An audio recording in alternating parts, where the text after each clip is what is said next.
The Book of Exodus, Chapter 1. Now these are the names of the children of Israel, which came into Egypt. Every man in his household came with Jacob: Reuben, Simeon, Levi, and Judah, Issachar, Zebulun, and Benjamin, Dan and Naphtali, Gad and Asher. And all the souls that came out of the loins of Jacob were 70 souls, for Joseph was in Egypt already. And Joseph died, and all his brethren, and all that generation. And the children of Israel were fruitful, and increased abundantly, and multiplied, and waxed exceeding mighty, and the land was filled with them. Now there arose up a new king over Egypt, which knew not Joseph. And he said unto his people, Behold, the people of the children of Israel are more and mightier than we. Come on, let us deal wisely with them, lest they multiply. And it come to pass, that when there falleth out any war, they join also unto our enemies, and fight against us, and so get them up out of the land. Therefore they did set over them taskmasters, to afflict them with their burdens, and they built for Pharaoh treasure cities, Pithom and Ramses.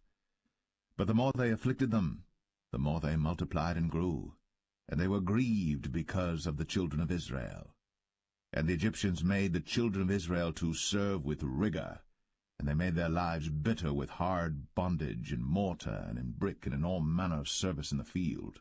All their service wherein they made them serve was with rigor. And the king of Egypt spake to the Hebrew midwives, of which the name of the one was Shiphrah, and the name of the other Puah. And he said, When ye do the office of a midwife to the Hebrew women, and see them upon the stools, if it be a son, then ye shall kill him, but if it be a daughter, then she shall live. But the midwives feared God, and did not as the king of Egypt commanded them, but saved the men-children alive. And the king of Egypt called for the midwives, and said unto them, Why have ye done this thing, and have saved the men-children alive? And the midwives said unto Pharaoh, Because the Hebrew women are not as the Egyptian women, for they are lively, and are delivered ere the midwives come in unto them. Therefore God dealt well with the midwives, and the people multiplied, and waxed very mighty. And it came to pass, because the midwives feared God, that he made them houses. And Pharaoh charged all his people, saying, Every son that is born ye shall cast into the river, and every daughter ye shall save alive.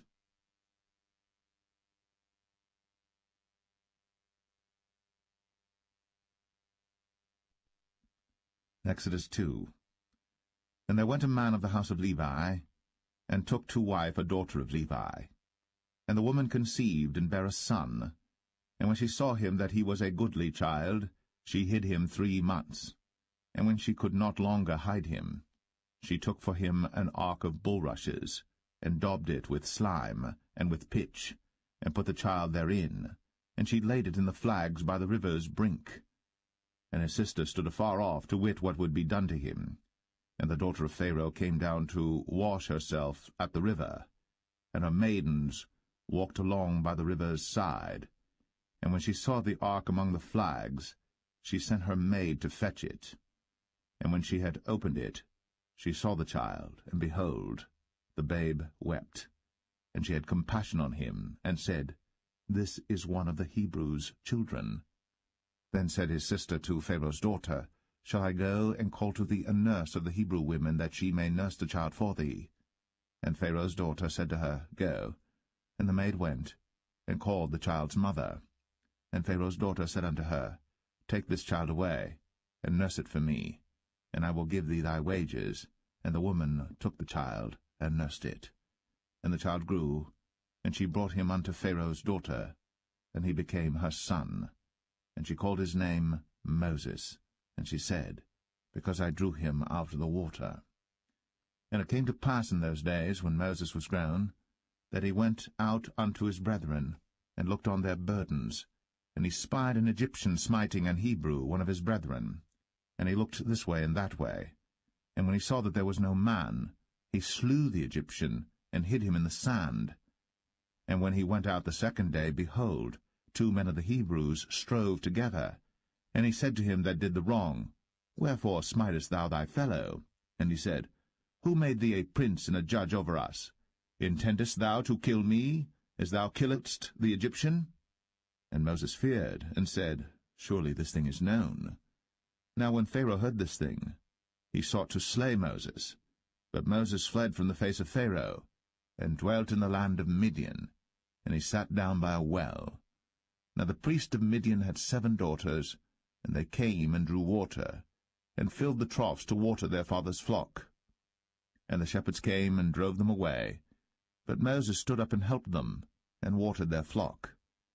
And when they came to Reuel their father, he said, How is it that ye are come so soon today? And they said, An Egyptian delivered us out of the hand of the shepherds, and also drew water now for us, and watered the flock. And he said unto his daughters, And where is he? Why is it that ye have left the man? Call him, that he may eat bread. And Moses was content to dwell with the man. And he gave Moses Zipporah his daughter, and she bare him a son. And he called his name Gershom, for he said, I have been a stranger in a strange land. And it came to pass, in process of time, that the king of Egypt died, and the children of Israel sighed by reason of the bondage, and they cried, and their cry came up unto God by reason of the bondage. And God heard their groaning, and God remembered his covenant with Abraham, with Isaac, and with Jacob. And God looked upon the children of Israel, and God had respect unto them.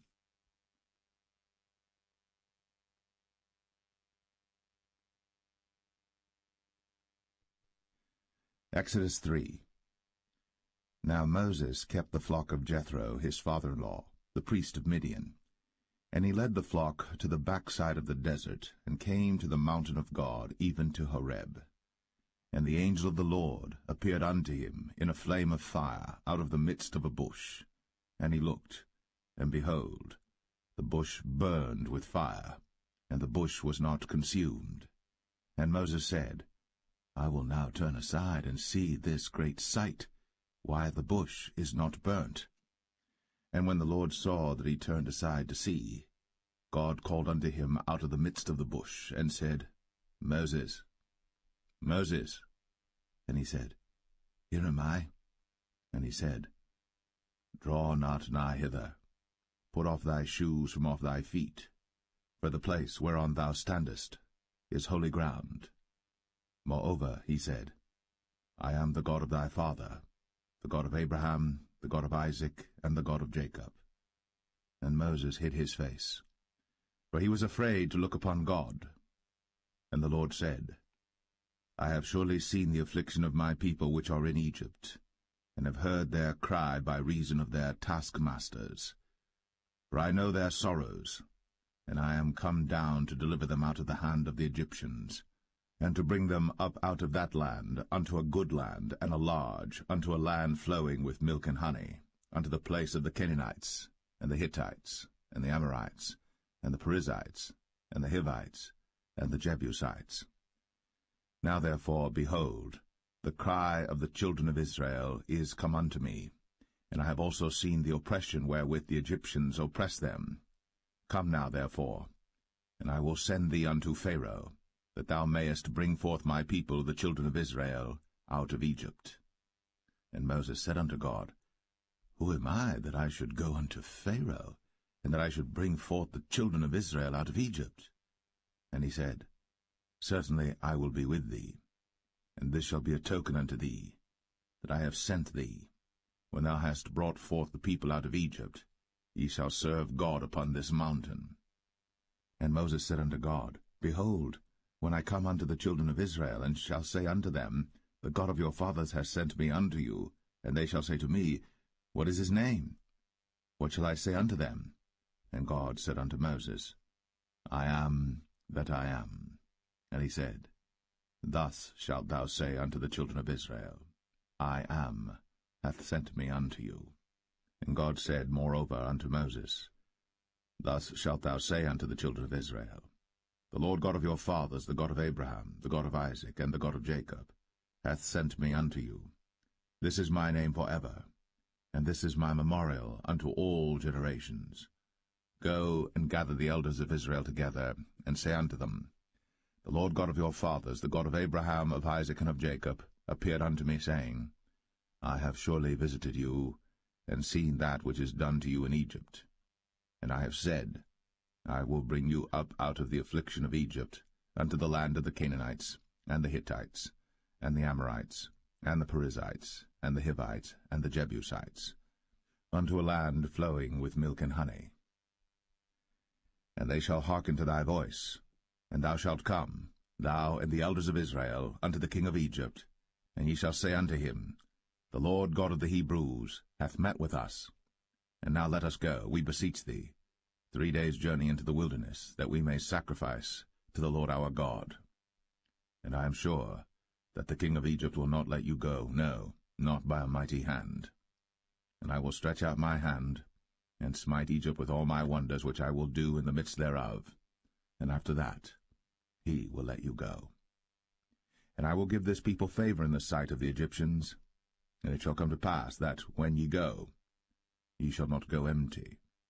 But every woman shall borrow of her neighbor, and of her that sojourneth in her house, jewels of silver, and jewels of gold, and raiment, and ye shall put them upon your sons, and upon your daughters, and ye shall spoil the Egyptians.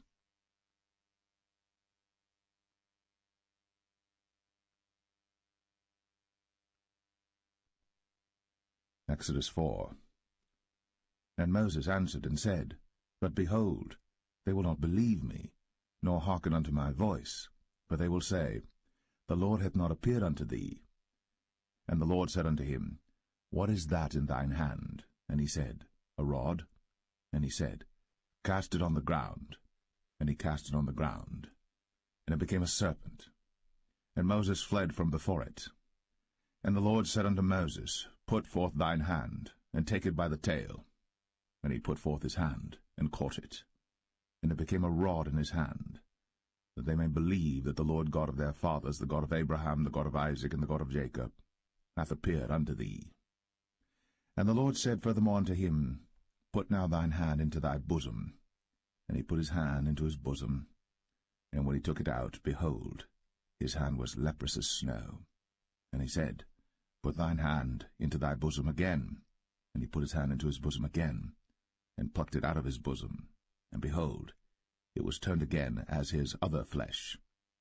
And it shall come to pass, if they will not believe thee, neither hearken to the voice of the first sign, that they will believe the voice of the latter sign.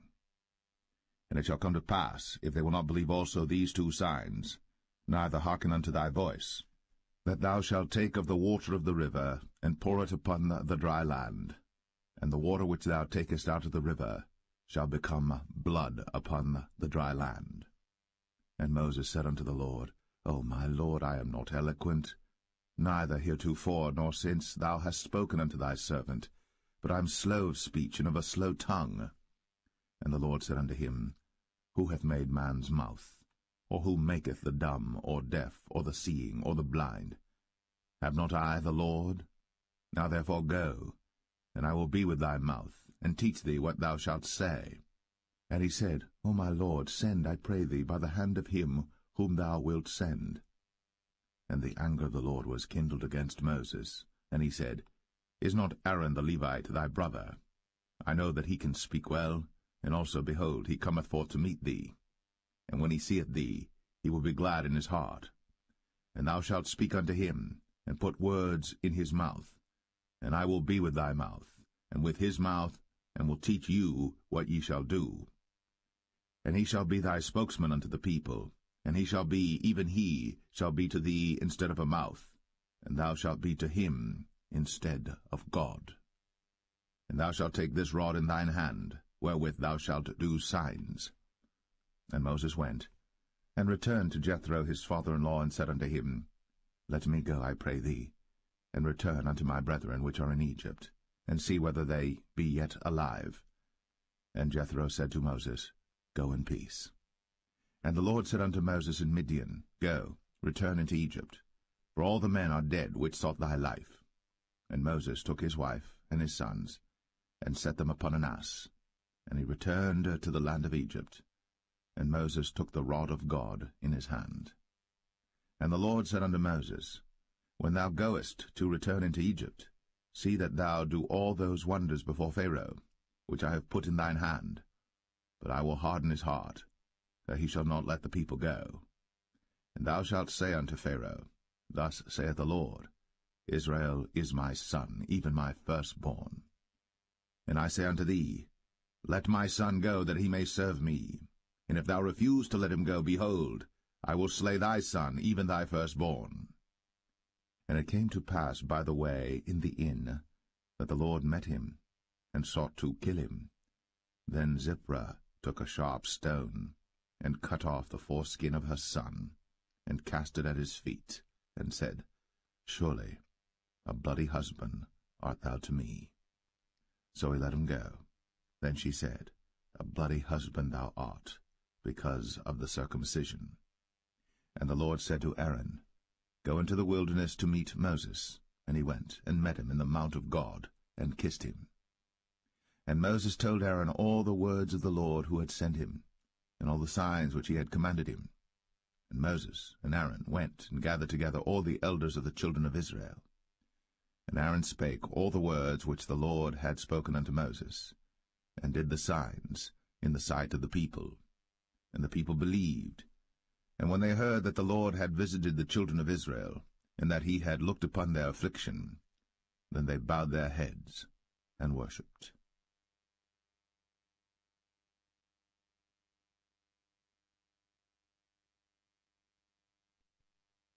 Exodus 5. And afterward Moses and Aaron went in, and told Pharaoh, Thus saith the Lord God of Israel, Let my people go, that they may hold a feast unto me in the wilderness. And Pharaoh said, Who is the Lord, that I should obey his voice to let Israel go? I know not the Lord, neither will I let Israel go. And they said, The God of the Hebrews hath met with us. Let us go, we pray thee, 3 days' journey into the desert, and sacrifice unto the Lord our God, lest he fall upon us with pestilence, or with the sword. And the king of Egypt said unto them, Wherefore do ye, Moses and Aaron? Let the people from their works get you unto your burdens. And Pharaoh said, Behold, the people of the land now are many, and ye make them rest from their burdens. And Pharaoh commanded the same day the taskmasters of the people and their officers, saying, Ye shall no more give the people straw to make brick, as heretofore. Let them go and gather straw for themselves. And the tale of the bricks which they did make heretofore ye shall lay upon them.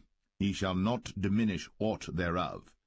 For they be idle, therefore they cry, saying, Let us go and sacrifice to our God. Let there more work be laid upon the men, that they may labor therein, and let them not regard vain words. And the taskmasters of the people went out, and their officers, and they spake to the people, saying, Thus saith Pharaoh, I will not give you straw. Go ye, get you straw where you can find it, yet not aught of your work shall be diminished. So the people were scattered abroad throughout all the land of Egypt to gather stubble instead of straw. And the taskmasters hasted them, saying, Fulfill your works, your daily tasks, as when there was straw.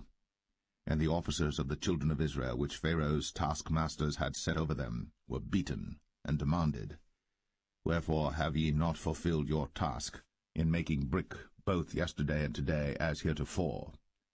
Then the officers of the children of Israel came and cried unto Pharaoh, saying, Wherefore dealest thou thus with thy servants? There is no straw given unto thy servants. And they say to us, Make brick. And behold, thy servants are beaten, but the fault is in thine own people.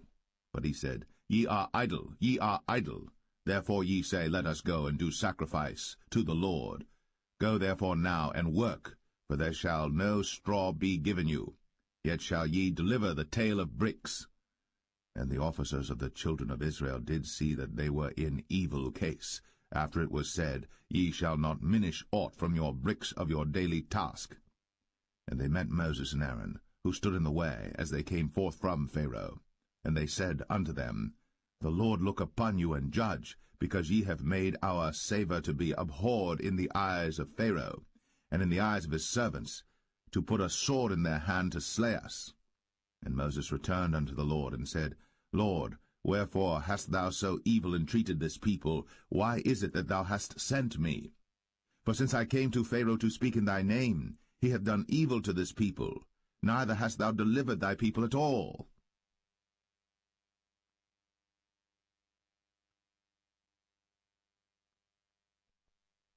Exodus 6. Then the Lord said unto Moses, Now shalt thou see what I will do to Pharaoh. For with a strong hand shall he let them go, and with a strong hand shall he drive them out of his land. And God spake unto Moses, and said unto him, I am the Lord.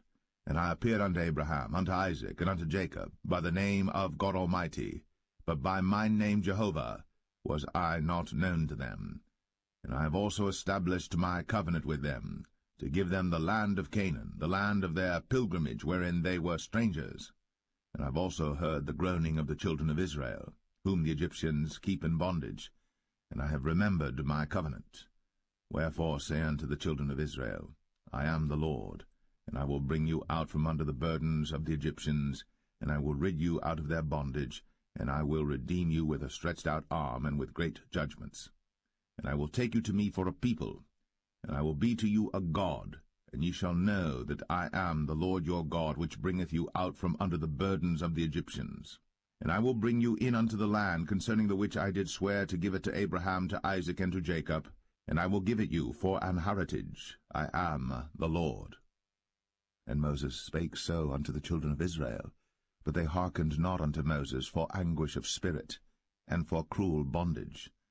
And the Lord spake unto Moses, saying, Go in, speak unto Pharaoh king of Egypt, that he let the children of Israel go out of his land.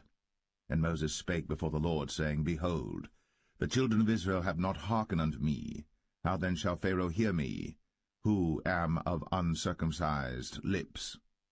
And the Lord spake unto Moses and unto Aaron, and gave them a charge unto the children of Israel, and unto Pharaoh king of Egypt, to bring the children of Israel out of the land of Egypt. These be the heads of their fathers' houses, the sons of Reuben, the firstborn of Israel, Hanok and Palu, Hezron and Carmi.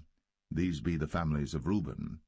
And the sons of Simeon, Jemuel and Jamin, and Ohad and Jachin, and Zohar and Shaul the son of a Canaanitish woman. These are the families of Simeon. And these are the names of the sons of Levi according to their generations, Gershon and Kohath and Merari. And the years of the life of Levi were 137 years.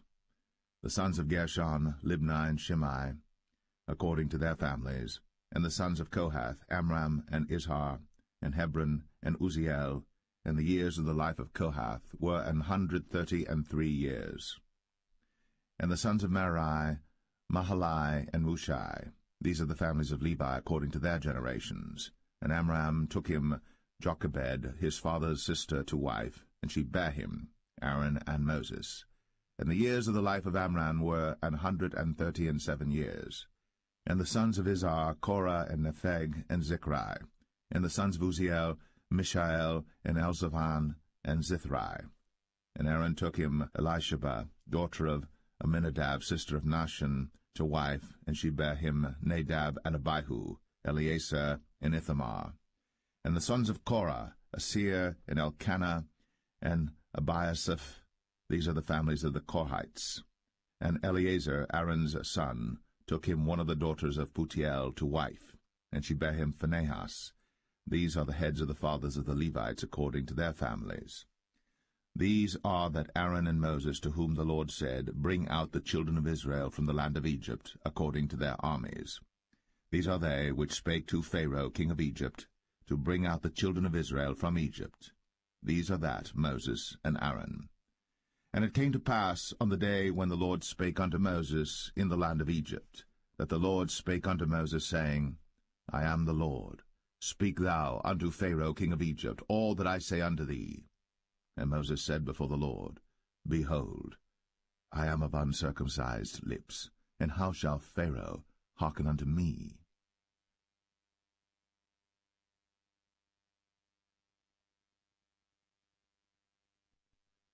Exodus 7. And the Lord said unto Moses, See, I have made thee a god to Pharaoh, and Aaron thy brother shall be thy prophet. Thou shalt speak all that I command thee, and Aaron thy brother shall speak unto Pharaoh, that he send the children of Israel out of his land. And I will harden Pharaoh's heart, and multiply my signs and my wonders in the land of Egypt. But Pharaoh shall not hearken unto you, that I may lay my hand upon Egypt, and bring forth mine armies and my people the children of Israel out of the land of Egypt by great judgments. And the Egyptians shall know that I am the Lord, when I stretch forth mine hand upon Egypt, and bring out the children of Israel from among them. And Moses and Aaron did as the Lord commanded them, so did they. And Moses was 80 years old, and Aaron 83 years old, when they spake unto Pharaoh. And the Lord spake unto Moses and unto Aaron, saying, When Pharaoh shall speak unto you, saying, Show a miracle for you, then thou shalt say unto Aaron, Take thy rod, and cast it before Pharaoh, and it shall become a serpent. And Moses and Aaron went in unto Pharaoh, and they did so as the Lord had commanded. And Aaron cast down his rod before Pharaoh, and before his servants, and it became a serpent. Then Pharaoh also called the wise men and the sorcerers. Now the magicians of Egypt they also did in like manner with their enchantments. For they cast down every man his rod, and they became serpents. But Aaron's rod swallowed up their rods. And he hardened Pharaoh's heart, that he hearkened not unto them, as the Lord had said. And the Lord said unto Moses, Pharaoh's heart is hardened, he refuseth to let the people go. Get thee unto Pharaoh in the morning. Lo, he goeth out unto the water, and thou shalt stand by the river's brink against he come. And the rod which was turned to a serpent shalt thou take in thine hand. And thou shalt say unto him, The Lord God of the Hebrews hath sent me unto thee, saying, Let my people go, that they may serve me in the wilderness. And behold, hitherto thou wouldest not hear. Thus saith the Lord, In this thou shalt know that I am the Lord. Behold, I will smite with the rod that is in mine hand upon the waters which are in the river, and they shall be turned to blood. And the fish that is in the river shall die, and the river shall stink, and the Egyptians shall loathe to drink of the water of the river. And the Lord spake unto Moses, Say unto Aaron, Take thy rod, and stretch out thine hand upon the waters of Egypt, upon their streams, upon their rivers, and upon their ponds, and upon all their pools of water, that they may become blood, and that there may be blood throughout all the land of Egypt, both in vessels of wood and in vessels of stone. And Moses and Aaron did so, as the Lord commanded. And he lifted up the rod, and smote the waters that were in the river, in the sight of Pharaoh, and in the sight of his servants, and all the waters that were in the river were turned to blood. And the fish that was in the river died, and the river stank, and the Egyptians could not drink of the water of the river, and there was blood throughout all the land of Egypt. And the magicians of Egypt did so with their enchantments, and Pharaoh's heart was hardened, neither did he hearken unto them, as the Lord had said. And Pharaoh turned and went into his house, neither did he set his heart to this also. And all the Egyptians digged around about the river for water to drink, but they could not drink of the water of the river. And 7 days were fulfilled. After that the Lord had smitten the river.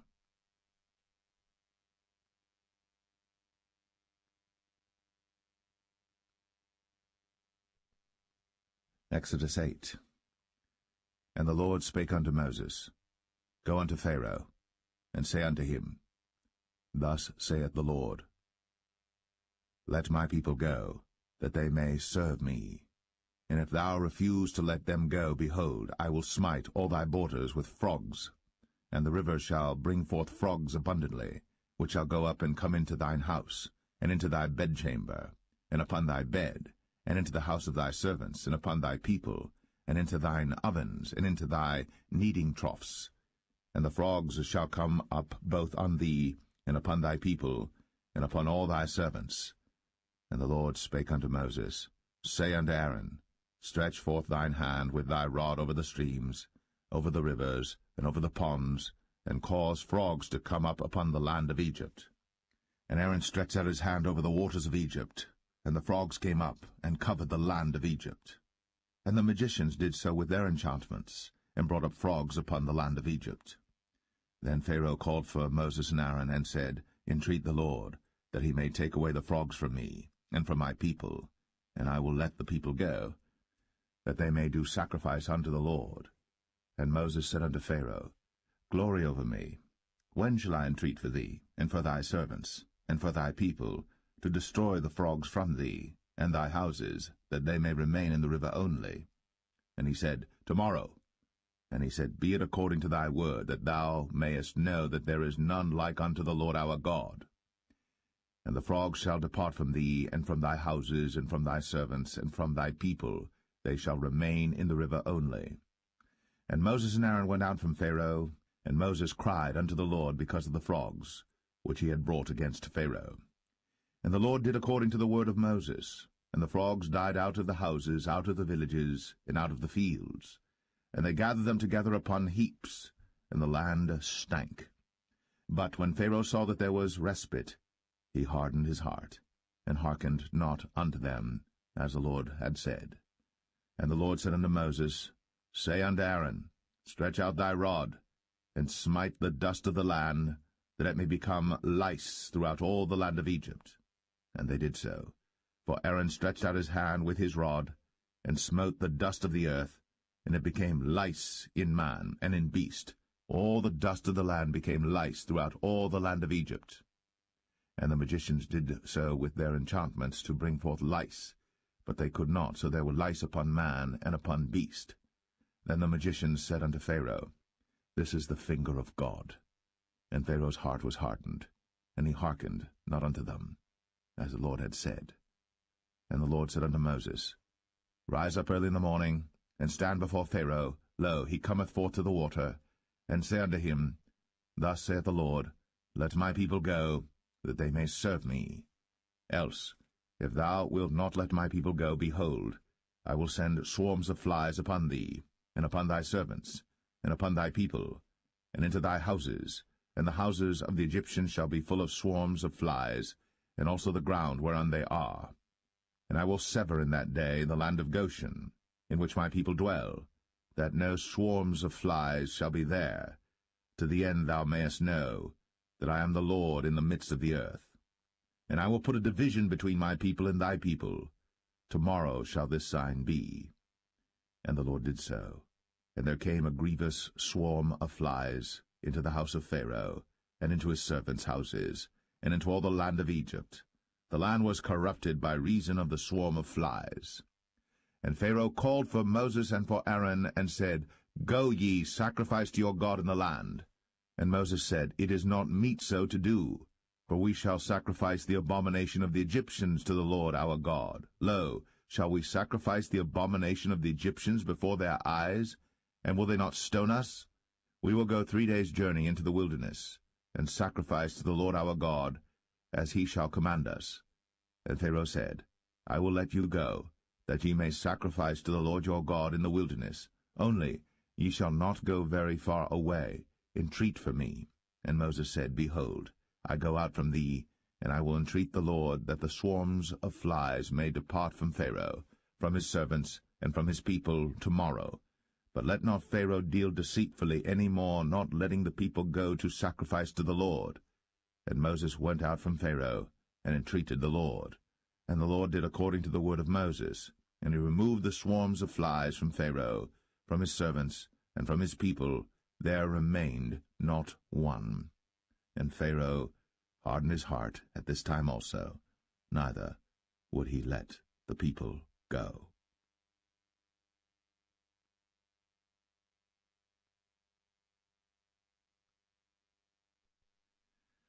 Exodus 9. Then the Lord said unto Moses, Go in unto Pharaoh, and tell him, Thus saith the Lord God of the Hebrews, Let my people go, that they may serve me. For if thou refuse to let them go, and wilt hold them still, behold, the hand of the Lord is upon thy cattle which is in the field, upon the horses, upon the asses, upon the camels, upon the oxen, and upon the sheep. There shall be a very grievous murrain. And the Lord shall sever between the cattle of Israel and the cattle of Egypt, and there shall nothing die of all that is the children's of Israel.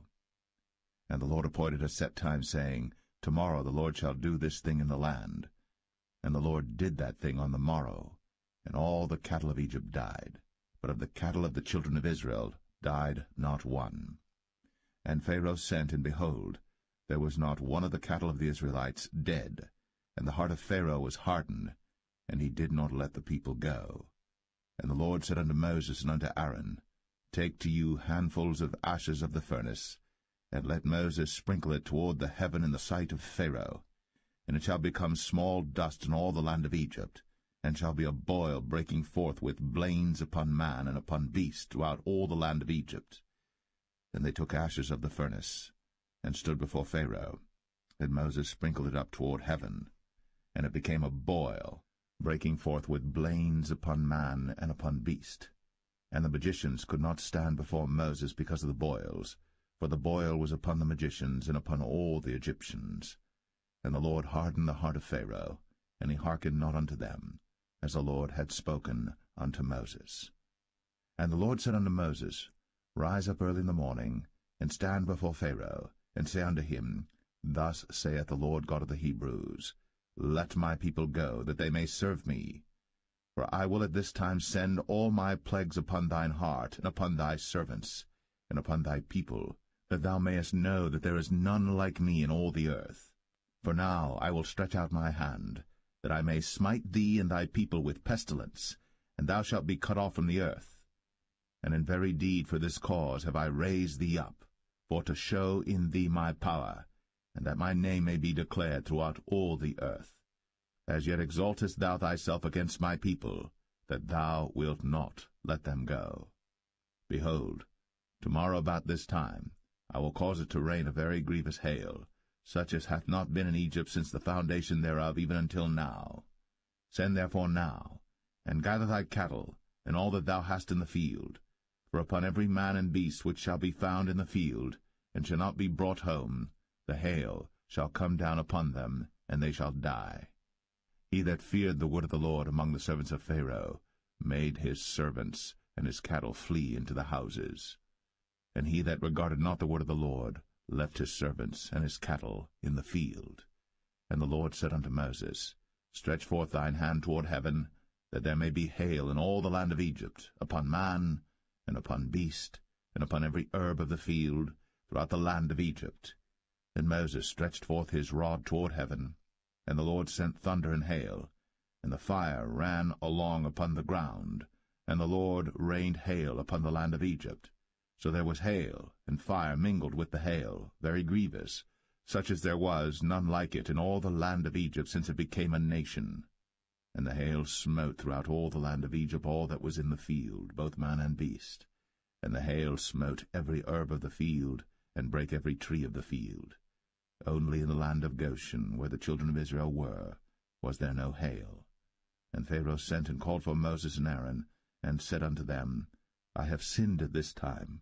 The Lord is righteous, and I and my people are wicked. Entreat the Lord, for it is enough that there be no more mighty thunderings and hail, and I will let you go, and ye shall stay no longer.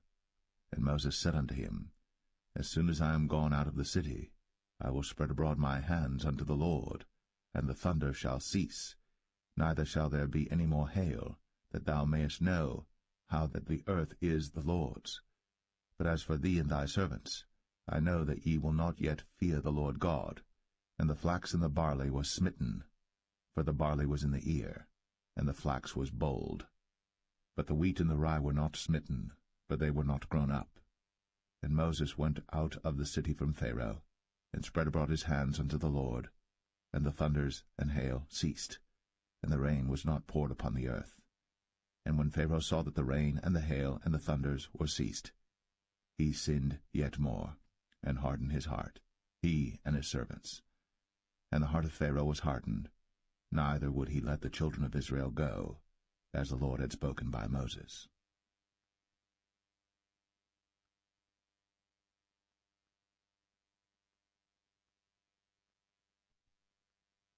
Exodus 10.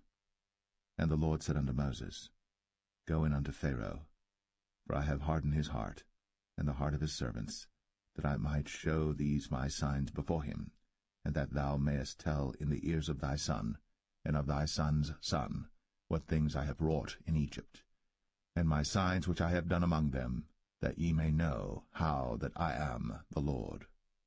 And Moses and Aaron came in unto Pharaoh, and said unto him, Thus saith the Lord God of the Hebrews, How long wilt thou refuse to humble thyself before me?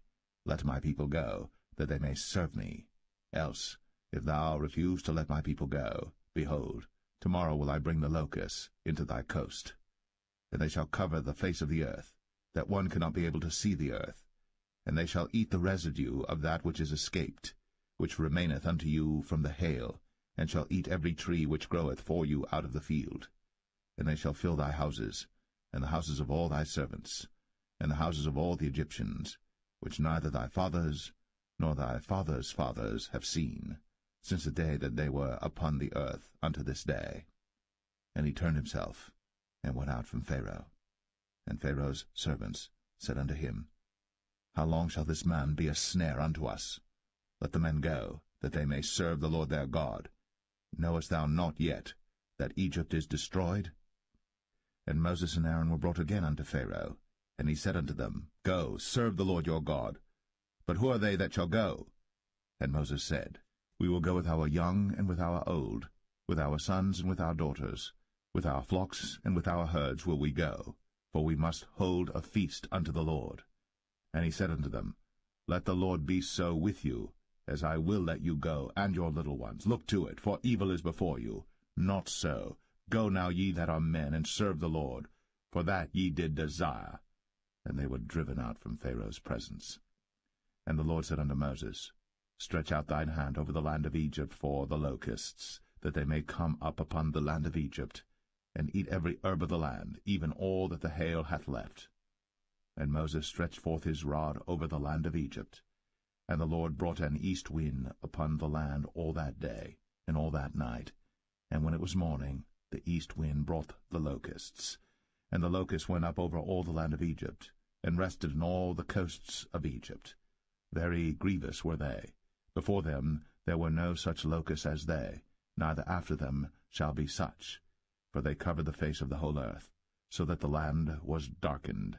And they did eat every herb of the land, and all the fruit of the trees which the hail had left. And there remained not any green thing in the trees, or in the herbs of the field, through all the land of Egypt. Then Pharaoh called for Moses and Aaron in haste, and he said, I have sinned against the Lord your God, and against you. Now therefore forgive, I pray thee, my sin only this once, and entreat the Lord your God, that he may take away from me this death only. And he went out from Pharaoh, and entreated the Lord. And the Lord turned a mighty strong west wind, which took away the locusts, and cast them into the Red Sea. There remained not one locust in all the coasts of Egypt.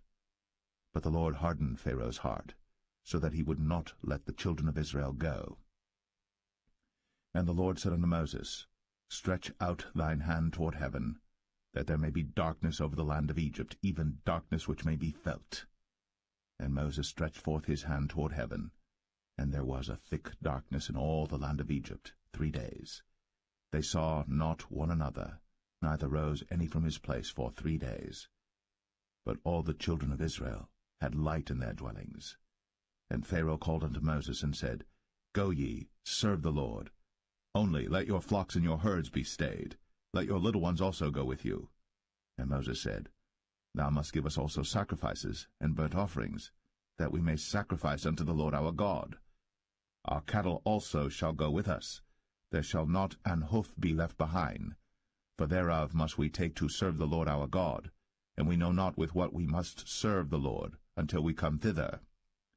But the Lord hardened Pharaoh's heart, and he would not let them go. And Pharaoh said unto him, Get thee from me, take heed to thyself, see my face no more, for in that day thou seest my face, thou shalt die. And Moses said, Thou hast spoken well. I will see thy face again no more.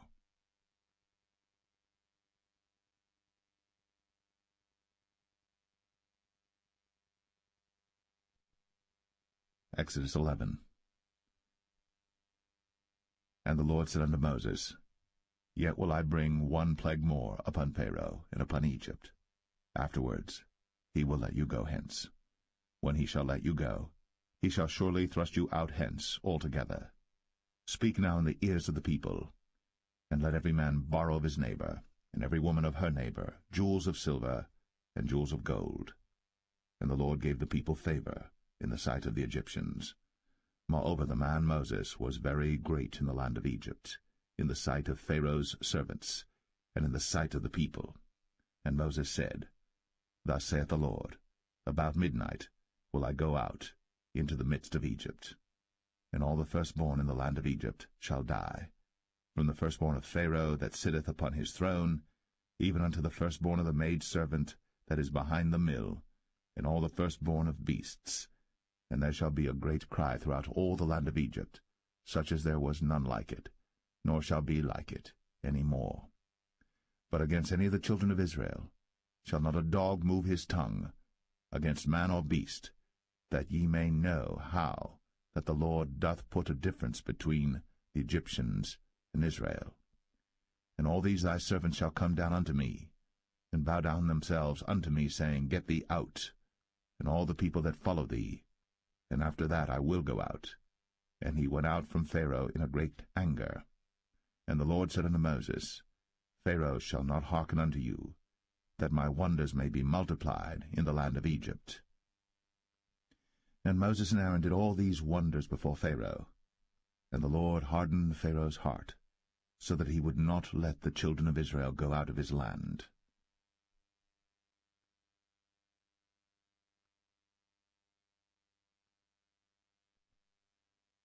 Exodus 12. And the Lord spake unto Moses and Aaron in the land of Egypt, saying, This month shall be unto you the beginning of months. It shall be the first month of the year to you. Speak ye unto all the congregation of Israel, saying, In the 10th day of this month they shall take to them every man a lamb, according to the house of their fathers, a lamb for an house. And if the household be too little for the lamb, let him and his neighbor next unto his house take it according to the number of the souls. Every man according to his eating shall make your count for the lamb. Your lamb shall be without blemish, a male of the first year. Ye shall take it out from the sheep or from the goats. And ye shall keep it up until the 14th day of the same month. And the whole assembly of the congregation of Israel shall kill it in the evening. And they shall take of the blood, and strike it on the 2 side posts, and on the upper door post of the houses wherein they shall eat it. And they shall eat the flesh in that night, roast with fire, and unleavened bread, and with bitter herbs they shall eat it. Eat not of it raw, nor sodden it all with water, but roast with fire, his head with his legs, and with the purtenance thereof. And ye shall let nothing of it remain until the morning, and that which remaineth of it until the morning ye shall burn with fire. And thus shall ye eat it, with your loins girded, your shoes on your feet, and your staff in your hand, and ye shall eat it in haste. It is the Lord's Passover. For I will pass through the land of Egypt this night, and will smite all the firstborn in the land of Egypt, both man and beast, and against all the gods of Egypt I will execute judgment. I am the Lord.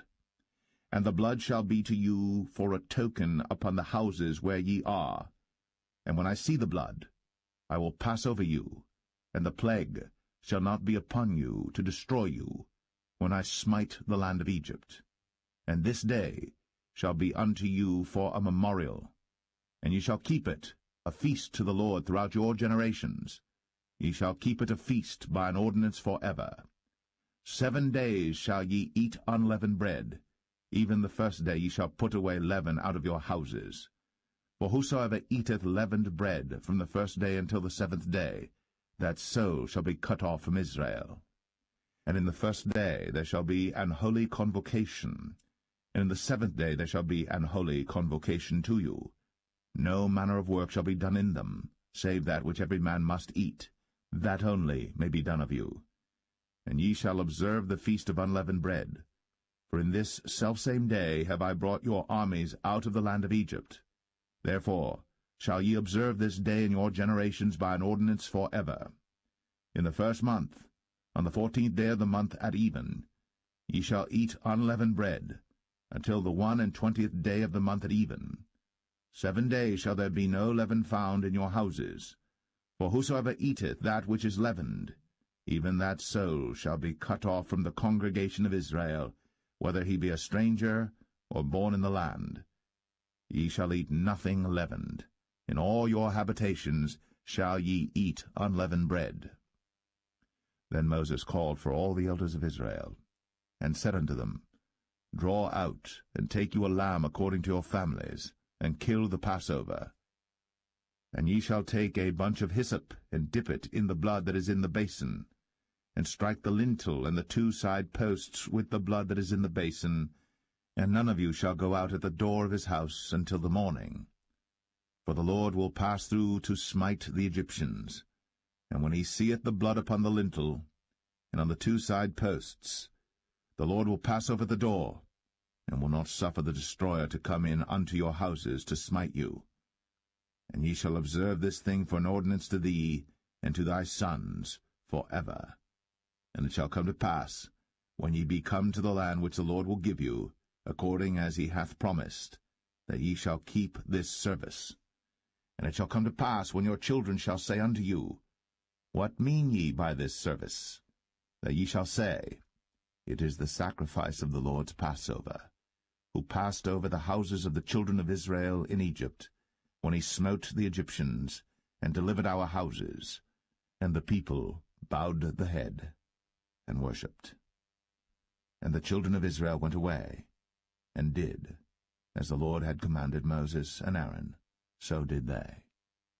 And it came to pass that at midnight the Lord smote all the firstborn in the land of Egypt, from the firstborn of Pharaoh that sat on his throne unto the firstborn of the captive that was in the dungeon, and all the firstborn of cattle. And Pharaoh rose up in the night, he and all his servants and all the Egyptians. And there was a great cry in Egypt, for there was not a house where there was not one dead. And he called for Moses and Aaron by night, and said, Rise up, and get you forth from among my people, both ye and the children of Israel, and go, serve the Lord, as ye have said. Also take your flocks and your herds, as ye have said, and be gone, and bless me also. And the Egyptians were urgent upon the people, that they might send them out of the land in haste. For they said, We be all dead men. And the people took their dough before it was leavened, their kneading troughs being bound up in their clothes upon their shoulders. And the children of Israel did according to the word of Moses. And they borrowed of the Egyptians jewels of silver, and jewels of gold and raiment. And the Lord gave the people favor in the sight of the Egyptians, so that they lent unto them such things as they required, and they spoiled the Egyptians. And the children of Israel journeyed from Ramses to Succoth, about 600,000 on foot, that were men, beside children. And a mixed multitude went up also with them, and flocks and herds, even very much cattle. And they baked unleavened cakes of the dough which they brought forth out of Egypt, for it was not leavened, because they were thrust out of Egypt, and could not tarry, neither had they prepared for themselves any victual. Now the sojourning of the children of Israel, who dwelt in Egypt, was 430 years. And it came to pass at the end of the 430 years, even the selfsame day it came to pass, that all the hosts of the Lord went out from the land of Egypt. It is a night to be much observed unto the Lord for bringing them out from the land of Egypt. This is that night of the Lord to be observed of all the children of Israel in their generations. And the Lord said unto Moses and Aaron, This is the ordinance of the Passover. There shall no stranger eat thereof. But every man's servant that is bought for money, when thou hast circumcised him, then shall he eat thereof. A foreigner and an hired servant shall not eat thereof. In one house shall it be eaten.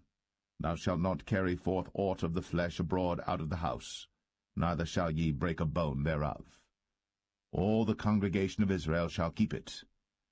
And when a stranger shall sojourn with thee, and will keep the Passover to the Lord, let all his males be circumcised, and then let him come near and keep it, and he shall be as one that is born in the land. For no uncircumcised person shall eat thereof.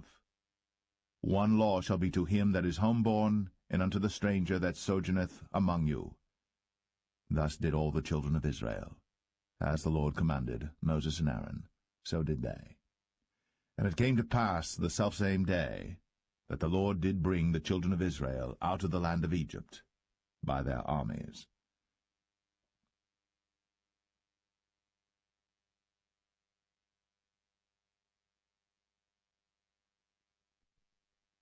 Exodus 13. And the Lord spake unto Moses, saying, Sanctify unto me all the firstborn, whatsoever openeth the womb among the children of Israel, both of man and of beast, it is mine. And Moses said unto the people, Remember this day in which ye came out from Egypt, out of the house of bondage, for by strength of hand the Lord brought you out from this place. There shall no leavened bread be eaten. This day came ye out in the month Abib. And it shall be, when the Lord shall bring thee into the land of the Canaanites, and the Hittites, and the Amorites, and the Hivites, and the Jebusites, which he sware unto thy fathers to give thee, a land flowing with milk and honey, that thou shalt keep this service in this month. 7 days thou shalt eat unleavened bread, and in the 7th day shall be a feast to the Lord. Unleavened bread shall be eaten 7 days, and there shall no leavened bread be seen with thee, neither shall there be leaven seen with thee in all thy quarters. And thou shalt show thy son in that day, saying, This is done, because of that which the Lord did unto me, when I came forth out of Egypt. And it shall be for a sign unto thee upon thine hand, and for a memorial between thine eyes, that the Lord's law may be in thy mouth. For with a strong hand hath the Lord brought thee out of Egypt. Thou shalt therefore keep this ordinance in his season from year to year. And it shall be, when the Lord shall bring thee into the land of the Canaanites, as he sware unto thee and to thy fathers, and shall give it thee, that thou shalt set apart unto the Lord all that openeth the matrix, and every firstling that cometh of a beast which thou hast, the males shall be the Lord's. And every firstling of an ass thou shalt redeem with a lamb, and if thou wilt not redeem it, then thou shalt break his neck. And all the firstborn of man among thy children shalt thou redeem. And it shall be, when thy son asketh thee in time to come, saying, What is this? That thou shalt say unto him, By strength of hand the Lord brought us out from Egypt, from the house of bondage. And it came to pass, when Pharaoh would hardly let us go, that the Lord slew all the firstborn in the land of Egypt, both the firstborn of man and the firstborn of beast. Therefore I sacrifice to the Lord all that openeth the matrix, being males, but all the firstborn of my children I redeem.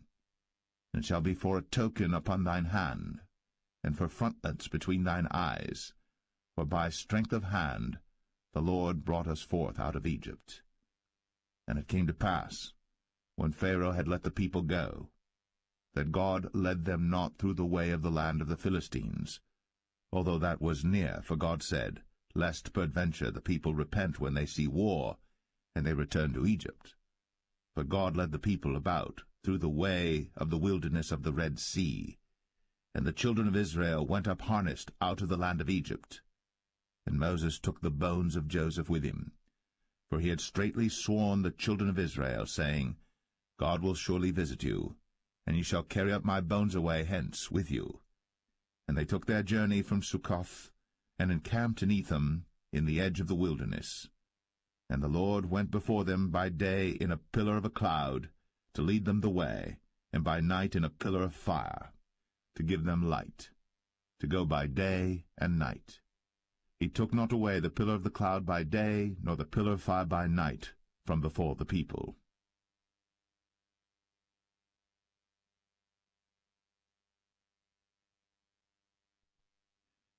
Exodus 14. And the Lord spake unto Moses, saying, Speak unto the children of Israel, that they turn and encamp before Pi-hahiroth, between Migdol and the sea, over against Baal-zephon. Before it shall ye encamp by the sea. For Pharaoh will say of the children of Israel, They are entangled in the land.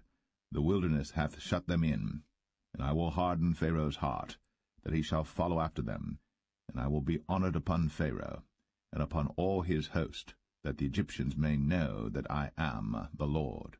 And they did so. And it was told the king of Egypt that the people fled, and the heart of Pharaoh and of his servants was turned against the people, and they said, Why have we done this, that we have let Israel go from serving us? And he made ready his chariot, and took his people with him. And he took 600 chosen chariots, and all the chariots of Egypt, and captains over every one of them. And the Lord hardened the heart of Pharaoh king of Egypt, and he pursued after the children of Israel. And the children of Israel went out with an high hand. But the Egyptians pursued after them, all the horses and chariots of Pharaoh, and his horsemen and his army, and overtook them encamping by the sea, beside Pi-hahiroth, before Baal-Zephon. And when Pharaoh drew nigh, the children of Israel lifted up their eyes, and behold, the Egyptians marched after them, and they were sore afraid.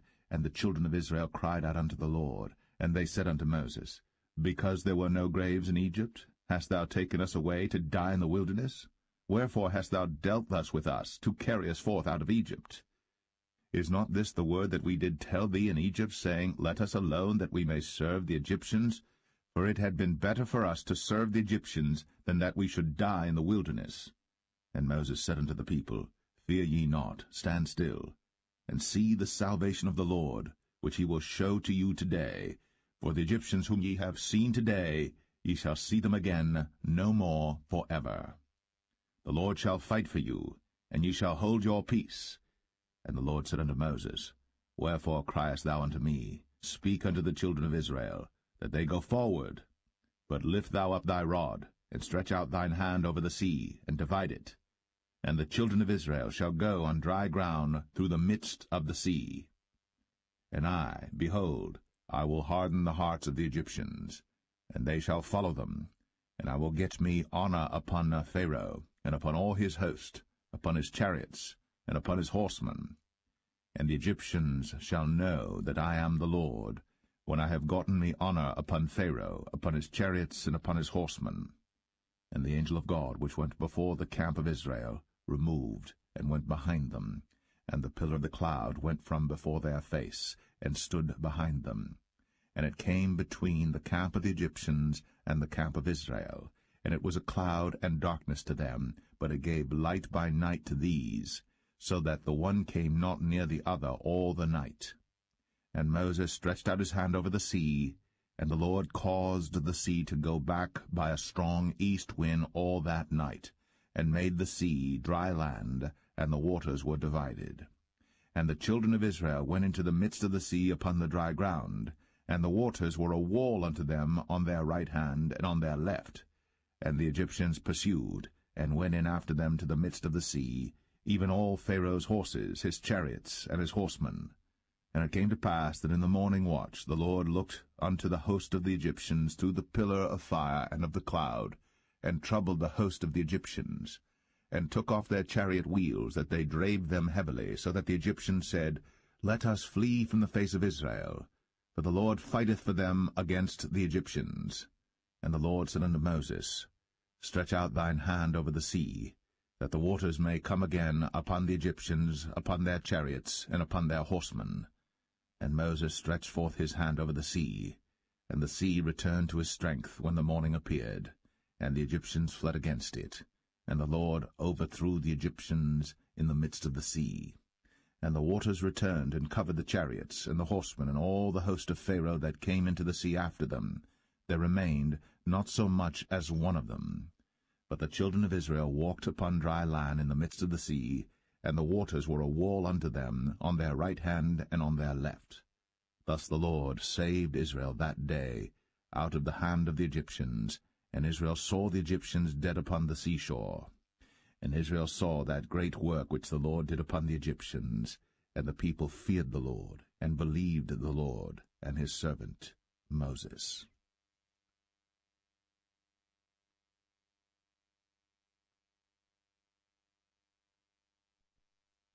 Exodus 15. Then sang Moses and the children of Israel this song unto the Lord, and spake, saying, I will sing unto the Lord, for he hath triumphed gloriously. The horse and his rider hath he thrown into the sea. The Lord is my strength and song, and he is become my salvation. He is my God, and I will prepare him an habitation, my father's God, and I will exalt him. The Lord is a man of war, the Lord is his name. Pharaoh's chariots and his host hath he cast into the sea. His chosen captains also are drowned in the Red Sea. The depths have covered them, they sank into the bottom as a stone. Thy right hand, O Lord, is become glorious in power. Thy right hand, O Lord, hath dashed in pieces the enemy. And in the greatness of thine excellency thou hast overthrown them that rose up against thee. Thou sentest forth thy wrath, which consumed them as stubble. And with the blast of thy nostrils the waters were gathered together. The floods stood upright as an heap, and the depths were congealed in the heart of the sea. The enemy said, I will pursue, I will overtake, I will divide the spoil. My lust shall be satisfied upon them. I will draw my sword, my hand shall destroy them. Thou didst blow with thy wind, the sea covered them. They sank as lead in the mighty waters. Who is like unto thee, O Lord, among the gods? Who is like thee, glorious in holiness, fearful in praises, doing wonders? Thou stretchest out thy right hand, the earth swallowed them. Thou in thy mercy hast led forth the people which thou hast redeemed. Thou hast guided them in thy strength unto thy holy habitation. The people shall hear and be afraid. Sorrow shall take hold on the inhabitants of Palestina. Then the dukes of Edom shall be amazed. The mighty men of Moab, trembling, shall take hold upon them. All the inhabitants of Canaan shall melt away. Fear and dread shall fall upon them. By the greatness of thine arm they shall be as still as a stone, till thy people pass over, O Lord, till the people pass over, which thou hast purchased. Thou shalt bring them in, and plant them in the mountain of thine inheritance, in the place, O Lord, which thou hast made for thee to dwell in the sanctuary, O Lord, which thy hands have established. The Lord shall reign for ever and ever. For the horse of Pharaoh went in with his chariots and with his horsemen into the sea, and the Lord brought again the waters of the sea upon them. But the children of Israel went on dry land in the midst of the sea. And Miriam the prophetess, the sister of Aaron, took a timbrel in her hand, and all the women went out after her with timbrels and with dances. And Miriam answered them, Sing ye to the Lord, for he hath triumphed gloriously. The horse and his rider hath he thrown into the sea. So Moses brought Israel from the Red Sea, and they went out into the wilderness of Shur. And they went 3 days in the wilderness, and found no water. And when they came to Marah, they could not drink of the waters of Marah, for they were bitter. Therefore the name of it was called Marah. And the people murmured against Moses, saying, What shall we drink? And he cried unto the Lord, and the Lord showed him a tree, which when he had cast into the waters were made sweet. There he made for them a statute and an ordinance, and there he proved them, and said, If thou wilt diligently hearken to the voice of the Lord thy God, and wilt do that which is right in his sight, and wilt give ear to his commandments, and keep all his statutes, I will put none of these diseases upon thee, which I have brought upon the Egyptians, for I am the Lord that healeth thee. And they came to Elim, where were 12 wells of water, and 60 palm trees, and they encamped there by the waters.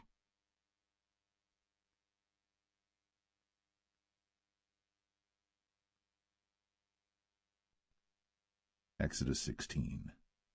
And they took their journey from Elim, and all the congregation of the children of Israel came unto the wilderness of Sin, which is between Elim and Sinai, on the 15th day of the 2nd month, after their departing out of the land of Egypt. And the whole congregation of the children of Israel murmured against Moses and Aaron in the wilderness. And the children of Israel said unto them, Would to God we had died by the hand of the Lord in the land of Egypt, when we sat by the flesh pots, and when we did eat bread to the full. For ye have brought us forth into this wilderness to kill this whole assembly with hunger. Then said the Lord unto Moses, Behold, I will rain bread from heaven for you, and the people shall go out and gather a certain rate every day, that I may prove them, whether they will walk in my law or no. And it shall come to pass that on the 6th day they shall prepare that which they bring in, and it shall be twice as much as they gather daily. And Moses and Aaron said unto all the children of Israel, At even then you shall know that the Lord hath brought you out from the land of Egypt. And in the morning then ye shall see the glory of the Lord, for that he heareth your murmurings against the Lord. And what are we that ye murmur against us? And Moses said, This shall be when the Lord shall give you in the evening flesh to eat, and in the morning bread to the full, for that the Lord heareth your murmurings, which ye murmur against him. And what are we? Your murmurings are not against us, but against the Lord. And Moses spake unto Aaron, Say unto all the congregation of the children of Israel, Come near before the Lord, for he hath heard your murmurings. And it came to pass, as Aaron spake unto the whole congregation of the children of Israel, that they looked toward the wilderness, and behold, the glory of the Lord appeared in the cloud. And the Lord spake unto Moses, saying, I have heard the murmurings of the children of Israel. Speak unto them, saying, At even ye shall eat flesh, and in the morning ye shall be filled with bread, and ye shall know that I am the Lord your God. And it came to pass that at even the quails came up and covered the camp, and in the morning the dew lay round about the host. And when the dew that lay was gone up, behold, upon the face of the wilderness there lay a small round thing, as small as the hoarfrost on the ground. And when the children of Israel saw it, they said one to another, It is manna, for they wist not what it was. And Moses said unto them, This is the bread which the Lord hath given you to eat. This is the thing which the Lord hath commanded. Gather of it every man according to his eating, an omer for every man according to the number of your persons. Take ye every man for them which are in his tents. And the children of Israel did so, and gathered some more, some less. And when they did meet it with an omer, he that gathered much had nothing over, and he that gathered little had no lack. They gathered every man according to his eating. And Moses said, Let no man leave of it till the morning. Notwithstanding they hearkened not unto Moses, but some of them left of it until the morning. And it bred worms, and stank. And Moses was wroth with them. And they gathered it every morning, every man according to his eating. And when the sun waxed hot, it melted. And it came to pass that on the 6th day they gathered twice as much bread, 2 omers for one man. And all the rulers of the congregation came and told Moses. And he said unto them, This is that which the Lord hath said. Tomorrow is the rest of the holy Sabbath unto the Lord. Bake that which ye shall bake today, and seethe that ye will seethe, and that which remaineth over lay up for you to be kept until the morning. And they laid it up till the morning, as Moses bade, and it did not stink, neither was there any worm therein. And Moses said, Eat that today, for today is a Sabbath unto the Lord. Today ye shall not find it in the field. 6 days ye shall gather it, but on the 7th day, which is the Sabbath, in it there shall be none. And it came to pass that there went out some of the people on the 7th day for to gather, and they found none. And the Lord said unto Moses, How long refuse ye to keep my commandments and my laws? See, for that the Lord hath given you the Sabbath. Therefore he giveth you on the 6th day the bread of 2 days. Abide ye every man in his place. Let no man go out of his place on the 7th day. So the people rested on the 7th day. And the house of Israel called the name thereof manna. And it was like coriander seed, white, and the taste of it was like wafers made with honey. And Moses said, This is the thing which the Lord commandeth. Fill an omer of it to be kept for your generations, that they may see the bread wherewith I have fed you in the wilderness, when I brought you forth from the land of Egypt. And Moses said unto Aaron, Take a pot, and put an omer full of manna therein, and lay it up before the Lord, to be kept for your generations. As the Lord commanded Moses, so Aaron laid it up before the testimony to be kept. And the children of Israel did eat manna 40 years, until they came to a land inhabited. They did eat manna until they came unto the borders of the land of Canaan. Now an omer is the 10th part of an ephah.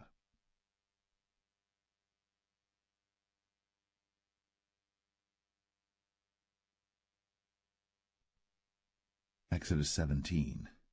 And all the congregation of the children of Israel journeyed from the wilderness of Sin after their journeys, according to the commandment of the Lord, and pitched in Rephidim. And there was no water for the people to drink. Wherefore the people did chide with Moses, and said, Give us water that we may drink.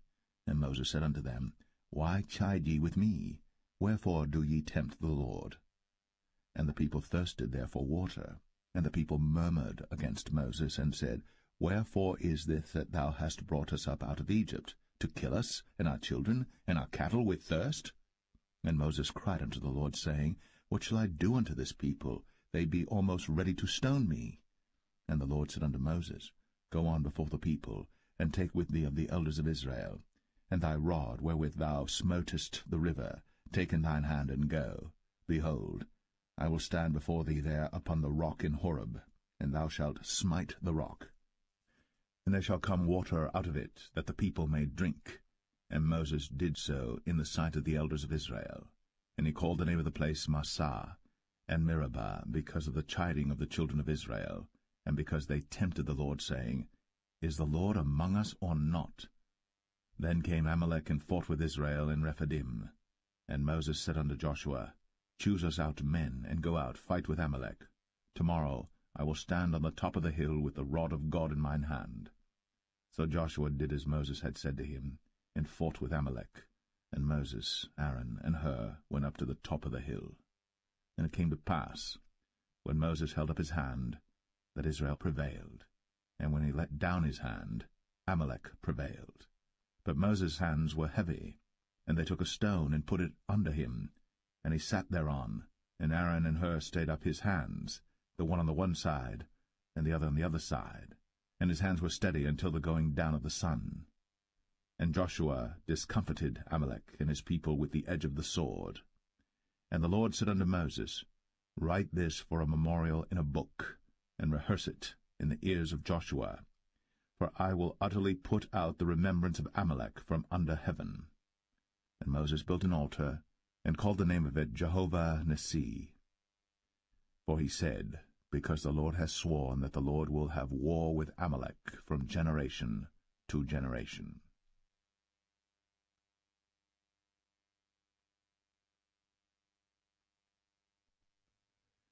Exodus 18. When Jethro, the priest of Midian, Moses' father-in-law, heard of all that God had done for Moses, and for Israel his people, and that the Lord had brought Israel out of Egypt, then Jethro, Moses' father-in-law, took Zipporah, Moses' wife, after he had sent her back, and her 2 sons, of which the name of the one was Gershom, for he said, I have been an alien in a strange land. And the name of the other was Eleazar, for the God of my father, said he, was mine help, and delivered me from the sword of Pharaoh. And Jethro, Moses' father-in-law, came with his sons and his wife unto Moses into the wilderness, where he encamped at the mount of God. And he said unto Moses, I thy father-in-law Jethro am come unto thee, and thy wife and her 2 sons with her. And Moses went out to meet his father-in-law, and did obeisance, and kissed him. And they asked each other of their welfare, and they came into the tent. And Moses told his father-in-law all that the Lord had done unto Pharaoh and to the Egyptians for Israel's sake, and all the travail that had come upon them by the way, and how the Lord delivered them. And Jethro rejoiced for all the goodness which the Lord had done to Israel, whom he had delivered out of the hand of the Egyptians.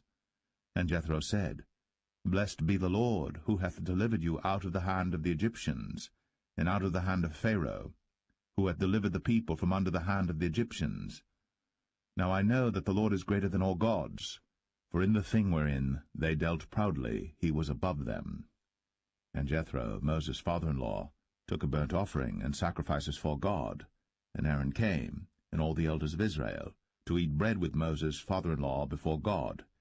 And it came to pass on the morrow that Moses sat to judge the people, and the people stood by Moses from the morning unto the evening. And when Moses' father-in-law saw all that he did to the people, he said, What is this thing that thou doest to the people?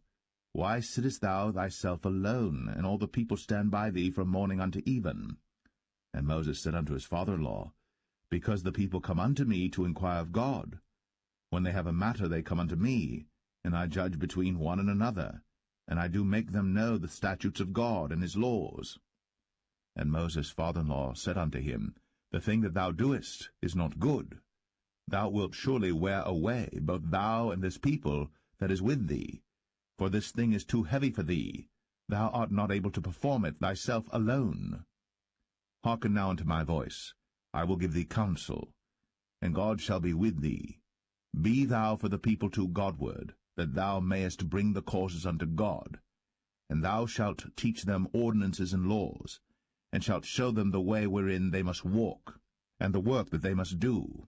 Moreover, thou shalt provide out of all the people able men, such as fear God, men of truth, hating covetousness, and place such over them to be rulers of thousands, and rulers of hundreds, rulers of 50s, and rulers of 10s. And let them judge the people at all seasons. And it shall be, that every great matter they shall bring unto thee, but every small matter they shall judge. So shall it be easier for thyself, and they shall bear the burden with thee. If thou shalt do this thing, and God command thee so, then thou shalt be able to endure, and all this people shall also go to their place in peace. So Moses hearkened to the voice of his father-in-law, and did all that he had said. And Moses chose able men out of all Israel, and made them heads over the people, rulers of thousands, rulers of hundreds, rulers of 50s, and rulers of 10s. And they judged the people at all seasons. The hard causes they brought unto Moses, but every small matter they judged themselves. And Moses let his father-in-law depart, and he went his way into his own land.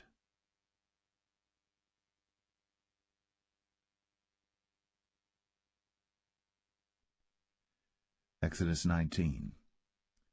In the 3rd month, when the children of Israel were gone forth out of the land of Egypt, the same day came they into the wilderness of Sinai, but they were departed from Rephidim, and were come to the desert of Sinai, and had pitched in the wilderness, and there Israel camped before the mount.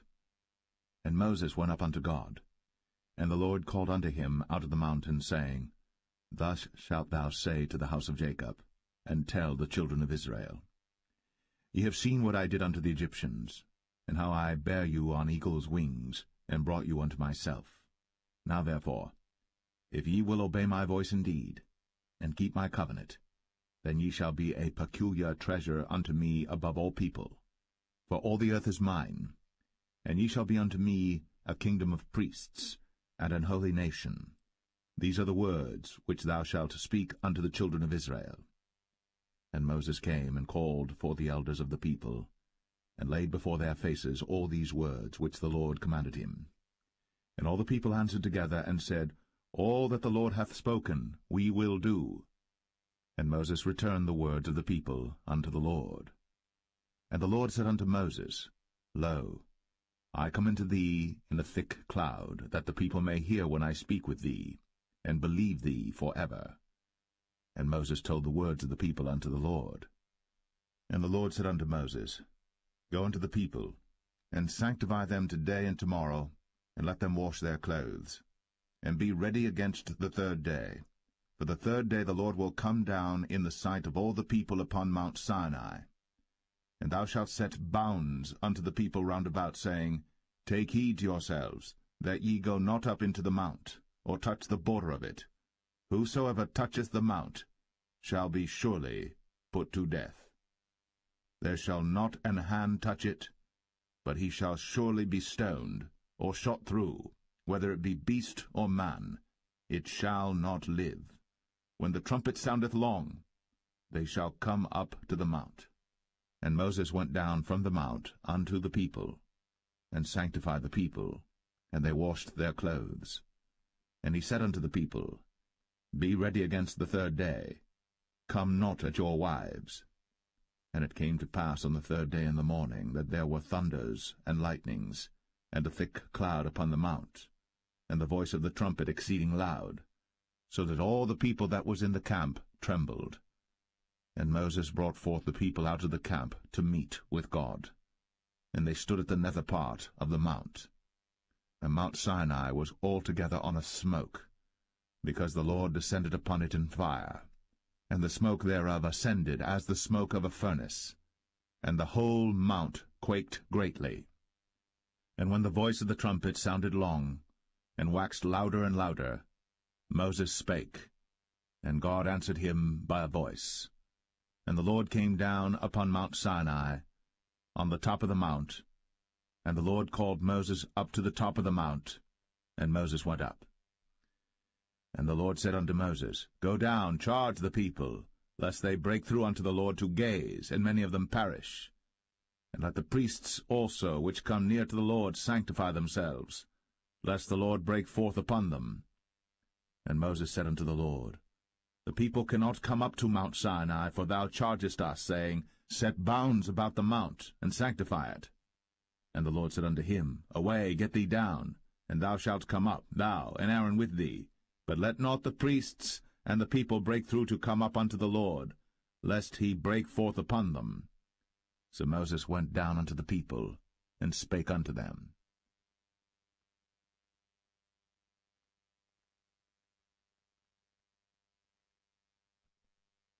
Exodus 20. And God spake all these words, saying, I am the Lord thy God, which have brought thee out of the land of Egypt, out of the house of bondage. Thou shalt have no other gods before me. Thou shalt not make unto thee any graven image, or any likeness of any thing that is in heaven above, or that is in the earth beneath, or that is in the water under the earth. Thou shalt not bow down thyself to them, nor serve them. For I, the Lord thy God, am a jealous God, visiting the iniquity of the fathers upon the children unto the third and fourth generation of them that hate me, and showing mercy unto thousands of them that love me, and keep my commandments. Thou shalt not take the name of the Lord thy God in vain, for the Lord will not hold him guiltless that taketh his name in vain. Remember the Sabbath day, to keep it holy. 6 days shalt thou labor, and do all thy work. But the seventh day is the Sabbath of the Lord thy God. In it thou shalt not do any work, thou, nor thy son, nor thy daughter, thy manservant, nor thy maidservant, nor thy cattle, nor thy stranger that is within thy gates. For in 6 days the Lord made heaven and earth, the sea, and all that in them is, and rested the seventh day. Wherefore the Lord blessed the Sabbath day, and hallowed it. Honor thy father and thy mother, that thy days may be long upon the land which the Lord thy God giveth thee. Thou shalt not kill. Thou shalt not commit adultery. Thou shalt not steal. Thou shalt not bear false witness against thy neighbor. Thou shalt not covet thy neighbor's house. Thou shalt not covet thy neighbor's wife, nor his manservant, nor his maidservant, nor his ox, nor his ass, nor anything that is thy neighbor's. And all the people saw the thunderings, and the lightnings, and the noise of the trumpet, and the mountain smoking. And when the people saw it, they removed, and stood afar off. And they said unto Moses, Speak thou with us, and we will hear. But let not God speak with us, lest we die. And Moses said unto the people, Fear not, for God is come to prove you, and that his fear may be before your faces, that ye sin not. And the people stood afar off. And Moses drew near unto the thick darkness where God was. And the Lord said unto Moses, Thus thou shalt say unto the children of Israel, Ye have seen that I have talked with you from heaven. Ye shall not make with me gods of silver, neither shall ye make unto you gods of gold. An altar of earth thou shalt make unto me, and shalt sacrifice thereon thy burnt offerings, and thy peace offerings, thy sheep and thine oxen. In all places where I record my name I will come unto thee, and I will bless thee. And if thou wilt make me an altar of stone, thou shalt not build it of hewn stone, for if thou lift up thy tool upon it, thou hast polluted it. Neither shalt thou go up by steps unto mine altar, that thy nakedness be not discovered thereon.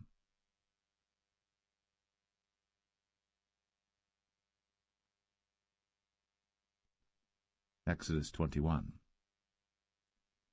Now these are the judgments which thou shalt set before them. If thou buy an Hebrew servant, 6 years he shall serve, and in the 7th he shall go out free for nothing. If he came in by himself, he shall go out by himself.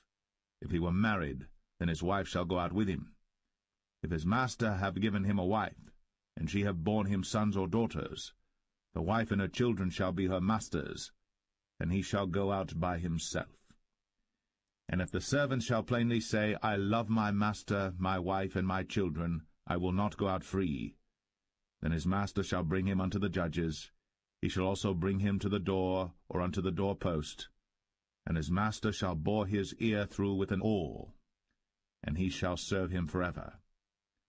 And if a man sell his daughter to be a maidservant, she shall not go out as the men servants do.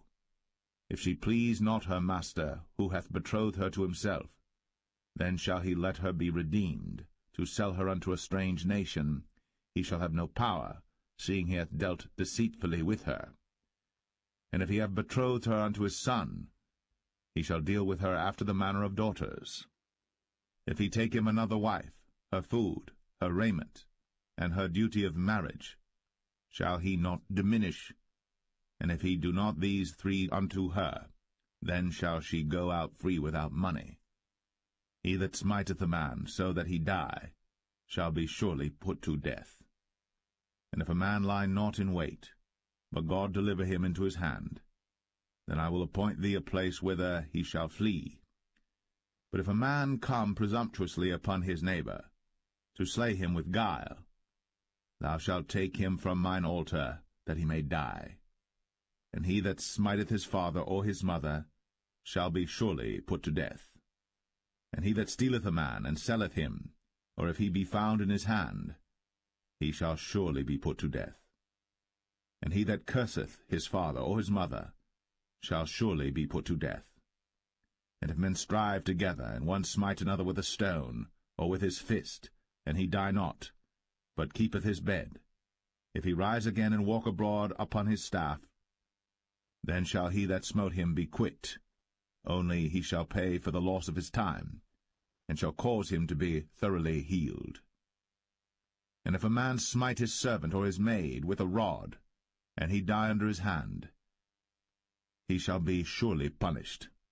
Notwithstanding, if he continue a day or 2, he shall not be punished, for he is his money.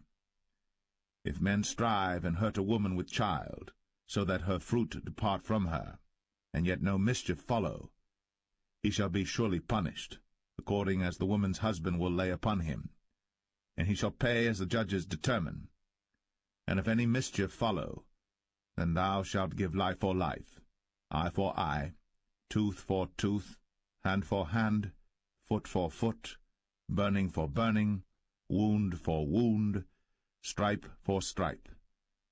And if a man smite the eye of his servant, or the eye of his maid, that it perish, he shall let him go free for his eye's sake. And if he smite out his manservant's tooth, or his maidservant's tooth, he shall let him go free for his tooth's sake. If an ox gore a man or a woman, that they die, then the ox shall be surely stoned, and his flesh shall not be eaten, but the owner of the ox shall be quit. But if the ox were wont to push with his horn in time past, and hath been testified to his owner, and he hath not kept him in, but that he hath killed a man or a woman, the ox shall be stoned, and his owner also shall be put to death. If there be laid on him a sum of money, then he shall give for the ransom of his life whatsoever is laid upon him, whether he have gored a son, or have gored a daughter, according to this judgment shall it be done unto him. If the ox shall push a manservant or a maidservant, he shall give unto their master 30 shekels of silver, and the ox shall be stoned. And if a man shall open a pit, if a man shall dig a pit, and not cover it, and an ox or an ass fall therein, the owner of the pit shall make it good, and give money unto the owner of them, and the dead beast shall be his.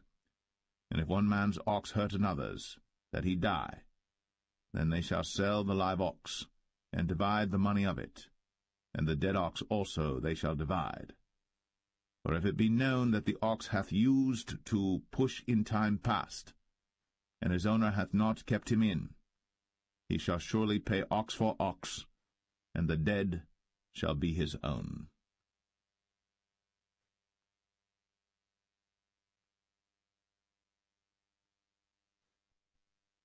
Exodus 22. If a man shall steal an ox or a sheep and kill it or sell it, he shall restore 5 oxen for an ox and 4 sheep for a sheep. If a thief be found breaking up, and be smitten that he die, there shall no blood be shed for him. If the sun be risen upon him, there shall be blood shed for him, for he should make full restitution. If he have nothing, then he shall be sold for his theft. If the theft be certainly found in his hand alive, whether it be ox or ass or sheep, he shall restore double. If a man shall cause a field or vineyard to be eaten, and shall put in his beast, and shall feed in another man's field, of the best of his own field and of the best of his own vineyard, shall he make restitution. If fire break out and catch in thorns, so that stacks of corn or the standing corn of the field be consumed therewith, he that kindled the fire shall surely make restitution. If a man shall deliver unto his neighbor money or stuff to keep, and it be stolen out of the man's house, if the thief be found, let him pay double. If the thief be not found, then the master of the house shall be brought unto the judges to see whether he have put his hand unto his neighbor's goods. For all manner of trespass, whether it be for ox, for ass, for sheep, for raiment, or for any manner of lost thing, which another challengeth to be his, the cause of both parties shall come before the judges, and whom the judges shall condemn, he shall pay double unto his neighbor. If a man deliver unto his neighbor an ass, or an ox, or a sheep, or any beast to keep, and it die, or be hurt, or driven away, no man seeing it, then shall an oath of the Lord be between them both, that he hath not put his hand unto his neighbor's goods, and the owner of it shall accept thereof, and he shall not make it good. And if it be stolen from him, he shall make restitution unto the owner thereof. If it be torn in pieces, then let him bring it for witness, and he shall not make good that which was torn.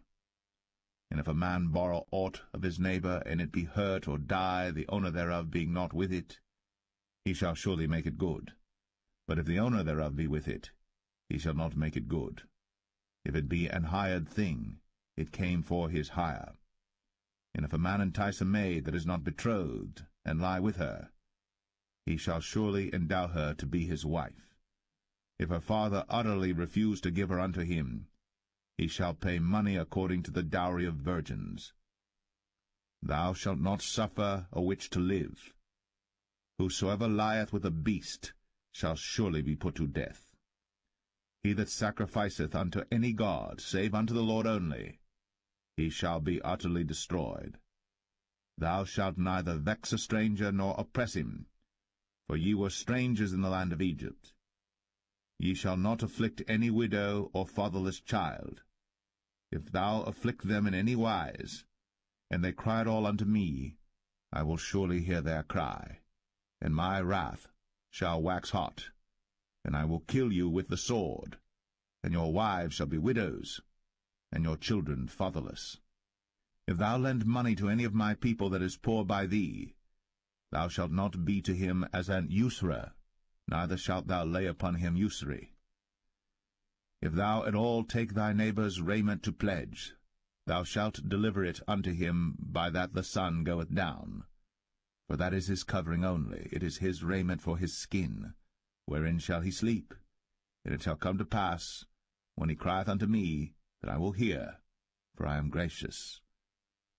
Thou shalt not revile the gods, nor curse the ruler of thy people. Thou shalt not delay to offer the first of thy ripe fruits, and of thy liquors, the firstborn of thy sons shalt thou give unto me.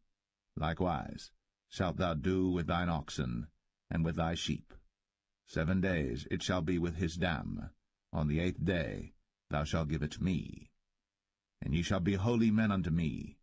Neither shall ye eat any flesh that is torn of beasts in the field. Ye shall cast it to the dogs.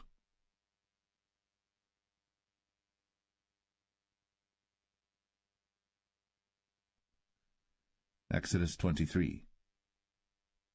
Thou shalt not raise a false report. Put not thine hand with the wicked to be an unrighteous witness. Thou shalt not follow a multitude to do evil. Neither shalt thou speak in a cause to decline after many to wrest judgment. Neither shalt thou countenance a poor man in his cause. If thou meet thine enemy's ox or his ass going astray, thou shalt surely bring it back to him again. If thou see the ass of him that hateth thee lying under his burden, and wouldest forbear to help him, thou shalt surely help with him. Thou shalt not wrest the judgment of thy poor in his cause. Keep thee far from a false matter, and the innocent and righteous slay thou not, for I will not justify the wicked. And thou shalt take no gift, for the gift blindeth the wise, and perverteth the words of the righteous. Also, thou shalt not oppress a stranger, for ye know the heart of a stranger, seeing ye were strangers in the land of Egypt. And 6 years thou shalt sow thy land, and shalt gather in the fruits thereof. But the 7th year thou shalt let it rest and lie still, that the poor of thy people may eat, and what they leave the beasts of the field shall eat. In like manner thou shalt deal with thy vineyard, and with thy oliveyard. 6 days thou shalt do thy work, and on the 7th day thou shalt rest, that thine ox and thine ass may rest, and the son of thy handmaid, and the stranger may be refreshed. And in all things that I have said unto you be circumspect, and make no mention of the name of other gods, neither let it be heard out of thy mouth. 3 times thou shalt keep a feast unto me in the year. Thou shalt keep the feast of unleavened bread. Thou shalt eat unleavened bread 7 days, as I commanded thee, in the time appointed of the month Abib. For in it thou camest out from Egypt, and none shall appear before me empty. And the feast of harvest, the firstfruits of thy labours, which thou hast sown in the field, and the feast of ingathering, which is in the end of the year, when thou hast gathered in thy labours out of the field. 3 times in the year all thy males shall appear before the Lord God. Thou shalt not offer the blood of my sacrifice with leavened bread, neither shall the fat of my sacrifice remain until the morning. The first of the firstfruits of thy land thou shalt bring into the house of the Lord thy God. Thou shalt not see the kid in his mother's milk. Behold, I send an angel before thee, to keep thee in the way, and to bring thee into the place which I have prepared. Beware of him, and obey his voice. Provoke him not, for he will not pardon your transgressions, for my name is in him. But if thou shalt indeed obey his voice, and do all that I speak, then I will be an enemy unto thine enemies, and an adversary unto thine adversaries.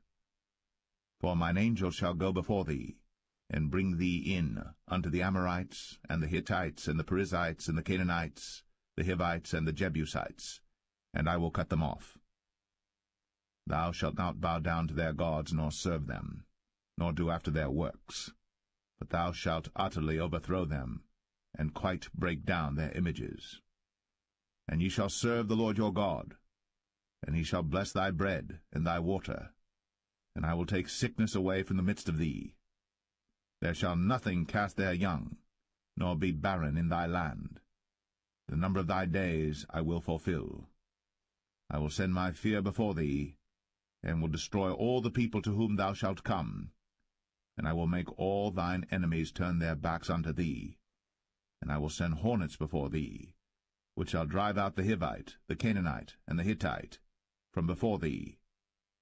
I will not drive them out from before thee in 1 year, lest the land become desolate, and the beasts of the field multiply against thee. By little and little I will drive them out from before thee, until thou be increased and inherit the land. And I will set thy bounds from the Red Sea even unto the sea of the Philistines, and from the desert unto the river. For I will deliver the inhabitants of the land into your hand, and thou shalt drive them out before thee. Thou shalt make no covenant with them, nor with their gods. They shall not dwell in thy land, lest they make thee sin against me. For if thou serve their gods, it will surely be a snare unto thee.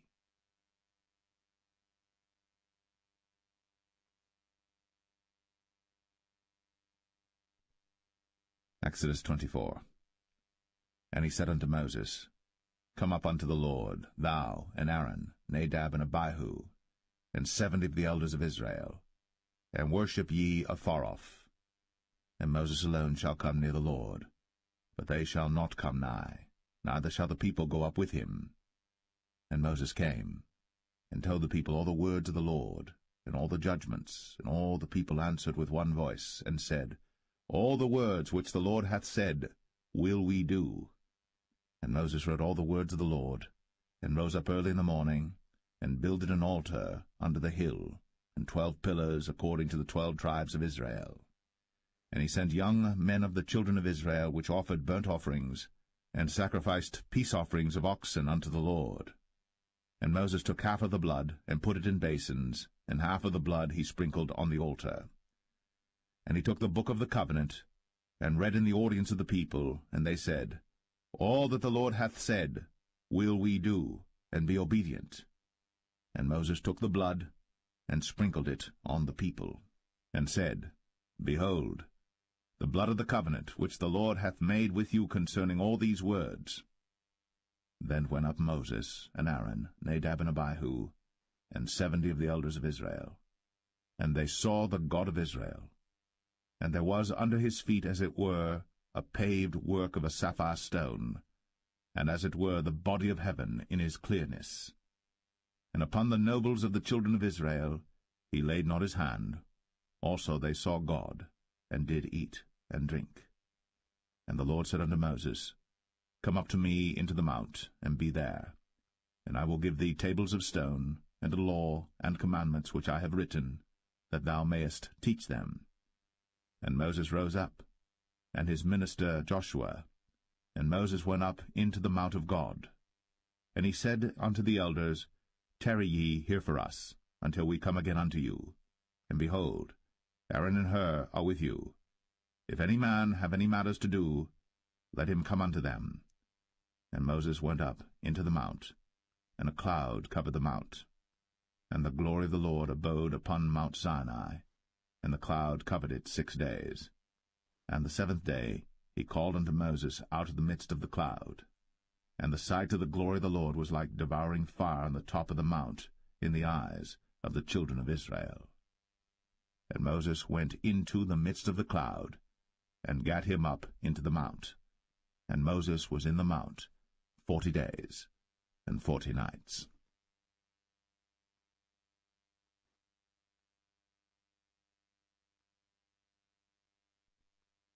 Exodus 25. And the Lord spake unto Moses, saying, Speak unto the children of Israel, that they bring me an offering of every man that giveth it willingly with his heart. Ye shall take my offering. And this is the offering which ye shall take of them, gold, and silver, and brass, and blue, and purple, and scarlet, and fine linen, and goat's hair, and rams' skins dyed red, and badgers' skins, and shittim wood, oil for the light, spices for anointing oil, and for sweet incense, onyx stones, and stones to be set in the ephod, and in the breastplate. And let them make me a sanctuary, that I may dwell among them, according to all that I show thee, after the pattern of the tabernacle, and the pattern of all the instruments thereof, even so shall ye make it. And they shall make an ark of shittim wood. 2 cubits and a half shall be the length thereof, and 1 cubit and a half the breadth thereof, and 1 cubit and a half the height thereof. And thou shalt overlay it with pure gold, within and without shalt thou overlay it, and shalt make upon it a crown of gold round about. And thou shalt cast 4 rings of gold for it, and put them in the 4 corners thereof. And 2 rings shall be in the one side of it, and 2 rings in the other side of it. And thou shalt make staves of shittim wood, and overlay them with gold. And thou shalt put the staves into the rings by the sides of the ark, that the ark may be borne with them. The staves shall be in the rings of the ark, they shall not be taken from it. And thou shalt put into the ark the testimony which I shall give thee. And thou shalt make a mercy seat of pure gold. 2 cubits and a half shall be the length thereof, and 1 cubit and a half the breadth thereof. And thou shalt make 2 cherubims of gold. Of beaten work shalt thou make them, in the 2 ends of the mercy seat. And make 1 cherub on the one end, and the other cherub on the other end. Even of the mercy seat shall ye make the cherubims on the 2 ends thereof. And the cherubims shall stretch forth their wings on high, covering the mercy seat with their wings, and their faces shall look one to another. Toward the mercy seat shall the faces of the cherubims be. And thou shalt put the mercy seat above upon the ark, and in the ark thou shalt put the testimony that I shall give thee. And there I will meet with thee, and I will commune with thee from above the mercy seat, from between the 2 cherubims which are upon the ark of the testimony, of all things which I will give thee in commandment unto the children of Israel. Thou shalt also make a table of shittim wood. 2 cubits shall be the length thereof, and 1 cubit the breadth thereof, and 1 cubit and a half the height thereof. And thou shalt overlay it with pure gold, and make thereto a crown of gold round about. And thou shalt make unto it a border of an handbreadth round about, and thou shalt make a golden crown to the border thereof round about. And thou shalt make for it 4 rings of gold, and put the rings in the 4 corners that are on the 4 feet thereof. Over against the border shall the rings be for places of the staves to bear the table. And thou shalt make the staves of shittim wood, and overlay them with gold, that the table may be borne with them.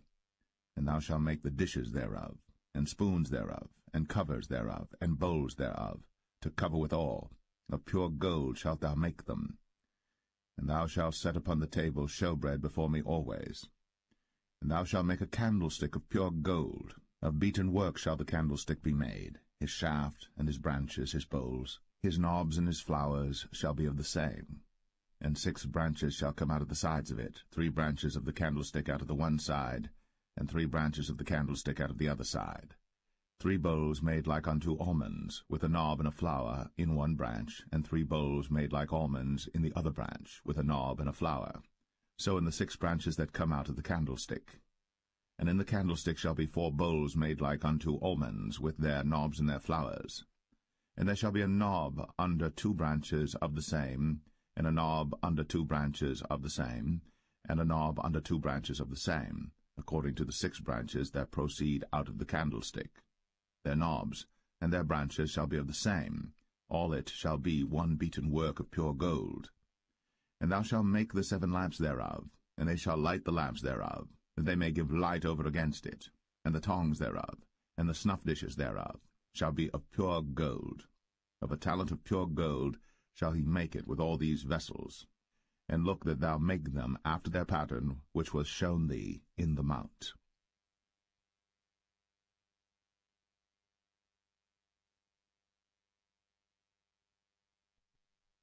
Exodus 26. Moreover, thou shalt make the tabernacle with 10 curtains of fine twined linen, and blue, and purple, and scarlet. With cherubims of cunning work shalt thou make them. The length of 1 curtain shall be 28 cubits, and the breadth of 1 curtain 4 cubits, and every one of the curtains shall have 1 measure. The 5 curtains shall be coupled together one to another, and other 5 curtains shall be coupled one to another. And thou shalt make loops of blue upon the edge of the 1 curtain, from the selvage in the coupling. And likewise shalt thou make in the uttermost edge of another curtain, in the coupling of the 2nd. 50 loops shalt thou make in the 1 curtain, and 50 loops shalt thou make in the edge of the curtain that is in the coupling of the 2nd, that the loops may take hold one of another. And thou shalt make 50 taches of gold, and couple the curtains together with the taches, and it shall be 1 tabernacle. And thou shalt make curtains of goat's hair to be a covering upon the tabernacle. 11 curtains shalt thou make. The length of 1 curtain shall be 30 cubits, and the breadth of 1 curtain 4 cubits, and the 11 curtains shall be all of 1 measure. And thou shalt couple 5 curtains by themselves, and 6 curtains by themselves, and shalt double the 6 curtains in the forefront of the tabernacle. And thou shalt make 50 loops on the edge of the one curtain that is outmost in the coupling, and 50 loops in the edge of the curtain which coupleth the second. And thou shalt make 50 taches of brass, and put the taches into the loops, and couple the tent together, that it may be one. And the remnant that remaineth of the curtains of the tent, the half curtain that remaineth, shall hang over the backside of the tabernacle, and a cubit on the one side, and a cubit on the other side of that which remaineth in the length of the curtains of the tent. It shall hang over the sides of the tabernacle on this side, and on that side to cover it. And thou shalt make a covering for the tent of rams' skins dyed red, and a covering above of badgers' skins. And thou shalt make boards for the tabernacle of shittim wood standing up. 10 cubits shall be the length of a board, and a cubit and a half shall be the breadth of one board. 2 tenons shall there be in one board, set in order, one against another. Thus shalt thou make for all the boards of the tabernacle. And thou shalt make the boards for the tabernacle 20 boards on the south side southward. And thou shalt make 40 sockets of silver under the 20 boards, 2 sockets under one board for his 2 tenons, and 2 sockets under another board for his 2 tenons. And for the second side of the tabernacle on the north side there shall be 20 boards, and there 40 sockets of silver, 2 sockets under one board, and 2 sockets under another board. And for the sides of the tabernacle westward thou shalt make 6 boards, and 2 boards shalt thou make for the corners of the tabernacle in the 2 sides. And they shall be coupled together beneath, and they shall be coupled together above the head of it unto one ring. Thus shall it be for them both. They shall be for the 2 corners. And they shall be 8 boards, and their sockets of silver 16 sockets, 2 sockets under one board, and 2 sockets under another board. And thou shalt make bars of shittim wood, 5 for the boards of the one side of the tabernacle, and 5 bars for the boards of the other side of the tabernacle, and 5 bars for the boards of the side of the tabernacle for the 2 sides westward. And the middle bar in the midst of the boards shall reach from end to end. And thou shalt overlay the boards with gold, and make their rings of gold, for places for the bars, and thou shalt overlay the bars with gold. And thou shalt rear up the tabernacle according to the fashion thereof which was shown thee in the mount. And thou shalt make a veil of blue, and purple, and scarlet, and fine twined linen of cunning work. With cherubims shall it be made. And thou shalt hang it upon 4 pillars of shittim wood overlaid with gold. Their hooks shall be of gold, upon the 4 sockets of silver. And thou shalt hang up the veil under the taches, that thou mayest bring in thither within the veil the ark of the testimony. And the veil shall divide unto you between the holy place and the most holy. And thou shalt put the mercy seat upon the ark of the testimony in the most holy place. And thou shalt set the table without the veil, and the candlestick over against the table on the side of the tabernacle toward the south. And thou shalt put the table on the north side. And thou shalt make an hanging for the door of the tent, of blue and purple and scarlet, and fine twined linen, wrought with needlework. And thou shalt make for the hanging 5 pillars of shittim wood, and overlay them with gold, and the hooks shall be of gold, and thou shalt cast 5 sockets of brass for them.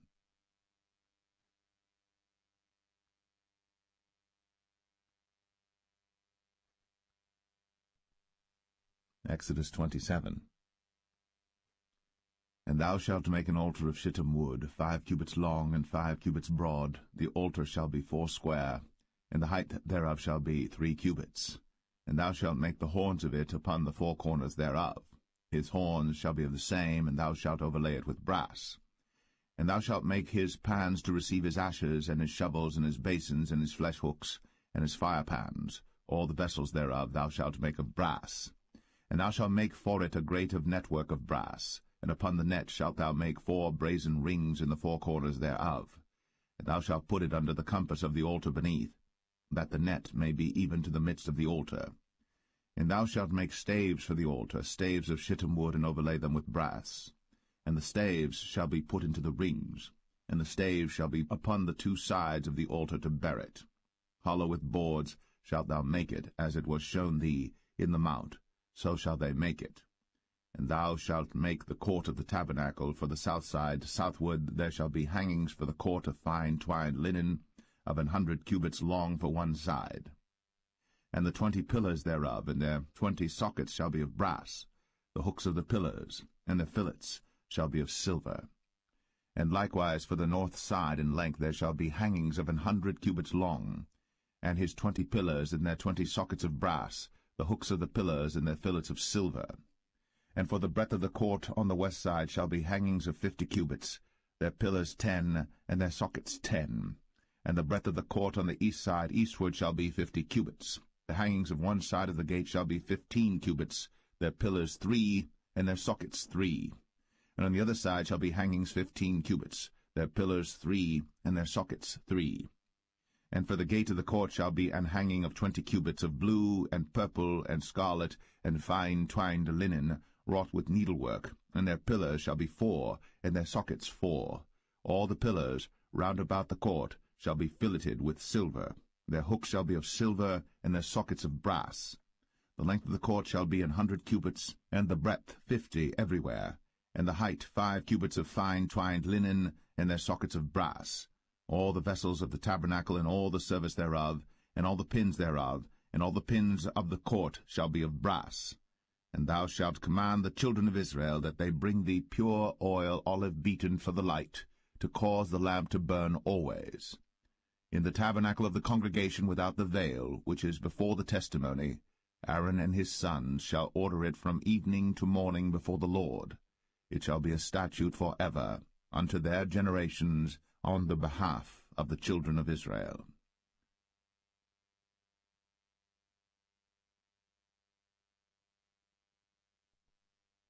Exodus 28. And take thou unto thee Aaron thy brother, and his sons with him, from among the children of Israel, that he may minister unto me in the priest's office, even Aaron, Nadab, and Abihu, Eleazar, and Ithamar, Aaron's sons. And thou shalt make holy garments for Aaron thy brother, for glory and for beauty. And thou shalt speak unto all that are wise-hearted, whom I have filled with the spirit of wisdom, that they may make Aaron's garments to consecrate him, that he may minister unto me in the priest's office. And these are the garments which they shall make, a breastplate, and an ephod, and a robe, and a broidered coat, a mitre, and a girdle.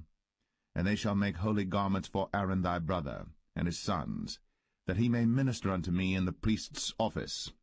And they shall take gold, and blue, and purple, and scarlet, and fine linen. And they shall make the ephod of gold, of blue, and of purple, of scarlet, and fine twined linen with cunning work. It shall have the 2 shoulder pieces thereof joined at the 2 edges thereof, and so it shall be joined together. And the curious girdle of the ephod which is upon it shall be of the same, according to the work thereof, even of gold, of blue, and purple, and scarlet, and fine twined linen. And thou shalt take 2 onyx stones, and grave on them the names of the children of Israel, 6 of their names on one stone, and the other 6 names of the rest on the other stone, according to their birth. With the work of an engraver in stone, like the engravings of a signet, shalt thou engrave the 2 stones with the names of the children of Israel. Thou shalt make them to be set in ouches of gold. And thou shalt put the 2 stones upon the shoulders of the ephod for stones of memorial unto the children of Israel. And Aaron shall bear their names before the Lord upon his 2 shoulders for a memorial. And thou shalt make ouches of gold, and 2 chains of pure gold at the ends. Of wreathen work shalt thou make them, and fasten the wreathen chains to the ouches. And thou shalt make the breastplate of judgment with cunning work. After the work of the ephod thou shalt make it, of gold, of blue, and of purple, and of scarlet, and of fine twined linen shalt thou make it. 4 square it shall be, being doubled. A span shall be the length thereof, and a span shall be the breadth thereof. And thou shalt set in it settings of stones, even 4 rows of stones. The first row shall be a sardius, a topaz, and a carbuncle. This shall be the first row. And the second row shall be an emerald, a sapphire, and a diamond. And the third row a ligure, an agate, and an amethyst. And the 4th row a beryl, and an onyx, and a jasper. They shall be set in gold in their enclosings. And the stone shall be with the names of the children of Israel, 12 according to their names, like the engravings of a signet. Every one with his name shall they be according to the 12 tribes. And thou shalt make upon the breastplate chains at the ends of wreathen work of pure gold. And thou shalt make upon the breastplate 2 rings of gold, and shalt put the 2 rings on the 2 ends of the breastplate. And thou shalt put the 2 wreathen chains of gold in the 2 rings which are on the ends of the breastplate. And the other 2 ends of the 2 wreathen chains thou shalt fasten in the 2 ouches, and put them on the shoulder pieces of the ephod before it. And thou shalt make 2 rings of gold, and thou shalt put them upon the 2 ends of the breastplate, in the border thereof, which is in the side of the ephod inward. And 2 other rings of gold thou shalt make, and shalt put them on the 2 sides of the ephod underneath, toward the forepart thereof, over against the other coupling thereof, above the curious girdle of the ephod. And they shall bind the breastplate by the rings thereof unto the rings of the ephod with a lace of blue, that it may be above the curious girdle of the ephod, and that the breastplate be not loosed from the ephod.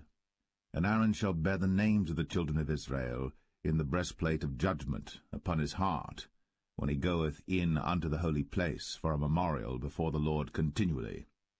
And thou shalt put in the breastplate of judgment the Urim and the Thummim, and they shall be upon Aaron's heart, when he goeth in before the Lord. And Aaron shall bear the judgment of the children of Israel upon his heart before the Lord continually. And thou shalt make the robe of the ephod all of blue. And there shall be an hole in the top of it, in the midst thereof. It shall have a binding of woven work round about the whole of it, as it were the whole of an habergeon, that it be not rent. And beneath upon the hem of it thou shalt make pomegranates of blue, and of purple, and of scarlet round about the hem thereof, and bells of gold between them round about, a golden bell and a pomegranate, a golden bell and a pomegranate, upon the hem of the robe round about. And it shall be upon Aaron to minister, and his sound shall be heard when he goeth in unto the holy place before the Lord, and when he cometh out, that he die not. And thou shalt make a plate of pure gold, and grave upon it, like the engravings of a signet, holiness to the Lord. And thou shalt put it on a blue lace, that it may be upon the mitre, upon the forefront of the mitre it shall be. And it shall be upon Aaron's forehead, that Aaron may bear the iniquity of the holy things, which the children of Israel shall hallow in all their holy gifts. And it shall be always upon his forehead, that they may be accepted before the Lord. And thou shalt embroider the coat of fine linen, and thou shalt make the mitre of fine linen, and thou shalt make the girdle of needlework. And for Aaron's sons thou shalt make coats, and thou shalt make for them girdles, and bonnets shalt thou make for them for glory and for beauty. And thou shalt put them upon Aaron thy brother, and his sons with him, and shalt anoint them, and consecrate them, and sanctify them, that they may minister unto me in the priest's office. And thou shalt make them linen breeches to cover their nakedness, from the loins even unto the thighs they shall reach. And they shall be upon Aaron and upon his sons when they come in unto the tabernacle of the congregation, or when they come near unto the altar to minister in the holy place, that they bear not iniquity, and die. It shall be a statute for ever unto him, and his seed after him.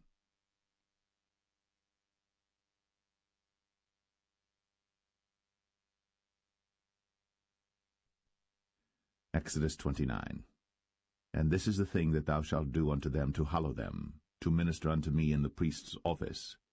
Take 1 young bullock, and 2 rams without blemish, and unleavened bread and cakes unleavened tempered with oil, and wafers unleavened anointed with oil, of wheaten flour shalt thou make them.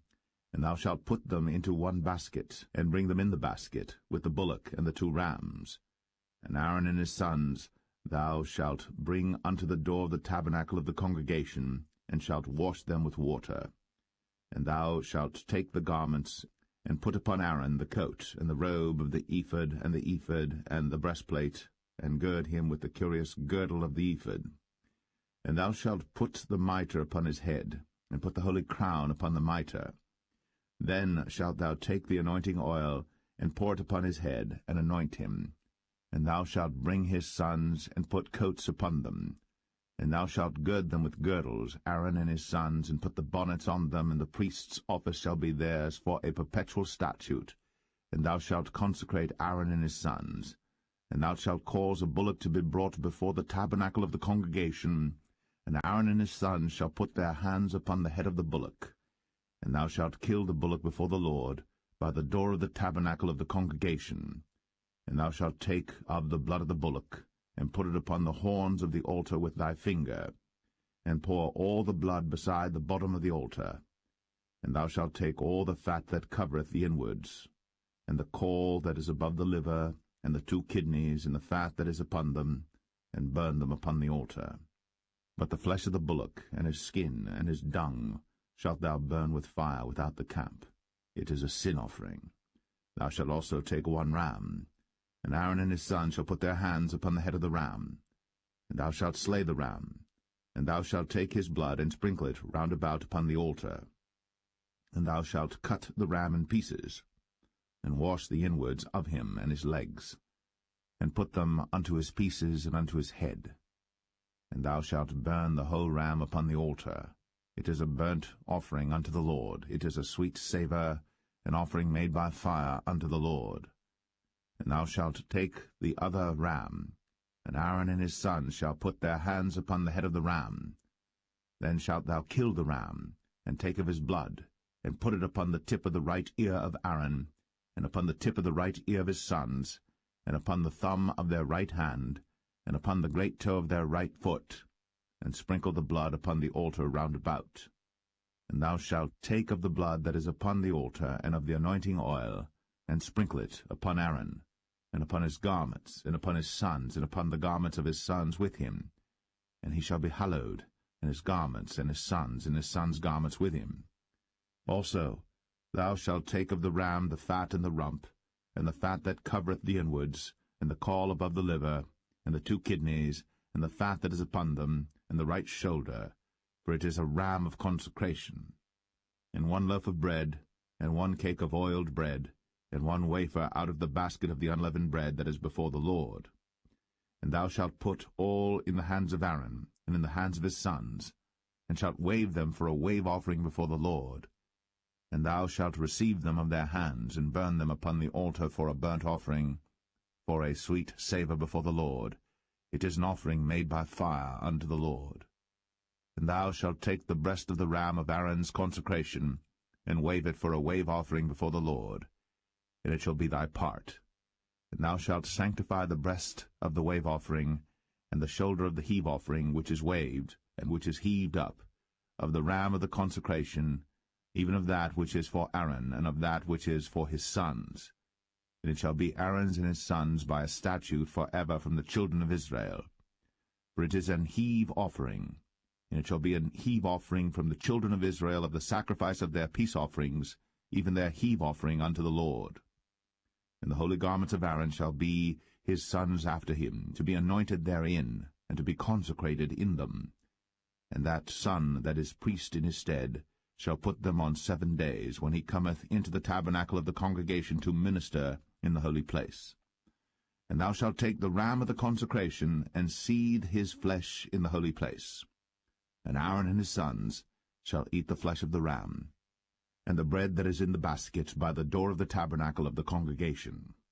And they shall eat those things wherewith the atonement was made, to consecrate and to sanctify them. But a stranger shall not eat thereof, because they are holy. And if aught of the flesh of the consecrations, or of the bread, remain unto the morning, then thou shalt burn the remainder with fire.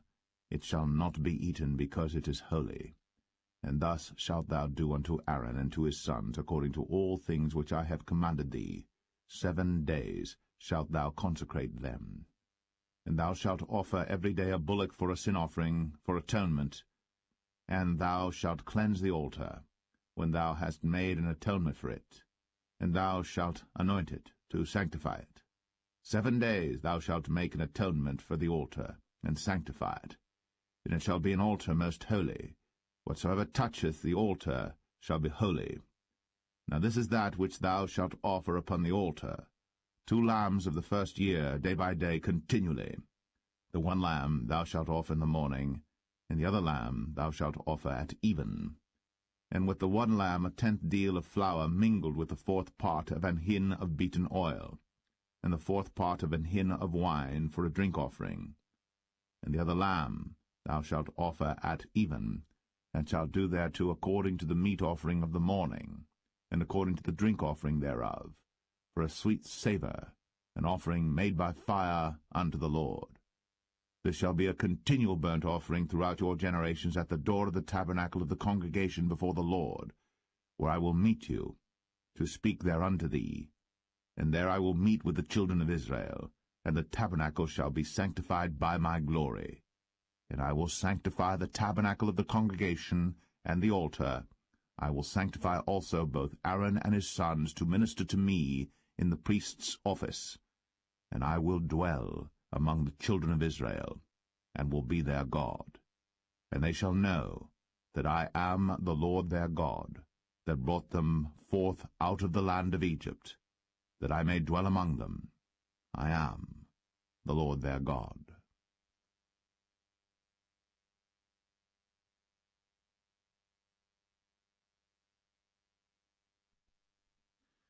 Exodus 30. And thou shalt make an altar to burn incense upon.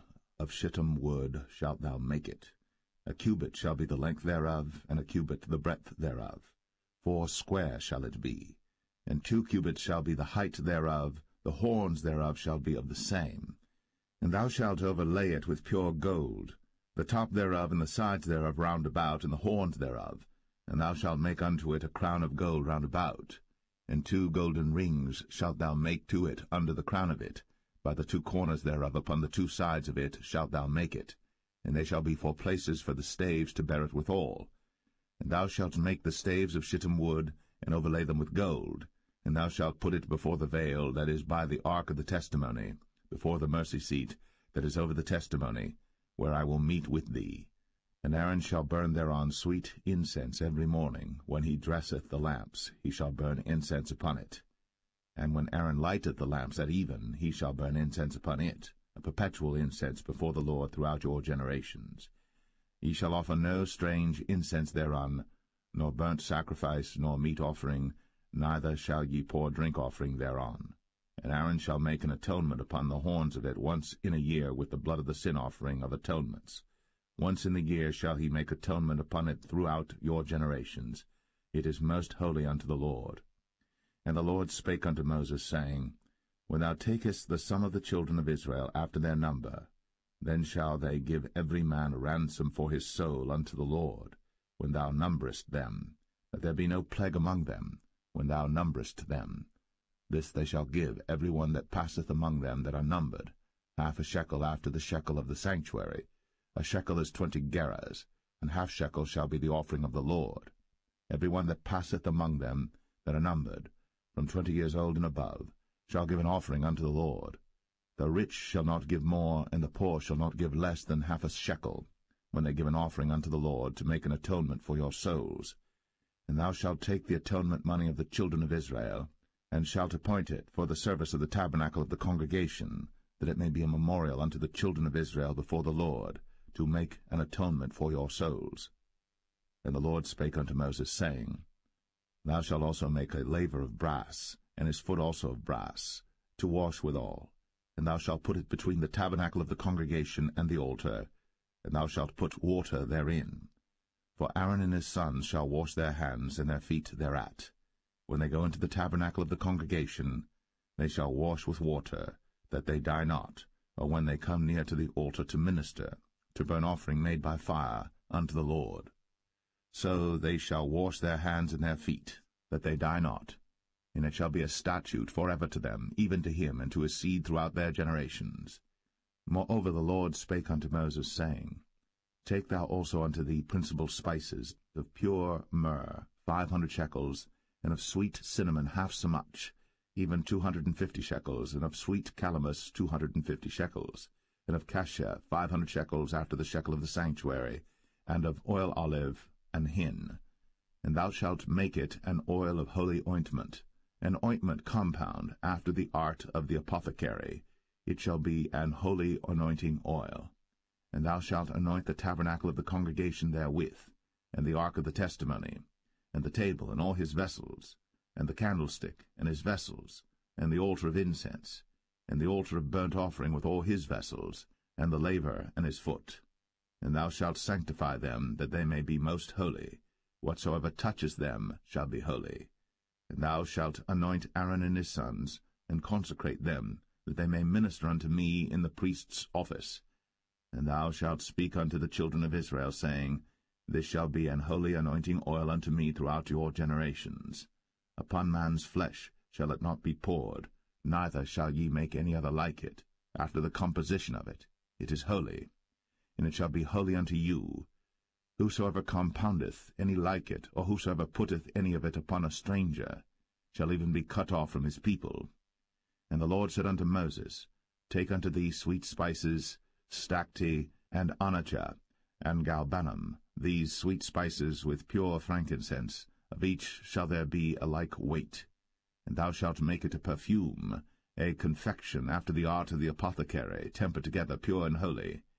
And thou shalt beat some of it very small, and put of it before the testimony in the tabernacle of the congregation, where I will meet with thee. It shall be unto you most holy. And as for the perfume which thou shalt make, ye shall not make to yourselves according to the composition thereof. It shall be unto thee holy for the Lord. Whosoever shall make like unto that, to smell thereto, shall even be cut off from his people.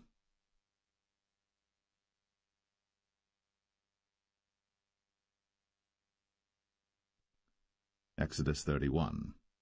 And the Lord spake unto Moses, saying, See, I have called by name Bezalel the son of Uri, the son of Hur, of the tribe of Judah, and I have filled him with the Spirit of God, in wisdom, and in understanding, and in knowledge, and in all manner of workmanship, to devise cunning works, to work in gold, and in silver, and in brass, and in cutting of stones, to set them, and in carving of timber, to work in all manner of workmanship.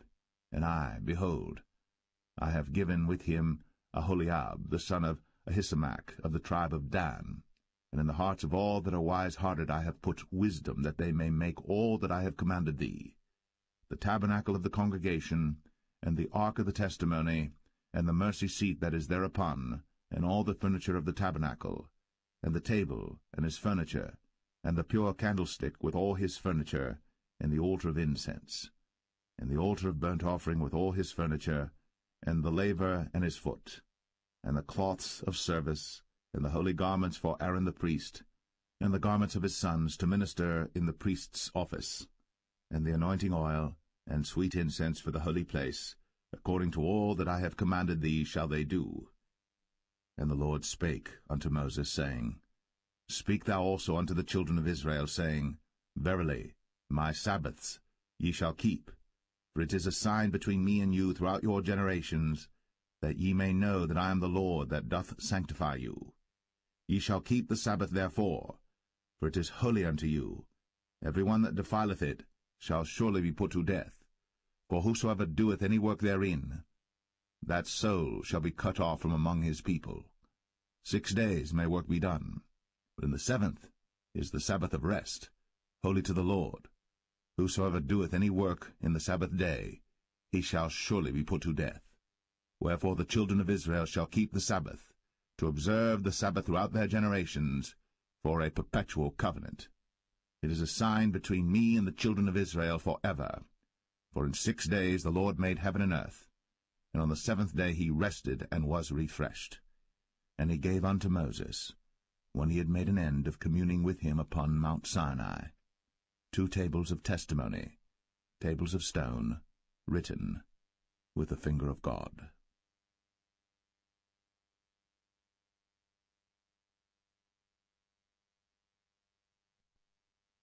Exodus 32.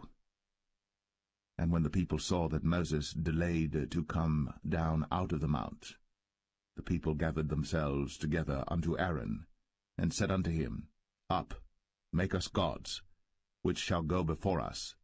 For as for this Moses, the man that brought us up out of the land of Egypt, we wot not what is become of him. And Aaron said unto them, Break off the golden earrings which are in the ears of your wives, of your sons, and of your daughters, and bring them unto me.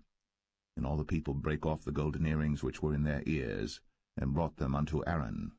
And he received them at their hand, and fashioned it with a graving tool, after he had made it, a molten calf. And they said, These be thy gods, O Israel, which brought thee up out of the land of Egypt. And when Aaron saw it, he built an altar before it. And Aaron made proclamation and said, Tomorrow is a feast to the Lord. And they rose up early on the morrow, and offered burnt offerings, and brought peace offerings. And the people sat down to eat and to drink, and rose up to play. And the Lord said unto Moses, Go, get thee down, for thy people, which thou broughtest out of the land of Egypt, have corrupted themselves. They have turned aside quickly out of the way which I commanded them. They have made them a molten calf, and have worshipped it, and have sacrificed thereunto, and said, These be thy gods, O Israel, which have brought thee up out of the land of Egypt. And the Lord said unto Moses, I have seen this people, and behold, it is a stiff-necked people. Now therefore let me alone, that my wrath may wax hot against them, and that I may consume them, and I will make of thee a great nation.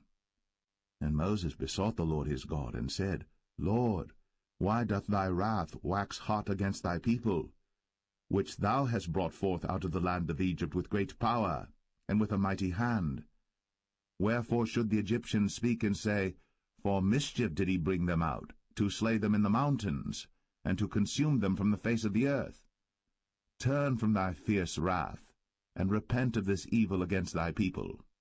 Remember Abraham, Isaac, and Israel, thy servants, to whom thou swarest by thine own self, and saidst unto them, I will multiply your seed as the stars of heaven, and all this land that I have spoken of will I give unto your seed, and they shall inherit it for ever. And the Lord repented of the evil which he thought to do unto his people. And Moses turned, and went down from the mount, and the 2 tables of the testimony were in his hand. The tables were written on both their sides. On the one side and on the other were they written. And the tables were the work of God, and the writing was the writing of God, graven upon the tables. And when Joshua heard the noise of the people as they shouted, he said unto Moses, There is a noise of war in the camp. And he said, It is not the voice of them that shout for mastery, neither is it the voice of them that cry for being overcome, but the noise of them that sing do I hear. And it came to pass, as soon as he came nigh unto the camp, that he saw the calf and the dancing. And Moses' anger waxed hot, and he cast the tables out of his hands, and brake them beneath the mount. And he took the calf which they had made, and burnt it in the fire, and ground it to powder, and strawed it upon the water, and made the children of Israel drink of it. And Moses said unto Aaron, What did this people unto thee, that thou hast brought so great a sin upon them? And Aaron said, Let not the anger of my Lord wax hot. Thou knowest the people, that they are set on mischief. For they said unto me, Make us gods, which shall go before us. For as for this Moses, the man that brought us up out of the land of Egypt, we wot not what is become of him. And I said unto them, Whosoever hath any gold, let them break it off. So they gave it to me. Then I cast it into the fire, and there came out this calf. And when Moses saw that the people were naked, for Aaron had made them naked unto their shame among their enemies, then Moses stood in the gate of the camp, and said, Who is on the Lord's side? Let him come unto me. And all the sons of Levi gathered themselves together unto him. And he said unto them, Thus saith the Lord God of Israel, Put every man his sword by his side, and go in and out from gate to gate throughout the camp, and slay every man his brother, and every man his companion, and every man his neighbor. And the children of Levi did according to the word of Moses. And there fell of the people that day about 3,000 men. For Moses had said, Consecrate yourselves today to the Lord, even every man upon his son, and upon his brother, that he may bestow upon you a blessing this day. And it came to pass on the morrow, that Moses said unto the people, Ye have sinned a great sin, and now I will go up unto the Lord. Peradventure I shall make an atonement for your sin. And Moses returned unto the Lord, and said, O this people have sinned a great sin, and have made them gods of gold. Yet now, if thou wilt forgive their sin, and if not, blot me, I pray thee, out of thy book, which thou hast written. And the Lord said unto Moses, Whosoever hath sinned against me, him will I blot out of my book. Therefore now go, lead the people unto the place of which I have spoken unto thee. Behold, mine angel shall go before thee. Nevertheless, in the day when I visit, I will visit their sin upon them. And the Lord plagued the people, because they made the calf which Aaron made.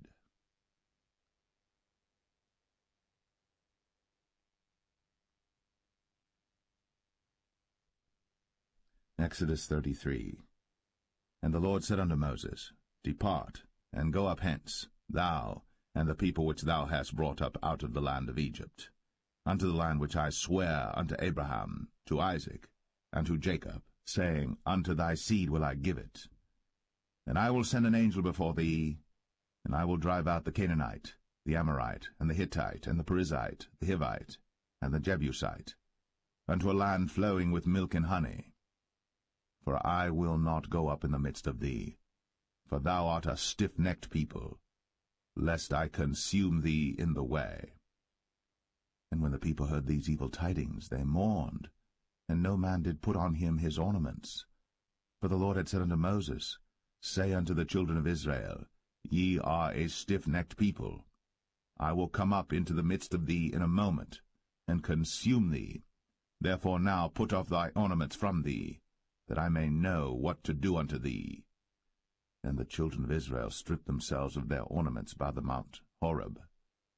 And Moses took the tabernacle, and pitched it without the camp, afar off from the camp, and called it the tabernacle of the congregation. And it came to pass that every one which sought the Lord went out unto the tabernacle of the congregation, which was without the camp. And it came to pass, when Moses went out unto the tabernacle, that all the people rose up, and stood every man at his tent door, and looked after Moses, until he was gone into the tabernacle. And it came to pass, as Moses entered into the tabernacle, the cloudy pillar descended, and stood at the door of the tabernacle, and the Lord talked with Moses. And all the people saw the cloudy pillar stand at the tabernacle door. And all the people rose up and worshipped, every man in his tent door. And the Lord spake unto Moses face to face, as a man speaketh unto his friend. And he turned again into the camp. But his servant Joshua the son of Nun, a young man, departed not out of the tabernacle. And Moses said unto the Lord, See, thou sayest unto me, Bring up this people, and thou hast not let me know whom thou wilt send with me. Yet thou hast said, I know thee by name, and thou hast also found grace in my sight. Now therefore, I pray thee, if I have found grace in thy sight, show me now thy way, that I may know thee, that I may find grace in thy sight, and consider that this nation is thy people. And he said, My presence shall go with thee, and I will give thee rest. And he said unto him, If thy presence go not with me, carry us not up hence. For wherein shall it be known here that I and thy people have found grace in thy sight? Is it not in that thou goest with us? So shall we be separated, I and thy people, from all the people that are upon the face of the earth. And the Lord said unto Moses, I will do this thing also that thou hast spoken, for thou hast found grace in my sight, and I know thee by name. And he said, I beseech thee, show me thy glory. And he said, I will make all my goodness pass before thee, and I will proclaim the name of the Lord before thee, and will be gracious to whom I will be gracious, and will show mercy on whom I will show mercy. And he said, Thou canst not see my face, for there shall no man see me and live. And the Lord said, Behold, there is a place by me, and thou shalt stand upon a rock. And it shall come to pass, while my glory passeth by, that I will put thee in a cleft of the rock, and will cover thee with my hand while I pass by. And I will take away mine hand, and thou shalt see my back parts, but my face shall not be seen.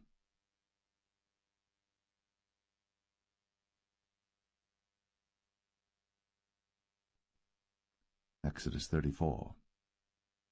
And the Lord said unto Moses, Hew thee 2 tables of stone like unto the first. And I will write upon these tables the words that were in the first tables which thou breakest. And be ready in the morning, and come up in the morning unto Mount Sinai, and present thyself there to me in the top of the mount. And no man shall come up with thee, neither let any man be seen throughout all the mount, neither let the flocks nor herds feed before that mount. And he hewed 2 tables of stone like unto the first. And Moses rose up early in the morning, and went up unto Mount Sinai, as the Lord had commanded him, and took in his hand the 2 tables of stone. And the Lord descended in the cloud, and stood with him there, and proclaimed the name of the Lord. And the Lord passed by before him, and proclaimed, the Lord God, merciful and gracious, long-suffering, and abundant in goodness and truth, keeping mercy for thousands, forgiving iniquity, and transgression and sin, and that will by no means clear the guilty, visiting the iniquity of the fathers upon the children, and upon the children's children, unto the 3rd and to the 4th generation. And Moses made haste, and bowed his head toward the earth, and worshipped, and he said, If now I have found grace in thy sight, O Lord, let my Lord, I pray thee, go among us. For it is a stiff-necked people, and pardon our iniquity and our sin, and take us for thine inheritance. And he said, Behold, I make a covenant. Before all thy people I will do marvels, such as have not been done in all the earth, nor in any nation. And all the people among which thou art shall see the work of the Lord, for it is a terrible thing that I will do with thee.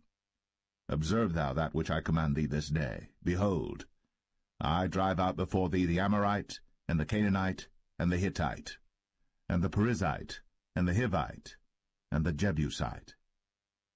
Take heed to thyself, lest thou make a covenant with the inhabitants of the land whither thou goest, lest it be for a snare in the midst of thee. But ye shall destroy their altars, break their images, and cut down their groves. For thou shalt worship no other god, for the Lord whose name is jealous is a jealous God. Lest thou make a covenant with the inhabitants of the land, and they go a-whoring after their gods, and do sacrifice unto their gods, and one call thee, and thou eat of his sacrifice, and thou take of their daughters unto thy sons, and their daughters go a-whoring after their gods, and make thy sons go a-whoring after their gods. Thou shalt make thee no molten gods. The feast of unleavened bread shalt thou keep. 7 days thou shalt eat unleavened bread, as I commanded thee, in the time of the month Abib. For in the month Abib thou camest out from Egypt.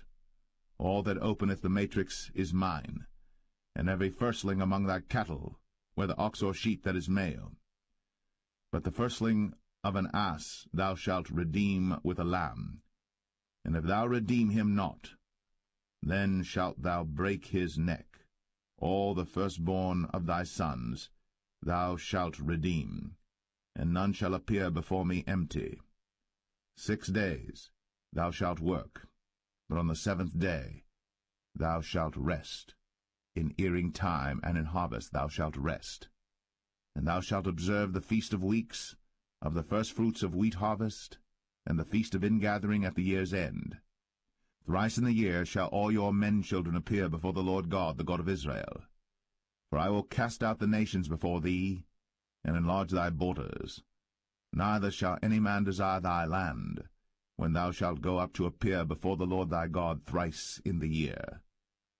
Thou shalt not offer the blood of my sacrifice with leaven, neither shall the sacrifice of the feast of the Passover be left unto the morning.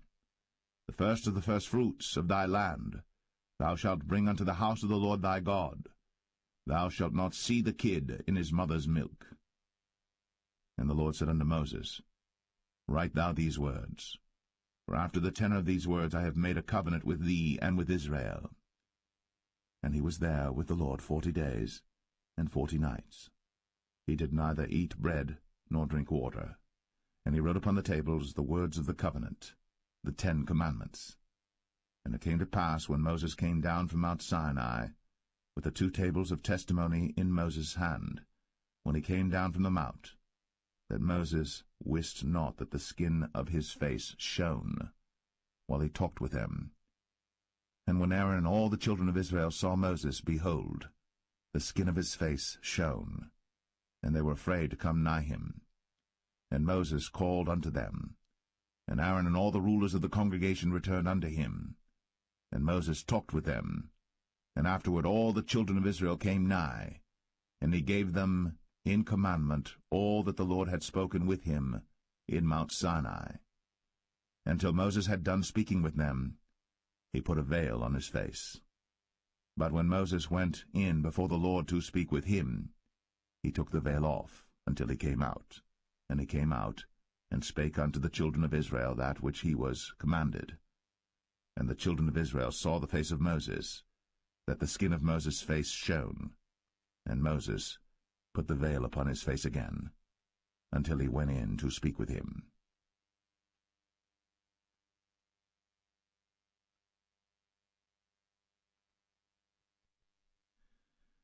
Exodus 35.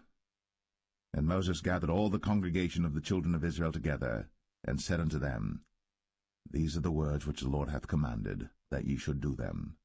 6 days shall work be done, but on the 7th day there shall be to you an holy day, a Sabbath of rest to the Lord. Whosoever doeth work therein shall be put to death. Ye shall kindle no fire throughout your habitations upon the Sabbath day. And Moses spake unto all the congregation of the children of Israel, saying, This is the thing which the Lord commanded, saying, Take ye from among you an offering unto the Lord. Whosoever is of a willing heart, let him bring it, an offering of the Lord, gold and silver and brass, and blue and purple and scarlet and fine linen and goat's hair, and rams' skins dyed red, and badgers' skins, and shittim wood, and oil for the light, and spices for anointing oil, and for the sweet incense, and onyx stones, and stones to be set for the ephod and for the breastplate. And every wise-hearted among you shall come, and make all that the Lord hath commanded, the tabernacle, his tent, and his covering, his taches, and his boards, his bars, his pillars, and his sockets, the ark and the staves thereof, with the mercy seat and the veil of the covering, the table and his staves, and all his vessels, and the showbread, the candlestick also for the light, and his furniture, and his lamps, with the oil for the light, and the incense altar, and his staves, and the anointing oil, and the sweet incense, and the hanging for the door at the entering in of the tabernacle, the altar of burnt offering, with his brazen grate, his staves, and all his vessels, the laver and his foot, the hangings of the court, his pillars, and their sockets, and the hanging for the door of the court, the pins of the tabernacle, and the pins of the court, and their cords, the cloths of service, to do service in the holy place, the holy garments for Aaron the priest, and the garments of his sons to minister in the priest's office. And all the congregation of the children of Israel departed from the presence of Moses. And they came, every one whose heart stirred him up, and every one whom his spirit made willing. And they brought the Lord's offering to the work of the tabernacle of the congregation, and for all his service, and for the holy garments. And they came, both men and women, as many as were willing-hearted, and brought bracelets and earrings and rings and tablets, all jewels of gold. And every man that offered an offering of gold unto the Lord. And every man with whom was found blue and purple and scarlet and fine linen and goat's hair, and red skins of rams and badgers' skins brought them. Every one that did offer an offering of silver and brass brought the Lord's offering, and every man with whom was found shittim wood for any work of the service brought it. And all the women that were wise-hearted did spin with their hands, and brought that which they had spun, both of blue and of purple and of scarlet and of fine linen. And all the women whose heart stirred them up in wisdom spun goat's hair. And the rulers brought onyx stones, and stones to be set for the ephod and for the breastplate, and spice, and oil for the light, and for the anointing oil, and for the sweet incense. The children of Israel brought a willing offering unto the Lord, every man and woman whose heart made them willing to bring for all manner of work, which the Lord had commanded to be made by the hand of Moses. And Moses said unto the children of Israel, See, the Lord hath called by name Bezalel the son of Uri, the son of Hur, of the tribe of Judah. And he hath filled him with the Spirit of God in wisdom, in understanding and in knowledge, and in all manner of workmanship, and to devise curious works, to work in gold, and in silver, and in brass, and in the cutting of stones, to set them, and in carving of wood, to make any manner of cunning work. And he hath put in his heart that he may teach, both he and Aholiab, the son of Ahisamach, of the tribe of Dan. Them hath he filled with wisdom of heart, to work all manner of work, of the engraver, and of the cunning workman, and of the embroiderer, in blue, and in purple, and scarlet, and in fine linen, and of the weaver, even of them that do any work, and of those that devise cunning work.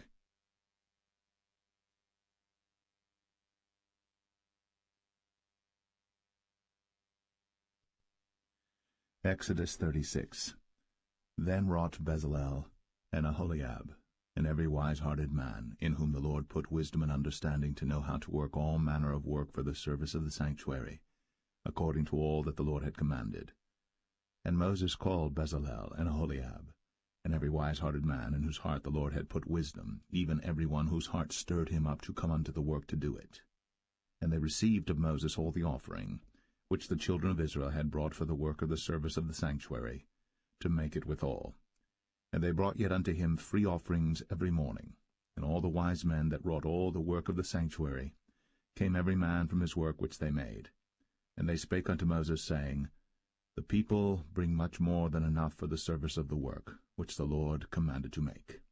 And Moses gave commandment, and they caused it to be proclaimed throughout the camp, saying, Let neither man nor woman make any more work for the offering of the sanctuary. So the people were restrained from bringing. But the stuff they had was sufficient for all the work to make it, and too much. And every wise-hearted man among them that wrought the work of the tabernacle made 10 curtains of fine twined linen, and blue, and purple, and scarlet. With cherubims of cunning work made he them. The length of one curtain was 28 cubits, and the breadth of one curtain 4 cubits. The curtains were all of one size. And he coupled the 5 curtains one unto another, and the other 5 curtains he coupled one unto another. And he made loops of blue on the edge of one curtain from the selvage in the coupling. Likewise he made in the uttermost side of another curtain in the coupling of the second. 50 loops made he in one curtain, and 50 loops made he in the edge of the curtain which was in the coupling of the second. The loops held one curtain to another. And he made 50 taches of gold, and coupled the curtains one unto another with the taches. So it became one tabernacle. And he made curtains of goat's hair for the tent over the tabernacle. 11 curtains he made them.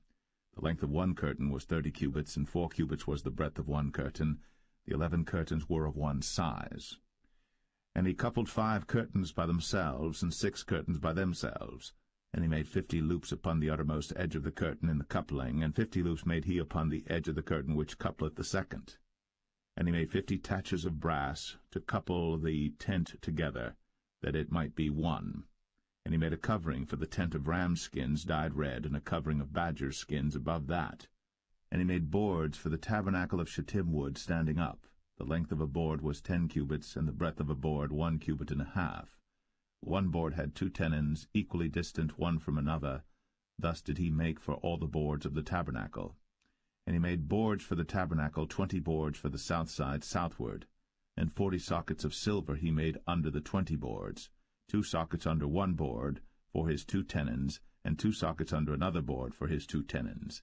And for the other side of the tabernacle, which is toward the north corner, he made 20 boards. And there 40 sockets of silver, 2 sockets under one board, and 2 sockets under another board.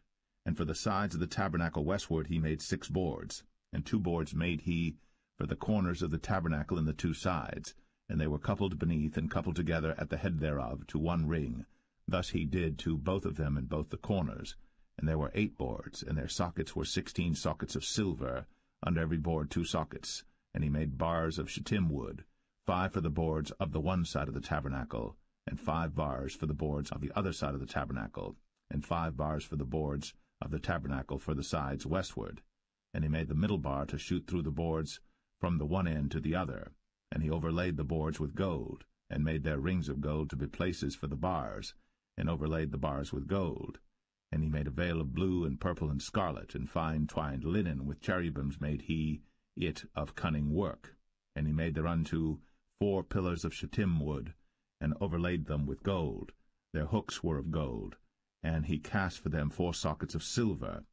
And he made an hanging for the tabernacle door of blue and purple and scarlet and fine twined linen of needlework, and the 5 pillars of it with their hooks, and he overlaid their chapiters and their fillets with gold, but their 5 sockets were of brass.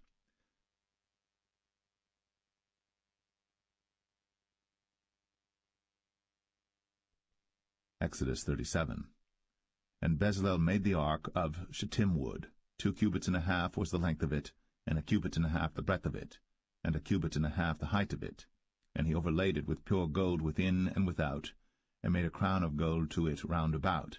And he cast for it 4 rings of gold, to be set by the 4 corners of it, even 2 rings upon the one side of it, and 2 rings upon the other side of it. And he made staves of shittim wood, and overlaid them with gold.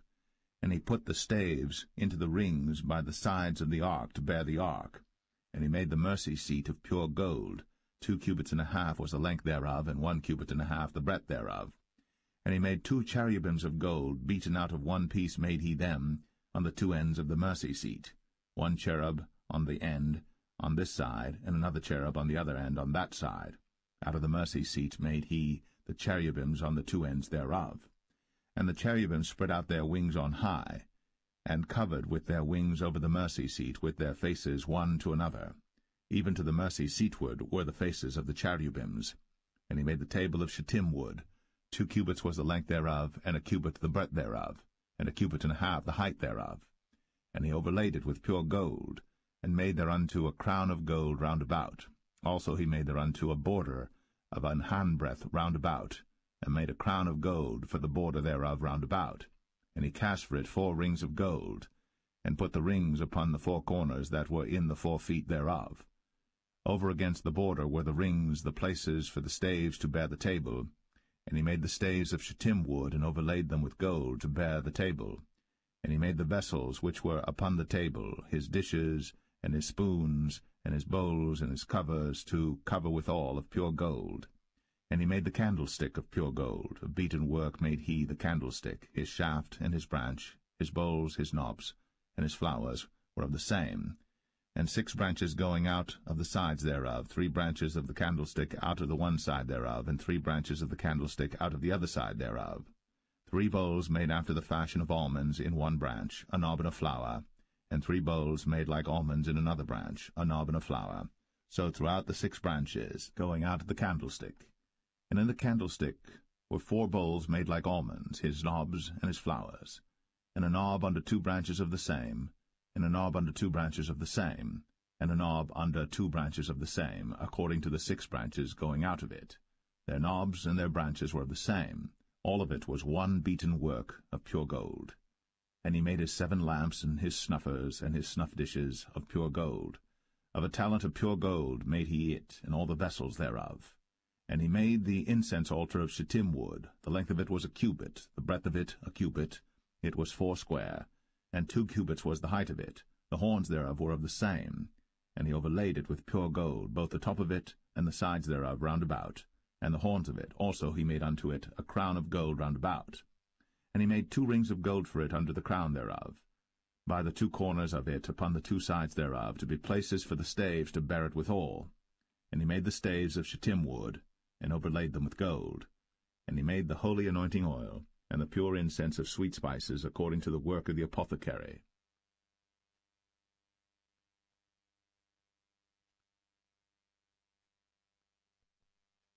Exodus 38. And he made the altar of burnt offering of shittim wood. 5 cubits was the length thereof, and 5 cubits the breadth thereof. It was 4 square, and 3 cubits the height thereof. And he made the horns thereof on the 4 corners of it. The horns thereof were of the same, and he overlaid it with brass. And he made all the vessels of the altar, the pots and the shovels and the basins and the flesh hooks and the firepans, all the vessels thereof made he of brass. And he made for the altar a brazen grate of network under the compass thereof beneath unto the midst of it. And he cast 4 rings for the 4 ends of the grate of brass, to be places for the staves. And he made the staves of shittim wood, and overlaid them with brass. And he put the staves into the rings on the sides of the altar, to bear it withal. He made the altar hollow with boards. And he made the laver of brass, and the foot of it of brass, of the looking-glasses of the women assembling, which assembled at the door of the tabernacle of the congregation. And he made the court. On the south side southward the hangings of the court were of fine twined linen, 100 cubits.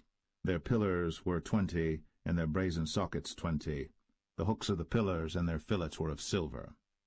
And for the north side the hangings were 100 cubits, their pillars were 20, and their sockets of brass 20.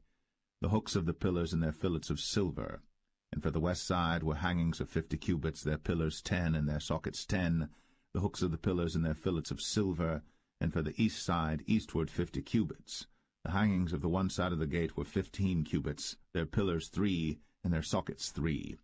And for the other side of the court gate, on this hand and that hand, were hangings of 15 cubits, their pillars 3, and their sockets 3.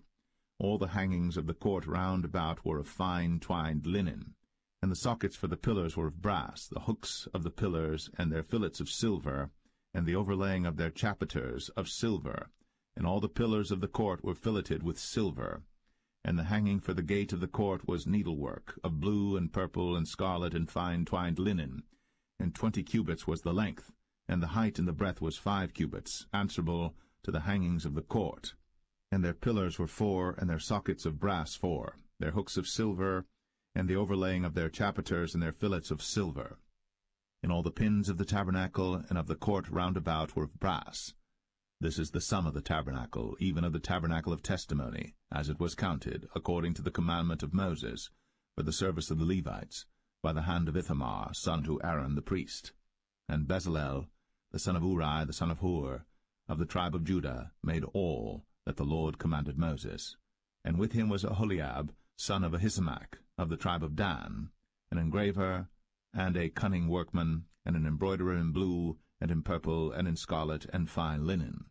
All the gold that was occupied for the work, and all the work of the holy place, even the gold of the offering, was 29 talents, and 730 shekels after the shekel of the sanctuary.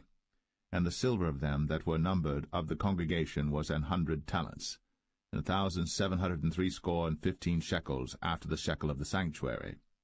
A bekah for every man, that is, half a shekel, after the shekel of the sanctuary, for every one that went to be numbered, from 20 years old and upward, for 600,000 and 3,550 men.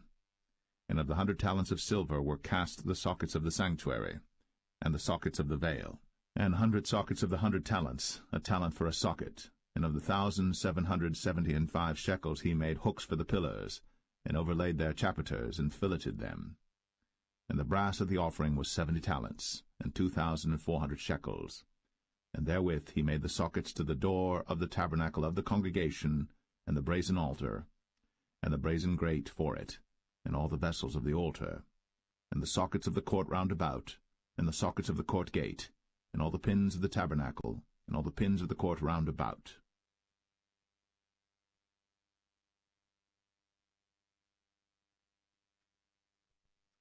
Exodus 39.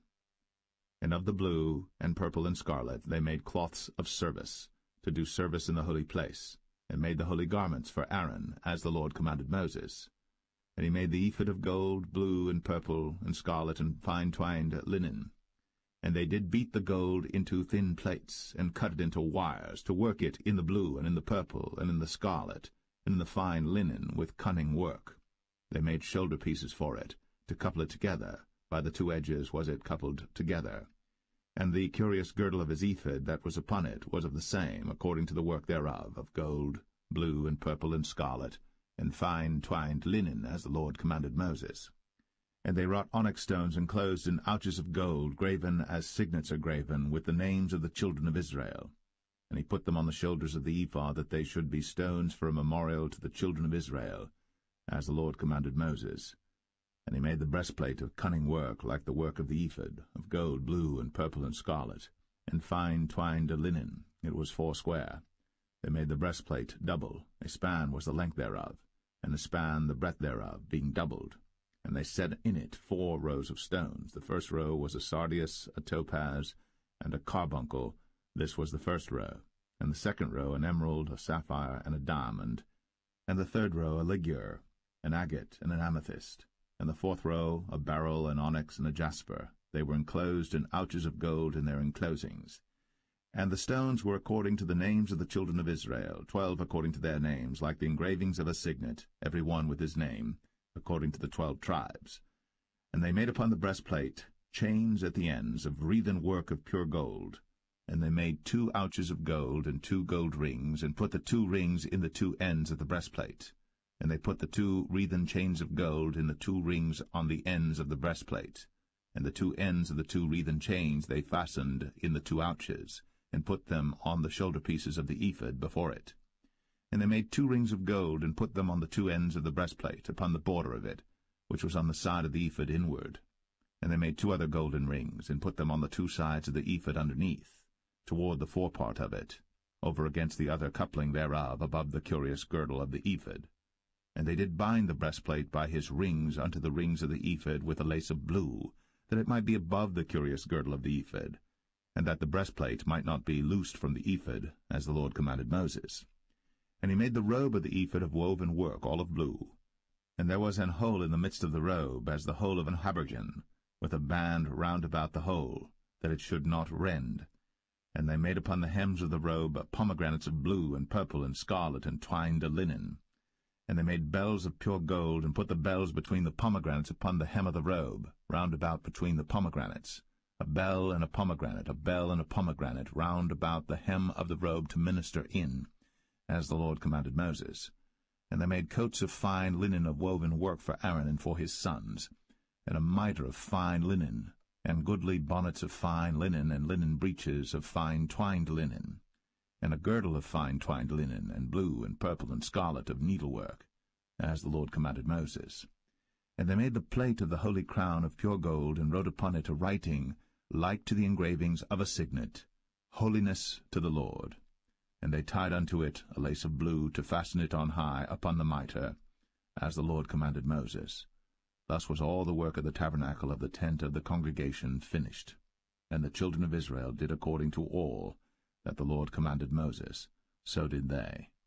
And they brought the tabernacle unto Moses, the tent, and all his furniture, his taches, his boards, his bars, and his pillars, and his sockets, and the covering of ram skins dyed red, and the covering of badger skins, and the veil of the covering, the ark of the testimony, and the staves thereof, and the mercy seat, the table and all the vessels thereof, and the showbread, the pure candlestick, with the lamps thereof, even with the lamps to be set in order, and all the vessels thereof, and the oil for light, and the golden altar, and the anointing oil, and the sweet incense, and the hanging for the tabernacle door, the brazen altar, and his grate of brass, his staves and all his vessels, the laver and his foot, the hangings of the court, his pillars and his sockets, and the hanging for the court gate, his cords, and his pins, and all the vessels of the service of the tabernacle for the tent of the congregation, the cloths of service to do service in the holy place, and the holy garments for Aaron the priest, and his sons' garments, to minister in the priest's office. According to all that the Lord commanded Moses, so the children of Israel made all the work. And Moses did look upon all the work, and behold, they had done it, as the Lord had commanded, even so had they done it. And Moses blessed them.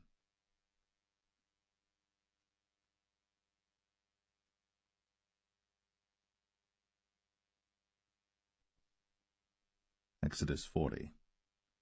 And the Lord spake unto Moses, saying, On the first day of the first month shalt thou set up the tabernacle of the tent of the congregation, and thou shalt put therein the ark of the testimony, and cover the ark with the veil. And thou shalt bring in the table, and set in order the things that are to be set in order upon it. And thou shalt bring in the candlestick, and light the lamps thereof. And thou shalt set the altar of gold for the incense before the ark of the testimony, and put the hanging of the door to the tabernacle. And thou shalt set the altar of the burnt offering before the door of the tabernacle of the tent of the congregation. And thou shalt set the laver between the tent of the congregation and the altar, and shalt put water therein.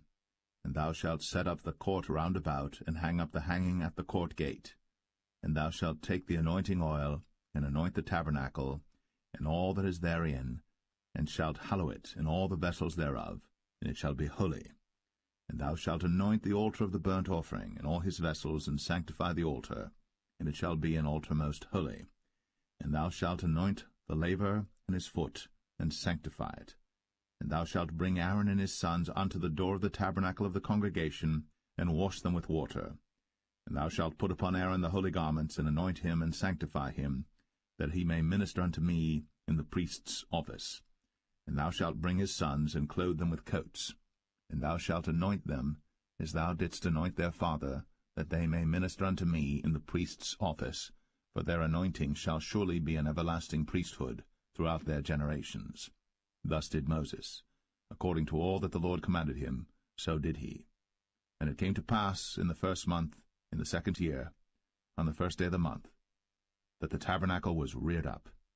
And Moses reared up the tabernacle, and fastened his sockets, and set up the boards thereof, and put in the bars thereof, and reared up his pillars. And he spread abroad the tent over the tabernacle, and put the covering of the tent above upon it, as the Lord commanded Moses.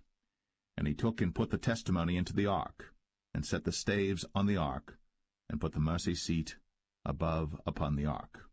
And he brought the ark into the tabernacle, and set up the veil of the covering, and covered the ark of the testimony, as the Lord commanded Moses. And he put the table in the tent of the congregation upon the side of the tabernacle northward without the veil.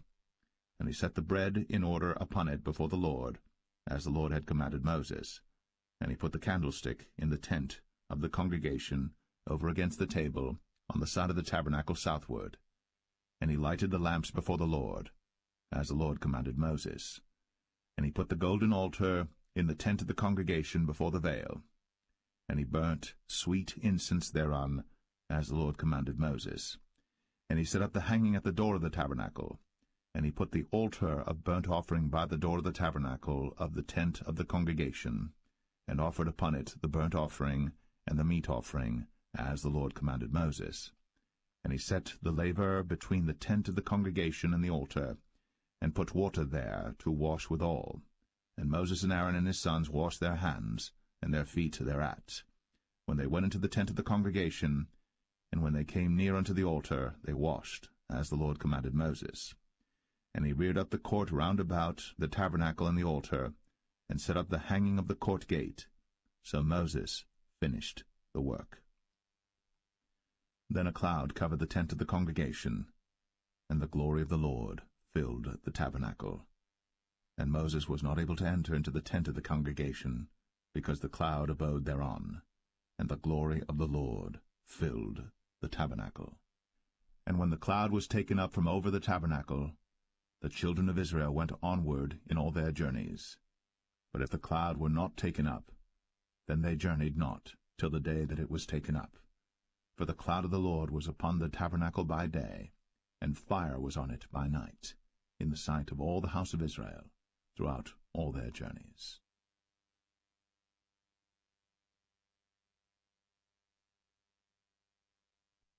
The Book of Leviticus, chapter 1.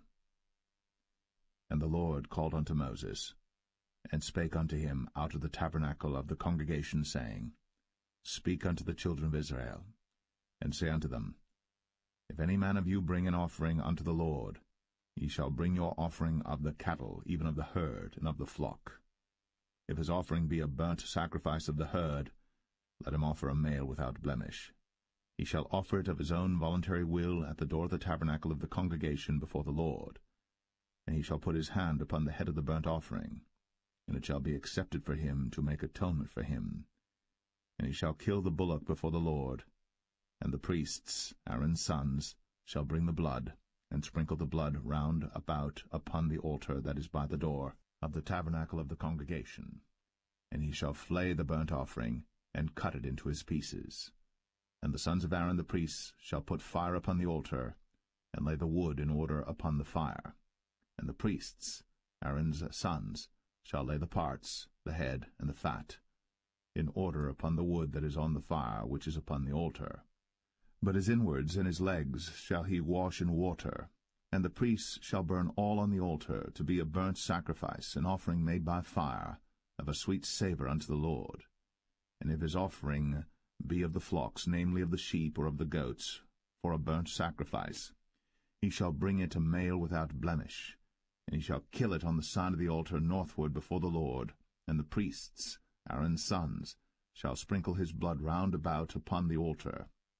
And he shall cut it into his pieces, with his head and his fat, and the priest shall lay them in order on the wood that is on the fire which is upon the altar. But he shall wash the inwards and the legs with water, and the priest shall bring it all, and burn it upon the altar.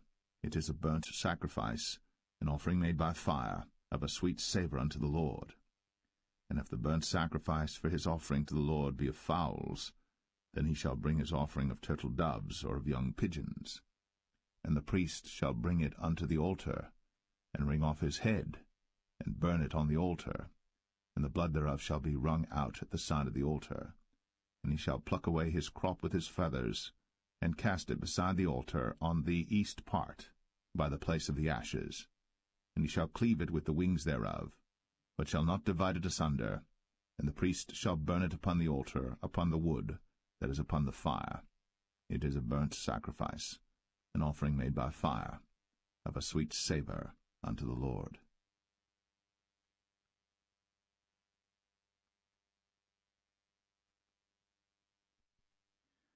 Leviticus 2.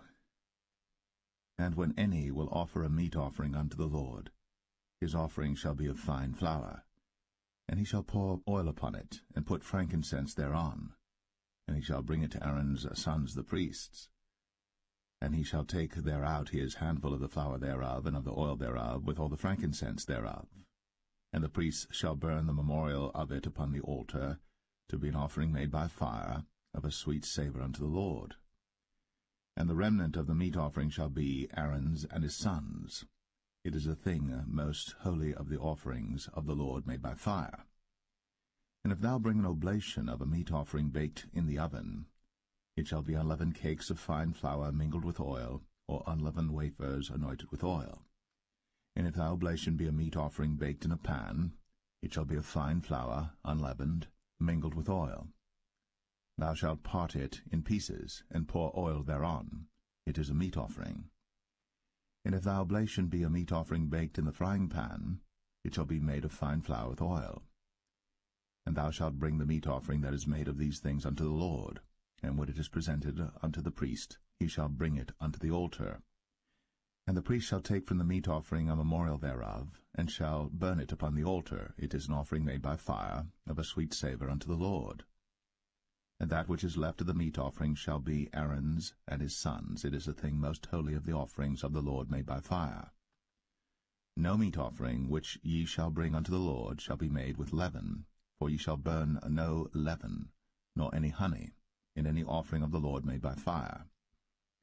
As for the oblation of the firstfruits, ye shall offer them unto the Lord, but they shall not be burnt on the altar for a sweet savour. And every oblation of thy meat offering shalt thou season with salt, neither shalt thou suffer the salt of the covenant of thy God to be lacking from thy meat offering. With all thine offerings thou shalt offer salt.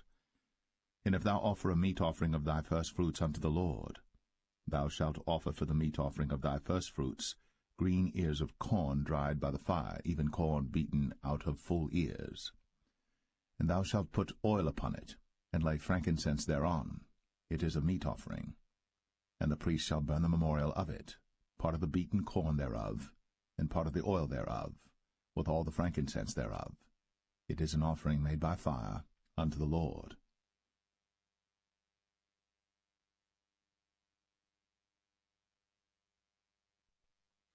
Leviticus 3. And if his oblation be a sacrifice of peace offering, if he offer it of the herd, whether it be a male or female, he shall offer it without blemish before the Lord. And he shall lay his hand upon the head of his offering, and kill it at the door of the tabernacle of the congregation. And Aaron's sons the priests shall sprinkle the blood upon the altar round about. And he shall offer of the sacrifice of the peace offering an offering made by fire unto the Lord, the fat that covereth the inwards, and all the fat that is upon the inwards, and the 2 kidneys, and the fat that is on them, which is by the flanks, and the caul above the liver, with the kidneys, it shall he take away. And Aaron's sons shall burn it on the altar upon the burnt sacrifice which is upon the wood that is on the fire. It is an offering made by fire, of a sweet savour unto the Lord. And if his offering for a sacrifice of peace offering unto the Lord be of the flock, male or female, he shall offer it without blemish. If he offer a lamb for his offering, then shall he offer it before the Lord. And he shall lay his hand upon the head of his offering, and kill it before the tabernacle of the congregation. And Aaron's sons shall sprinkle the blood thereof round about upon the altar. And he shall offer of the sacrifice of the peace offering an offering made by fire unto the Lord, the fat thereof, and the whole rump, it shall he take off hard by the backbone, and the fat that covereth the inwards, and all the fat that is upon the inwards, and the 2 kidneys, and the fat that is upon them, which is by the flanks, and the caul above the liver, with the kidneys, it shall he take away. And the priest shall burn it upon the altar. It is the food of the offering made by fire unto the Lord. And if his offering be a goat, then he shall offer it before the Lord. And he shall lay his hand upon the head of it, and kill it before the tabernacle of the congregation. And the sons of Aaron shall sprinkle the blood thereof upon the altar round about. And he shall offer thereof his offering, even an offering made by fire unto the Lord, the fat that covereth the inwards, and all the fat that is upon the inwards, and the 2 kidneys, and the fat that is upon them, which is by the flanks, and the caul above the liver, with the kidneys, it shall he take away. And the priest shall burn them upon the altar. It is the food of the offering made by fire for a sweet savour. All the fat is the Lord's. It shall be a perpetual statute for your generations throughout all your dwellings, that ye eat neither fat nor blood.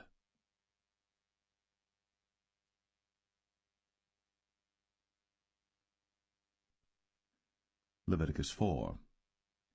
And the Lord spake unto Moses, saying, Speak unto the children of Israel, saying, If a soul shall sin through ignorance against any of the commandments of the Lord, concerning things which ought not to be done, and shall do against any of them, if the priest that is anointed do sin according to the sin of the people, then let him bring for his sin which he hath sinned a young bullock without blemish unto the Lord for a sin offering.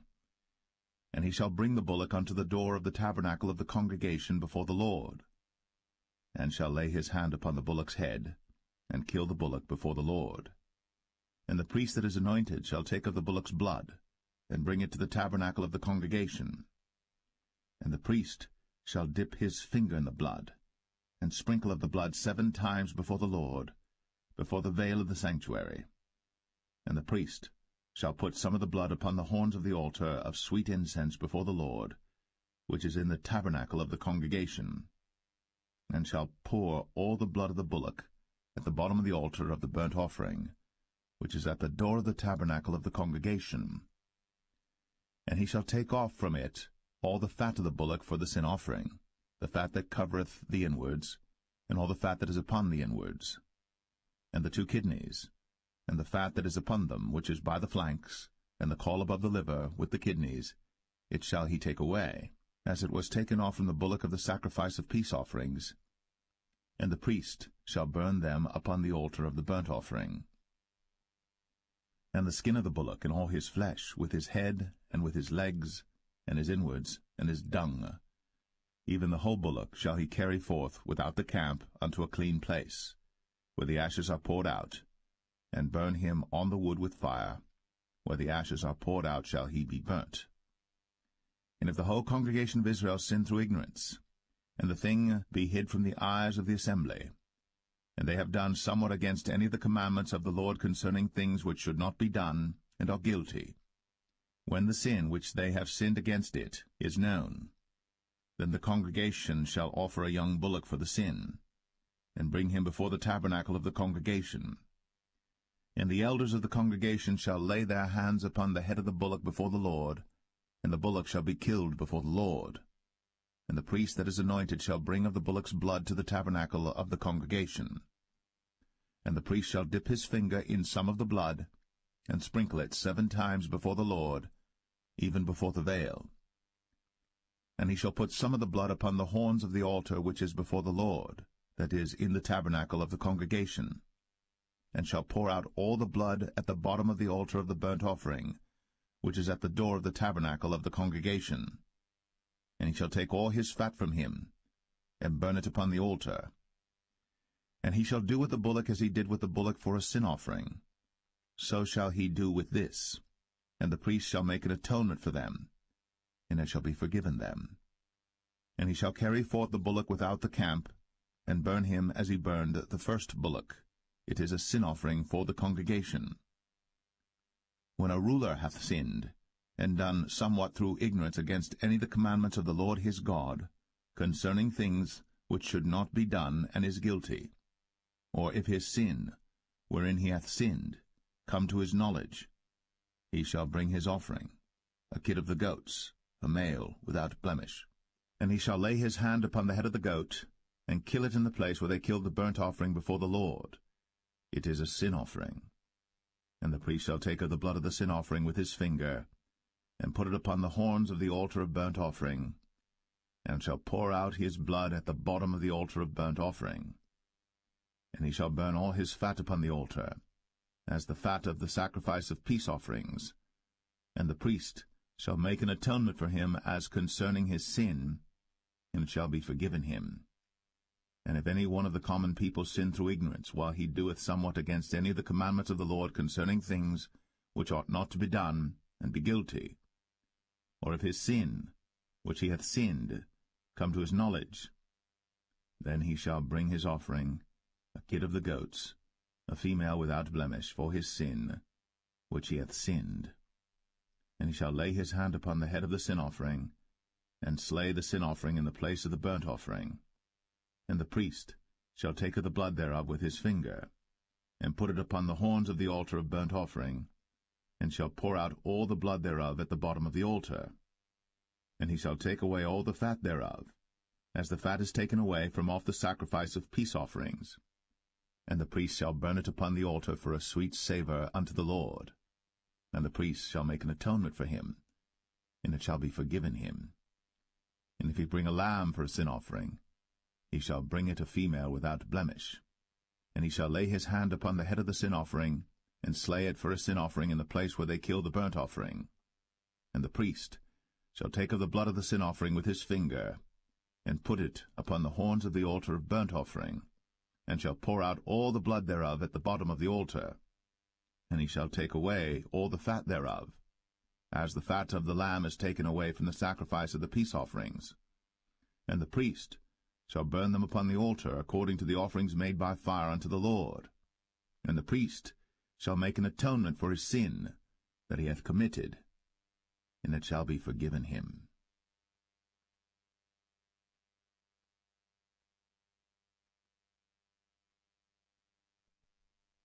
Leviticus 5. And if a soul sin, and hear the voice of swearing, and is a witness, whether he hath seen or known of it, if he do not utter it, then he shall bear his iniquity.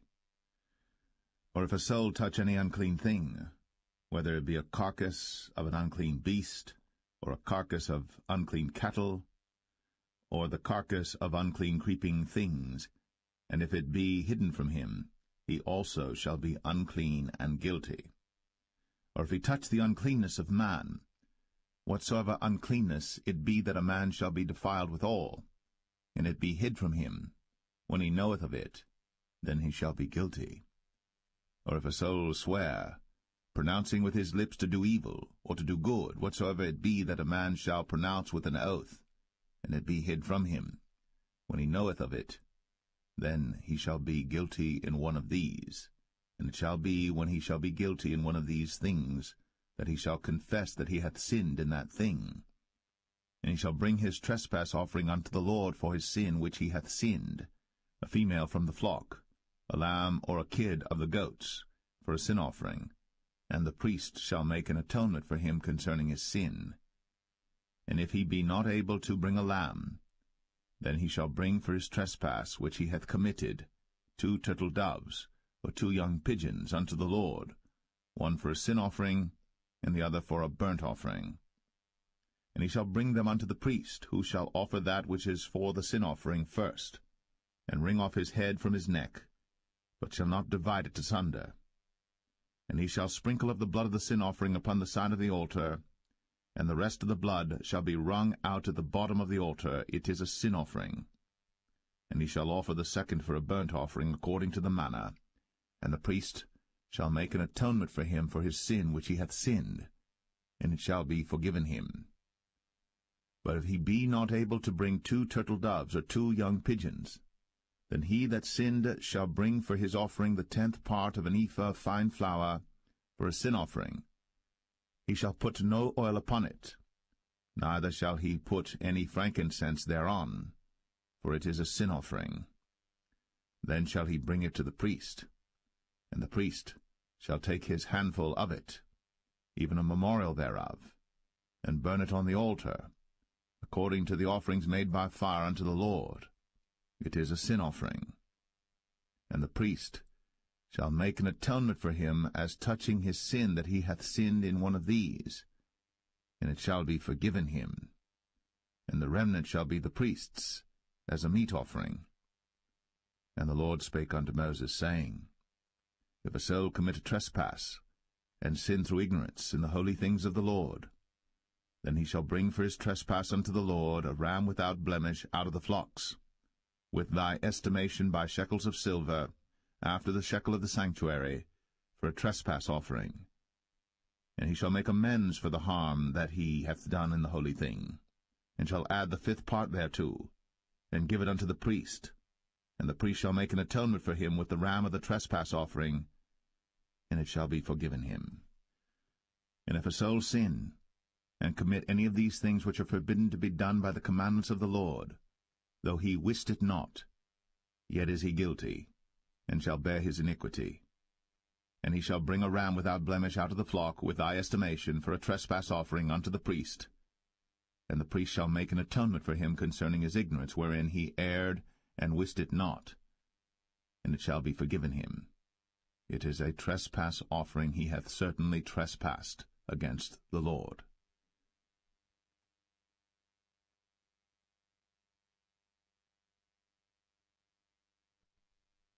Leviticus 6. And the Lord spake unto Moses, saying, If a soul sin, and commit a trespass against the Lord, and lie unto his neighbor in that which was delivered him to keep, for in fellowship, or in a thing taken away by violence, or hath deceived his neighbor, or have found that which was lost, and lieth concerning it, and sweareth falsely, in any of all these that a man doeth, sinning therein, then it shall be, because he hath sinned, and is guilty, that he shall restore that which he took violently away, or the thing which he hath deceitfully gotten, or that which was delivered him to keep, or the lost thing which he found, or all that about which he hath sworn falsely. He shall even restore it in the principal, and shall add the 5th part more thereto, and give it unto him to whom it appertaineth in the day of his trespass offering. And he shall bring his trespass offering unto the Lord, a ram without blemish out of the flock, with thy estimation, for a trespass offering unto the priest. And the priest shall make an atonement for him before the Lord, and it shall be forgiven him for any thing of all that he hath done in trespassing therein. And the Lord spake unto Moses, saying, Command Aaron and his sons, saying, This is the law of the burnt offering. It is the burnt offering because of the burning upon the altar all night unto the morning, and the fire of the altar shall be burning in it. And the priest shall put on his linen garment, and his linen breeches shall he put upon his flesh, and take up the ashes which the fire hath consumed with the burnt offering on the altar. And he shall put them beside the altar. And he shall put off his garments, and put on other garments, and carry forth the ashes without the camp unto a clean place. And the fire upon the altar shall be burning in it. It shall not be put out. And the priest shall burn wood on it every morning, and lay the burnt offering in order upon it. And he shall burn thereon the fat of the peace offerings. The fire shall ever be burning upon the altar. It shall never go out. And this is the law of the meat offering. The sons of Aaron shall offer it before the Lord, before the altar. And he shall take of it his handful of the flour of the meat offering, and of the oil thereof, and all the frankincense which is upon the meat offering, and shall burn it upon the altar for a sweet savour, even the memorial of it, unto the Lord. And the remainder thereof shall Aaron and his sons eat. With unleavened bread shall it be eaten in the holy place. In the court of the tabernacle of the congregation they shall eat it. It shall not be baked with leaven. I have given it unto them for their portion of my offerings made by fire. It is most holy, as is the sin offering, and as the trespass offering. All the males among the children of Aaron shall eat of it. It shall be a statute for ever in your generations concerning the offerings of the Lord made by fire. Every one that toucheth them shall be holy. And the Lord spake unto Moses, saying, This is the offering of Aaron and of his sons, which they shall offer unto the Lord in the day when he is anointed. The 10th part of an ephah of fine flour for a meat offering perpetual, half of it in the morning, and half thereof at night. In a pan it shall be made with oil, and when it is baked, thou shalt bring it in. And the baked pieces of the meat offering shalt thou offer for a sweet savour unto the Lord. And the priest of his sons that is anointed in his stead shall offer it.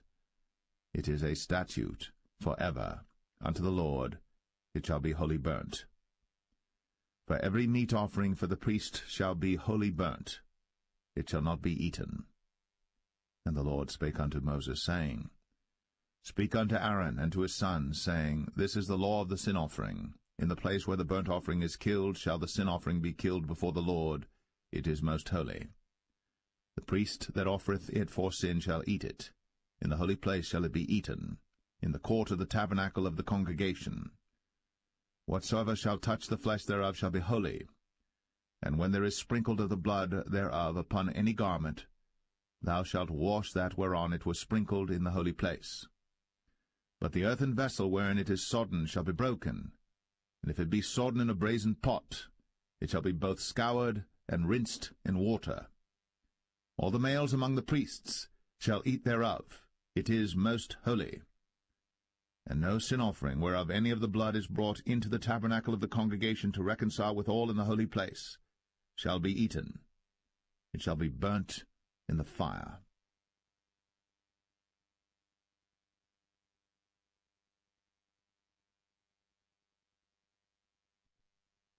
Leviticus 7. Likewise, this is the law of the trespass offering. It is most holy. In the place where they kill the burnt offering shall they kill the trespass offering, and the blood thereof shall he sprinkle round about upon the altar. And he shall offer of it all the fat thereof, the rump, and the fat that covereth the inwards, and the 2 kidneys, and the fat that is on them, which is by the flanks, and the caul that is above the liver, with the kidneys, it shall he take away. And the priest shall burn them upon the altar for an offering made by fire unto the Lord. It is a trespass offering. Every male among the priests shall eat thereof. It shall be eaten in the holy place. It is most holy. As the sin offering is, so is the trespass offering. There is one law for them. The priest that maketh atonement therewith shall have it. And the priest that offereth any man's burnt offering, even the priest, shall have to himself the skin of the burnt offering which he hath offered. And all the meat offering that is baked in the oven, and all that is dressed in the frying pan, and in the pan, shall be the priest's that offereth it. And every meat offering mingled with oil and dry shall all the sons of Aaron have, one as much as another. And this is the law of the sacrifice of peace offerings which he shall offer unto the Lord. If he offer it for a thanksgiving, then he shall offer with the sacrifice of thanksgiving unleavened cakes mingled with oil, and unleavened wafers anointed with oil, and cakes mingled with oil of fine flour fried. Besides the cakes, he shall offer for his offering leavened bread with the sacrifice of thanksgiving of his peace offerings, and of it he shall offer one out of the whole oblation for an heave offering unto the Lord, and it shall be the priest's that sprinkleth the blood of the peace offerings. And the flesh of the sacrifice of his peace offerings for thanksgiving shall be eaten the same day that it is offered. He shall not leave any of it until the morning. But if the sacrifice of his offering be a vow or a voluntary offering, it shall be eaten the same day that he offereth his sacrifice, and on the morrow also the remainder of it shall be eaten. But the remainder of the flesh of the sacrifice on the 3rd day shall be burnt with fire. And if any of the flesh of the sacrifice of his peace offerings be eaten at all on the 3rd day, it shall not be accepted, neither shall it be imputed unto him that offereth it. It shall be an abomination, and the soul that eateth of it shall bear his iniquity. And the flesh that toucheth any unclean thing shall not be eaten. it shall be burnt with fire. And as for the flesh, all that be clean shall eat thereof. But the soul that eateth of the flesh of the sacrifice of peace offerings that pertain unto the Lord, having his uncleanness upon him, even that soul shall be cut off from his people. Moreover, the soul that shall touch any unclean thing, as the uncleanness of man, or any unclean beast, or any abominable unclean thing, and eat of the flesh of the sacrifice of peace offerings, which pertain unto the Lord, even that soul shall be cut off from his people. And the Lord spake unto Moses, saying, Speak unto the children of Israel, saying, Ye shall eat no manner of fat, of ox, or of sheep, or of goat, and the fat of the beast that dieth of itself, and the fat of that which is torn with beasts, may be used in any other use, but ye shall in no wise eat of it. For whosoever eateth the fat of the beast, of which men offer an offering made by fire unto the Lord, even the soul that eateth it shall be cut off from his people. Moreover, ye shall eat no manner of blood, whether it be of fowl or of beast, in any of your dwellings. Whatsoever soul it be that eateth any manner of blood, even that soul shall be cut off from his people. And the Lord spake unto Moses, saying, Speak unto the children of Israel, saying, He that offereth the sacrifice of his peace offerings unto the Lord shall bring his oblation unto the Lord the sacrifice of his peace offerings. His own hands shall bring the offerings of the Lord made by fire, the fat with the breast. It shall he bring, that the breast may be waved for a wave offering before the Lord.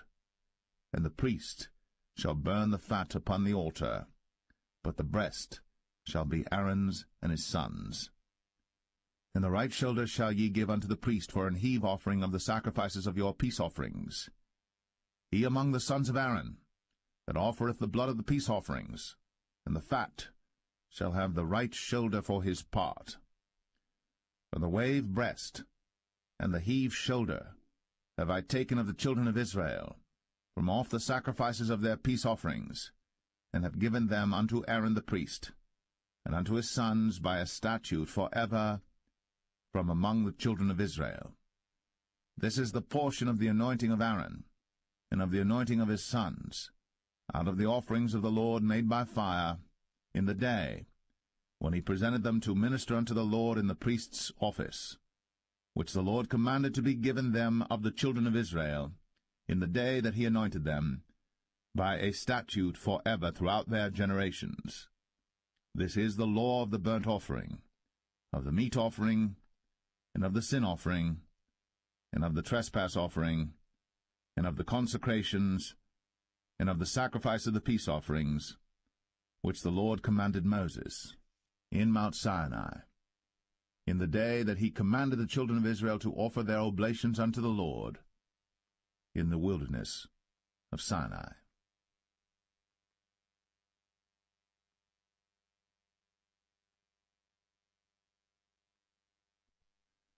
Leviticus 8. And the Lord spake unto Moses, saying, Take Aaron and his sons with him, and the garments and the anointing oil, and a bullock for the sin offering, and 2 rams, and a basket of unleavened bread. And gather thou all the congregation together unto the door of the tabernacle of the congregation. And Moses did as the Lord commanded him. And the assembly was gathered together unto the door of the tabernacle of the congregation. And Moses said unto the congregation, This is the thing which the Lord commanded to be done.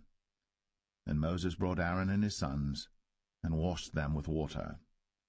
And he put upon him the coat, and girded him with the girdle, and clothed him with the robe, and put the ephod upon him. And he girded him with the curious girdle of the ephod, and bound it unto him therewith. And he put the breastplate upon him. Also he put in the breastplate the Urim and the Thummim. And he put the mitre upon his head. Also upon the mitre, even upon his forefront, did he put the golden plate, the holy crown, as the Lord commanded Moses. And Moses took the anointing oil, and anointed the tabernacle and all that was therein, and sanctified them.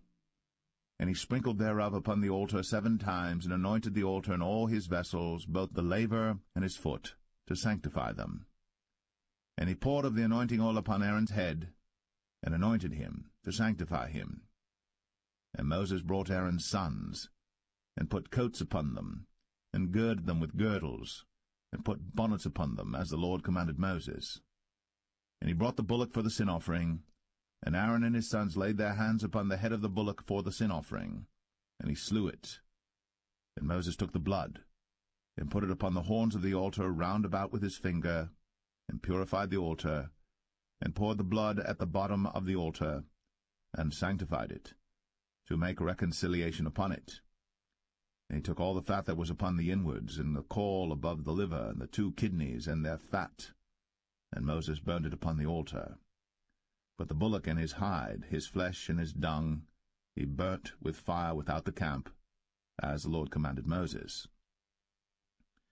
And he brought the ram for the burnt offering, and Aaron and his sons laid their hands upon the head of the ram, and he killed it.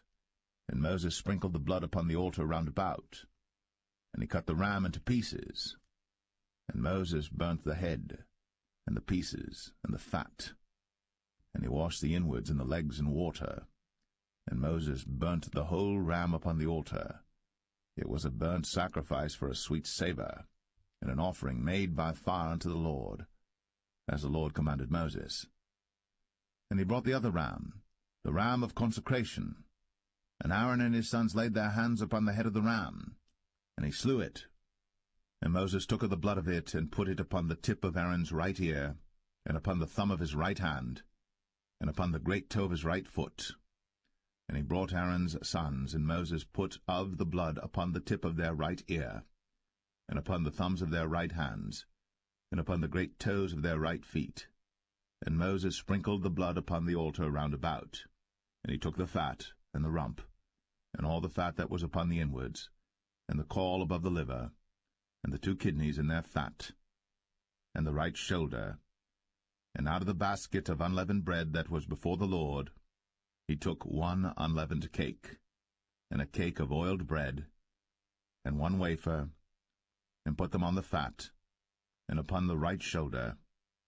And he put all upon Aaron's hands, and upon his sons' hands, and waved them for a wave offering before the Lord. And Moses took them from off their hands, and burnt them on the altar upon the burnt offering. They were consecrations for a sweet savour. It is an offering made by fire unto the Lord. And Moses took the breast, and waved it for a wave offering before the Lord. For of the ram of consecration it was Moses' part, as the Lord commanded Moses. And Moses took of the anointing oil, and of the blood which was upon the altar, and sprinkled it upon Aaron, and upon his garments, and upon his sons, and upon his sons' garments with him, and sanctified Aaron, and his garments, and his sons' garments with him. And Moses said unto Aaron and to his sons, Boil the flesh at the door of the tabernacle of the congregation, and there eat it with the bread that is in the basket of consecrations, as I commanded, saying, Aaron and his sons shall eat it. And that which remaineth of the flesh and of the bread shall ye burn with fire. And ye shall not go out of the door of the tabernacle of the congregation in 7 days, until the days of your consecration be at an end. For 7 days shall he consecrate you. As he hath done this day, so the Lord hath commanded to do, to make an atonement for you. Therefore shall ye abide at the door of the tabernacle of the congregation day and night, 7 days, and keep the charge of the Lord, that ye die not, for so I am commanded. So Aaron and his sons did all things which the Lord commanded by the hand of Moses.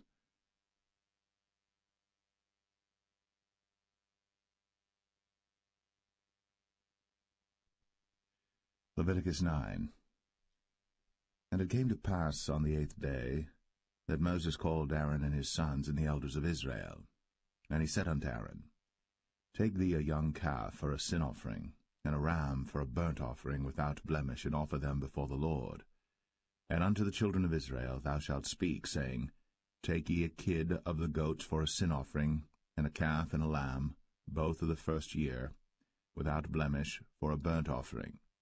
Also a bullock and a ram for peace offerings to sacrifice before the Lord, and a meat offering mingled with oil, for today the Lord will appear unto you.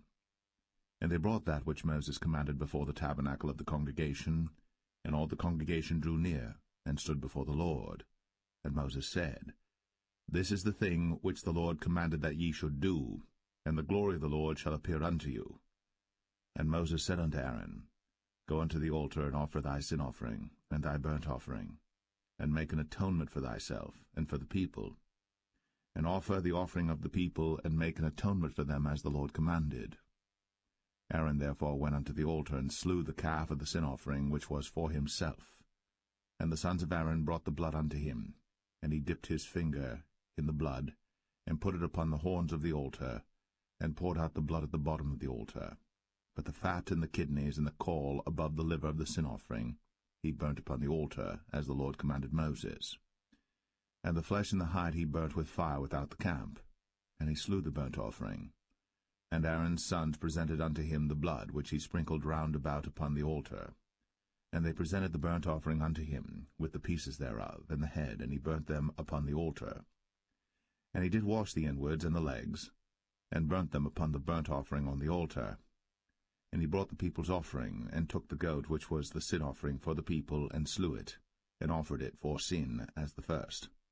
And he brought the burnt offering, and offered it according to the manner. And he brought the meat offering, and took an handful thereof, and burnt it upon the altar, beside the burnt sacrifice of the morning. He slew also the bullock and the ram for a sacrifice of peace offerings, which was for the people. And Aaron's sons presented unto him the blood which he sprinkled upon the altar round about. And the fat of the bullock and of the ram, the rump, and that which covereth the inwards, and the kidneys, and the caul above the liver. And they put the fat upon the breasts, and he burnt the fat upon the altar. And the breasts and the right shoulder Aaron waved for a wave offering before the Lord, as Moses commanded. And Aaron lifted up his hand toward the people, and blessed them, and came down from offering of the sin offering, and the burnt offering, and peace offerings. And Moses and Aaron went into the tabernacle of the congregation, and came out, and blessed the people. And the glory of the Lord appeared unto all the people. And there came a fire out from before the Lord, and consumed upon the altar the burnt offering and the fat, which when all the people saw, they shouted, and fell on their faces.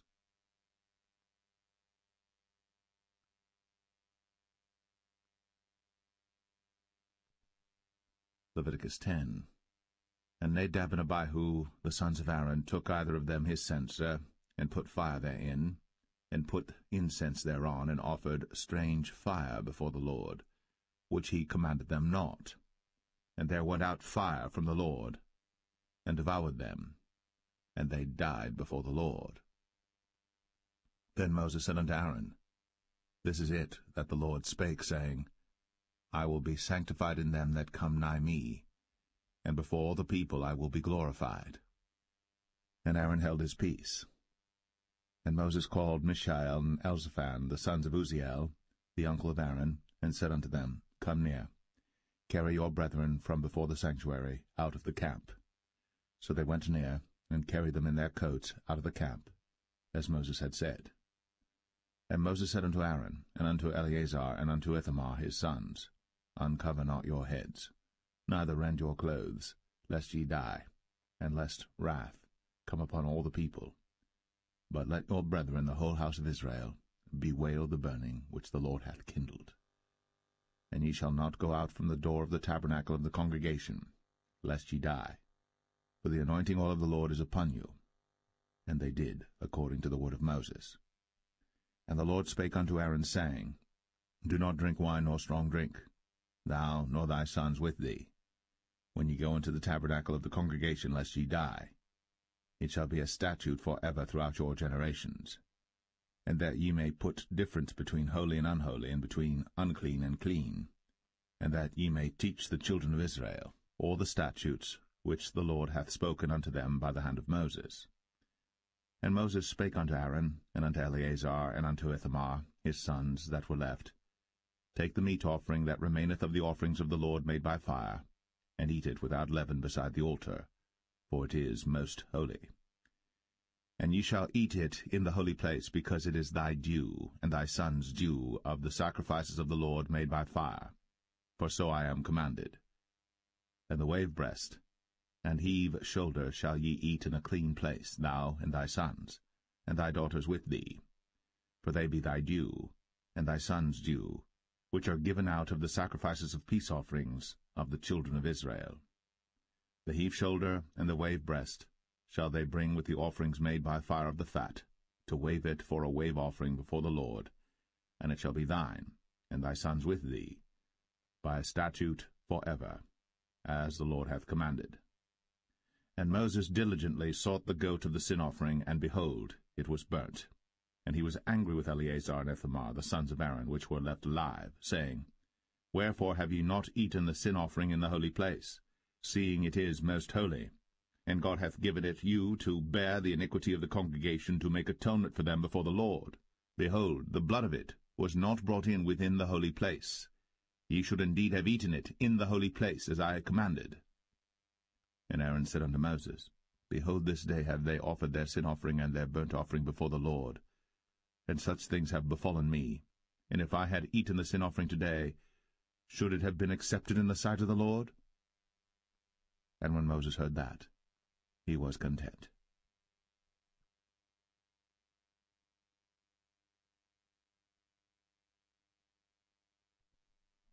Leviticus 11. And the Lord spake unto Moses and to Aaron, saying unto them, Speak unto the children of Israel, saying, These are the beasts, which ye shall eat among all the beasts that are on the earth. Whatsoever parteth the hoof, and is cloven-footed, and cheweth the cud, among the beasts, that shall ye eat. Nevertheless, these shall ye not eat of them that chew the cud, or of them that divide the hoof, as the camel, because he cheweth the cud, but divideth not the hoof, he is unclean unto you. And the coney, because he cheweth the cud, but divideth not the hoof, he is unclean unto you. And the hare, because he cheweth the cud, but divideth not the hoof, he is unclean unto you. And the swine, though he divide the hoof, and be cloven-footed, yet he cheweth not the cud, he is unclean to you. Of their flesh shall ye not eat, and their carcass shall ye not touch, they are unclean to you. These shall ye eat of all that are in the waters. Whatsoever hath fins and scales in the waters, in the seas, and in the rivers, them shall ye eat. And all that have not fins and scales in the seas, and in the rivers, of all that move in the waters, and of any living thing which is in the waters, they shall be an abomination unto you. They shall be even an abomination unto you. Ye shall not eat of their flesh, but ye shall have their carcasses in abomination. Whatsoever hath no fins nor scales in the waters, that shall be an abomination unto you. And these are they which ye shall have in abomination among the fowls. They shall not be eaten. They are an abomination, the eagle, and the ossifrage, and the osprey, and the vulture, and the kite after his kind, every raven after his kind, and the owl, and the nighthawk, and the cuckoo, and the hawk after his kind, and the little owl, and the cormorant, and the great owl, and the swan, and the pelican, and the gyre eagle, and the stork, the heron after her kind, and the lapwing, and the bat. All fowls that creep, going upon all four, shall be an abomination unto you. Yet these may ye eat of every flying creeping thing that goeth upon all four, which have legs above their feet, to leap withal upon the earth. Even these of them ye may eat, the locust after his kind, and the bald locust after his kind, and the beetle after his kind, and the grasshopper after his kind. But all other flying creeping things which have 4 feet shall be an abomination unto you, and for these ye shall be unclean. Whosoever toucheth the carcass of them shall be unclean until the even. And whosoever beareth aught of the carcass of them shall wash his clothes, and be unclean until the even. The carcasses of every beast which divideth the hoof, and is not cloven-footed, nor cheweth the cud, are unclean unto you. Every one that toucheth them shall be unclean. And whatsoever goeth upon his paws among all manner of beasts that go on all four, those are unclean unto you. Whoso toucheth their carcass shall be unclean until the even. And he that beareth the carcass of them shall wash his clothes, and be unclean until the even. They are unclean unto you. These also shall be unclean unto you among the creeping things that creep upon the earth. the weasel, and the mouse, and the tortoise after his kind, and the ferret, and the chameleon, and the lizard, and the snail, and the mole. These are unclean to you among all that creep. Whosoever doth touch them, when they be dead, shall be unclean until the even. And upon whatsoever any of them, when they are dead, doth fall, it shall be unclean, whether it be any vessel of wood, or raiment, or skin, or sack, whatsoever vessel it be, wherein any work is done, it must be put into water, and it shall be unclean until the even. So it shall be cleansed. And every earthen vessel, whereinto any of them falleth, whatsoever is in it shall be unclean, and ye shall break it. Of all meat which may be eaten, that on which such water cometh shall be unclean, and all drink that may be drunk in every such vessel shall be unclean. And everything whereupon any part of their carcass falleth shall be unclean, whether it be oven, or ranges, or pots, they shall be broken down, for they are unclean, and shall be unclean unto you. Nevertheless a fountain or pit wherein there is plenty of water shall be clean, but that which toucheth their carcass shall be unclean. And if any part of their carcass fall upon any sowing seed which is to be sown, it shall be clean. But if any water be put upon the seed, and any part of their carcass fall thereon, it shall be unclean unto you. And if any beast, of which ye may eat, die, he that toucheth the carcass thereof shall be unclean until the even. And he that eateth of the carcass of it shall wash his clothes, and be unclean until the even. He also that beareth the carcass of it shall wash his clothes, and be unclean until the even. And every creeping thing that creepeth upon the earth shall be an abomination, it shall not be eaten. Whatsoever goeth upon the belly, and whatsoever goeth upon all four, or whatsoever hath more feet among all creeping things that creep upon the earth, them ye shall not eat, for they are an abomination. Ye shall not make yourselves abominable with any creeping thing that creepeth, neither shall ye make yourselves unclean with them, that ye should be defiled thereby. For I am the Lord your God. Ye shall therefore sanctify yourselves, and ye shall be holy, for I am holy. Neither shall ye defile yourselves with any manner of creeping thing that creepeth upon the earth. For I am the Lord that bringeth you up out of the land of Egypt, to be your God. Ye shall therefore be holy, for I am holy. This is the law of the beasts, and of the fowl, and of every living creature that moveth in the waters, and of every creature that creepeth upon the earth, to make a difference between the unclean and the clean, and between the beast that may be eaten, and the beast that may not be eaten.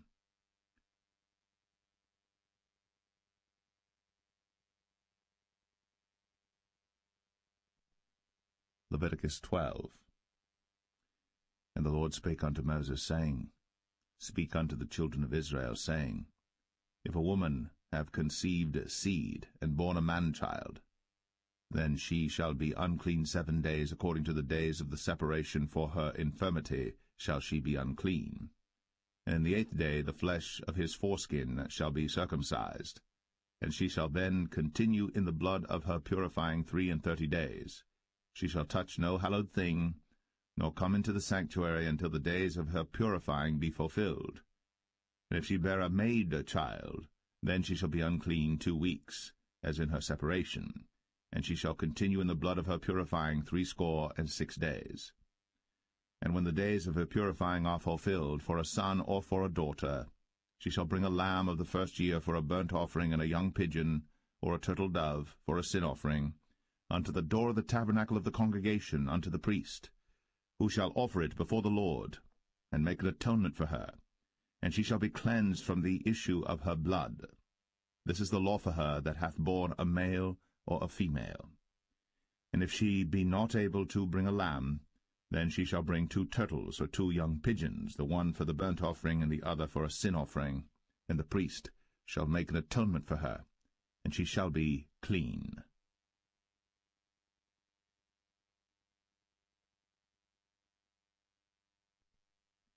Leviticus 13. And the Lord spake unto Moses and Aaron, saying, When a man shall have in the skin of his flesh a rising, a scab, or bright spot, and it be in the skin of his flesh like the plague of leprosy, then he shall be brought unto Aaron the priest, or unto one of his sons the priests. And the priest shall look on the plague in the skin of the flesh. And when the hair in the plague is turned white, and the plague in sight be deeper than the skin of his flesh, it is a plague of leprosy. And the priest shall look on him, and pronounce him unclean. If the bright spot be white in the skin of his flesh, and in sight be not deeper than the skin, and the hair thereof be not turned white, then the priest shall shut up him that hath the plague 7 days. And the priest shall look on him the 7th day, and behold, if the plague in his sight be at a stay, and the plague spread not in the skin, then the priest shall shut him up 7 days more. And the priest shall look on him again the 7th day, and behold, if the plague be somewhat dark, and the plague spread not in the skin, the priest shall pronounce him clean. It is but a scab, and he shall wash his clothes, and be clean. But if the scab spread much abroad in the skin, after that he hath been seen of the priest for his cleansing, he shall be seen of the priest again. And if the priest see that, behold, the scab spreadeth in the skin, then the priest shall pronounce him unclean. It is a leprosy. When the plague of leprosy is in a man, then he shall be brought unto the priest. And the priest shall see him, and behold, if the rising be white in the skin, and it have turned the hair white, and there be quick raw flesh in the rising, it is an old leprosy in the skin of his flesh. And the priest shall pronounce him unclean, and shall not shut him up, for he is unclean. And if a leprosy break out abroad in the skin, and the leprosy cover all the skin of him that hath the plague from his head even to his foot, wheresoever the priest looketh, then the priest shall consider, and behold, if the leprosy have covered all his flesh, he shall pronounce him clean that hath the plague. It is all turned white, he is clean. But when raw flesh appeareth in him, he shall be unclean. And the priest shall see the raw flesh, and pronounce him to be unclean. For the raw flesh is unclean, it is a leprosy.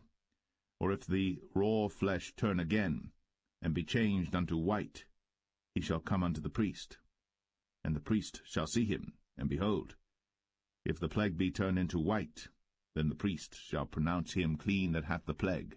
He is clean.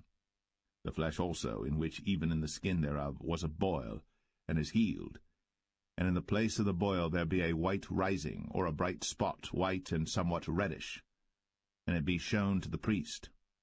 And if, when the priest seeth it, behold, it be in sight lower than the skin, and the hair thereof be turned white, the priest shall pronounce him unclean. It is a plague of leprosy broken out of the boil. But if the priest look on it, and behold, there be no white hairs therein, and if it be not lower than the skin, but be somewhat dark, then the priest shall shut him up 7 days. And if it spread much abroad in the skin, then the priest shall pronounce him unclean. It is a plague. But if the bright spot stay in his place, and spread not, it is a burning boil, and the priest shall pronounce him clean. Or if there be any flesh in the skin whereof there is a hot burning, and the quick flesh that burneth have a white bright spot, somewhat reddish or white, then the priest shall look upon it, and behold, if the hair in the bright spot be turned white, and it be in sight deeper than the skin, it is a leprosy broken out of the burning. Wherefore the priest shall pronounce him unclean. It is the plague of leprosy. But if the priest look on it, and behold, there be no white hair in the bright spot, and it be no lower than the other skin, but be somewhat dark, then the priest shall shut him up 7 days. And the priest shall look upon him the 7th day, and if it be spread much abroad in the skin, then the priest shall pronounce him unclean. It is the plague of leprosy. And if the bright spot stay in his place, and spread not in the skin, but it be somewhat dark, it is a rising of the burning, and the priest shall pronounce him clean. For it is an inflammation of the burning. If a man or woman have a plague upon the head or the beard, then the priest shall see the plague, and behold, if it be in sight deeper than the skin, and there be in it a yellow thin hair, then the priest shall pronounce him unclean. It is a dry scall, even a leprosy upon the head or beard. Let the priest look on the plague of the scall, and behold, it be not in sight deeper than the skin, and that there is no black hair in it, then the priest shall shut up him that hath the plague of the scall 7 days. And in the 7th day the priest shall look on the plague, and behold, if the scall spread not, and there be in it no yellow hair, and the scall be not in sight deeper than the skin, he shall be shaven, but the scall shall he not shave, and the priest shall shut up him that hath the scall 7 days more. And in the 7th day the priest shall look on the scall, and behold, if the scall be not spread in the skin, nor be in sight deeper than the skin, then the priest shall pronounce him clean, and he shall wash his clothes, and be clean.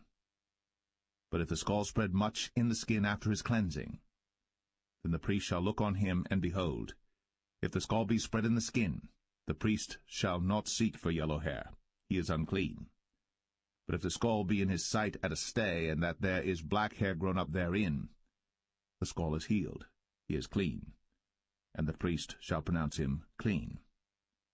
If a man also or a woman have in the skin of their flesh bright spots, even white bright spots, then the priest shall look, and behold, if the bright spots in the skin of their flesh be darkish white, it is a freckled spot that groweth in the skin, he is clean. And the man whose hair is fallen off his head, he is bald, yet is he clean. And he that hath his hair fallen off from the part of his head toward his face, he is forehead bald, yet is he clean. And if there be in the bald head or bald forehead a white reddish sore, it is a leprosy sprung up in his bald head, or his bald forehead. Then the priest shall look upon it, and behold, if the rising of the sore be white, reddish in his bald head, or in his bald forehead, as leprosy appeareth in the skin of the flesh, he is a leprous man. He is unclean. The priest shall pronounce him utterly unclean. His plague is in his head. And the leper in whom the plague is, his clothes shall be rent, and his head bare, and he shall put a covering upon his upper lip, and shall cry, Unclean, unclean. All the days wherein the plague shall be in him, he shall be defiled. He is unclean. He shall dwell alone. Without the camp shall his habitation be. The garment also that the plague of leprosy is in, whether it be a woolen garment or a linen garment, whether it be in the warp or woof of linen or of woolen, whether in a skin or in anything made of skin, and if the plague be greenish or reddish in the garment or in the skin, either in the warp or in the woof or in anything of skin, it is a plague of leprosy, and shall be shown unto the priest. And the priest shall look upon the plague, and shut up it that hath the plague 7 days. And he shall look on the plague on the 7th day, if the plague be spread in the garment, either in the warp, or in the woof, or in a skin, or in any work that is made of skin, the plague is a fretting leprosy, it is unclean. He shall therefore burn the garment, whether warp or woof, in woolen or in linen, or anything of skin, wherein the plague is, for it is a fretting leprosy, it shall be burnt in the fire. And if the priest shall look, and behold, the plague be not spread in the garment, either in the warp or in the woof, or in anything of skin, then the priest shall command that they wash the thing wherein the plague is, and he shall shut it up 7 days more. And the priest shall look on the plague after that it is washed, and behold, if the plague have not changed his colour, and the plague be not spread, it is unclean.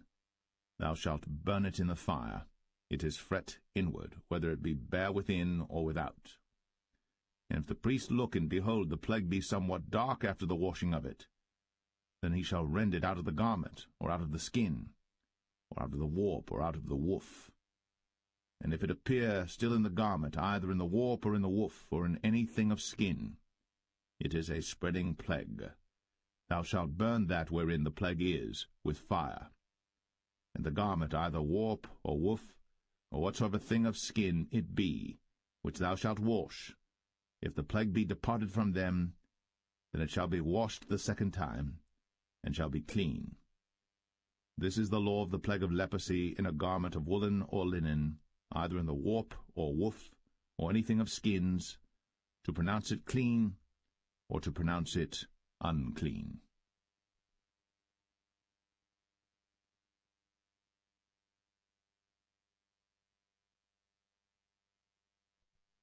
Leviticus 14.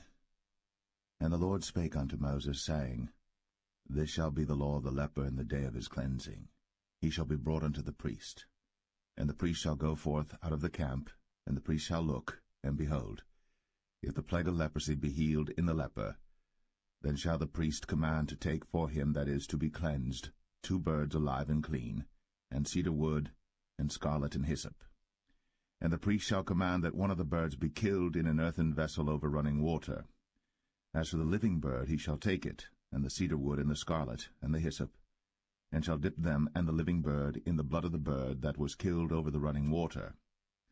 And he shall sprinkle upon him that is to be cleansed from the leprosy 7 times, and shall pronounce him clean, and shall let the living bird loose into the open field.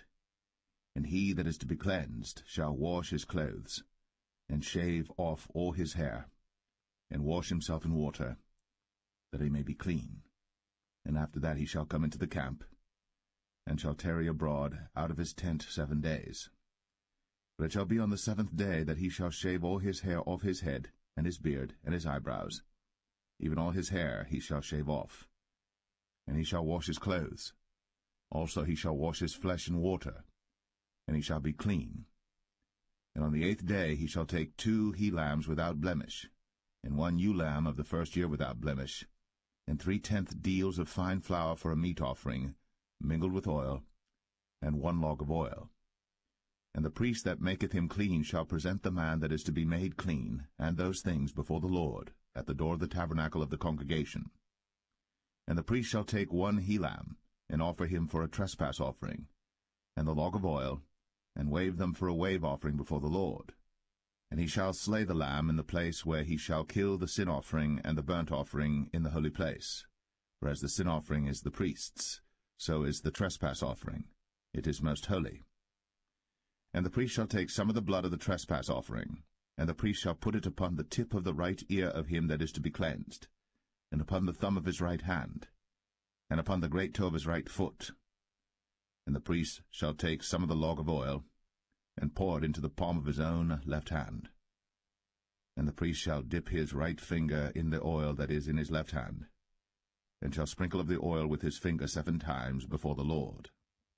And of the rest of the oil that is in his hand shall the priest put upon the tip of the right ear of him that is to be cleansed, and upon the thumb of his right hand, and upon the great toe of his right foot, upon the blood of the trespass offering.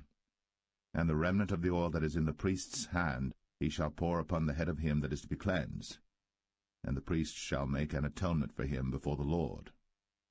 And the priest shall offer the sin offering, and make an atonement for him that is to be cleansed from his uncleanness. And afterward he shall kill the burnt offering. And the priest shall offer the burnt offering and the meat offering upon the altar. And the priest shall make an atonement for him, and he shall be clean. And if he be poor, and cannot get so much, then he shall take 1 lamb for a trespass offering to be waved, to make an atonement for him, and 1/10 deal of fine flour mingled with oil for a meat offering, and a log of oil, and 2 turtle doves, or 2 young pigeons, such as he is able to get, and the one shall be a sin offering, and the other a burnt offering. And he shall bring them on the 8th day for his cleansing unto the priest, unto the door of the tabernacle of the congregation before the Lord. And the priest shall take the lamb of the trespass offering, and the log of oil, and the priest shall wave them for a wave offering before the Lord. And he shall kill the lamb of the trespass offering, and the priest shall take some of the blood of the trespass offering, and put it upon the tip of the right ear of him that is to be cleansed, and upon the thumb of his right hand, and upon the great toe of his right foot. And the priest shall pour of the oil into the palm of his own left hand. And the priest shall sprinkle with his right finger some of the oil that is in his left hand 7 times before the Lord. And the priest shall put of the oil that is in his hand upon the tip of the right ear of him that is to be cleansed, and upon the thumb of his right hand, and upon the great toe of his right foot, upon the place of the blood of the trespass offering. And the rest of the oil that is in the priest's hand he shall put upon the head of him that is to be cleansed, to make an atonement for him before the Lord. And he shall offer the one of the turtle doves, or of the young pigeons, such as he can get, even such as he is able to get, the one for a sin offering, and the other for a burnt offering with the meat offering. And the priest shall make an atonement for him that is to be cleansed before the Lord. This is the law of him in whom is the plague of leprosy, whose hand is not able to get that which pertaineth to his cleansing. And the Lord spake unto Moses and unto Aaron, saying, When ye be come into the land of Canaan, which I give to you for a possession, and I put the plague of leprosy in a house of the land of your possession, and he that owneth the house shall come and tell the priest, saying, It seemeth to me there is as it were a plague in the house. Then the priest shall command that they empty the house before the priests go into it to see the plague, that all that is in the house be not made unclean. And afterward the priest shall go in to see the house. And he shall look on the plague, and behold, if the plague be in the walls of the house with hollow strakes, greenish or reddish, which in sight are lower than the wall, then the priest shall go out of the house to the door of the house, and shut up the house 7 days. And the priest shall come again the 7th day, and shall look, and behold, if the plague be spread in the walls of the house, then the priest shall command that they take away the stones in which the plague is, and they shall cast them into an unclean place without the city. And he shall cause the house to be scraped within round about, and they shall pour out the dust that they scrape off without the city into an unclean place. And they shall take other stones, and put them in the place of those stones. And he shall take other mortar, and shall plaster the house. And if the plague come again, and break out in the house, after that he hath taken away the stones, and after he hath scraped the house, and after it is plastered, then the priest shall come and look, and behold, if the plague be spread in the house, it is a fretting leprosy in the house, it is unclean. And he shall break down the house, the stones of it, and the timber thereof, and all the mortar of the house, and he shall carry them forth out of the city into an unclean place. Moreover, he that goeth into the house all the while that it is shut up shall be unclean until the even. And he that lieth in the house shall wash his clothes, and he that eateth in the house shall wash his clothes. And if the priest shall come in and look upon it, and behold, the plague hath not spread in the house, after the house was plastered, then the priest shall pronounce the house clean, because the plague is healed. And he shall take to cleanse the house 2 birds, and cedar wood, and scarlet, and hyssop. And he shall kill the one of the birds in an earthen vessel over running water. And he shall take the cedar wood, and the hyssop, and the scarlet, and the living bird, and dip them in the blood of the slain bird, and in the running water, and sprinkle the house 7 times. And he shall cleanse the house with the blood of the bird, and with the running water, and with the living bird, and with the cedar wood, and with the hyssop, and with the scarlet. But he shall let go the living bird out of the city into the open fields, and make an atonement for the house, and it shall be clean. This is the law for all manner of plague of leprosy and scall, and for the leprosy of a garment and of a house, and for a rising and for a scab, and for a bright spot, to teach when it is unclean, and when it is clean. This is the law of leprosy.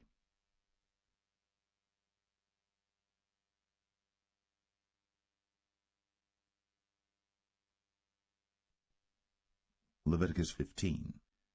And the Lord spake unto Moses and to Aaron, saying, Speak unto the children of Israel, and say unto them, When any man hath a running issue out of his flesh, because of his issue he is unclean.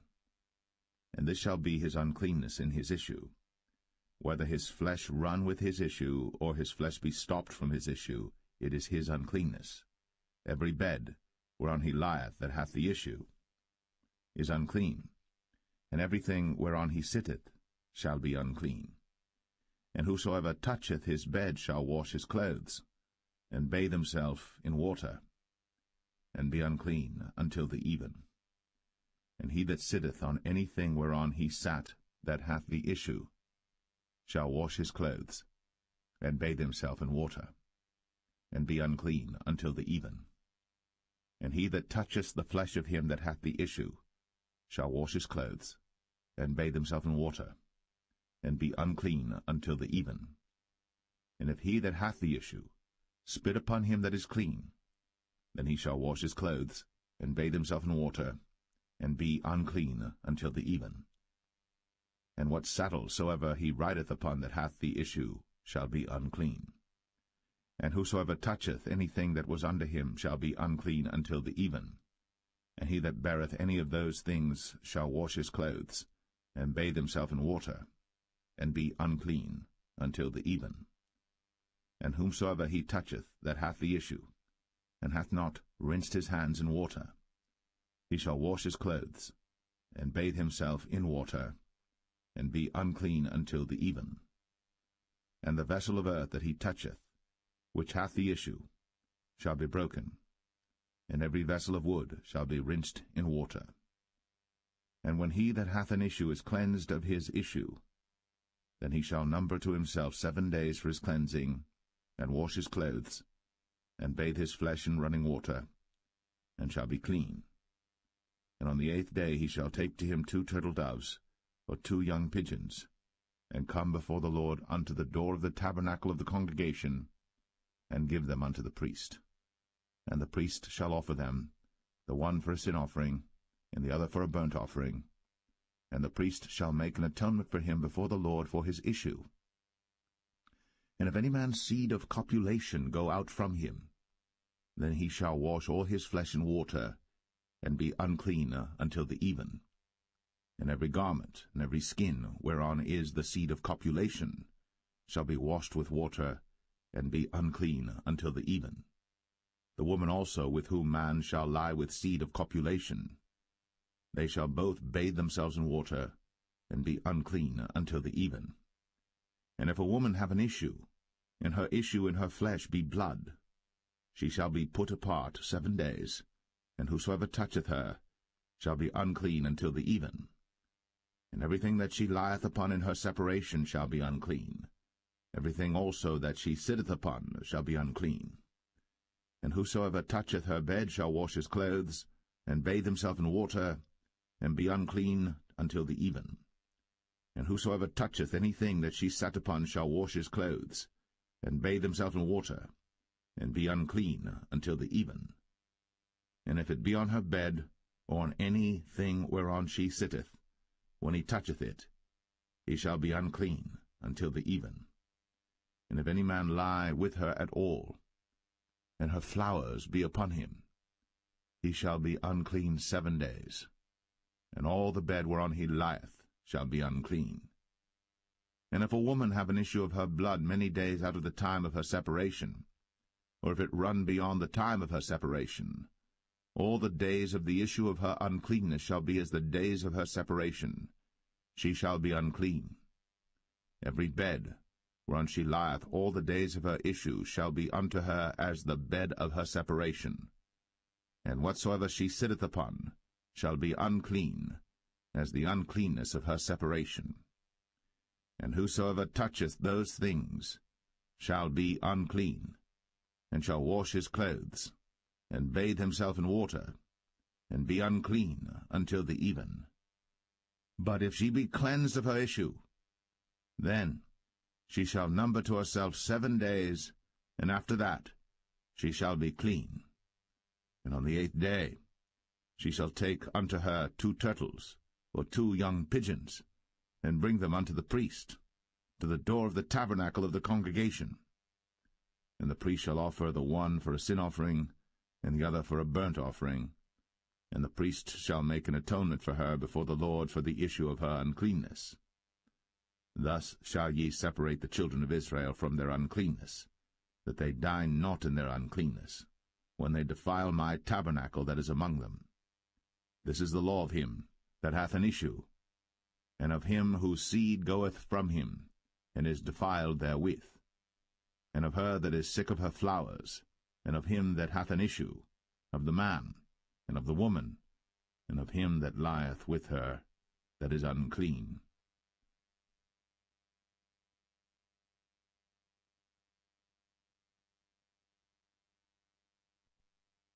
Leviticus 16. And the Lord spake unto Moses after the death of the 2 sons of Aaron, when they offered before the Lord and died. And the Lord said unto Moses, Speak unto Aaron thy brother, that he come not at all times into the holy place within the veil before the mercy seat, which is upon the ark, that he die not. For I will appear in the cloud upon the mercy seat. Thus shall Aaron come into the holy place with a young bullock for a sin offering, and a ram for a burnt offering. He shall put on the holy linen coat, and he shall have the linen breeches upon his flesh, and shall be girded with a linen girdle, and with the linen mitre shall he be attired. These are holy garments. Therefore shall he wash his flesh in water, and so put them on. And he shall take of the congregation of the children of Israel 2 kids of the goats for a sin offering, and 1 ram for a burnt offering. And Aaron shall offer his bullock of the sin offering which is for himself, and make an atonement for himself and for his house. And he shall take the 2 goats and present them before the Lord at the door of the tabernacle of the congregation. And Aaron shall cast lots upon the 2 goats, 1 lot for the Lord, and the other lot for the scapegoat. And Aaron shall bring the goat upon which the Lord's lot fell, and offer him for a sin offering. But the goat on which the lot fell to be the scapegoat shall be presented alive before the Lord, to make an atonement with him, and to let him go for a scapegoat into the wilderness. And Aaron shall bring the bullock of the sin offering which is for himself, and shall make an atonement for himself and for his house, and shall kill the bullock of the sin offering which is for himself. And he shall take a censer full of burning coals of fire from off the altar before the Lord, and his hands full of sweet incense beaten small, and bring it within the veil. And he shall put the incense upon the fire before the Lord, that the cloud of the incense may cover the mercy seat that is upon the testimony, that he die not. And he shall take of the blood of the bullock, and sprinkle it with his finger upon the mercy seat eastward, and before the mercy seat shall he sprinkle of the blood with his finger 7 times. Then shall he kill the goat of the sin offering that is for the people, and bring his blood within the veil, and do with that blood as he did with the blood of the bullock, and sprinkle it upon the mercy seat, and before the mercy seat. And he shall make an atonement for the holy place, because of the uncleanness of the children of Israel, and because of their transgressions and all their sins. And so shall he do for the tabernacle of the congregation that remaineth among them in the midst of their uncleanness. And there shall be no man in the tabernacle of the congregation when he goeth in to make an atonement in the holy place, until he come out, and have made an atonement for himself, and for his household, and for all the congregation of Israel. And he shall go out unto the altar that is before the Lord, and make an atonement for it, and shall take of the blood of the bullock, and of the blood of the goat, and put it upon the horns of the altar round about. And he shall sprinkle of the blood upon it with his finger 7 times, and cleanse it, and hallow it from the uncleanness of the children of Israel. And when he hath made an end of reconciling the holy place, and the tabernacle of the congregation, and the altar, he shall bring the live goat. And Aaron shall lay both his hands upon the head of the live goat, and confess over him all the iniquities of the children of Israel, and all their transgressions and all their sins, putting them upon the head of the goat, and shall send him away by the hand of a fit man into the wilderness. And the goat shall bear upon him all their iniquities unto a land not inhabited. And he shall let go the goat in the wilderness. And Aaron shall come into the tabernacle of the congregation, and shall put off the linen garments, which he put on when he went into the holy place, and shall leave them there. And he shall wash his flesh with water in the holy place, and put on his garments, and come forth, and offer his burnt offering, and the burnt offering of the people, and make an atonement for himself and for the people. And the fat of the sin offering shall he burn upon the altar. And he that let go the goat for the scapegoat shall wash his clothes, and bathe his flesh in water, and afterward come into the camp. And the bullock for the sin offering, and the goat for the sin offering, whose blood was brought in to make atonement in the holy place, shall one carry forth without the camp, and they shall burn in the fire their skins, and their flesh, and their dung. And he that burneth them shall wash his clothes, and bathe his flesh in water, and afterward he shall come into the camp. And this shall be a statute for ever unto you, that in the 7th month, on the 10th day of the month, ye shall afflict your souls, and do no work at all, whether it be one of your own country or a stranger that sojourneth among you. For on that day shall the priest make an atonement for you, to cleanse you, that ye may be clean from all your sins before the Lord. It shall be a Sabbath of rest unto you, and ye shall afflict your souls, by a statute for ever. And the priest, whom he shall anoint, and whom he shall consecrate to minister in the priest's office in his father's stead, shall make the atonement, and shall put on the linen clothes, even the holy garments.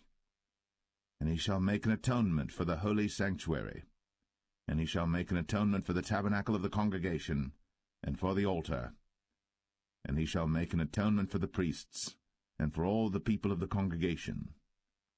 And this shall be an everlasting statute unto you, to make an atonement for the children of Israel, for all their sins, once a year.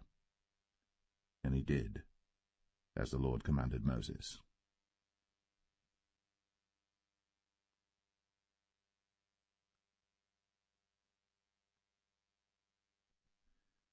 Leviticus 17.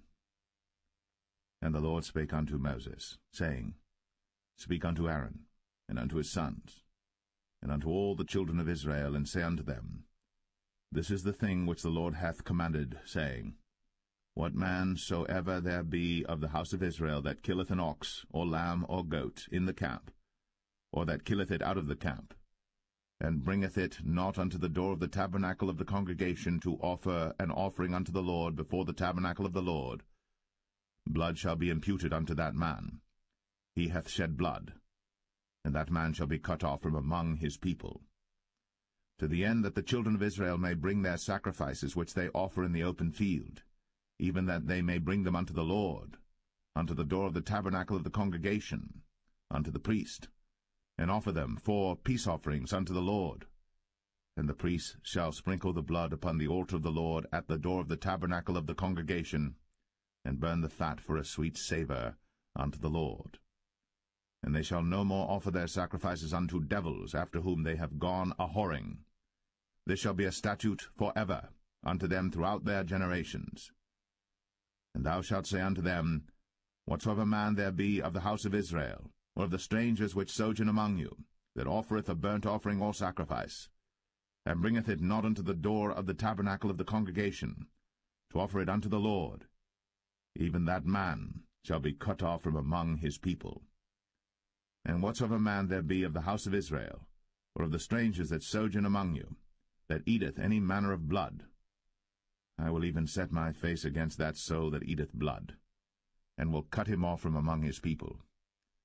For the life of the flesh is in the blood, and I have given it to you upon the altar to make an atonement for your souls. For it is the blood that maketh an atonement for the soul. Therefore I said unto the children of Israel, No soul of you shall eat blood, neither shall any stranger that sojourneth among you eat blood. And whatsoever man there be of the children of Israel, or of the strangers that sojourn among you, which hunteth and catcheth any beast or fowl that may be eaten, he shall even pour out the blood thereof, and cover it with dust. For it is the life of all flesh, the blood of it is for the life thereof. Therefore I said unto the children of Israel, Ye shall eat the blood of no manner of flesh, for the life of all flesh is the blood thereof. Whosoever eateth it shall be cut off. And every soul that eateth that which died of itself, or that which was torn with beasts, whether it be one of your own country or a stranger, he shall both wash his clothes, and bathe himself in water, and be unclean until the even. Then shall he be clean. But if he wash them not, nor bathe his flesh, then he shall bear his iniquity.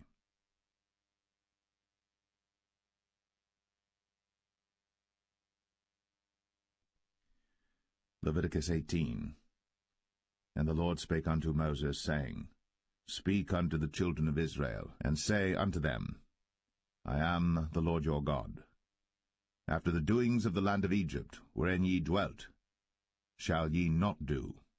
And after the doings of the land of Canaan, whither I bring you, shall ye not do, neither shall ye walk in their ordinances.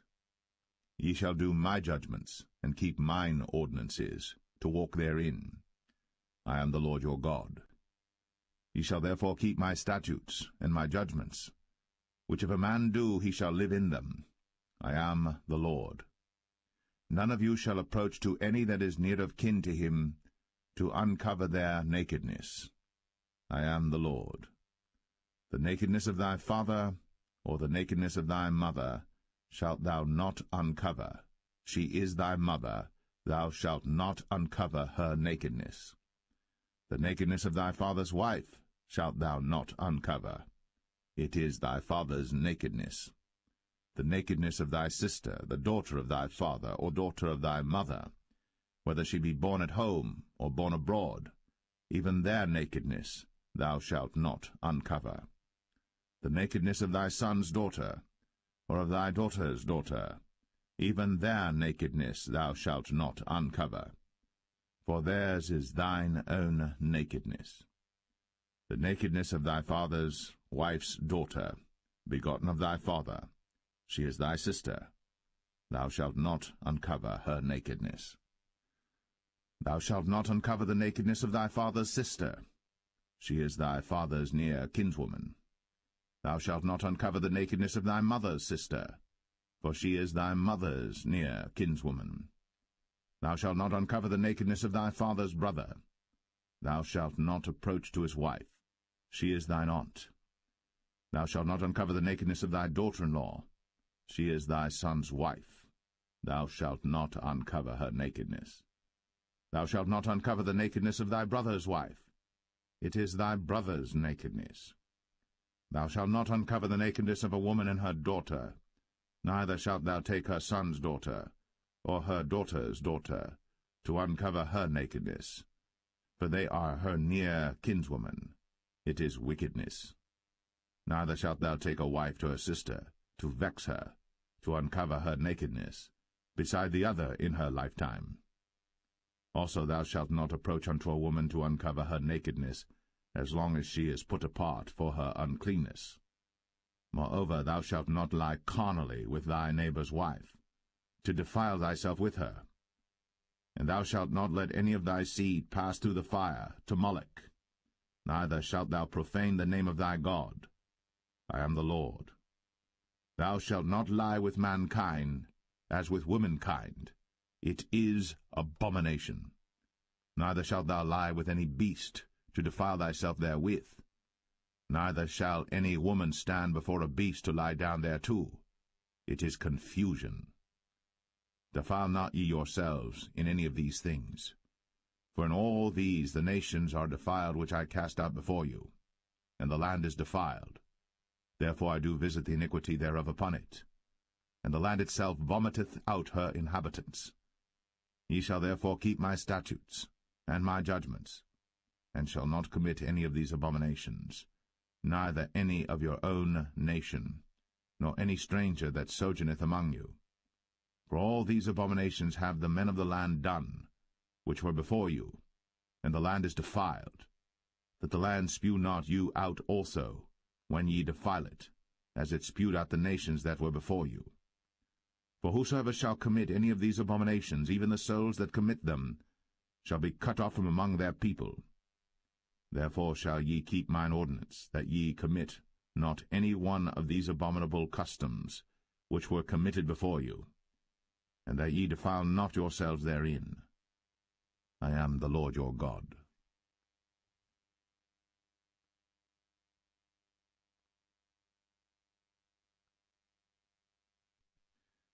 Leviticus 19.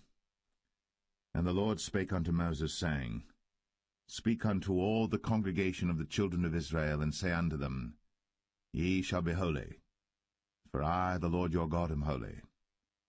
Ye shall fear every man his mother, and his father, and keep my Sabbaths.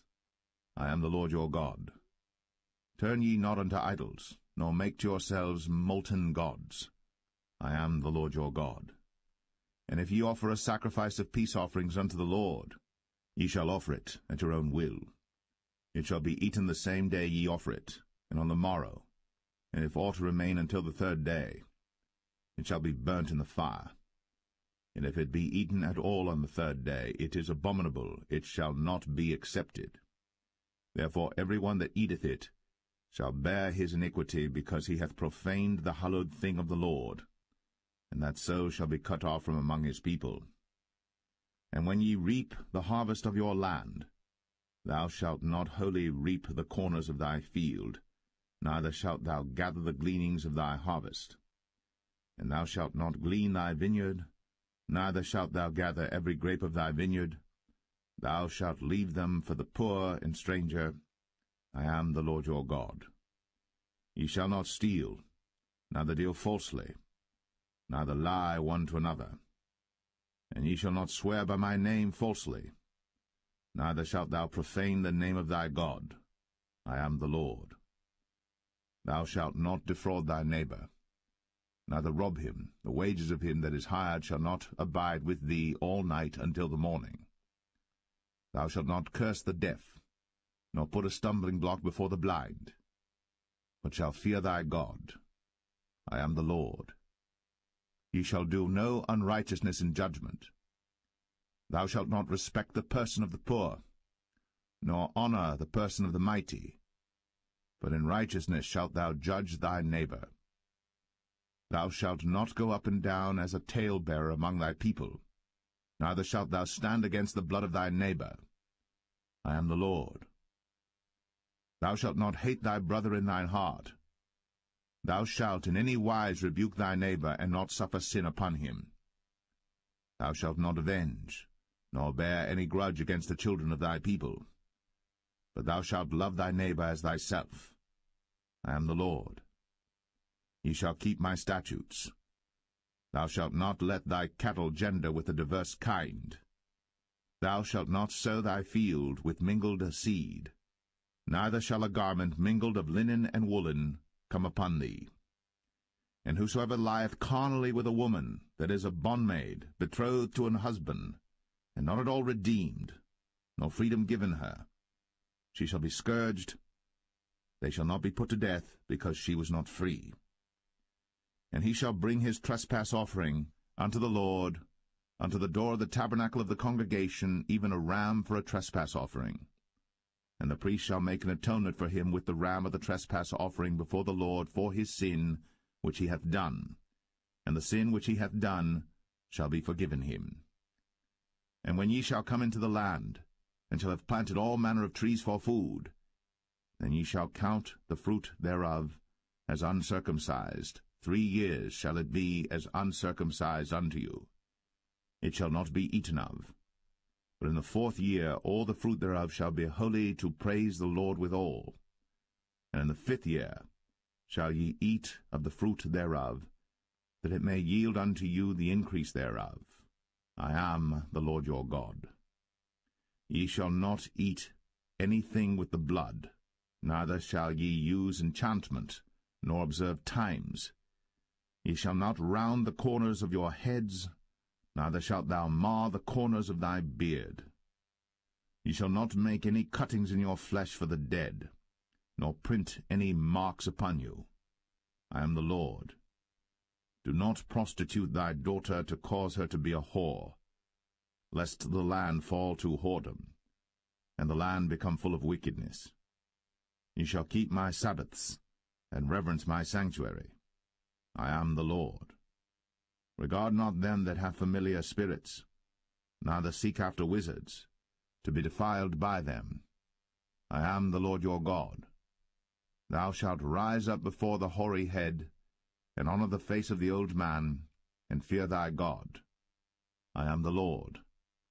And if a stranger sojourn with thee in your land, ye shall not vex him. But the stranger that dwelleth with you shall be unto you as one born among you, and thou shalt love him as thyself. For ye were strangers in the land of Egypt.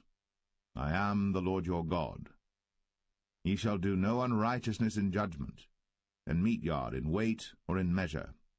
Just balances, just weights, a just ephah, and a just hin shall ye have. I am the Lord your God, which brought you out of the land of Egypt. Therefore shall ye observe all my statutes and all my judgments, and do them. I am the Lord.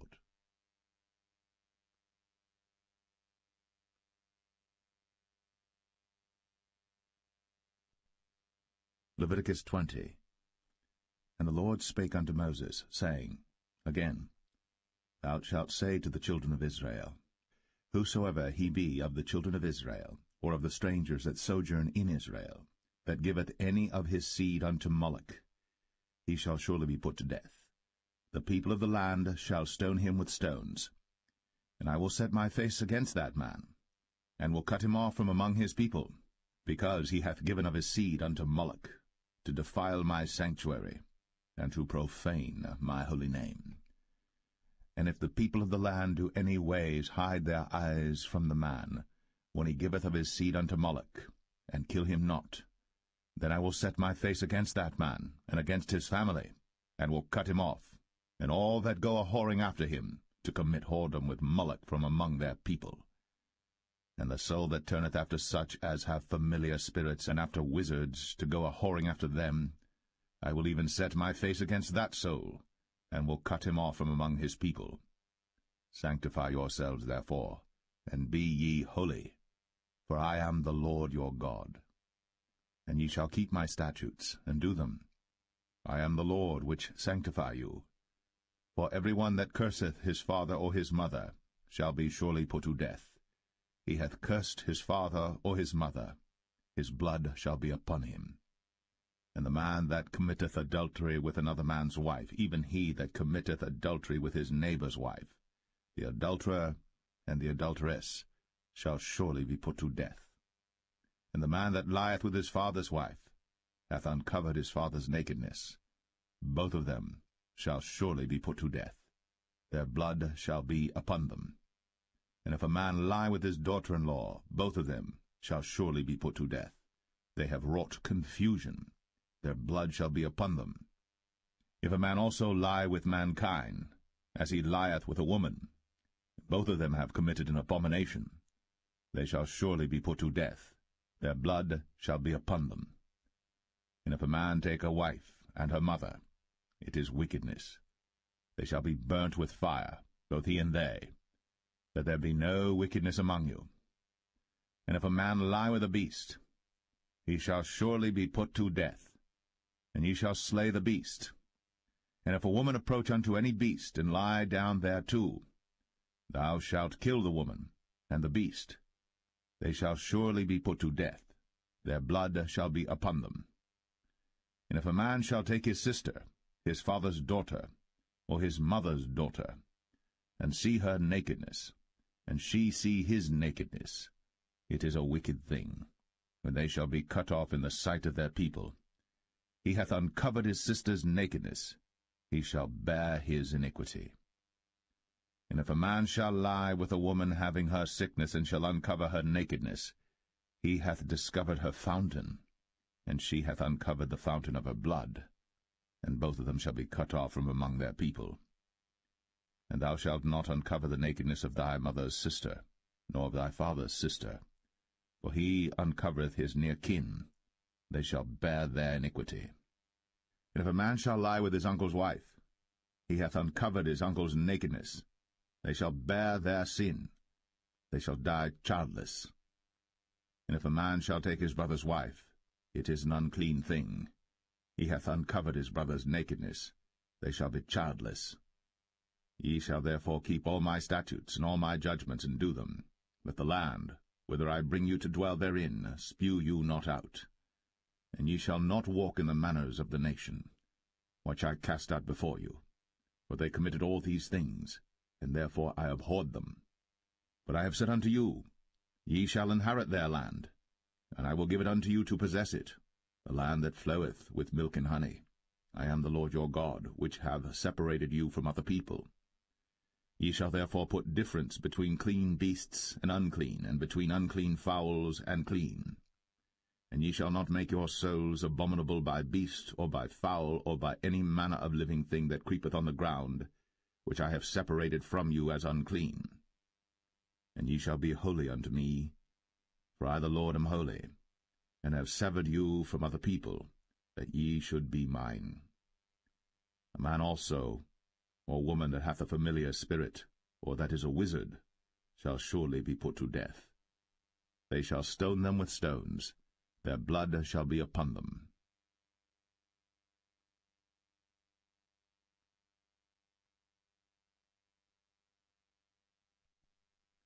Leviticus 21. And the Lord said unto Moses, Speak unto the priests, the sons of Aaron, and say unto them, There shall none be defiled for the dead among his people. But for his kin that is near unto him, that is, for his mother, and for his father, and for his son, and for his daughter, and for his brother, and for his sister a virgin, that is nigh unto him, which hath had no husband, for her may he be defiled. But he shall not defile himself, being a chief man among his people, to profane himself. They shall not make baldness upon their head, neither shall they shave off the corner of their beard, nor make any cuttings in their flesh. They shall be holy unto their God, and not profane the name of their God, for the offerings of the Lord made by fire, and the bread of their God they do offer, therefore they shall be holy. They shall not take a wife that is a whore, or profane, neither shall they take a woman put away from her husband, for he is holy unto his God. Thou shalt sanctify him therefore, for he offereth the bread of thy God. He shall be holy unto thee. For I, the Lord, which sanctify you, am holy. And the daughter of any priest, if she profane herself by playing the whore, she profaneth her father. She shall be burnt with fire. And he that is the high priest among his brethren, upon whose head the anointing oil was poured, and that is consecrated to put on the garments, shall not uncover his head nor rend his clothes. Neither shall he go into any dead body, nor defile himself for his father, or for his mother. Neither shall he go out of the sanctuary, nor profane the sanctuary of his God. For the crown of the anointing oil of his God is upon him. I am the Lord. And he shall take a wife in her virginity, a widow, or a divorced woman, or profane, or an harlot. These shall he not take, but he shall take a virgin of his own people to wife. Neither shall he profane his seed among his people, for I the Lord do sanctify him. And the Lord spake unto Moses, saying, Speak unto Aaron, saying, Whosoever he be of thy seed in their generations that hath any blemish, let him not approach to offer the bread of his God. For whatsoever man he be that hath a blemish, he shall not approach, a blind man, or a lame, or he that hath a flat nose, or anything superfluous, or a man that is broken-footed, or broken-handed, or crooked-backed, or a dwarf, or that hath a blemish in his eye, or be scurvy, or scabbed, or hath his stones broken. No man that hath a blemish of the seed of Aaron the priest shall come nigh to offer the offerings of the Lord made by fire. He hath a blemish. He shall not come nigh to offer the bread of his God. He shall eat the bread of his God, both of the most holy and of the holy. Only he shall not go in unto the veil, nor come nigh unto the altar, because he hath a blemish, that he profane not my sanctuaries. For I the Lord do sanctify them. And Moses told it unto Aaron and to his sons, and unto all the children of Israel.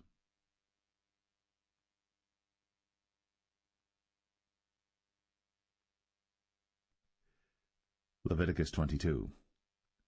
And the Lord spake unto Moses, saying, Speak unto Aaron and to his sons, that they separate themselves from the holy things of the children of Israel, and that they profane not my holy name in those things which they hallow unto me. I am the Lord.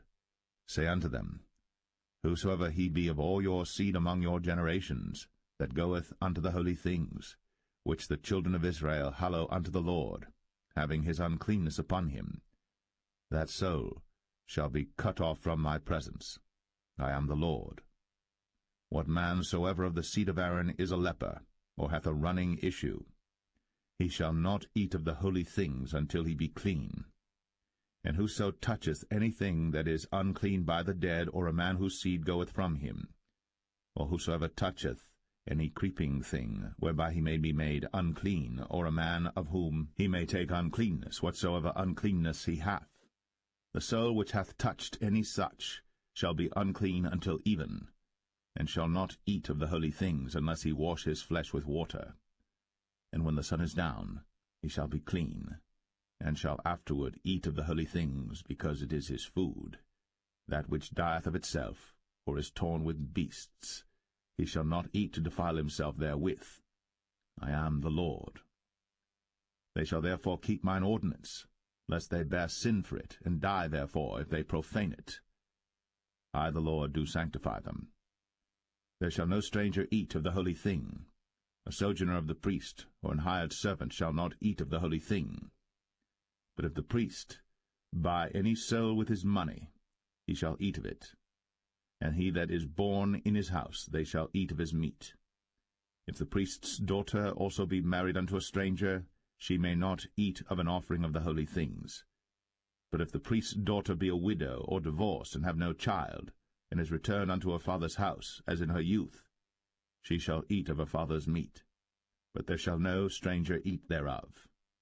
And if a man eat of the holy thing unwittingly, then he shall put the fifth part thereof unto it, and shall give it unto the priest with the holy thing. And they shall not profane the holy things of the children of Israel, which they offer unto the Lord, or suffer them to bear the iniquity of trespass, when they eat their holy things. For I the Lord do sanctify them. And the Lord spake unto Moses, saying, Speak unto Aaron, and to his sons, and unto all the children of Israel, and say unto them, Whatsoever he be of the house of Israel, or of the strangers in Israel, that will offer his oblation for all his vows, and for all his freewill offerings, which they will offer unto the Lord for a burnt offering, ye shall offer at your own will a male without blemish of the beeves, of the sheep, or of the goats. But whatsoever hath a blemish, that shall ye not offer, for it shall not be acceptable for you. And whosoever offereth a sacrifice of peace offerings unto the Lord to accomplish his vow, or a freewill offering in beeves or sheep, it shall be perfect to be accepted. There shall be no blemish therein. Blind, or broken, or maimed, or having a wen, or scurvy, or scabbed, ye shall not offer these unto the Lord, nor make an offering by fire of them upon the altar unto the Lord, either a bullock, or a lamb that hath anything superfluous or lacking in his parts, that mayest thou offer for a freewill offering, but for a vow it shall not be accepted. Ye shall not offer unto the Lord that which is bruised, or crushed, or broken, or cut. Neither shall ye make any offering thereof in your land. Neither from a stranger's hand shall ye offer the bread of your God of any of these, because their corruption is in them, and blemishes be in them. They shall not be accepted for you. And the Lord spake unto Moses, saying, When a bullock or a sheep or a goat is brought forth, then it shall be 7 days under the dam, and from the 8th day and thenceforth it shall be accepted for an offering made by fire unto the Lord. And whether it be cow or ewe, ye shall not kill it and her young both in 1 day. And when ye will offer a sacrifice of thanksgiving unto the Lord, offer it at your own will. On the same day it shall be eaten up. Ye shall leave none of it until the morrow. I am the Lord. Therefore shall ye keep my commandments, and do them. I am the Lord. Neither shall ye profane my holy name, but I will be hallowed among the children of Israel. I am the Lord which hallow you, that brought you out of the land of Egypt, to be your God. I am the Lord.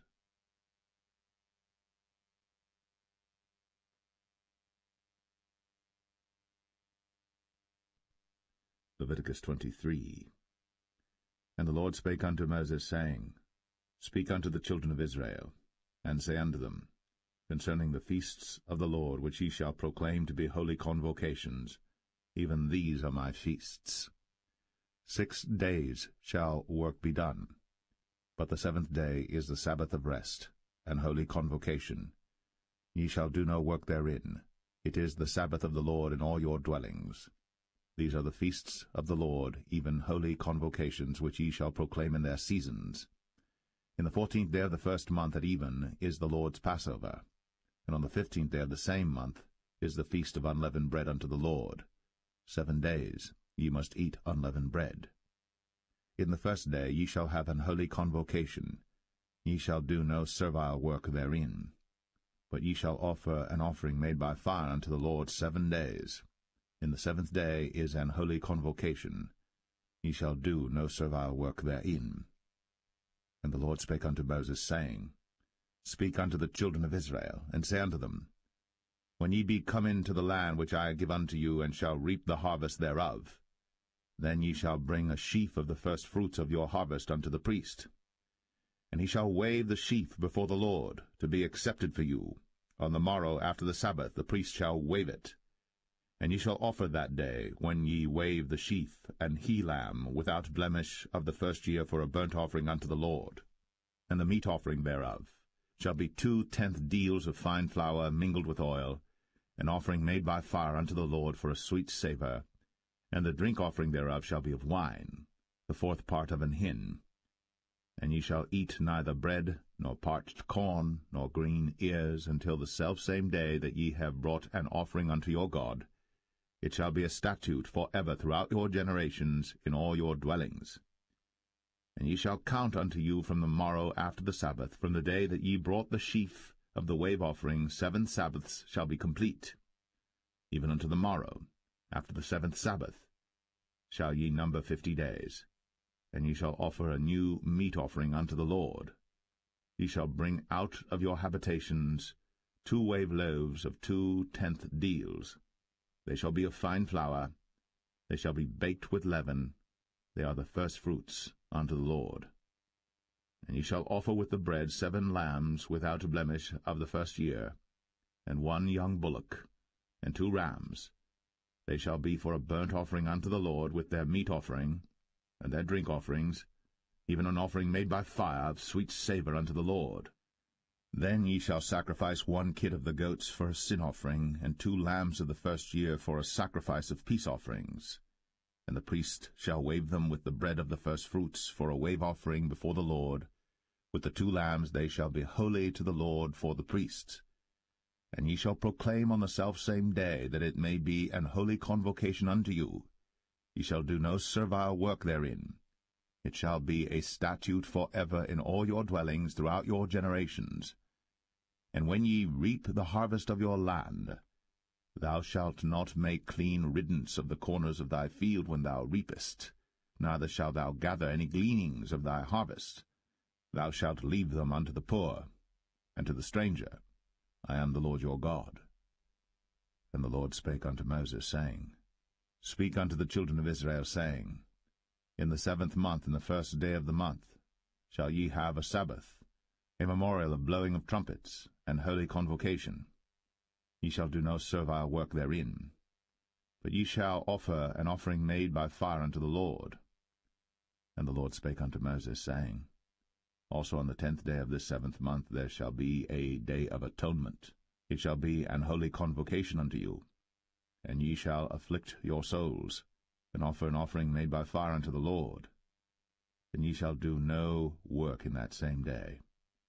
For it is a day of atonement, to make an atonement for you before the Lord your God. For whatsoever soul it be that shall not be afflicted in that same day, he shall be cut off from among his people. And whatsoever soul it be that doeth any work in that same day, the same soul will I destroy from among his people. He shall do no manner of work. It shall be a statute for ever throughout your generations in all your dwellings. It shall be unto you a Sabbath of rest. And ye shall afflict your souls. In the 9th day of the month at even, from even unto even shall ye celebrate your Sabbath. And the Lord spake unto Moses, saying, Speak unto the children of Israel, saying, The 15th day of this 7th month shall be the Feast of Tabernacles for 7 days unto the Lord. On the 1st day shall be an holy convocation. Ye shall do no servile work therein. 7 days ye shall offer an offering made by fire unto the Lord. On the 8th day shall be an holy convocation unto you. And ye shall offer an offering made by fire unto the Lord. It is a solemn assembly. And ye shall do no servile work therein. These are the feasts of the Lord, which ye shall proclaim to be holy convocations, to offer an offering made by fire unto the Lord, a burnt offering, and a meat offering, a sacrifice, and drink offerings. everything upon his day. Beside the Sabbaths of the Lord, and beside your gifts, and beside all your vows, and beside all your free will offerings which ye give unto the Lord, also in the 15th day of the 7th month, when ye have gathered in the fruit of the land, ye shall keep a feast unto the Lord 7 days. On the 1st day shall be a Sabbath, and on the 8th day shall be a Sabbath.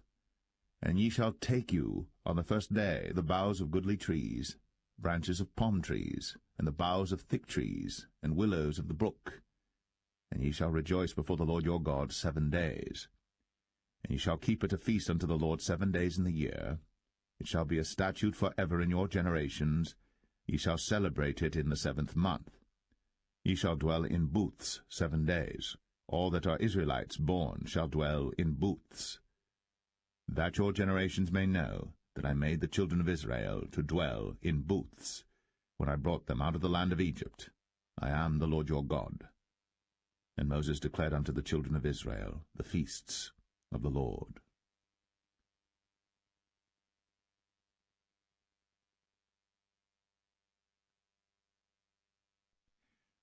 Leviticus 24. And the Lord spake unto Moses, saying, Command the children of Israel, that they bring unto thee pure oil olive beaten for the light, to cause the lamps to burn continually. Without the veil of the testimony, in the tabernacle of the congregation, shall Aaron order it from the evening unto the morning before the Lord continually. It shall be a statute for ever in your generations. He shall order the lamps upon the pure candlestick before the Lord continually. And thou shalt take fine flour, and bake 12 cakes thereof. 2/10 deals shall be in 1 cake. And thou shalt set them in 2 rows, 6 in a row, upon the pure table before the Lord. And thou shalt put pure frankincense upon each row, that it may be on the bread for a memorial, even an offering made by fire unto the Lord. Every Sabbath he shall set it in order before the Lord continually, being taken from the children of Israel by an everlasting covenant. And it shall be Aaron's and his sons, and they shall eat it in the holy place. For it is most holy unto him of the offerings of the Lord made by fire, by a perpetual statute. And the son of an Israelitish woman, whose father was an Egyptian, went out among the children of Israel. And this son of the Israelitish woman and a man of Israel strove together in the camp. And the Israelitish woman's son blasphemed the name of the Lord, and cursed. And they brought him unto Moses. And his mother's name was Shilemeth, the daughter of Dibri of the tribe of Dan. And they put him in ward, that the mind of the Lord might be shown them.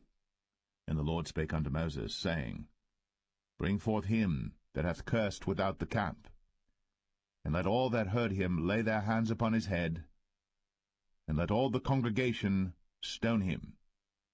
And thou shalt speak unto the children of Israel, saying, Whosoever curseth his God shall bear his sin. And he that blasphemeth the name of the Lord, he shall surely be put to death. And all the congregation shall certainly stone him, as well the stranger, as he that is born in the land, when he blasphemeth the name of the Lord, shall be put to death. And he that killeth any man shall surely be put to death. And he that killeth a beast shall make it good, beast for beast. And if a man cause a blemish in his neighbor, as he hath done, so shall it be done to him. Breach for breach, eye for eye, tooth for tooth. As he hath caused a blemish in a man, so shall it be done to him again.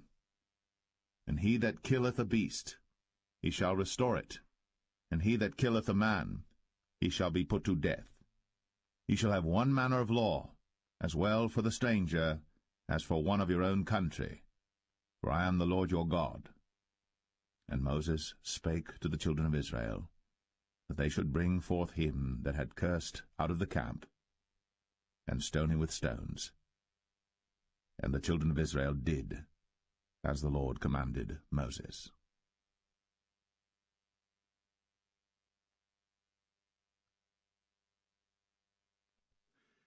Leviticus 25. And the Lord spake unto Moses in Mount Sinai, saying, Speak unto the children of Israel, and say unto them, When ye come into the land which I give you, then shall the land keep a Sabbath unto the Lord. 6 years thou shalt sow thy field, and 6 years thou shalt prune thy vineyard, and gather in the fruit thereof. But in the 7th year shall be a Sabbath of rest unto the land, a Sabbath for the Lord. Thou shalt neither sow thy field, nor prune thy vineyard. That which groweth of its own accord of thy harvest thou shalt not reap, neither gather the grapes of thy vine undressed. For it is a year of rest unto the land, and the Sabbath of the land shall be meat for you, for thee and for thy servant, and for thy maid, and for thy hired servant, and for thy stranger that sojourneth with thee, and for thy cattle, and for the beasts that are in thy land shall all the increase thereof be meat.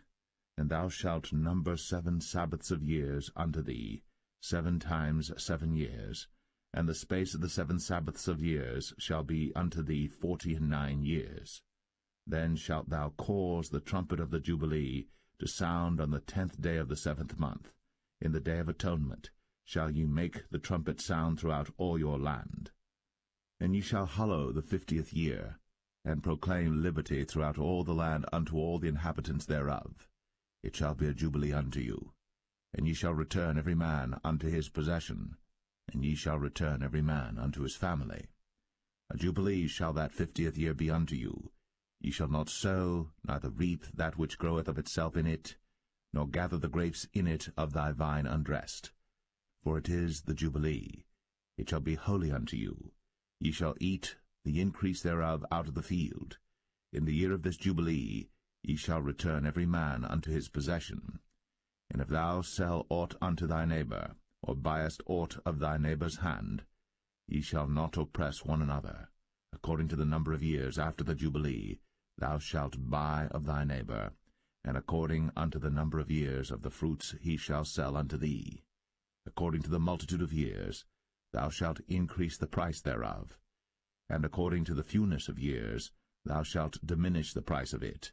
For according to the number of the years of the fruits doth he sell unto thee. Ye shall not therefore oppress one another, but thou shalt fear thy God, for I am the Lord your God.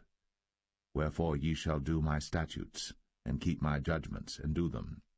And ye shall dwell in the land in safety, and the land shall yield her fruit, and ye shall eat your fill, and dwell therein in safety.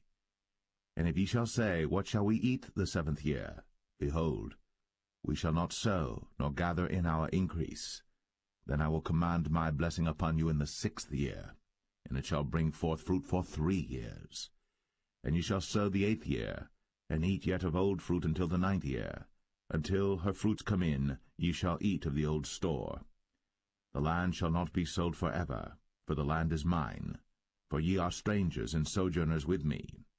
And in all the land of your possession ye shall grant a redemption for the land. If thy brother be waxen poor, and hath sold away some of his possession, and if any of his kin come to redeem it, then shall he redeem that which his brother sold. And if the man have none to redeem it, and himself be able to redeem it, then let him count the years of the sale thereof, and restore the overplus unto the man to whom he sold it, that he may return unto his possession. But if he be not able to restore it to him, then that which is sold shall remain in the hand of him that hath bought it until the year of Jubilee, and in the Jubilee it shall go out, and he shall return unto his possession. And if a man sell a dwelling house in a walled city, then he may redeem it within a whole year after it is sold. Within a full year may he redeem it. And if it be not redeemed within the space of a full year, then the house that is in the walled city shall be established for ever to him that bought it throughout his generations. It shall not go out in the Jubilee. But the houses of the villages which have no wall round about them shall be counted as the fields of the country. They may be redeemed, and they shall go out in the Jubilee. Notwithstanding the cities of the Levites, and the houses of the cities of their possession, may the Levites redeem at any time. And if a man purchase of the Levites, then the house that was sold, and the city of his possession, shall go out in the year of Jubilee, for the houses of the cities of the Levites are their possession among the children of Israel. But the field of the suburbs of their cities may not be sold, for it is their perpetual possession. And if thy brother be waxen poor, and fallen in decay with thee, then thou shalt relieve him, yea, though he be a stranger, or a sojourner, that he may live with thee. Take thou no usury of him, or increase, but fear thy God, that thy brother may live with thee. Thou shalt not give him thy money upon usury, nor lend him thy victuals for increase. I am the Lord your God, which brought you forth out of the land of Egypt, to give you the land of Canaan, and to be your God. And if thy brother that dwelleth by thee be waxen poor, and be sold unto thee, thou shalt not compel him to serve as a bondservant, but as an hired servant, and as a sojourner. He shall be with thee, and shall serve thee unto the year of Jubilee. And then shall he depart from thee, both he and his children with him, and shall return unto his own family, and unto the possession of his fathers shall he return. For they are my servants, which I brought forth out of the land of Egypt. They shall not be sold as bondmen. Thou shalt not rule over him with rigour, but shalt fear thy God.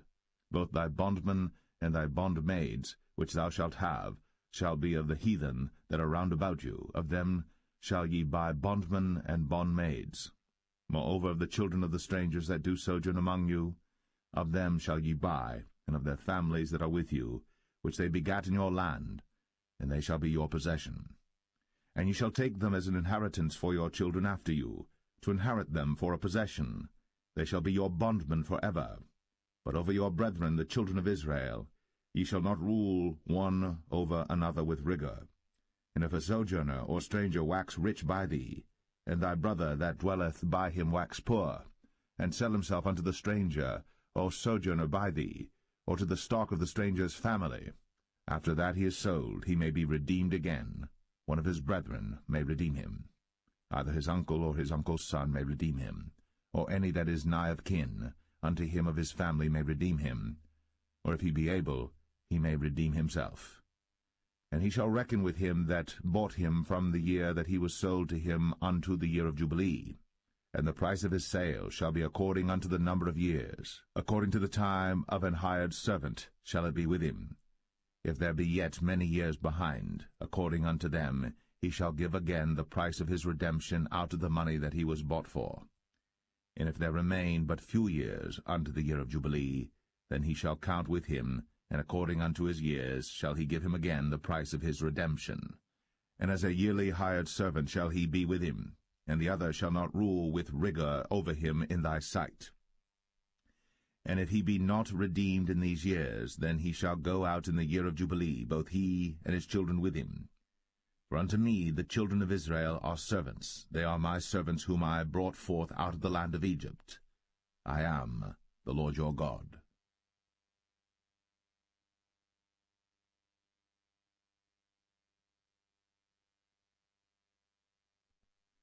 Leviticus 26. Ye shall make you no idols nor graven image, neither rear you up a standing image, neither shall ye set up any image of stone in your land, to bow down unto it, for I am the Lord your God. Ye shall keep my Sabbaths, and reverence my sanctuary. I am the Lord. If ye walk in my statutes, and keep my commandments, and do them, then I will give you rain in due season, and the land shall yield her increase, and the trees of the field shall yield their fruit. And your threshing shall reach unto the vintage, and the vintage shall reach unto the sowing time. And ye shall eat your bread to the full, and dwell in your land safely. And I will give peace in the land, and ye shall lie down, and none shall make you afraid. And I will rid evil beasts out of the land, neither shall the sword go through your land. And ye shall chase your enemies, and they shall fall before you by the sword. And 5 of you shall chase 100, and 100 of you shall put 10,000 to flight. And your enemies shall fall before you by the sword. For I will have respect unto you, and make you fruitful, and multiply you, and establish my covenant with you. And ye shall eat old store, and bring forth the old because of the new. And I will set my tabernacle among you, and my soul shall not abhor you. And I will walk among you, and will be your God, and ye shall be my people. I am the Lord your God, which brought you forth out of the land of Egypt, that ye should not be their bondmen. And I have broken the bands of your yoke, and made you go upright. But if ye will not hearken unto me, and will not do all these commandments, and if ye shall despise my statutes, or if your soul abhor my judgments, so that ye will not do all my commandments, but that ye break my covenant, I also will do this unto you. I will even appoint over you terror, consumption, and the burning ague, that shall consume the eyes, and cause sorrow of heart. And ye shall sow your seed in vain, for your enemies shall eat it. And I will set my face against you, and ye shall be slain before your enemies. They that hate you shall reign over you, and ye shall flee when none pursueth you. And if ye will not yet for all this hearken unto me, then I will punish you 7 times more for your sins. And I will break the pride of your power, and I will make your heaven as iron, and your earth as brass. And your strength shall be spent in vain. For your land shall not yield her increase, neither shall the trees of the land yield their fruits. And if ye walk contrary unto me, and will not hearken unto me, I will bring 7 times more plagues upon you according to your sins. I will also send wild beasts among you, which shall rob you of your children, and destroy your cattle, and make you few in number, and your highways shall be desolate. And if ye will not be reformed by me by these things, but will walk contrary unto me, then will I also walk contrary unto you, and will punish you yet 7 times for your sins. And I will bring a sword upon you, that shall avenge the quarrel of my covenant. And when ye are gathered together within your cities, I will send the pestilence among you, and ye shall be delivered into the hand of the enemy. And when I have broken the staff of your bread, 10 women shall bake your bread in 1 oven, and they shall deliver you your bread again by weight, and ye shall eat and not be satisfied. And if ye will not for all this hearken unto me, but walk contrary unto me, then I will walk contrary unto you also in fury, and I, even I, will chastise you 7 times for your sins. And ye shall eat the flesh of your sons, and the flesh of your daughters shall ye eat. And I will destroy your high places, and cut down your images, and cast your carcasses upon the carcasses of your idols. And my soul shall abhor you.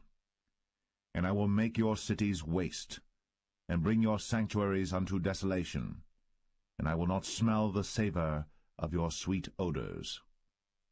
And I will bring the land into desolation, and your enemies which dwell therein shall be astonished at it. And I will scatter you among the heathen, and will draw out a sword after you, and your land shall be desolate, and your cities waste. Then shall the land enjoy her Sabbaths, as long as it lieth desolate, and ye be in your enemy's land. Even then shall the land rest, and enjoy her Sabbaths. As long as it lieth desolate it shall rest, because it did not rest in your Sabbaths, when ye dwelt upon it. And upon them that are left alive of you I will send a faintness into their hearts in the lands of their enemies, and the sound of a shaken leaf shall chase them, and they shall flee, as fleeing from a sword, and they shall fall when none pursueth. And they shall fall one upon another, as it were before a sword, when none pursueth. And ye shall have no power to stand before your enemies, and ye shall perish among the heathen. And the land of your enemies shall eat you up, and they that are left of you shall pine away in their iniquity in your enemies' lands, and also in the iniquities of their fathers shall they pine away with them, if they shall confess their iniquity, and the iniquity of their fathers, with their trespass which they trespassed against me, and that also they have walked contrary unto me, and that I also have walked contrary unto them, and have brought them into the land of their enemies. If then their uncircumcised hearts be humbled, and they then accept of the punishment of their iniquity, then will I remember my covenant with Jacob, and also my covenant with Isaac, and also my covenant with Abraham will I remember, and I will remember the land. The land also shall be left of them, and shall enjoy her Sabbaths, while she lieth desolate without them. And they shall accept of the punishment of their iniquity, even because they despised my judgments, and because their soul abhorred my statutes. And yet for all that, when they be in the land of their enemies, I will not cast them away, neither will I abhor them to destroy them utterly, and to break my covenant with them, for I am the Lord their God. But I will for their sakes remember the covenant of their ancestors, whom I brought forth out of the land of Egypt, in the sight of the heathen, that I might be their God. I am the Lord. These are the statutes and judgments and laws which the Lord made between him and the children of Israel in Mount Sinai by the hand of Moses.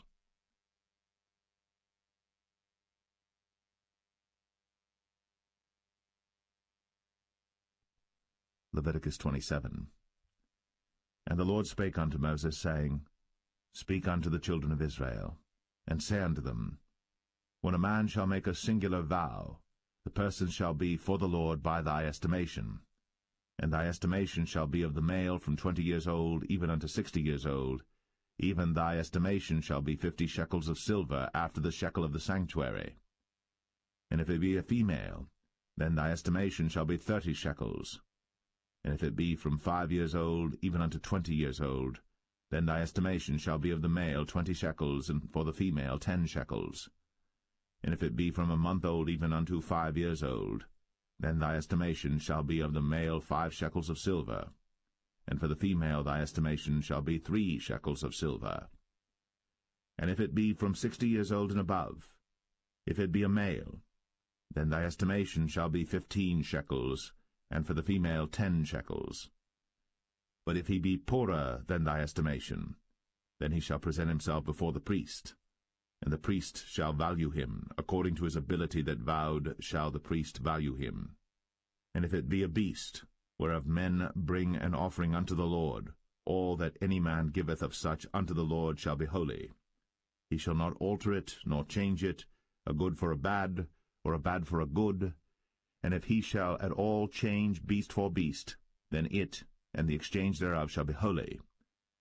And if it be any unclean beast, of which they do not offer a sacrifice unto the Lord, then he shall present the beast before the priest.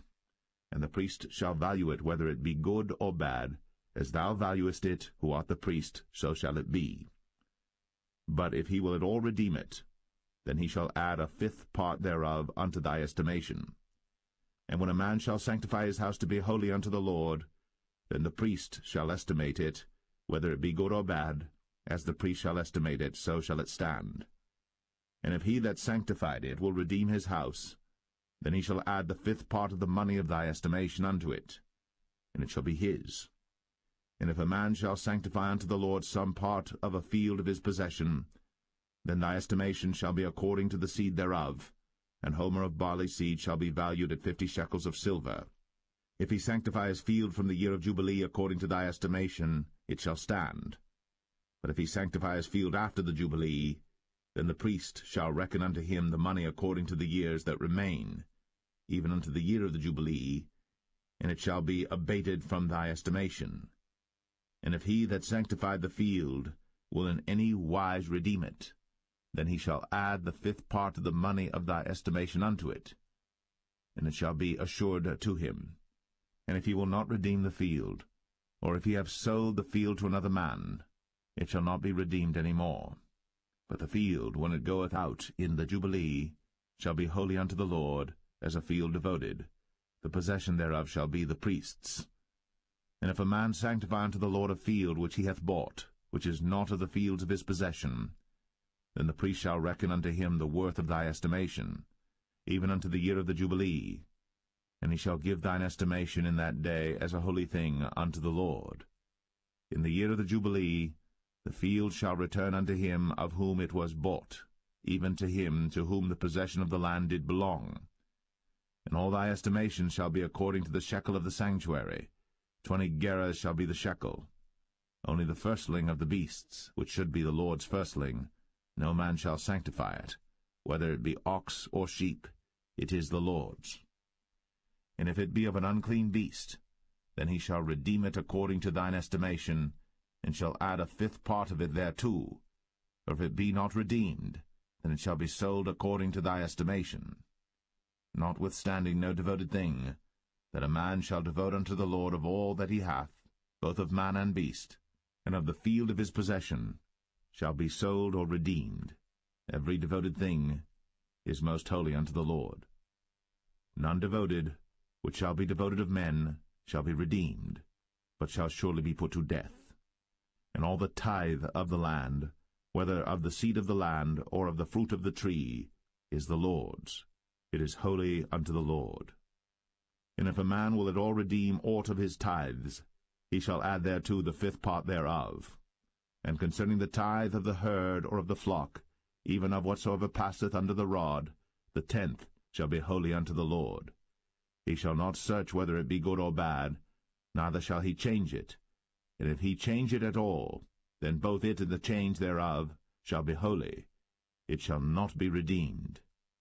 These are the commandments which the Lord commanded Moses for the children of Israel in Mount Sinai.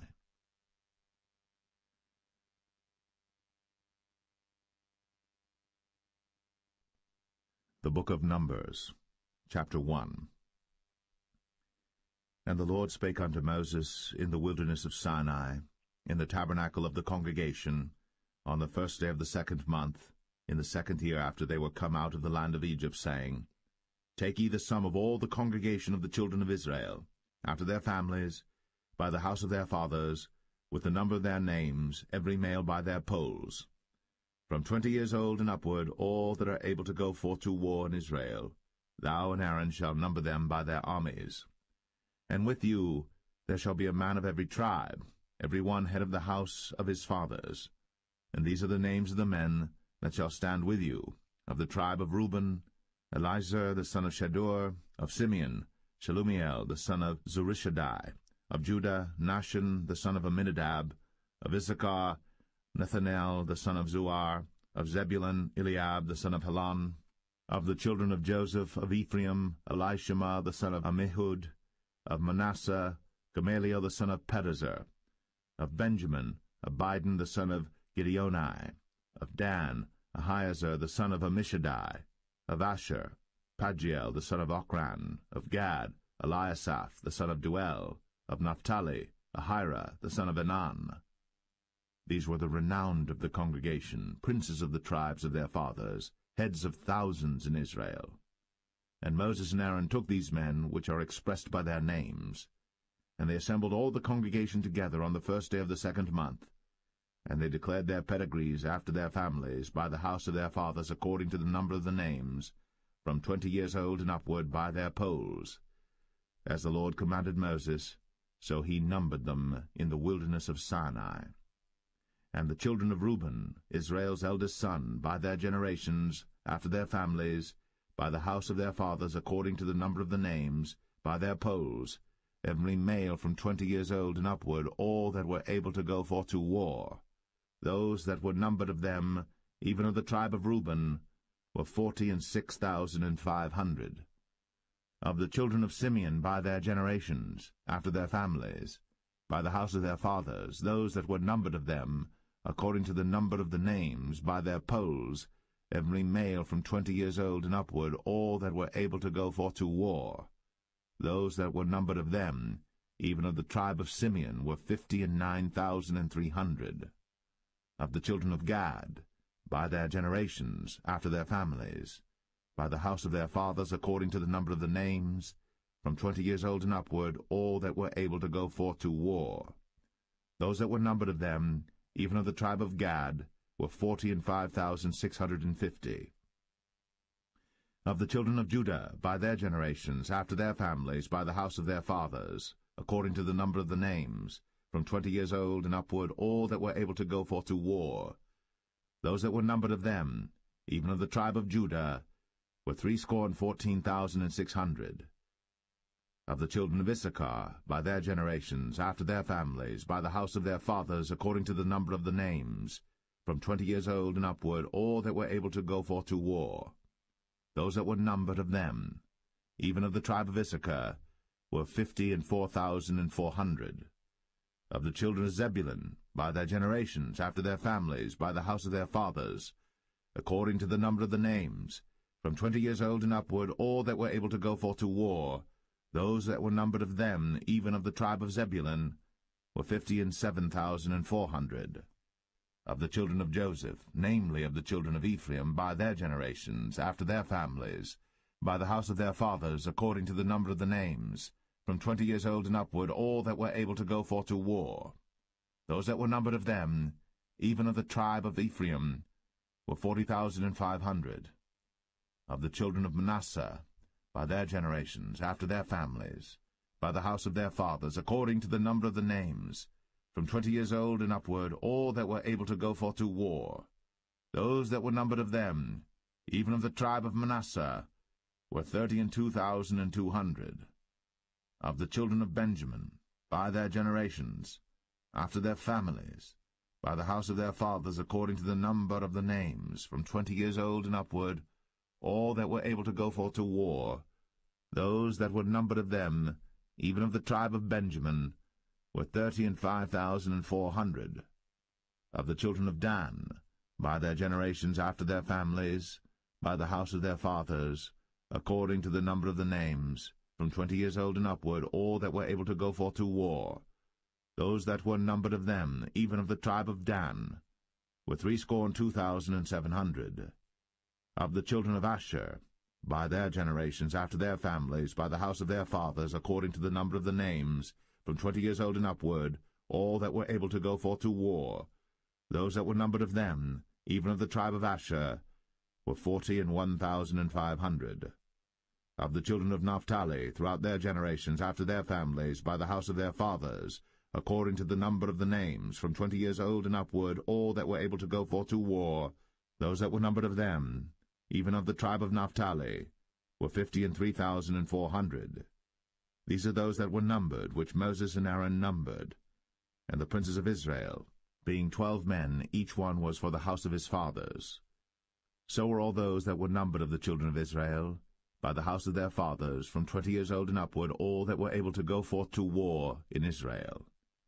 Even all they that were numbered were 600,000 and 3,550.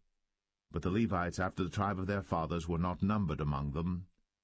For the Lord had spoken unto Moses, saying, Only thou shalt not number the tribe of Levi, neither take the sum of them among the children of Israel. But thou shalt appoint the Levites over the tabernacle of testimony, and over all the vessels thereof, and over all things that belong to it. They shall bear the tabernacle, and all the vessels thereof, and they shall minister unto it, and shall encamp round about the tabernacle. And when the tabernacle setteth forward, the Levites shall take it down. And when the tabernacle is to be pitched, the Levites shall set it up, and the stranger that cometh nigh shall be put to death. And the children of Israel shall pitch their tents, every man by his own camp, and every man by his own standard throughout their hosts. But the Levites shall pitch round about the tabernacle of testimony, that there be no wrath upon the congregation of the children of Israel. And the Levites shall keep the charge of the tabernacle of testimony. And the children of Israel did, according to all that the Lord commanded Moses. So did they.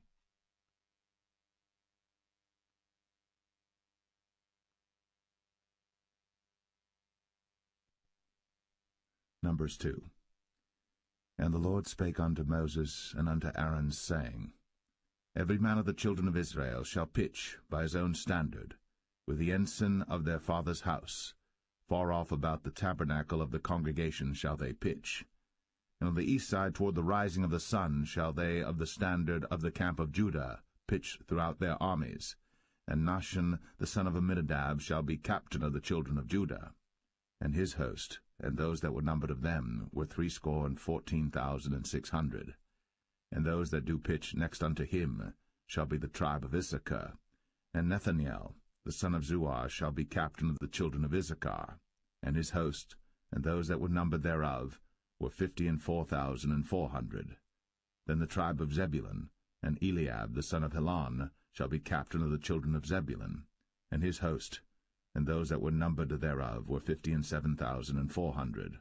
All that were numbered in the camp of Judah were 100,000 and 80,000 and 6,400 throughout their armies. These shall first set forth. On the south side shall be the standard of the camp of Reuben, according to their armies, And the captain of the children of Reuben shall be Elizur, the son of Shedeur. And his host, and those that were numbered thereof, were 46,500. And those which pitched by him shall be the tribe of Simeon. And the captain of the children of Simeon shall be Shelumiel, the son of Zurishaddai. And his host, and those that were numbered of them, were 59,300. Then the tribe of Gad, and the captain of the sons of Gad shall be Eliasaph, the son of Ruel. And his host, and those that were numbered of them, were 45,650.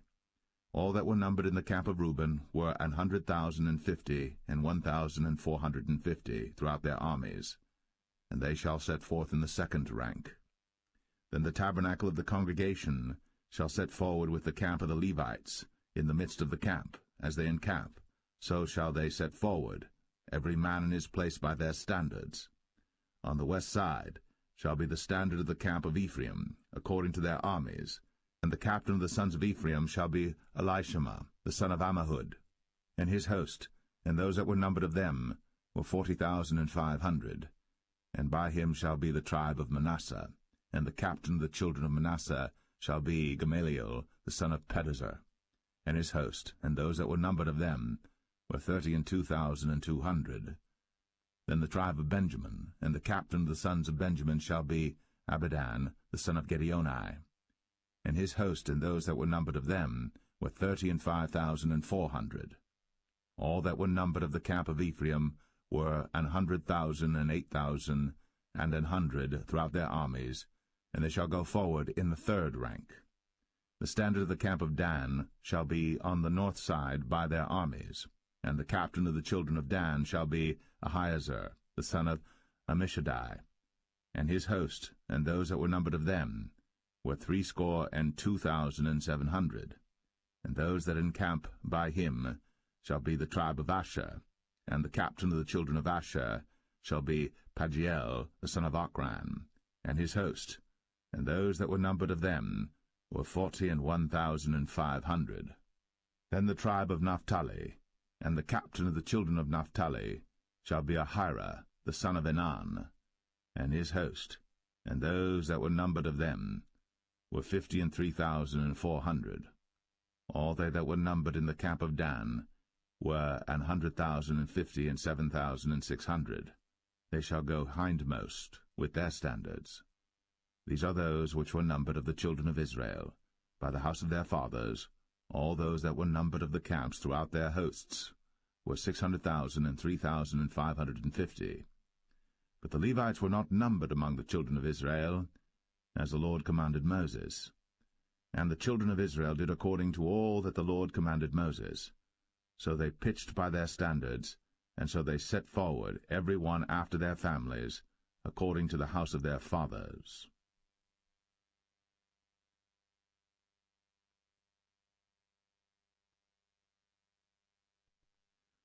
Numbers 3. These also are the generations of Aaron and Moses in the day that the Lord spake with Moses in Mount Sinai. And these are the names of the sons of Aaron, Nadab the firstborn, and Abihu, Eleazar, and Ithamar. These are the names of the sons of Aaron, the priests which were anointed, whom he consecrated to minister in the priest's office. And Nadab and Abihu died before the Lord, when they offered strange fire before the Lord in the wilderness of Sinai, and they had no children. And Eleazar and Ithamar ministered in the priest's office in the sight of Aaron their father. And the Lord spake unto Moses, saying, Bring the tribe of Levi near, and present them before Aaron the priest, that they may minister unto him. And they shall keep his charge, and the charge of the whole congregation before the tabernacle of the congregation, to do the service of the tabernacle. And they shall keep all the instruments of the tabernacle of the congregation, and the charge of the children of Israel, to do the service of the tabernacle. And thou shalt give the Levites unto Aaron, and to his sons. They are wholly given unto him out of the children of Israel. And thou shalt appoint Aaron and his sons, and they shall wait on their priest's office, and the stranger that cometh nigh shall be put to death. And the Lord spake unto Moses, saying, And I, behold, I have taken the Levites from among the children of Israel, instead of all the firstborn that openeth the matrix among the children of Israel. Therefore the Levites shall be mine. because all the firstborn are mine. For on the day that I smote all the firstborn in the land of Egypt, I hallowed unto me all the firstborn in Israel, both man and beast. Mine shall they be. I am the Lord. And the Lord spake unto Moses in the wilderness of Sinai, saying, Number the children of Levi after the house of their fathers by their families. Every male from a month old and upward shalt thou number them. And Moses numbered them according to the word of the Lord, as he was commanded. And these were the sons of Levi by their names, Gershon and Kohath and Merari. And these are the names of the sons of Gershon by their families, Libni and Shimei. And the sons of Kohath by their families, Amram, and Izahar, Hebron, and Uzziel. And the sons of Merari by their families, Malai and Mushai. These are the families of the Levites according to the house of their fathers. Of Gershon was the family of the Libnites, and the family of the Shimites. These are the families of the Gershonites. Those that were numbered of them, according to the number of all the males, from a month old and upward, even those that were numbered of them, were 7,500. The families of the Gershonites shall pitch behind the tabernacle westward. And the chief of the house of the father of the Gershonites shall be Eliasaph the son of Lael.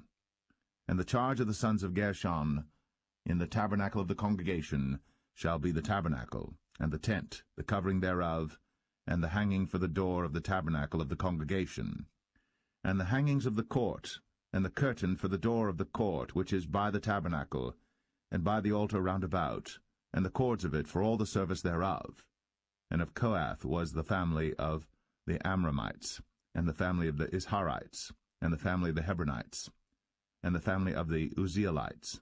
These are the families of the Kohathites. In the number of all the males from a month old and upward were 8,600, keeping the charge of the sanctuary. The families of the sons of Kohath shall pitch on the side of the tabernacle southward. And the chief of the house of the father of the families of the Kohathites shall be Elizaphan the son of Uzziel. And their charge shall be the ark, and the table, and the candlestick, and the altars, and the vessels of the sanctuary wherewith they minister, and the hanging, and all the service thereof. And Eleazar the son of Aaron the priest shall be chief over the chief of the Levites, and have the oversight of them that keep the charge of the sanctuary. Of Merari was the family of the Mahlites, and the family of the Mushites. These are the families of Merari. And those that were numbered of them, according to the number of all the males, from a month old and upward, were 6,200. And the chief of the house of the father of the families of Merari was Zuriel, the son of Abihail. These shall pitch on the side of the tabernacle northward. And under the custody and charge of the sons of Merari shall be the boards of the tabernacle, and the bars thereof, and the pillars thereof, and the sockets thereof, and all the vessels thereof, and all that serveth thereto, and the pillars of the court round about, and their sockets, and their pins, and their cords. But those that encamp before the tabernacle toward the east, even before the tabernacle of the congregation eastward, shall be Moses and Aaron and his sons, keeping the charge of the sanctuary for the charge of the children of Israel, and the stranger that cometh nigh shall be put to death. All that were numbered of the Levites, which Moses and Aaron numbered at the commandment of the Lord, throughout their families, all the males from a month old and upward, were 22,000. And the Lord said unto Moses, Number all the firstborn of the males of the children of Israel from a month old and upward, and take the number of their names. And thou shalt take the Levites for me, I am the Lord, instead of all the firstborn among the children of Israel, and the cattle of the Levites instead of all the firstlings among the cattle of the children of Israel. And Moses numbered, as the Lord commanded him, all the firstborn among the children of Israel, and all the firstborn males by the number of names, from a month old and upward, of those that were numbered of them, were 22,213. And the Lord spake unto Moses, saying, Take the Levites instead of all the firstborn among the children of Israel, and the cattle of the Levites instead of their cattle, and the Levites shall be mine. I am the Lord. And for those that are to be redeemed of the 213 of the firstborn of the children of Israel, which are more than the Levites, thou shalt even take 5 shekels apiece by the poll. After the shekel of the sanctuary shalt thou take them. The shekel is 20 gerahs. And thou shalt give the money wherewith the odd number of them is to be redeemed, unto Aaron and to his sons. And Moses took the redemption money of them that were over and above them that were redeemed by the Levites. Of the firstborn of the children of Israel took he the money, 1,365 shekels, after the shekel of the sanctuary. And Moses gave the money of them that were redeemed unto Aaron and to his sons, according to the word of the Lord, as the Lord commanded Moses.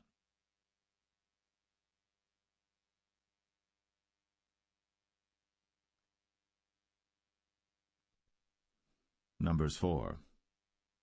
And the Lord spake unto Moses and unto Aaron, saying, Take the sum of the sons of Kohath from among the sons of Levi after their families, by the house of their fathers, from 30 years old and upward, even until 50 years old, all that enter into the host, to do the work in the tabernacle of the congregation. This shall be the service of the sons of Kohath in the tabernacle of the congregation, about the most holy things. And when the camp setteth forward, Aaron shall come, and his sons, and they shall take down the covering veil, and cover the ark of the testimony with it, and shall put thereon the covering of badgers' skins, and shall spread over it a cloth wholly of blue, and shall put in the staves thereof. And upon the table of showbread they shall spread a cloth of blue, and put thereon the dishes, and the spoons, and the bowls, and covers to cover withal, and the continual bread shall be thereon. And they shall spread upon them a cloth of scarlet, and cover the same with the covering of badgers' skins, and shall put in the staves thereof. And they shall take a cloth of blue, and cover the candlestick of the light, and his lamps, and his tongs, and his snuff dishes, and all the oil vessels thereof, wherewith they minister unto it. And they shall put it and all the vessels thereof within a covering of badgers' skins, and shall put it upon a bar. And upon the golden altar they shall spread a cloth of blue, and cover it with a covering of badgers' skins, and shall put to the staves thereof. And they shall take all the instruments of ministry, wherewith they minister in the sanctuary, and put them in a cloth of blue, and cover them with a covering of badgers' skins, and shall put them on a bar. And they shall take away the ashes from the altar, and spread a purple cloth thereon. And they shall put upon it all the vessels thereof, wherewith they minister about it, even the censers, the flesh-hooks, and the shovels, and the basins, all the vessels of the altar, and they shall spread upon it a covering of badgers' skins, and put to the staves of it. And when Aaron and his sons have made an end of covering the sanctuary, and all the vessels of the sanctuary as the camp is to set forward, after that the sons of Kohath shall come to bear it. But they shall not touch any holy thing, lest they die. These things are the burden of the sons of Kohath in the tabernacle of the congregation. And to the office of Eleazar the son of Aaron the priest pertaineth the oil for the light, and the sweet incense, and the daily meat offering, and the anointing oil, and the oversight of all the tabernacle, and of all that therein is, in the sanctuary, and in the vessels thereof. And the Lord spake unto Moses and unto Aaron, saying, Cut ye not off the tribe of the families of the Kohathites from among the Levites, but thus do unto them, that they may live and not die, when they approach unto the most holy things. Aaron and his sons shall go in, and appoint them every one to his service and to his burden. But they shall not go in to see when the holy things are covered, lest they die. And the Lord spake unto Moses, saying, Take also the sum of the sons of Gershon, throughout the houses of their fathers by their families. From 30 years old and upward until 50 years old shalt thou number them, all that enter in to perform the service, to do the work in the tabernacle of the congregation. This is the service of the families of the Gershonites, to serve and for burdens. And they shall bear the curtains of the tabernacle, and the tabernacle of the congregation, his covering, and the covering of the badger skins that is above upon it, and the hanging for the door of the tabernacle of the congregation, and the hangings of the court, and the hanging for the door of the gate of the court, which is by the tabernacle, and by the altar round about, and their cords, and all the instruments of their service, and all that is made for them, so shall they serve. At the appointment of Aaron and his sons shall be all the service of the sons of the Gershonites, in all their burdens, and in all their service, and ye shall appoint unto them in charge all their burdens. This is the service of the families of the sons of Gershon, in the tabernacle of the congregation, and their charge shall be under the hand of Ithamar the son of Aaron the priest. As for the sons of Merari, thou shalt number them after their families by the house of their fathers. From 30 years old and upward, even unto 50 years old, shalt thou number them, every one that entereth into the service, to do the work of the tabernacle of the congregation. And this is the charge of their burden, according to all their service in the tabernacle of the congregation, the boards of the tabernacle, and the bars thereof, and the pillars thereof, and sockets thereof. And the pillars of the court round about, and their sockets, and their pins, and their cords, with all their instruments, and with all their service. And by name ye shall reckon the instruments of the charge of their burden. This is the service of the families of the sons of Merari, according to all their service, in the tabernacle of the congregation under the hand of Ithamar the son of Aaron the priest. And Moses and Aaron, and the chief of the congregation, numbered the sons of the Kohathites after their families, and after the house of their fathers, from 30 years old and upward, even unto 50 years old, every one that entereth into the service, for the work in the tabernacle of the congregation. And those that were numbered of them by their families were 2,750. These were they that were numbered of the families of the Kohathites, all that might do service in the tabernacle of the congregation, which Moses and Aaron did number, according to the commandment of the Lord, by the hand of Moses. And those that were numbered of the sons of Gershon, throughout their families, and by the house of their fathers, from 30 years old and upward, even unto 50 years old, every one that entereth into the service, for the work in the tabernacle of the congregation, even those that were numbered of them, throughout their families, by the house of their fathers, were 2,630. These are they that were numbered of the families of the sons of Gershon, of all that might do service in the tabernacle of the congregation, whom Moses and Aaron did number according to the commandment of the Lord. And those that were numbered of the families of the sons of Merari, throughout their families, by the house of their fathers, from 30 years old and upward, even unto 50 years old, every one that entereth into the service, for the work in the tabernacle of the congregation, even those that were numbered of them after their families, were 3,200. These be those that were numbered of the families of the sons of Merari, whom Moses and Aaron numbered according to the word of the Lord by the hand of Moses. All those that were numbered of the Levites, whom Moses and Aaron and the chief of Israel numbered, after their families, and after the house of their fathers, from 30 years old and upward, even unto 50 years old, every one that came to do the service of the ministry, and the service of the burden in the tabernacle of the congregation, even those that were numbered of them, were 8,580. According to the commandment of the Lord they were numbered by the hand of Moses, every one according to his service, and according to his burden. Thus were they numbered of him, as the Lord commanded Moses.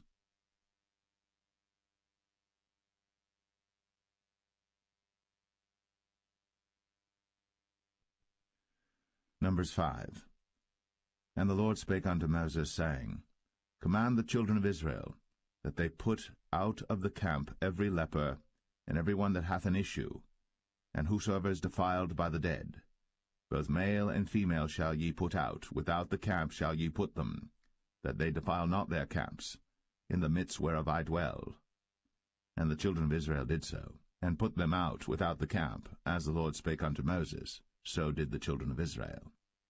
And the Lord spake unto Moses, saying, Speak unto the children of Israel, when a man or woman shall commit any sin that men commit, to do a trespass against the Lord, and that person be guilty, then they shall confess their sin which they have done, and he shall recompense his trespass with the principal thereof, and add unto it the 5th part thereof, and give it unto him against whom he hath trespassed.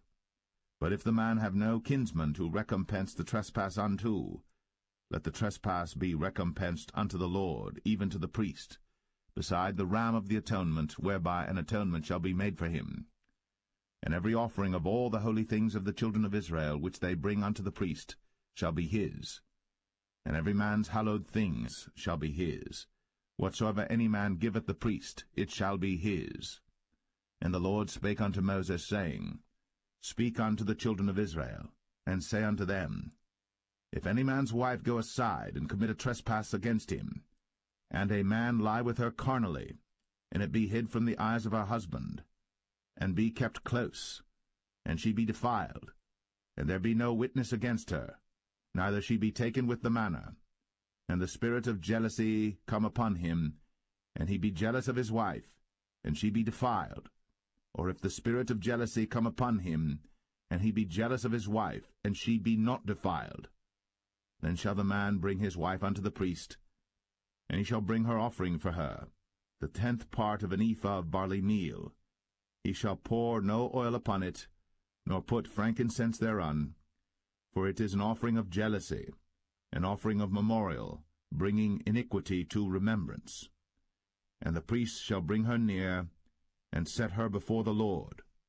And the priest shall take holy water in an earthen vessel, and of the dust that is in the floor of the tabernacle the priest shall take, and put it into the water. And the priest shall set the woman before the Lord, and uncover the woman's head, and put the offering of memorial in her hands, which is the jealousy offering. And the priest shall have in his hand the bitter water that causeth the curse. And the priest shall charge her by an oath, and say unto the woman, If no man have lain with thee, and if thou hast not gone aside to uncleanness with another instead of thy husband, be thou free from this bitter water that causeth the curse. But if thou hast gone aside to another instead of thy husband, and if thou be defiled, and some man have lain with thee beside thine husband, then the priest shall charge the woman with an oath of cursing, and the priest shall say unto the woman, The Lord make thee a curse, and an oath among thy people, when the Lord doth make thy thigh to rot, and thy belly to swell. And this water that causeth the curse shall go into thy bowels, to make thy belly to swell, and thy thigh to rot. And the woman shall say, Amen, Amen. And the priest shall write these curses in a book, and he shall blot them out with the bitter water. And he shall cause the woman to drink the bitter water that causeth the curse, and the water that causeth the curse shall enter into her, and become bitter. Then the priest shall take the jealousy offering out of the woman's hand, and shall wave the offering before the Lord, and offer it upon the altar. And the priest shall take an handful of the offering, even the memorial thereof, and burn it upon the altar, and afterward shall cause the woman to drink the water. And when he hath made her to drink the water, then it shall come to pass that if she be defiled, and have done trespass against her husband, that the water that causeth the curse shall enter into her, and become bitter, and her belly shall swell, and her thigh shall rot, and the woman shall be a curse among her people. And if the woman be not defiled, but be clean, then she shall be free, and shall conceive seed. This is the law of jealousy, when a wife goeth aside to another instead of her husband, and is defiled. Or when the spirit of jealousy cometh upon him, and he be jealous over his wife, and shall set the woman before the Lord, and the priest shall execute upon her all this law. Then shall the man be guiltless from iniquity, and this woman shall bear her iniquity.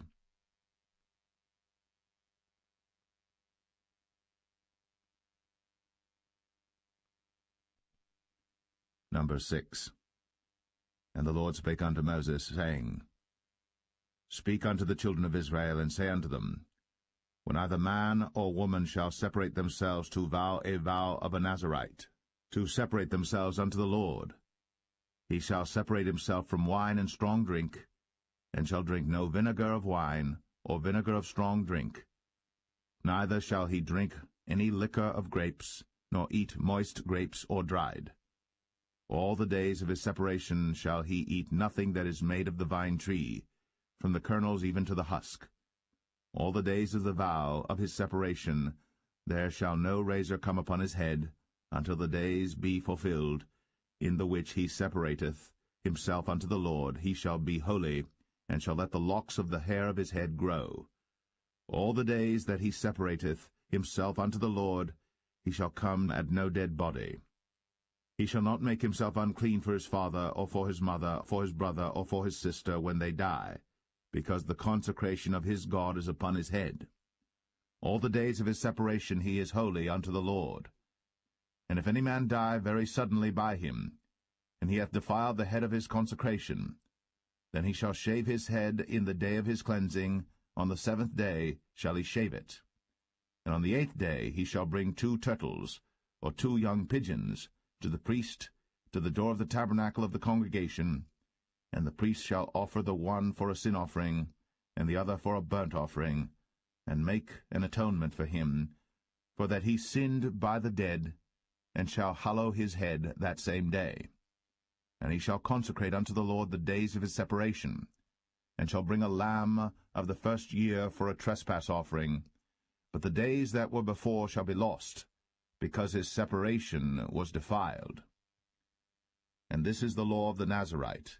When the days of his separation are fulfilled, he shall be brought unto the door of the tabernacle of the congregation, and he shall offer his offering unto the Lord, 1 he-lamb of the first year without blemish for a burnt offering, and 1 ewe-lamb of the first year without blemish for a sin offering, and 1 ram without blemish for peace offerings, and a basket of unleavened bread, cakes of fine flour mingled with oil, and wafers of unleavened bread anointed with oil, and their meat offering, and their drink offerings. And the priest shall bring them before the Lord, and shall offer his sin offering and his burnt offering. And he shall offer the ram for a sacrifice of peace offerings unto the Lord, with the basket of unleavened bread. The priest shall offer also his meat offering and his drink offering. And the Nazarite shall shave the head of his separation at the door of the tabernacle of the congregation, and shall take the hair of the head of his separation, and put it in the fire which is under the sacrifice of the peace offerings.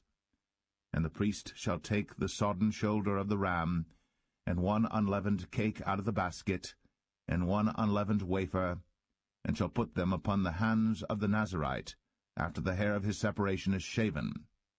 And the priest shall wave them for a wave offering before the Lord. This is holy for the priest, with the waved breast and heaved shoulder. And after that the Nazarite may drink wine. This is the law of the Nazarite who hath vowed, and of his offering unto the Lord for his separation, beside that his hand shall get, according to the vow which he vowed, so he must do after the law of his separation. And the Lord spake unto Moses, saying, Speak unto Aaron and unto his sons, saying, On this wise ye shall bless the children of Israel, saying unto them, The Lord bless thee, and keep thee. The Lord make his face shine upon thee, and be gracious unto thee. The Lord lift up his countenance upon thee, and give thee peace. And they shall put my name upon the children of Israel, and I will bless them.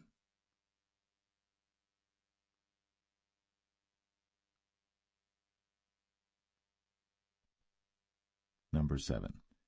And it came to pass on the day that Moses had fully set up the tabernacle, and had anointed it, and sanctified it, and all the instruments thereof, both the altar and all the vessels thereof, and had anointed them and sanctified them, that the princes of Israel, heads of the house of their fathers, who were the princes of the tribes, and were over them that were numbered, offered.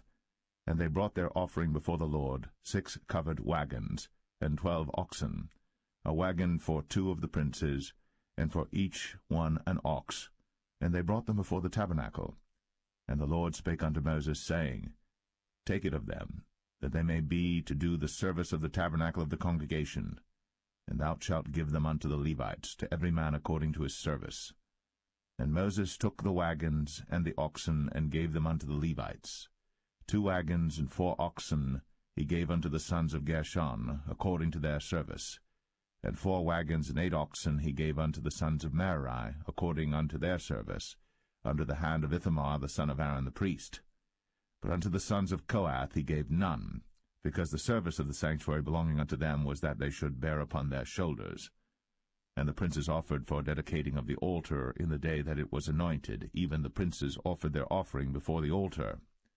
And the Lord said unto Moses, They shall offer their offering, each prince on his day, for the dedicating of the altar. And he that offered his offering the first day was Nahshon the son of Amminadab, of the tribe of Judah.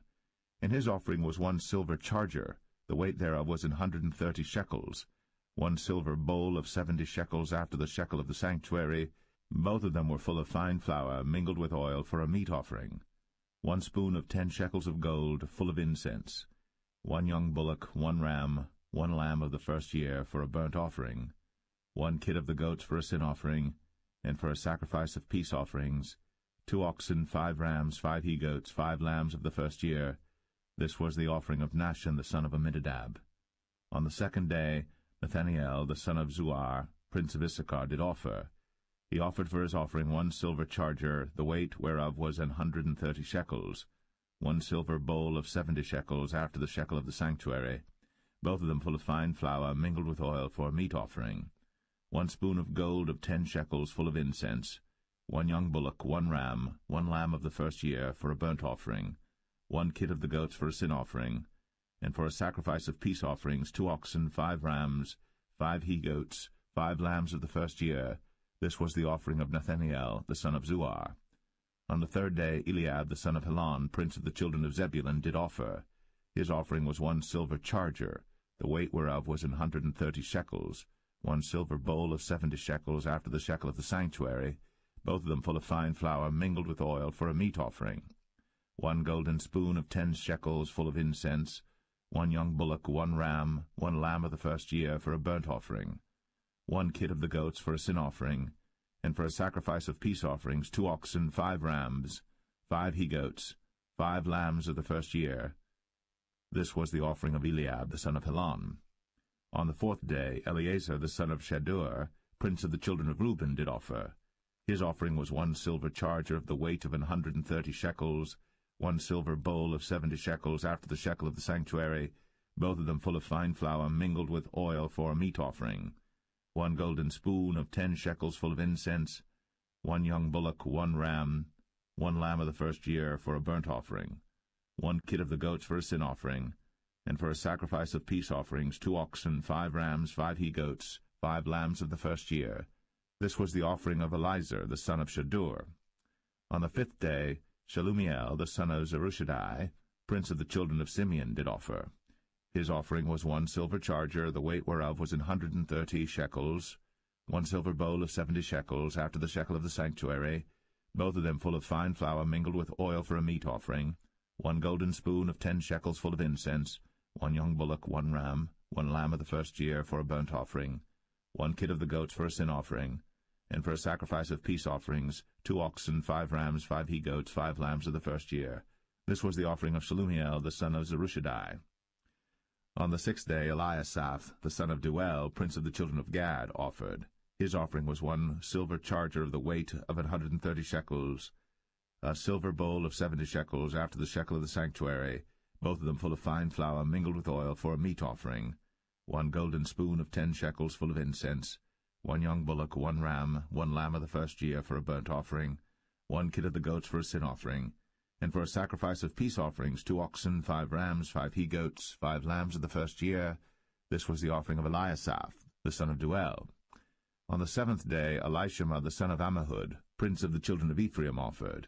His offering was 1 silver charger, the weight whereof was 130 shekels, 1 silver bowl of 70 shekels after the shekel of the sanctuary, both of them full of fine flour mingled with oil for a meat offering, 1 golden spoon of 10 shekels full of incense, 1 young bullock, 1 ram, 1 lamb of the first year for a burnt offering, 1 kid of the goats for a sin offering, and for a sacrifice of peace offerings 2 oxen, 5 rams, 5 he-goats, 5 lambs of the first year. This was the offering of Elishama the son of Ammihud.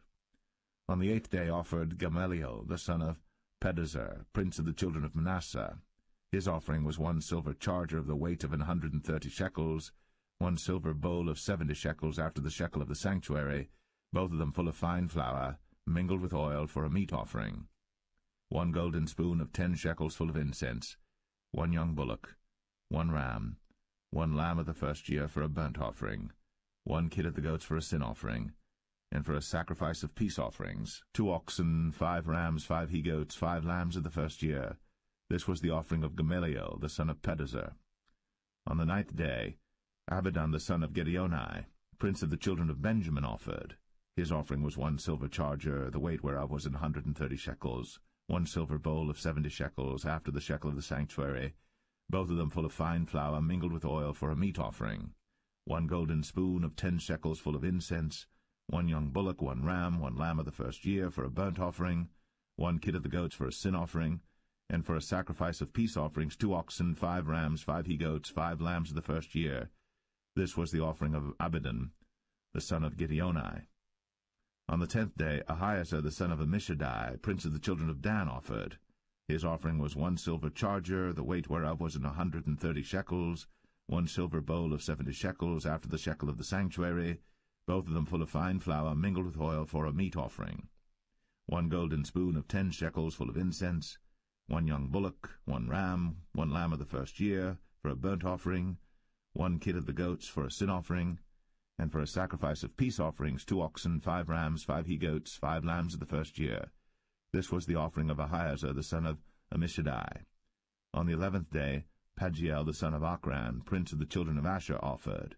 His offering was 1 silver charger, the weight whereof was 130 shekels, 1 silver bowl of 70 shekels after the shekel of the sanctuary, both of them full of fine flour mingled with oil for a meat offering, 1 golden spoon of 10 shekels full of incense, 1 young bullock, 1 ram, 1 lamb of the first year for a burnt offering, 1 kid of the goats for a sin offering, and for a sacrifice of peace offerings 2 oxen, 5 rams, 5 he-goats, 5 lambs of the first year. This was the offering of Pagiel the son of Ochran. On the 12th day Ahira the son of Anan, prince of the children of Naphtali, offered. His offering was 1 silver charger, the weight whereof was 130 shekels, 1 silver bowl of 70 shekels after the shekel of the sanctuary, both of them full of fine flour mingled with oil for a meat offering, 1 golden spoon of 10 shekels full of incense, 1 young bullock, 1 ram, 1 lamb of the first year for a burnt offering, 1 kid of the goats for a sin offering, and for a sacrifice of peace offerings 2 oxen, 5 rams, 5 he-goats, 5 lambs of the first year. This was the offering of Ahira the son of Anan. This was the dedication of the altar in the day when it was anointed by the princes of Israel. 12 chargers of silver, 12 silver bowls, 12 spoons of gold, each charger of silver weighing 130 shekels, each bowl 70, all the silver vessels weighed 2,400 shekels after the shekel of the sanctuary. The golden spoons were 12, full of incense, weighing 10 shekels apiece, after the shekel of the sanctuary. All the gold of the spoons was 120 shekels. All the oxen for the burnt offering were 12 bullocks, the rams 12, the lambs of the first year 12, with their meat offering, and the kids of the goats for sin offering 12. And all the oxen for the sacrifice of the peace offerings were 20 and 4 bullocks, the rams 60, the he-goats 60, the lambs of the first year 60. This was the dedication of the altar. After that it was anointed. And when Moses was gone into the tabernacle of the congregation to speak with him, then he heard the voice of one speaking unto him from off the mercy seat, that was upon the ark of testimony, from between the 2 cherubims, and he spake unto him.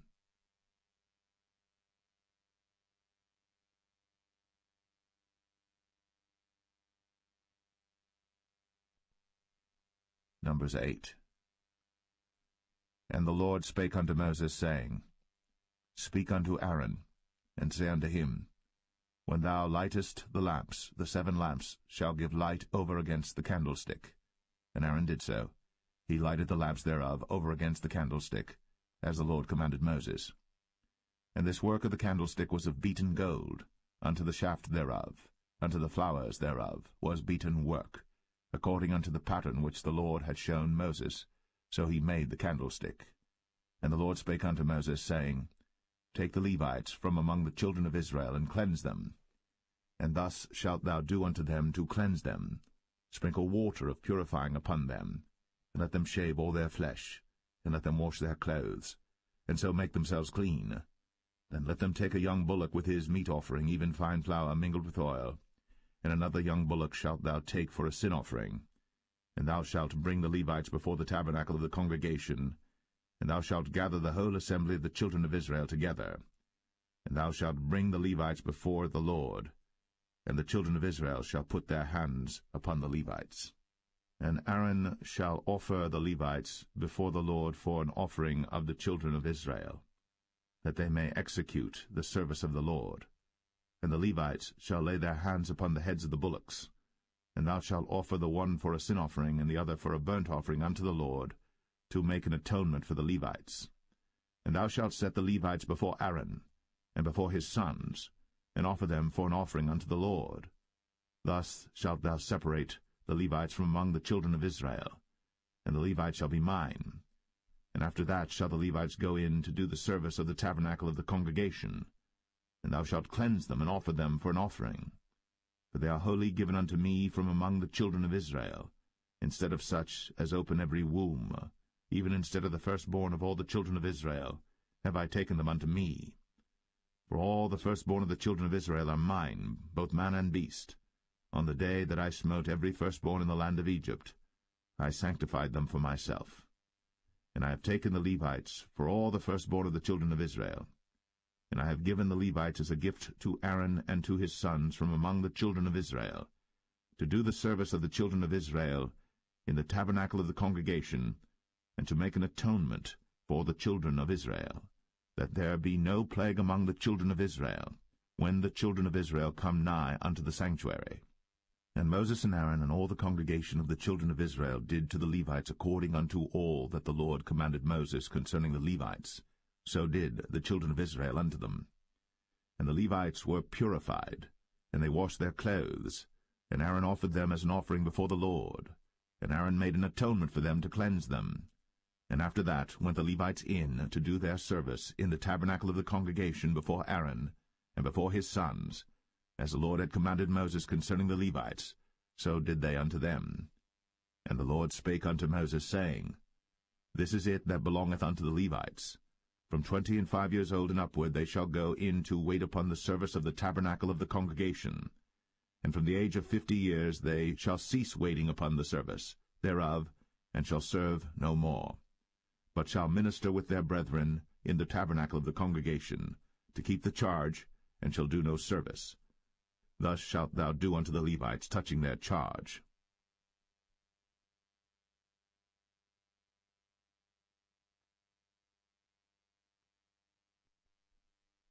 Numbers 9. And the Lord spake unto Moses in the wilderness of Sinai, in the first month of the 2nd year, after they were come out of the land of Egypt, saying, Let the children of Israel also keep the Passover at his appointed season. In the 14th day of this month, at even, ye shall keep it in his appointed season, according to all the rites of it, and according to all the ceremonies thereof shall ye keep it. And Moses spake unto the children of Israel, that they should keep the Passover. And they kept the Passover on the 14th day of the first month, at even, in the wilderness of Sinai, according to all that the Lord commanded Moses, so did the children of Israel. And there were certain men who were defiled by the dead body of a man, that they could not keep the Passover on that day. And they came before Moses and before Aaron on that day. And those men said unto him, We are defiled by the dead body of a man. Wherefore are we kept back, that we may not offer an offering of the Lord in his appointed season among the children of Israel? And Moses said unto them, Stand still, and I will hear what the Lord will command concerning you. And the Lord spake unto Moses, saying, Speak unto the children of Israel, saying, If any man of you or of your posterity shall be unclean by reason of a dead body, or be in a journey afar off, yet he shall keep the Passover unto the Lord.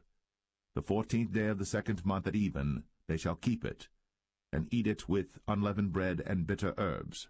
They shall leave none of it unto the morning, nor break any bone of it. According to all the ordinances of the Passover they shall keep it.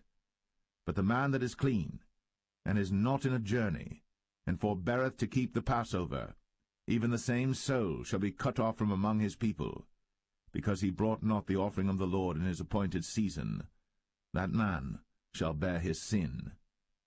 And if a stranger shall sojourn among you, and will keep the Passover unto the Lord, according to the ordinance of the Passover, and according to the manner thereof, so shall he do. Ye shall have one ordinance, both for the stranger and for him that was born in the land. And on the day that the tabernacle was reared up, the cloud covered the tabernacle, namely the tent of the testimony. And at even there was upon the tabernacle as it were the appearance of fire until the morning. So it was always. The cloud covered it by day, and the appearance of fire by night. And when the cloud was taken up from the tabernacle, then after that the children of Israel journeyed. In the place where the cloud abode, there the children of Israel pitched their tents. At the commandment of the Lord the children of Israel journeyed, and at the commandment of the Lord they pitched. As long as the cloud abode upon the tabernacle they rested in their tents. And when the cloud tarried long upon the tabernacle many days, then the children of Israel kept the charge of the Lord, and journeyed not. And so it was, when the cloud was a few days upon the tabernacle, according to the commandment of the Lord, they abode in their tents, and according to the commandment of the Lord they journeyed. And so it was, when the cloud abode from even unto the morning, and that the cloud was taken up in the morning, then they journeyed. Whether it was by day or by night that the cloud was taken up, they journeyed. Or whether it were 2 days, or a month, or a year, that the cloud tarried upon the tabernacle, remaining thereon, the children of Israel abode in their tents, and journeyed not. But when it was taken up, they journeyed. At the commandment of the Lord they rested in the tents, and at the commandment of the Lord they journeyed. They kept the charge of the Lord, at the commandment of the Lord, by the hand of Moses.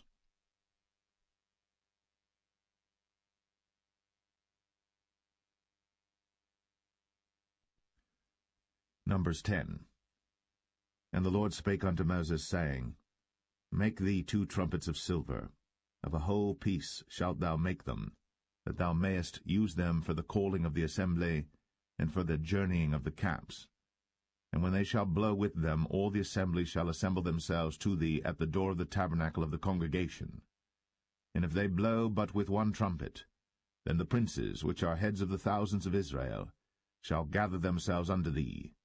When ye blow an alarm, then the camps that lie on the east parts shall go forward.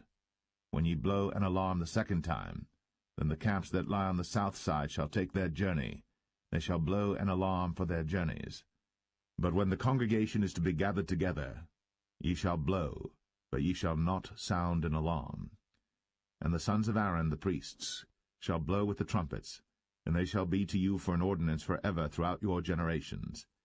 And if ye go to war in your land against the enemy that oppresseth you, then ye shall blow an alarm with the trumpets, and ye shall be remembered before the Lord your God, and ye shall be saved from your enemies. Also in the day of your gladness, and in your solemn days, in the beginnings of your months, ye shall blow with the trumpets over your burnt offerings, and over the sacrifices of your peace offerings, that they may be to you for a memorial before your God. I am the Lord your God. And it came to pass on the 20th day of the 2nd month, in the 2nd year, that the cloud was taken up from off the tabernacle of the testimony. And the children of Israel took their journeys out of the wilderness of Sinai, and the cloud rested in the wilderness of Paran. And they first took their journey according to the commandment of the Lord by the hand of Moses. In the first place went the standard of the camp of the children of Judah according to their armies, and over his host was Nahshon the son of Amminadab. And over the host of the tribe of the children of Issachar was Nethanel the son of Zuar. And over the host of the tribe of the children of Zebulun was Eliab the son of Helon. And the tabernacle was taken down, and the sons of Gershon and the sons of Merari set forward, bearing the tabernacle. And the standard of the camp of Reuben set forward according to their armies. And over his host was Elizur the son of Shadur. And over the host of the tribe of the children of Simeon was Shelumiel the son of Zerushadai. And over the host of the tribe of the children of Gad was Eliasaph the son of Duel. And the Kohathites set forward, bearing the sanctuary, and the other did set up the tabernacle against they came. And the standard of the camp of the children of Ephraim set forward according to their armies, and over his host was Elishama the son of Ammihud. And over the host of the tribe of the children of Manasseh was Gamaliel the son of Pedazur. And over the host of the tribe of the children of Benjamin was Abidan the son of Gideoni. And the standard of the camp of the children of Dan set forward, which was the rearward of all the camps throughout their hosts. And over his host was Ahiezer the son of Ammishaddai. And over the host of the tribe of the children of Asher was Pagiel the son of Ochran. And over the host of the tribe of the children of Naphtali was Ahira the son of Enan. Thus were the journeyings of the children of Israel according to their armies, when they set forward. And Moses said unto Hobab the son of Raguel the Midianite, Moses' father-in-law, We are journeying unto the place of which the Lord said, I will give it you. Come thou with us, and we will do thee good. For the Lord hath spoken good concerning Israel. And he said unto him, I will not go, but I will depart to mine own land and to my kindred. And he said, Leave us not, I pray thee, for as much as thou knowest how we are to encamp in the wilderness, and thou mayest be to us instead of eyes. And it shall be, if thou go with us, yea, it shall be that what goodness the Lord shall do unto us, the same will we do unto thee. And they departed from the mount of the Lord 3 days' journey. And the ark of the covenant of the Lord went before them in the 3 days' journey, to search out a resting place for them. And the cloud of the Lord was upon them by day, when they went out of the camp. And it came to pass, when the ark set forward, that Moses said, Rise up, Lord, and let thine enemies be scattered, and let them that hate thee flee before thee. And when it rested, he said, Return, O Lord, unto the many thousands of Israel.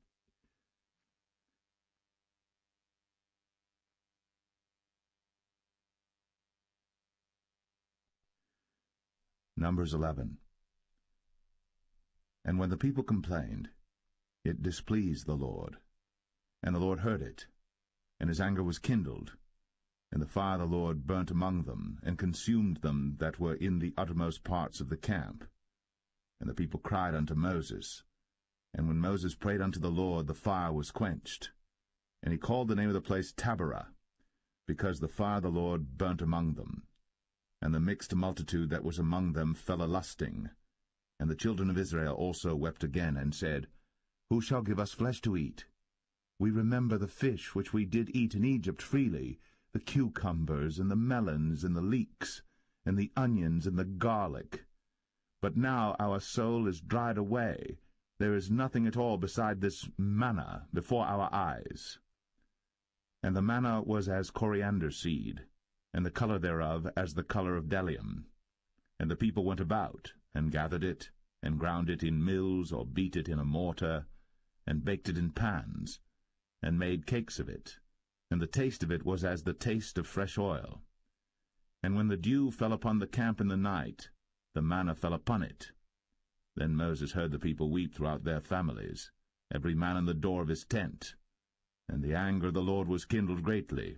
Moses also was displeased. And Moses said unto the Lord, Wherefore hast thou afflicted thy servant? And wherefore have I not found favor in thy sight, that thou layest the burden of all this people upon me? Have I conceived all this people? Have I begotten them, that thou shouldst say unto me, Carry them in thy bosom, as a nursing father beareth the sucking child, unto the land which thou swarest unto their fathers? Whence should I have flesh to give unto all this people? For they weep unto me, saying, Give us flesh, that we may eat. I am not able to bear all this people alone, because it is too heavy for me.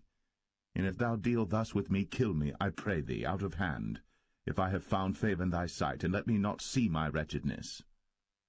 And the Lord said unto Moses, Gather unto me 70 men of the elders of Israel, whom thou knowest to be the elders of the people, and officers over them, and bring them unto the tabernacle of the congregation, that they may stand there with thee.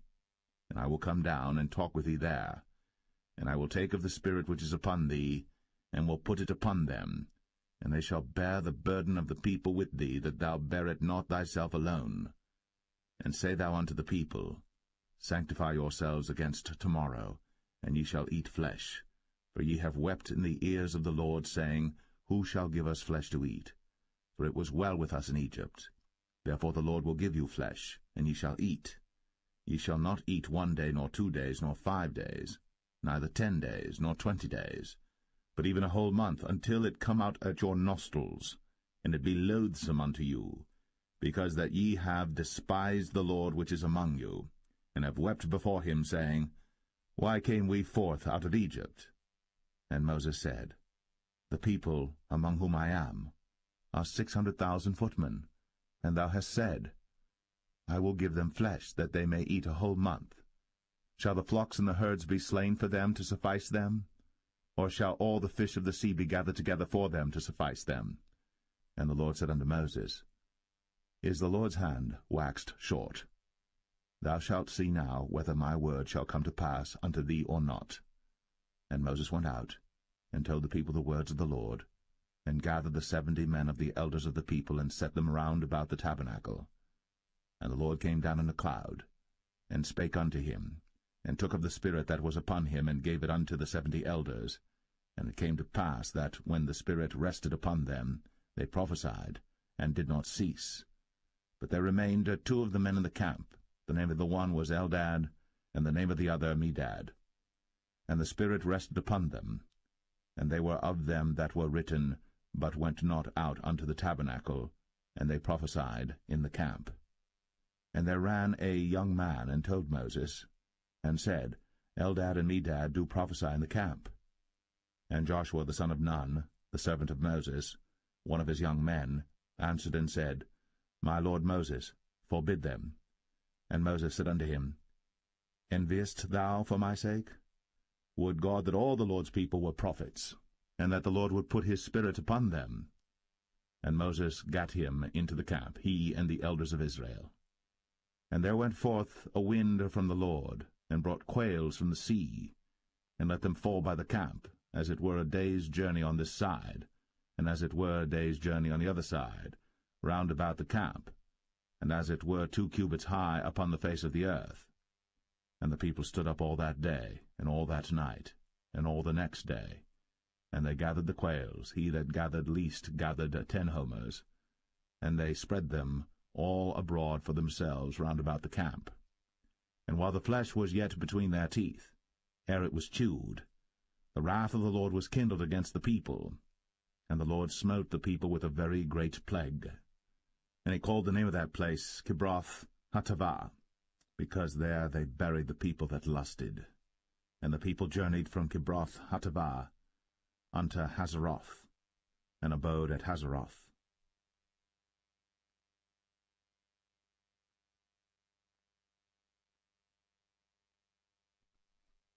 Numbers 12. And Miriam and Aaron spake against Moses because of the Ethiopian woman whom he had married, for he had married an Ethiopian woman. And they said, Hath the Lord indeed spoken only by Moses? Hath he not spoken also by us? And the Lord heard it.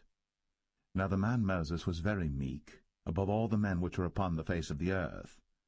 And the Lord spake suddenly unto Moses, and unto Aaron, and unto Miriam, Come out ye 3 unto the tabernacle of the congregation. And they 3 came out. And the Lord came down in the pillar of the cloud, and stood in the door of the tabernacle, and called Aaron and Miriam. And they both came forth. And he said, Hear now my words. If there be a prophet among you, I the Lord will make myself known unto him in a vision, and will speak unto him in a dream. My servant Moses is not so, who is faithful in all mine house. With him will I speak mouth to mouth, even apparently, and not in dark speeches. And the similitude of the Lord shall he behold. Wherefore then were ye not afraid to speak against my servant Moses? And the anger of the Lord was kindled against them, and he departed. And the cloud departed from off the tabernacle, and behold, Miriam became leprous, white as snow. And Aaron looked upon Miriam, and behold, she was leprous. And Aaron said unto Moses, Alas, my Lord, I beseech thee, lay not the sin upon us, wherein we have done foolishly, and wherein we have sinned. Let her not be as one dead, of whom the flesh is half consumed, when he cometh out of his mother's womb. And Moses cried unto the Lord, saying, Heal her now, O God, I beseech thee. And the Lord said unto Moses, If her father had but spit in her face, should she not be ashamed 7 days? Let her be shut out from the camp 7 days, and after that let her be received in again. And Miriam was shut out from the camp 7 days. And the people journeyed not till Miriam was brought in again. And afterward the people removed from Hazeroth, and pitched in the wilderness of Paran.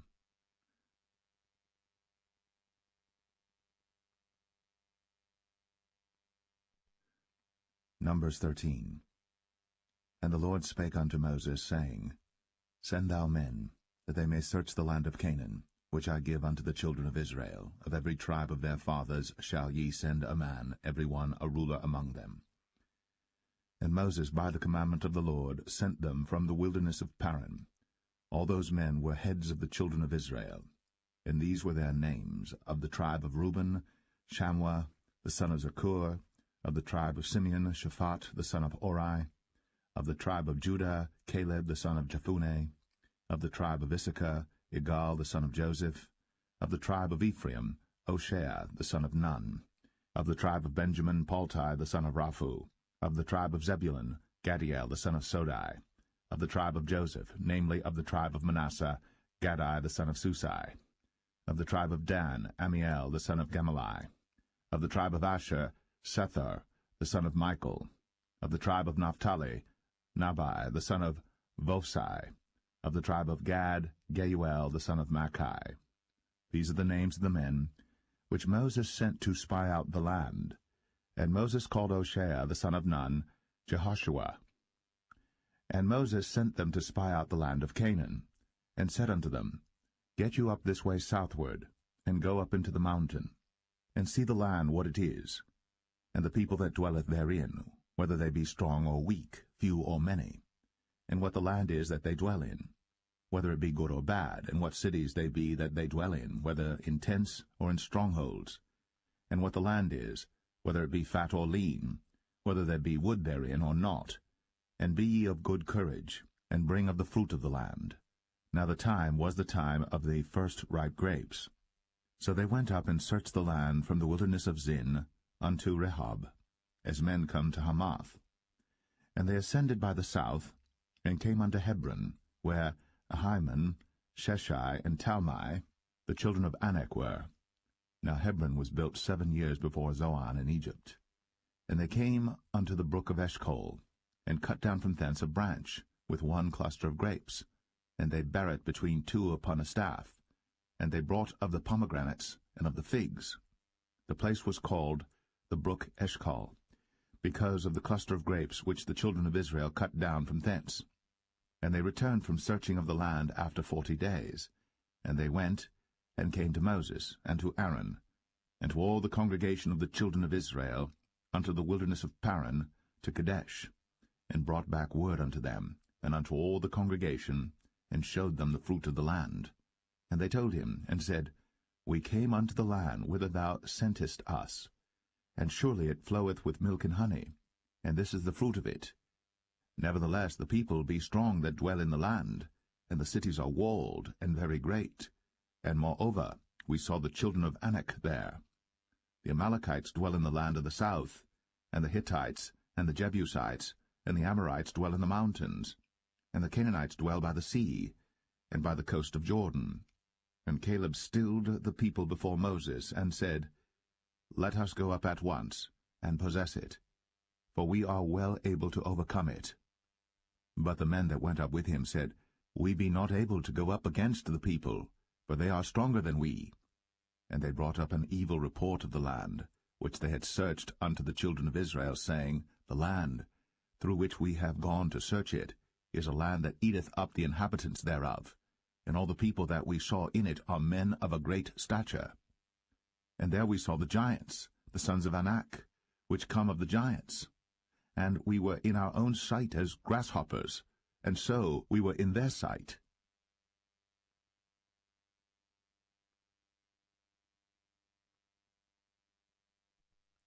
Numbers 14.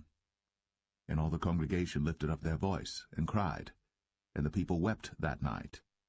And all the children of Israel murmured against Moses, and against Aaron. And the whole congregation said unto them, Would God that we had died in the land of Egypt, or would God we had died in this wilderness? And wherefore hath the Lord brought us unto this land, to fall by the sword, that our wives and our children should be a prey? Were it not better for us to return into Egypt? And they said one to another, Let us make a captain, and let us return into Egypt. Then Moses and Aaron fell on their faces before all the assembly of the congregation of the children of Israel. And Joshua, the son of Nun, and Caleb, the son of Jephunneh, which were of them that searched the land, rent their clothes. And they spake unto all the company of the children of Israel, saying, The land, which we passed through to search it, is an exceeding good land. If the Lord delight in us, then he will bring us into this land, and give it us, a land which floweth with milk and honey. Only rebel not ye against the Lord, neither fear ye the people of the land. For they are bread for us, their defense is departed from them, and the Lord is with us. Fear them not. But all the congregation bade stone them with stones. And the glory of the Lord appeared in the tabernacle of the congregation before all the children of Israel. And the Lord said unto Moses, How long will this people provoke me? And how long will it be ere they believe me, for all the signs which I have shown among them? I will smite them with the pestilence, and disinherit them, and will make of thee a greater nation, and mightier than they. And Moses said unto the Lord, Then the Egyptians shall hear it, for thou broughtest up this people in thy might from among them, and they will tell it to the inhabitants of this land.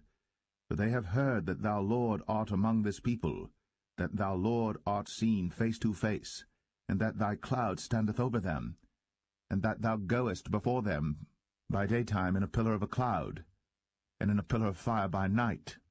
Now if thou shalt kill all this people as one man, then the nations which have heard the fame of thee will speak, saying, Because the Lord was not able to bring this people into the land which he sware unto them, therefore he hath slain them in the wilderness.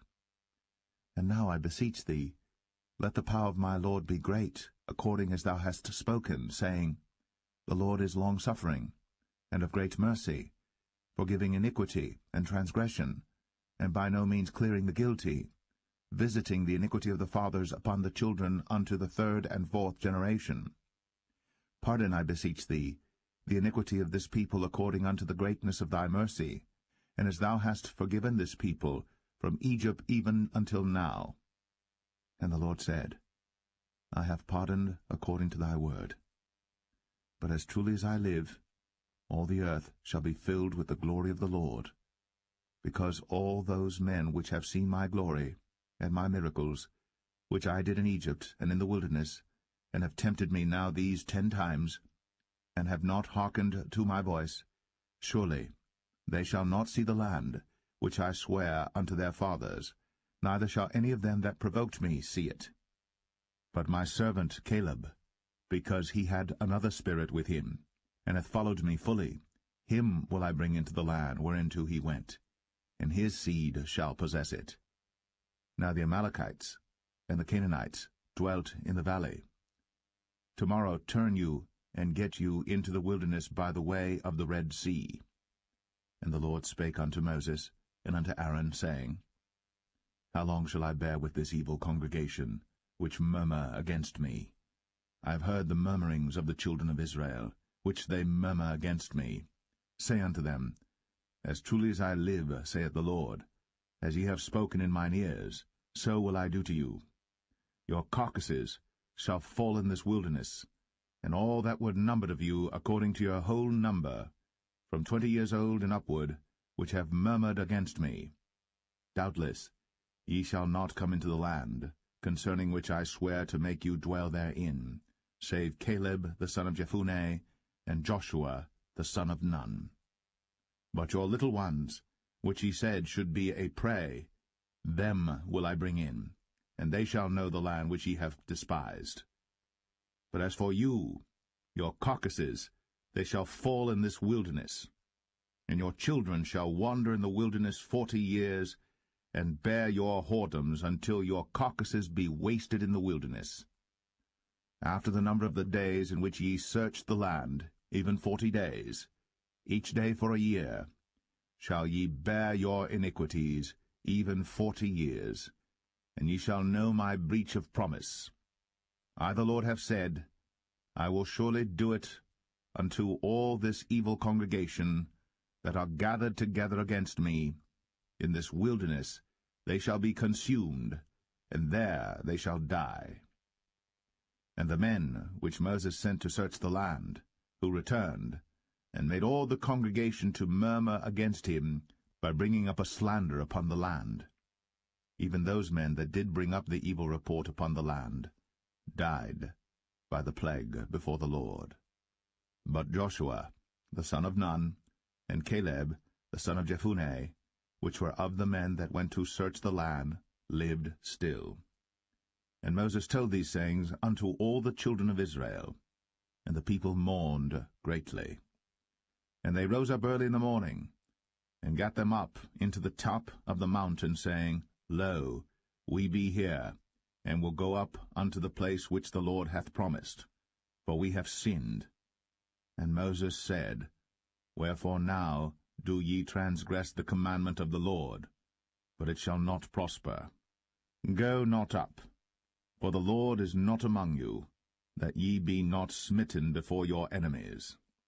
For the Amalekites and the Canaanites are there before you, and ye shall fall by the sword, because ye are turned away from the Lord. Therefore the Lord will not be with you. But they presumed to go up unto the hilltop. Nevertheless the ark of the covenant of the Lord and Moses departed not out of the camp. Then the Amalekites came down, and the Canaanites which dwelt in that hill, and smote them, and discomfited them, even unto Hormah.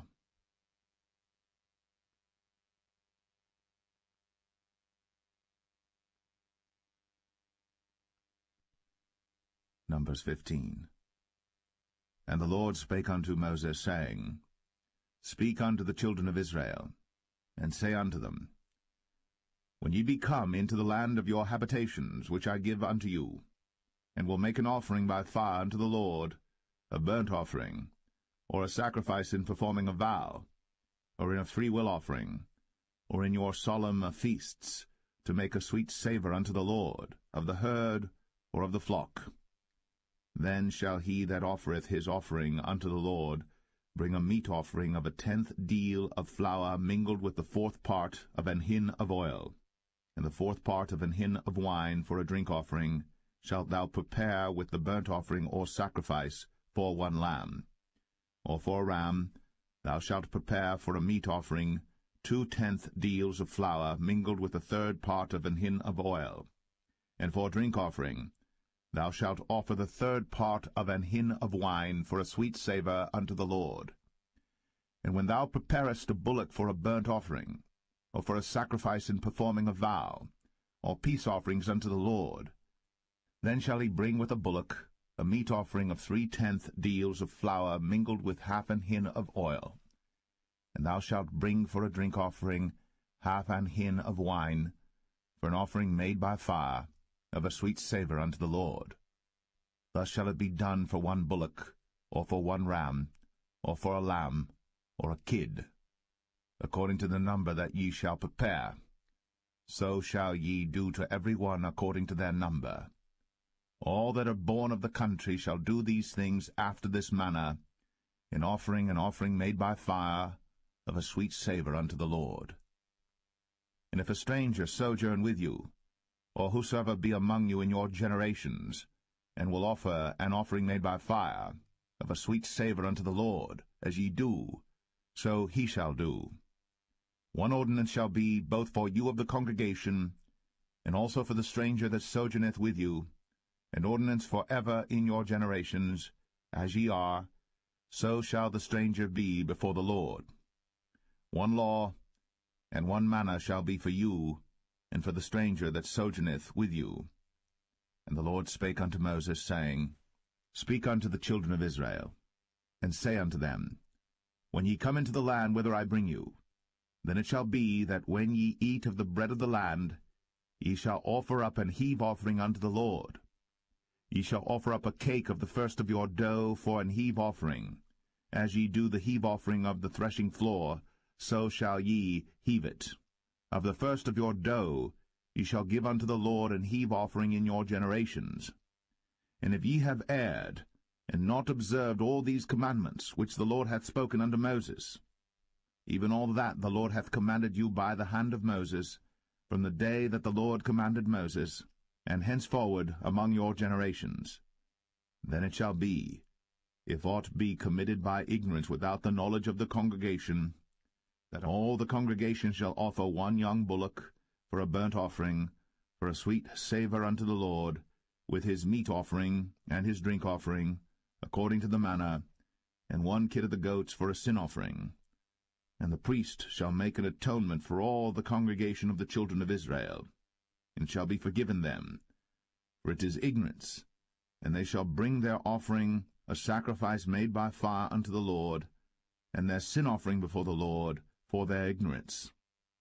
And it shall be forgiven all the congregation of the children of Israel, and the stranger that sojourneth among them, seeing all the people were in ignorance. And if any soul sin through ignorance, then he shall bring a she-goat of the first year for sin offering, and the priest shall make an atonement for the soul that sinneth ignorantly.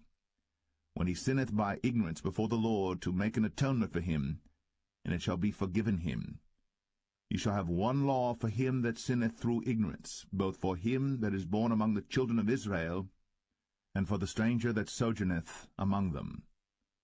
But the soul that doeth aught presumptuously, whether he be born in the land or a stranger, the same reproacheth the Lord, and that soul shall be cut off from among his people, because he hath despised the word of the Lord, and hath broken his commandment.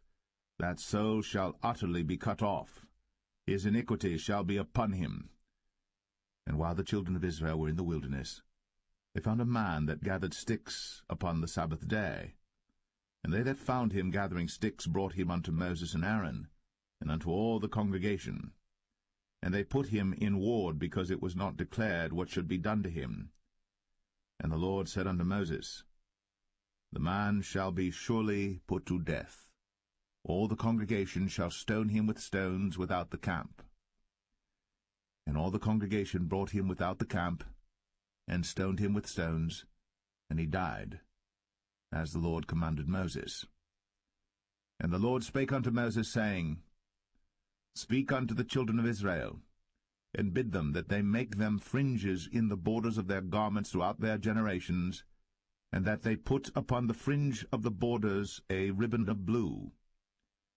And it shall be unto you for a fringe, that ye may look upon it, and remember all the commandments of the Lord, and do them, and that ye seek not after your own heart, and your own eyes, after which ye used to go a-whoring, that ye may remember, and do all my commandments, and be holy unto your God.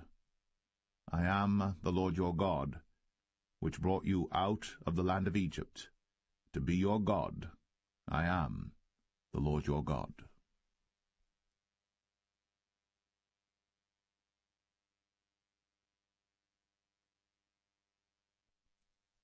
Numbers 16. Now Korah the son of Izhar, the son of Kohath, the son of Levi, and Dathan and Abiram, the sons of Eliab, and On, the son of Paulett, sons of Reuben, took men. And they rose up before Moses with certain of the children of Israel, 250 princes of the assembly, famous in the congregation, men of renown. And they gathered themselves together against Moses and against Aaron, and said unto them, Ye take too much upon you, seeing all the congregation are holy, every one of them, and the Lord is among them.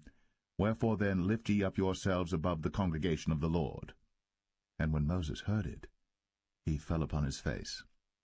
And he spake unto Korah and unto all his company, saying, Even tomorrow the Lord will show who are his, and who is holy, and will cause him to come near unto him. Even him whom he hath chosen will he cause to come near unto him. This do, take your censers, Korah, and all his company, and put fire therein, and put incense in them before the Lord tomorrow. And it shall be, that the man whom the Lord doth choose, he shall be holy. Ye take too much upon you, ye sons of Levi. And Moses said unto Korah, Hear, I pray you, ye sons of Levi. Seemeth it but a small thing unto you, that the God of Israel hath separated you from the congregation of Israel, to bring you near to himself, to do the service of the tabernacle of the Lord, and to stand before the congregation to minister unto them? And he hath brought thee near to him, and all thy brethren, the sons of Levi, with thee. And seek ye the priesthood also? For which cause both thou and all thy company are gathered together against the Lord? And what is Aaron, that ye murmur against him? And Moses sent to call Dathan and Abiram, the sons of Eliab, which said, We will not come up. Is it a small thing that thou hast brought us up out of a land that floweth with milk and honey, to kill us in the wilderness, except thou make thyself altogether a prince over us? Moreover, thou hast not brought us into a land that floweth with milk and honey, or given us inheritance of fields and vineyards. Wilt thou put out the eyes of these men? We will not come up. And Moses was very wroth, and said unto the Lord, Respect not thou their offering. I have not taken one ass from them, neither have I hurt one of them. And Moses said unto Korah, Be thou and all thy company before the Lord, thou and they, and Aaron, tomorrow. And take every man his censer, and put incense in them, and bring ye before the Lord every man his censer, 250 censers, thou also, and Aaron, each of you his censer. And they took every man his censer, and put fire in them, and laid incense thereon, and stood in the door of the tabernacle of the congregation with Moses and Aaron. And Korah gathered all the congregation against them unto the door of the tabernacle of the congregation. And the glory of the Lord appeared unto all the congregation. And the Lord spake unto Moses and unto Aaron, saying, Separate yourselves from among this congregation, that I may consume them in a moment.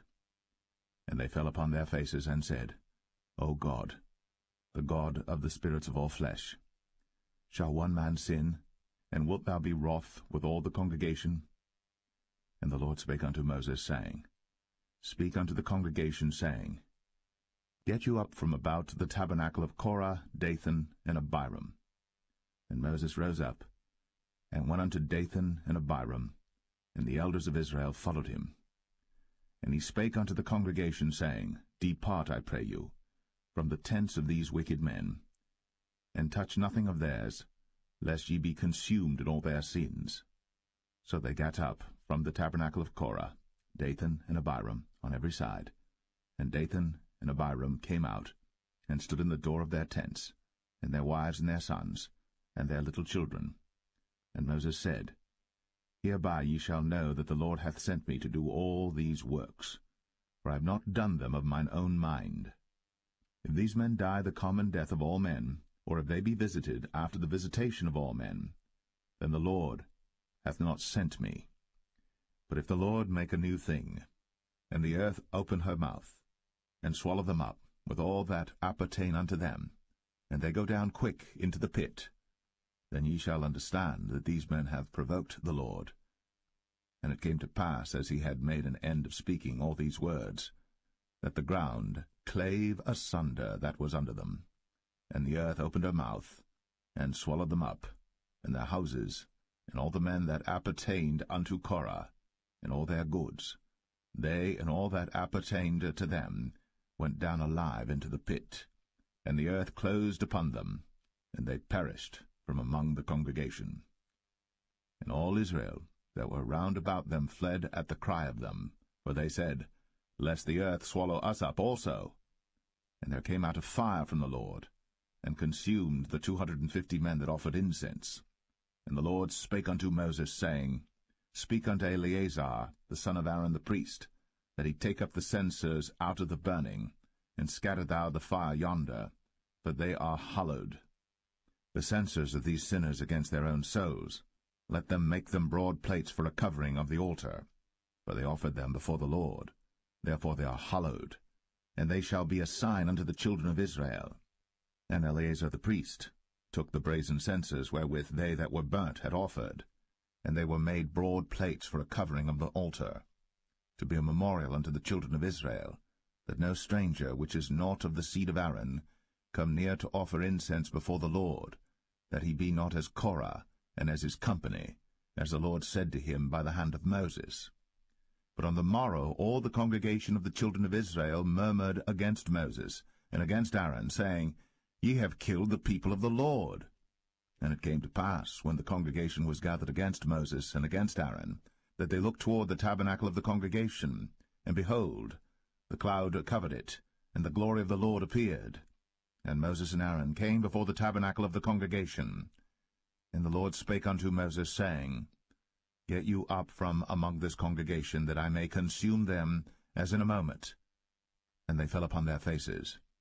And Moses said unto Aaron, Take a censer, and put fire therein from off the altar, and put on incense, and go quickly unto the congregation, and make an atonement for them, for there is wrath gone out from the Lord, the plague is begun. And Aaron took as Moses commanded, and ran into the midst of the congregation, and behold, the plague was begun among the people. And he put on incense, and made an atonement for the people. And he stood between the dead and the living, and the plague was stayed. Now they that died in the plague were 14,700, beside them that died about the matter of Korah. And Aaron returned unto Moses, unto the door of the tabernacle of the congregation, and the plague was stayed.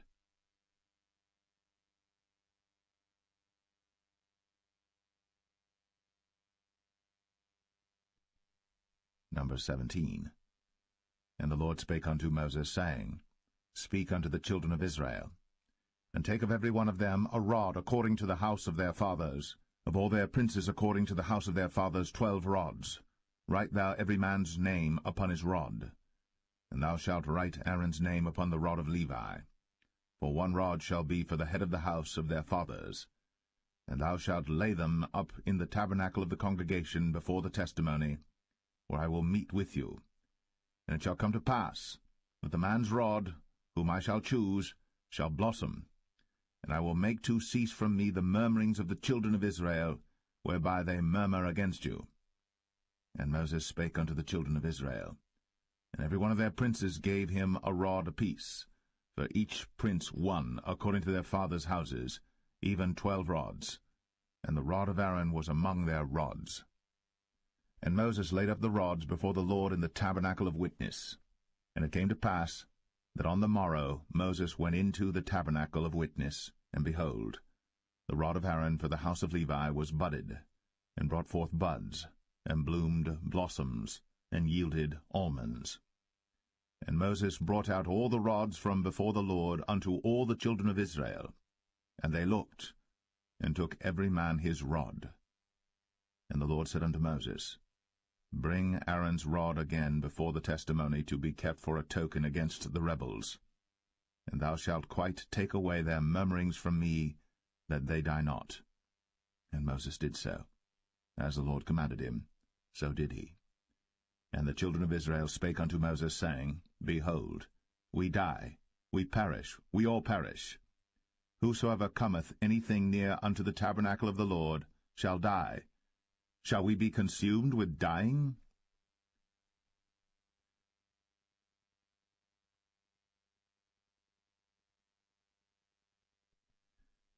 Numbers 18. And the Lord said unto Aaron, Thou and thy sons, and thy father's house with thee shall bear the iniquity of the sanctuary, and thou and thy sons with thee shall bear the iniquity of your priesthood. And thy brethren also of the tribe of Levi, the tribe of thy father, bring thou with thee, that they may be joined unto thee, and minister unto thee. But thou and thy sons with thee shall minister before the tabernacle of witness. And they shall keep thy charge, and the charge of all the tabernacle, only they shall not come nigh the vessels of the sanctuary and the altar, that neither they nor ye also die. And they shall be joined unto thee, and keep the charge of the tabernacle of the congregation, for all the service of the tabernacle, and a stranger shall not come nigh unto you. And ye shall keep the charge of the sanctuary, and the charge of the altar, that there be no wrath any more upon the children of Israel. And I, behold, I have taken your brethren the Levites from among the children of Israel. To you they are given as a gift for the Lord, to do the service of the tabernacle of the congregation. Therefore thou, and thy sons with thee, shall keep your priest's office for everything of the altar, and within the veil, and ye shall serve. I have given your priest's office unto you as a service of gift, and the stranger that cometh nigh shall be put to death. And the Lord spake unto Aaron, Behold, I also have given thee the charge of mine heave offerings of all the hallowed things of the children of Israel. Unto thee have I given them by reason of the anointing, and to thy sons by an ordinance for ever. This shall be thine of the most holy things, reserved from the fire, every oblation of theirs, every meat offering of theirs, and every sin offering of theirs, And every trespass offering of theirs which they shall render unto me shall be most holy for thee, and for thy sons. In the most holy place shalt thou eat it, every male shall eat it. It shall be holy unto thee. And this is thine, the heave offering of their gift, with all the wave offerings of the children of Israel. I have given them unto thee, and to thy sons and to thy daughters with thee, by a statute for ever. Every one that is clean in thy house shall eat of it. All the best of the oil, all the best of the wine, and of the wheat, the firstfruits of them which they shall offer unto the Lord, them have I given thee. And whatsoever is first ripe in the land, which they shall bring unto the Lord, shall be thine. Every one that is clean in thine house shall eat of it. Everything devoted in Israel shall be thine. Everything that openeth the matrix in all flesh, which they bring unto the Lord, whether it be of men or beasts, shall be thine. Nevertheless, the firstborn of man shalt thou surely redeem, and the firstling of unclean beasts shalt thou redeem. And those that are to be redeemed from a month old shalt thou redeem, according to thine estimation, for the money of 5 shekels, after the shekel of the sanctuary, which is 20 gerahs. But the firstling of a cow, or the firstling of a sheep, or the firstling of a goat, thou shalt not redeem. They are holy. Thou shalt sprinkle their blood upon the altar, and shalt burn their fat for an offering made by fire, for a sweet savour unto the Lord. And the flesh of them shall be thine, as the wave breast and as the right shoulder are thine. All the heave offerings of the holy things which the children of Israel offer unto the Lord have I given thee, and thy sons and thy daughters with thee, by a statute for ever. It is a covenant of salt for ever before the Lord unto thee, and to thy seed with thee. And the Lord spake unto Aaron, Thou shalt have no inheritance in their land, neither shalt thou have any part among them. I am thy part, and thine inheritance among the children of Israel. And behold, I have given the children of Levi all the 10th in Israel for an inheritance, for their service which they serve, even the service of the tabernacle of the congregation. Neither must the children of Israel henceforth come nigh the tabernacle of the congregation, lest they bear sin and die. But the Levites shall do the service of the tabernacle of the congregation, and they shall bear their iniquity. It shall be a statute for ever throughout your generations, that among the children of Israel they have no inheritance. But the tithes of the children of Israel, which they offer as an heave offering unto the Lord, I have given to the Levites to inherit. Therefore I have said unto them, Among the children of Israel they shall have no inheritance. And the Lord spake unto Moses, saying, Thus speak unto the Levites, and say unto them, When ye take of the children of Israel the tithes which I have given you from them for your inheritance, then ye shall offer up an heave offering of it for the Lord, even a 10th part of the tithe. And this your heave offering shall be reckoned unto you, as though it were the corn of the threshing floor, and as the fullness of the winepress. Thus ye also shall offer an heave offering unto the Lord of all your tithes, which ye receive of the children of Israel, and ye shall give thereof of the Lord's heave offering to Aaron the priest. Out of all your gifts ye shall offer every heave offering of the Lord, of all the best thereof, even the hallowed part thereof out of it. Therefore thou shalt say unto them, When ye have heaved the best thereof from it, then it shall be counted unto the Levites as the increase of the threshing floor, and as the increase of the winepress. And ye shall eat it in every place, ye and your households.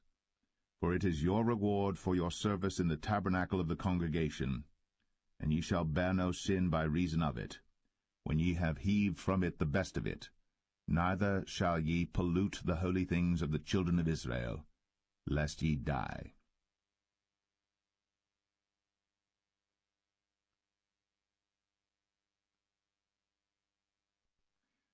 Numbers 19.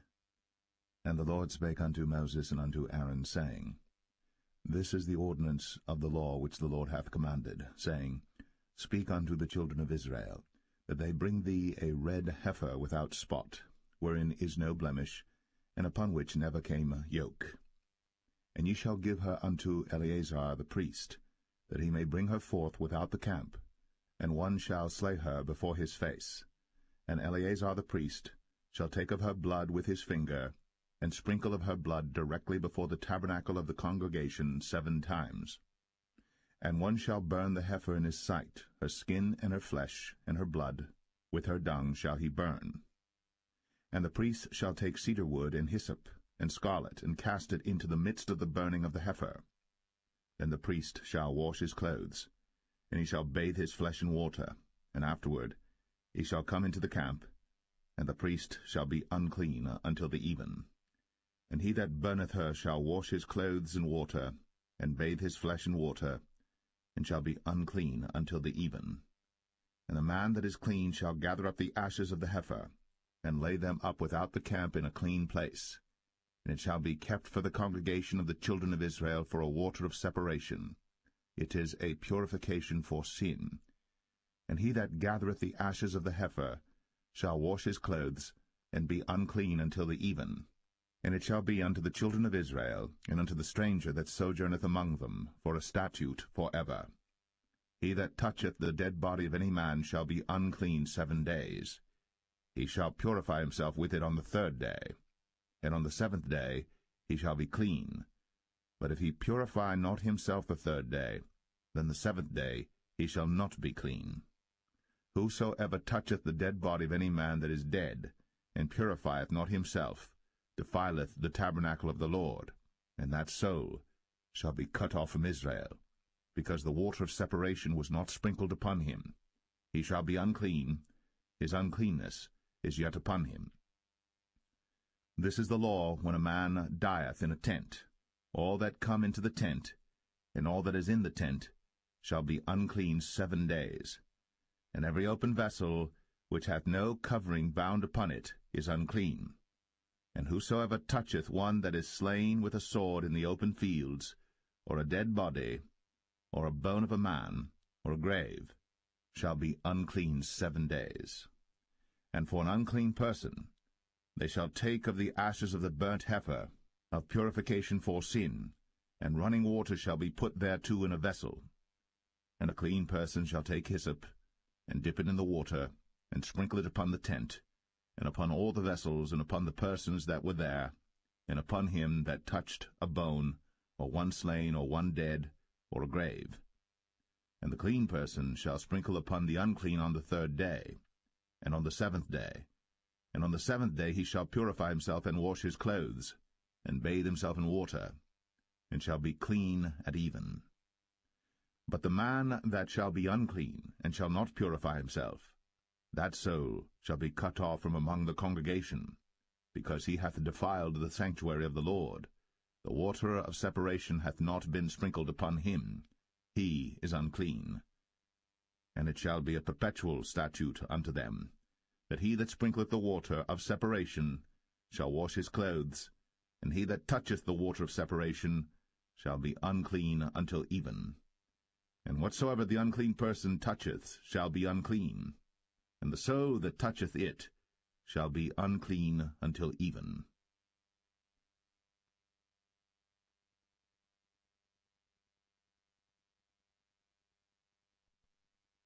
Numbers 20. Then came the children of Israel, even the whole congregation, into the desert of Zin, in the 1st month, and the people abode in Kadesh. And Miriam died there, and was buried there. And there was no water for the congregation, and they gathered themselves together against Moses and against Aaron. And the people chode with Moses, and spake, saying, Would God that we had died when our brethren died before the Lord! And why have ye brought up the congregation of the Lord into this wilderness, that we and our cattle should die there? And wherefore have ye made us to come up out of Egypt, to bring us in unto this evil place? It is no place of seed, or of figs, or of vines, or of pomegranates, neither is there any water to drink. Then Moses and Aaron went from the presence of the assembly unto the door of the tabernacle of the congregation, and they fell upon their faces, and the glory of the Lord appeared unto them. And the Lord spake unto Moses, saying, Take the rod, and gather thou the assembly together, thou and Aaron thy brother, and speak ye unto the rock before their eyes. and it shall give forth his water. And thou shalt bring forth to them water out of the rock. So thou shalt give the congregation and their beasts drink. And Moses took the rod from before the Lord, as he commanded him. And Moses and Aaron gathered the congregation together before the rock. And he said unto them, Hear now, ye rebels, must we fetch you water out of this rock? And Moses lifted up his hand, and with his rod he smote the rock twice. And the water came out abundantly, and the congregation drank, and their beasts also. And the Lord spake unto Moses and Aaron, Because ye believed me not, to sanctify me in the eyes of the children of Israel, therefore ye shall not bring this congregation into the land which I have given them. This is the water of Meribah, because the children of Israel strove with the Lord, and he was sanctified in them. And Moses sent messengers from Kadesh unto the king of Edom. Thus saith thy brother Israel, Thou knowest all the travail that hath befallen us, how our fathers went down into Egypt, and we have dwelt in Egypt a long time, and the Egyptians vexed us and our fathers. And when we cried unto the Lord, he heard our voice, and sent an angel, and hath brought us forth out of Egypt. And behold, we are in Kadesh, a city in the uttermost of thy border. Let us pass, I pray thee, through thy country. We will not pass through the fields, or through the vineyards, neither will we drink of the water of the wells. We will go by the king's highway. We will not turn to the right hand, nor to the left, until we have passed thy borders. And Edom said unto him, Thou shalt not pass by me, lest I come out against thee with the sword. And the children of Israel said unto him, We will go by the highway, and if I and my cattle drink of thy water, then I will pay for it. I will only, without doing anything else, go through on my feet. And he said, Thou shalt not go through. And Edom came out against him with much people, and with a strong hand. Thus Edom refused to give Israel passage through his border, wherefore Israel turned away from him. And the children of Israel, even the whole congregation, journeyed from Kadesh, and came unto Mount Or. And the Lord spake unto Moses and Aaron in Mount Or, by the coast of the land of Edom, saying, Aaron shall be gathered unto his people, for he shall not enter into the land which I have given unto the children of Israel, because ye rebelled against my word at the water of Meribah. Take Aaron and Eleazar his son, and bring them up unto Mount Or, and strip Aaron of his garments, and put them upon Eleazar his son, and Aaron shall be gathered unto his people, and shall die there. And Moses did as the Lord commanded, and they went up into Mount Or, in the sight of all the congregation. And Moses stripped Aaron of his garments, and put them upon Eleazar his son, and Aaron died there in the top of the mount. And Moses and Eleazar came down from the mount. And when all the congregation saw that Aaron was dead, they mourned for Aaron 30 days, even all the house of Israel.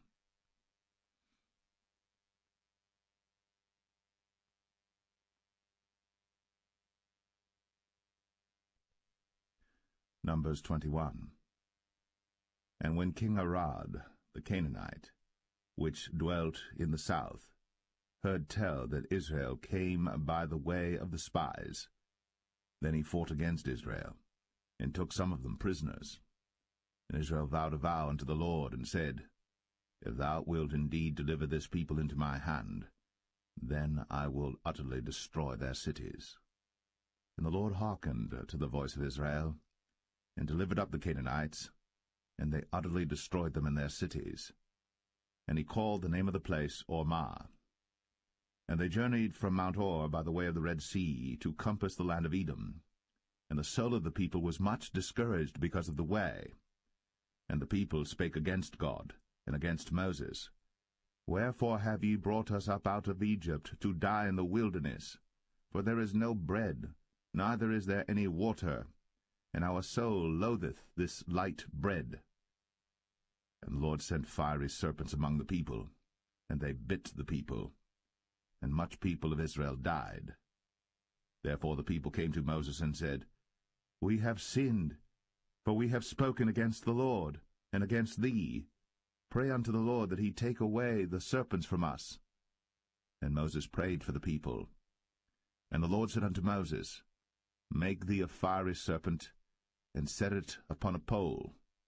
And it shall come to pass, that every one that is bitten, when he looketh upon it, shall live.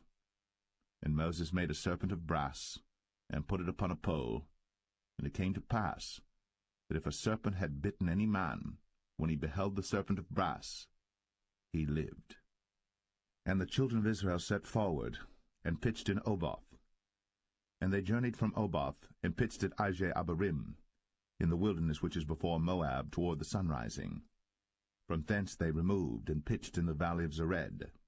From thence they removed, and pitched on the other side of Arnon, which is in the wilderness that cometh out of the coasts of the Amorites. For Arnon is the border of Moab, between Moab and the Amorites. Wherefore it is said in the book of the wars of the Lord, what he did in the Red Sea, and in the brooks of Arnon, and at the stream of the brooks that goeth down to the dwelling of Ar, and lieth upon the border of Moab. And from thence they went to Beer, that is the well whereof the Lord spake unto Moses, Gather the people together, and I will give them water. Then Israel sang this song, Spring up, O well, sing ye unto it. The princes digged the well, the nobles of the people digged it, by the direction of the lawgiver, with their staves. And from the wilderness they went to Mattanah, and from Mattanah to Nahaliel, and from Nahaliel to Bamoth, and from Bamoth in the valley, that is in the country of Moab, to the top of Pisgah, which looketh toward Jeshimon. And Israel sent messengers unto Sihon, king of the Amorites, saying, Let me pass through thy land. We will not turn into the fields or into the vineyards, we will not drink of the waters of the well, but we will go along by the king's highway until we be past thy borders. And Sihon would not suffer Israel to pass through his border. But Sihon gathered all his people together, and went out against Israel into the wilderness. And he came to Jahaz, and fought against Israel. And Israel smote him with the edge of the sword, and possessed his land from Arnon unto Jabbok, even unto the children of Ammon. For the border of the children of Ammon was strong. And Israel took all these cities, and Israel dwelt in all the cities of the Amorites, in Heshbon, in all the villages thereof. For Heshbon was the city of Sihon the king of the Amorites, who had fought against the former king of Moab, and taken all his land out of his hand, even unto Arnon. Wherefore they that speak in Proverbs say, Come into Heshbon, let the city of Sihon be built and prepared. For there is a fire gone out of Heshbon, a flame from the city of Sihon. It hath consumed Ar of Moab, and the lords of the high places of Arnon.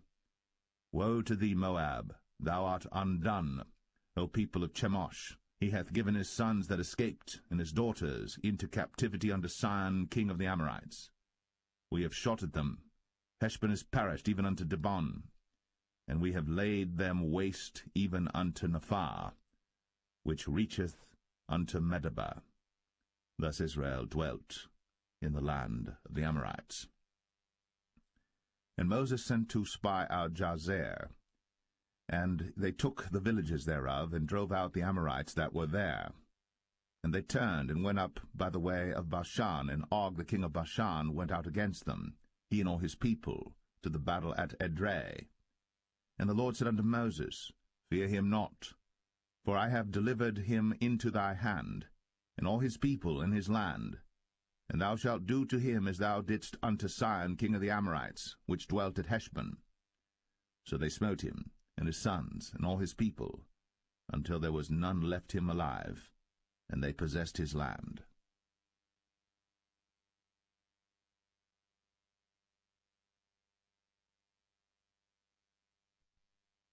Numbers 22. And the children of Israel set forward, and pitched in the plains of Moab, on this side Jordan, by Jericho. And Balak the son of Zippor saw all that Israel had done to the Amorites. And Moab was sore afraid of the people, because they were many. And Moab was distressed because of the children of Israel. And Moab said unto the elders of Midian, Now shall this company lick up all that are round about us, as the ox licketh up the grass of the field. And Balak the son of Zippor was king of the Moabites at that time. He sent messengers, therefore, unto Balaam the son of Beor to Pethor, which is by the river of the land of the children of his people, to call him, saying, Behold, there is a people come out from Egypt. Behold, they cover the face of the earth, and they abide over against me. Come now, therefore, I pray thee, curse me this people, for they are too mighty for me. Peradventure I shall prevail, that we may smite them, and that I may drive them out of the land. For I wot that he whom thou blessest is blessed, and he whom thou cursest is cursed. And the elders of Moab and the elders of Midian departed with the rewards of divination in their hand. And they came unto Balaam, and spake unto him the words of Balak. And he said unto them, Lodge here this night, and I will bring you word again, as the Lord shall speak unto me. And the princes of Moab abode with Balaam. And God came unto Balaam, and said, What men are these with thee?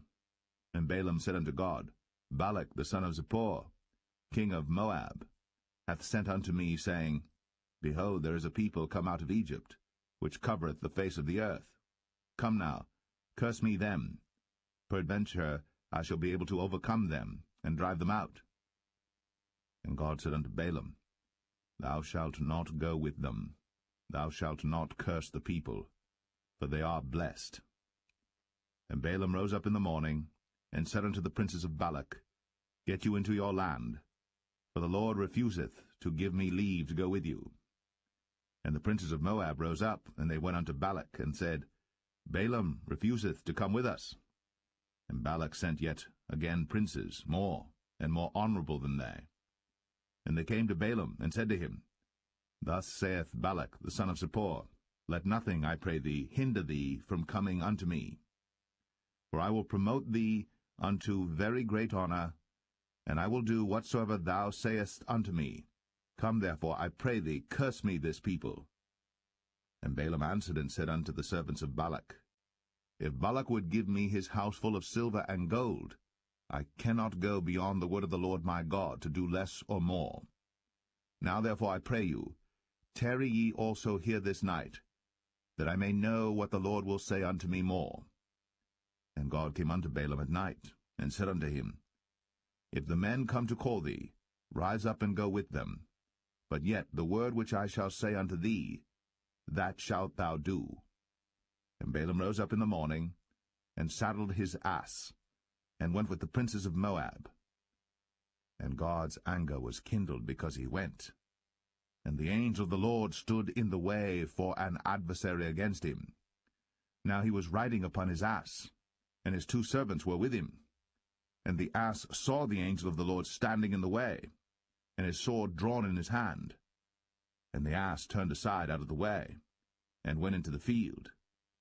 And Balaam smote the ass, to turn her into the way. But the angel of the Lord stood in a path of the vineyards, a wall being on this side, and a wall on that side. And when the ass saw the angel of the Lord, she thrust herself unto the wall, and crushed Balaam's foot against the wall. And he smote her again. And the angel of the Lord went further, and stood in a narrow place, where was no way to turn either to the right hand or to the left. And when the ass saw the angel of the Lord, she fell down under Balaam, and Balaam's anger was kindled, and he smote the ass with a staff. And the Lord opened the mouth of the ass, and she said unto Balaam, What have I done unto thee, that thou hast smitten me these 3 times? And Balaam said unto the ass, Because thou hast mocked me. I would there were a sword in mine hand, for now would I kill thee. And the ass said unto Balaam, Am not I thine ass, upon which thou hast ridden ever since I was thine unto this day? Was I ever wont to do so unto thee? And he said, Nay. Then the Lord opened the eyes of Balaam, and he saw the angel of the Lord standing in the way, and his sword drawn in his hand. And he bowed down his head, and fell flat on his face. And the angel of the Lord said unto him, Wherefore hast thou smitten thine ass these 3 times? Behold, I went out to withstand thee, because thy way is perverse before me. And the ass saw me, and turned from me these 3 times. Unless she had turned from me, surely now also I had slain thee, and saved her alive. And Balaam said unto the angel of the Lord, I have sinned, for I knew not that thou stoodest in the way against me. Now therefore, if it displease thee, I will get me back again. And the angel of the Lord said unto Balaam, Go with the men, but only the word that I shall speak unto thee, that thou shalt speak. So Balaam went with the princes of Balak. And when Balak heard that Balaam was come, he went out to meet him unto a city of Moab, which is in the border of Arnon, which is in the utmost coast. And Balak said unto Balaam, Did I not earnestly send unto thee to call thee? Wherefore camest thou not unto me? Am I not able indeed to promote thee to honour? And Balaam said unto Balak, Lo, I am come unto thee. Have I now any power at all to say anything? The word that God putteth in my mouth, that shall I speak. And Balaam went with Balak, and they came unto Kirjath-Uzoth. And Balak offered oxen and sheep, and sent to Balaam, and to the princes that were with him. And it came to pass on the morrow that Balak took Balaam, and brought him up into the high places of Baal, that thence he might see the utmost part of the people.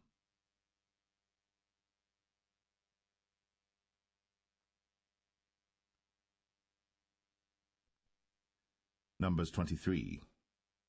And Balaam said unto Balak, Build me here 7 altars, and prepare me here 7 oxen and 7 rams. And Balak did as Balaam had spoken. And Balak and Balaam offered on every altar a bullock and a ram. And Balaam said unto Balak, Stand by thy burnt offering, and I will go. Peradventure the Lord will come to meet me. And whatsoever he showeth me, I will tell thee. And he went to an high place. And God met Balaam, and he said unto him, I have prepared 7 altars, and I have offered upon every altar a bullock and a ram. And the Lord put a word in Balaam's mouth, and said, Return unto Balak, and thus thou shalt speak. And he returned unto him, and lo, he stood by his burnt sacrifice, he and all the princes of Moab. And he took up his parable, and said, Balak the king of Moab hath brought me from Aram out of the mountains of the east, saying, Come, curse me, Jacob, and come, defy Israel. How shall I curse whom God hath not cursed? Or how shall I defy whom the Lord hath not defied? For from the top of the rocks I see him, and from the hills I behold him. Lo, the people shall dwell alone, and shall not be reckoned among the nations. Who can count the dust of Jacob, and the number of the 4th part of Israel? Let me die the death of the righteous, and let my last end be like his. And Balak said unto Balaam, What hast thou done unto me? I took thee to curse mine enemies, and behold, thou hast blessed them altogether. And he answered and said, Must I not take heed to speak that which the Lord hath put in my mouth? And Balak said unto him, Come, I pray thee, with me unto another place, from whence thou mayest see them. Thou shalt see but the utmost part of them, and shalt not see them all. And curse me them from thence. And he brought him into the field of Zophim, to the top of Pisgah, and built 7 altars, and offered a bullock and a ram on every altar. And he said unto Balak, Stand here by thy burnt offering, while I meet the Lord yonder. And the Lord met Balaam, and put a word in his mouth, and said, Go again unto Balak, and say thus. And when he came to him, behold, he stood by his burnt offering, and the princes of Moab with him. And Balak said unto him, What hath the Lord spoken? And he took up his parable, and said, Rise up, Balak, and hear. Hearken unto me, thou son of Zippor. God is not a man, that he should lie, neither the son of man, that he should repent. Hath he said, and shall he not do it? Or hath he spoken, and shall he not make it good? Behold, I have received commandment to bless, and he hath blessed, and I cannot reverse it. He hath not beheld iniquity in Jacob, neither hath he seen perverseness in Israel. The Lord his God is with him, and the shout of a king is among them. God brought them out of Egypt. He hath, as it were, the strength of an unicorn. Surely there is no enchantment against Jacob, neither is there any divination against Israel. According to this time it shall be said of Jacob and of Israel, What hath God wrought? Behold, the people shall rise up as a great lion, and lift up himself as a young lion. He shall not lie down until he eat of the prey, and drink the blood of the slain. And Balak said unto Balaam, Neither curse them at all, nor bless them at all. But Balaam answered, and said unto Balak, Told not I thee, saying, All that the Lord speaketh, that I must do? And Balak said unto Balaam, Come, I pray thee, I will bring thee unto another place. Peradventure it will please God that thou mayest curse me them from thence. And Balak brought Balaam unto the top of Peor, that looketh toward Jeshimon. And Balaam said unto Balak, Build me here 7 altars, and prepare me here 7 bullocks and 7 rams. And Balak did as Balaam had said, and offered a bullock and a ram on every altar.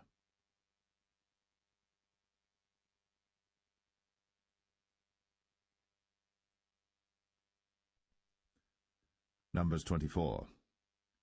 And when Balaam saw that it pleased the Lord to bless Israel, he went not, as at other times, to seek for enchantments, but he set his face toward the wilderness. And Balaam lifted up his eyes, and he saw Israel abiding in his tents according to their tribes. And the Spirit of God came upon him. And he took up his parable, and said, Balaam the son of Beor hath said, and the man whose eyes are open hath said, He hath said, which heard the words of God, which saw the vision of the Almighty, falling into a trance. But having his eyes open, How goodly are thy tents, O Jacob, and thy tabernacles, O Israel! As the valleys are they spread forth, as gardens by the river's side, as the trees of lign aloes which the Lord hath planted, and as cedar trees beside the waters. He shall pour the water out of his buckets, and his seed shall be in many waters, and his king shall be higher than Agag, and his kingdom shall be exalted. God brought him forth out of Egypt. He hath, as it were, the strength of an unicorn. He shall eat up the nations, his enemies, and shall break their bones and pierce them through with his arrows. He couched, he lay down as a lion, and as a great lion. Who shall stir him up? Blessed is he that blesseth thee, and cursed is he that curseth thee. And Balak's anger was kindled against Balaam. And he smote his hands together. And Balak said unto Balaam, I called thee to curse mine enemies, and behold, thou hast altogether blessed them these 3 times. Therefore now flee thou to thy place. I thought to promote thee unto great honor, but lo, the Lord hath kept thee back from honor. And Balaam said unto Balak, Spake I not also to thy messengers which thou sentest unto me, saying, If Balak would give me his house full of silver and gold, I cannot go beyond the commandment of the Lord, to do either good or bad of mine own mind. But what the Lord saith, that will I speak. And now behold, I go unto my people. Come therefore, and I will advertise thee what this people shall do to thy people in the latter days. And he took up his parable, and said, Balaam the son of Beor hath said, and the man whose eyes are open hath said, He hath said, which heard the words of God, and knew the knowledge of the Most High, which saw the vision of the Almighty, falling into a trance, but having his eyes open. I shall see him, but not now. I shall behold him, but not nigh. There shall come a star out of Jacob, and a scepter shall rise out of Israel, and shall smite the corners of Moab, and destroy all the children of Sheth. And Edom shall be a possession, Sire also shall be a possession for his enemies. And Israel shall do valiantly. Out of Jacob shall come he that shall have dominion, and shall destroy him that remaineth of the city. And when he looked on Amalek, he took up his parable, and said, Amalek was the first of the nations, but his latter end shall be that he perish for ever. And he looked on the Kenites, and took up his parable, and said, Strong is thy dwelling place, and thou puttest thy nest in a rock. Nevertheless, the Kenites shall be wasted, until Asshur shall carry thee away captive. And he took up his parable and said, Alas, who shall live when God doeth this? And ships shall come from the coast of Chittim, and shall afflict Asshur, and shall afflict Eber, and he also shall perish for ever. And Balaam rose up, and went, and returned to his place, and Balak also went his way.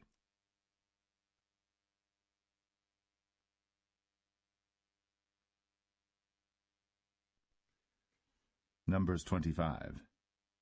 And Israel abode in Shittim, and the people began to commit whoredom with the daughters of Moab. And they called the people unto the sacrifices of their gods, and the people did eat, and bowed down to their gods. And Israel joined himself unto Baal-peor, and the anger of the Lord was kindled against Israel. And the Lord said unto Moses, Take all the heads of the people, and hang them up before the Lord against the sun, that the fierce anger of the Lord may be turned away from Israel. And Moses said unto the judges of Israel, Slay ye every one his men that were joined unto Baal-peor. And behold, one of the children of Israel came and brought unto his brethren a Midianitish woman in the sight of Moses, and in the sight of all the congregation of the children of Israel, who were weeping before the door of the tabernacle of the congregation. And when Phinehas the son of Eleazar the son of Aaron the priest saw it, he rose up from among the congregation, and took a javelin in his hand, and he went after the man of Israel into the tent, and thrust both of them through, the man of Israel, and the woman through her belly. So the plague was stayed from the children of Israel. And those that died in the plague were 24,000. And the Lord spake unto Moses, saying, Phinehas the son of Eleazar, the son of Aaron the priest, hath turned my wrath away from the children of Israel, while he was zealous for my sake among them, that I consumed not the children of Israel in my jealousy. Wherefore say, Behold, I give unto him my covenant of peace, and he shall have it, and his seed after him, even the covenant of an everlasting priesthood, because he was zealous for his God, and made an atonement for the children of Israel. Now the name of the Israelite that was slain, even that was slain with the Midianitish woman, was Zimri, the son of Salu, a prince of a chief house among the Simeonites. And the name of the Midianitish woman that was slain was Cosbi, the daughter of Zur. He was head over a people, and of a chief house in Midian. And the Lord spake unto Moses, saying, Vex the Midianites, and smite them, for they vex you with their wiles, wherewith they have beguiled you in the matter of Peor, and in the matter of Cosbi, the daughter of a prince of Midian, their sister, which was slain in the day of the plague, for Peor's sake.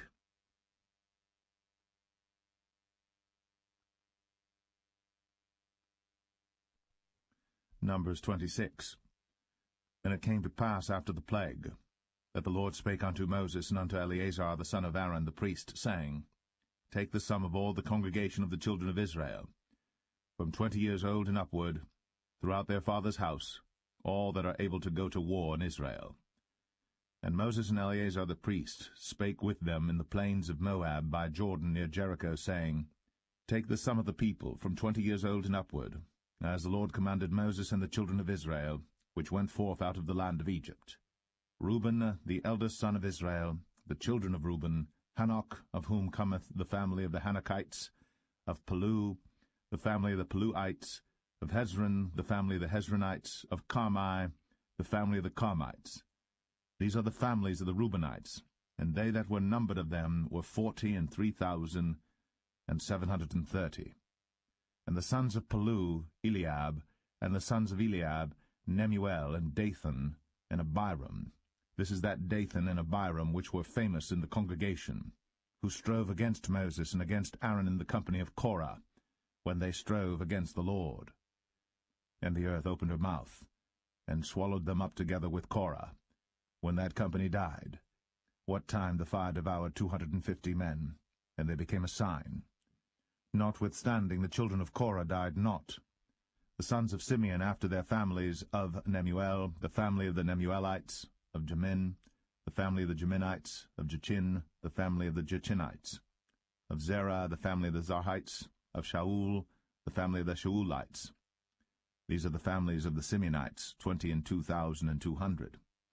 The children of Gad after their families, of Zephon, the family of the Zephonites, of Haggai, the family of the Haggites, of Shuni, the family of the Shunites, of Ozni, the family of the Oznites, of Eri, the family of the Erites, of Arad, the family of the Aradites, of Arali, the family of the Aralites. These are the families of the children of Gad according to those that were numbered of them, 40,500.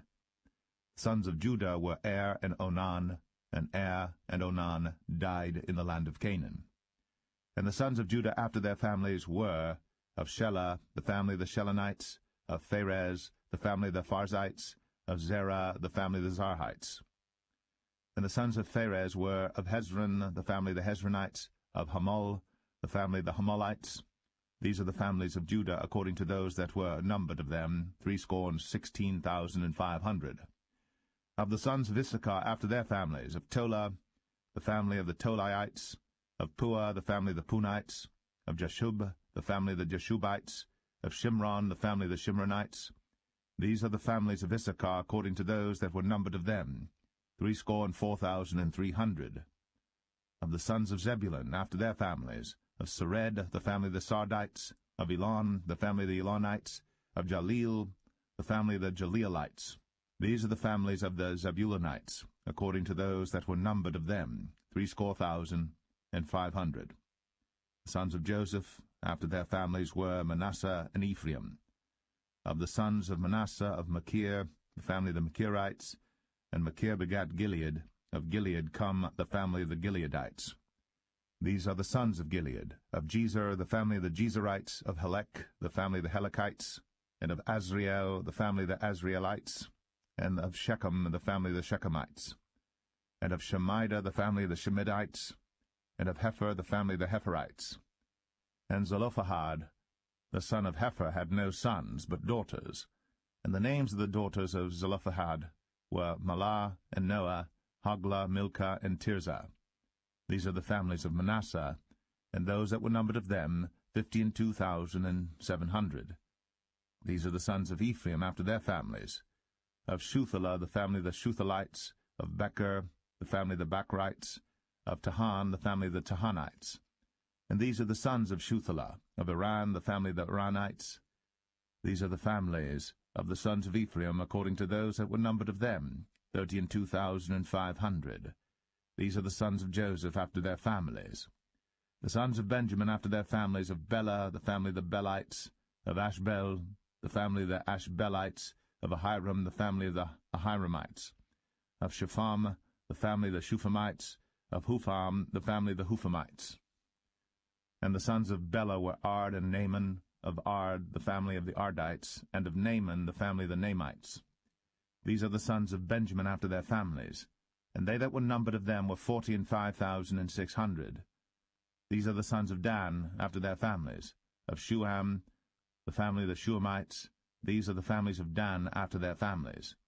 All the families of the Shuhamites, according to those that were numbered of them, were 64,400.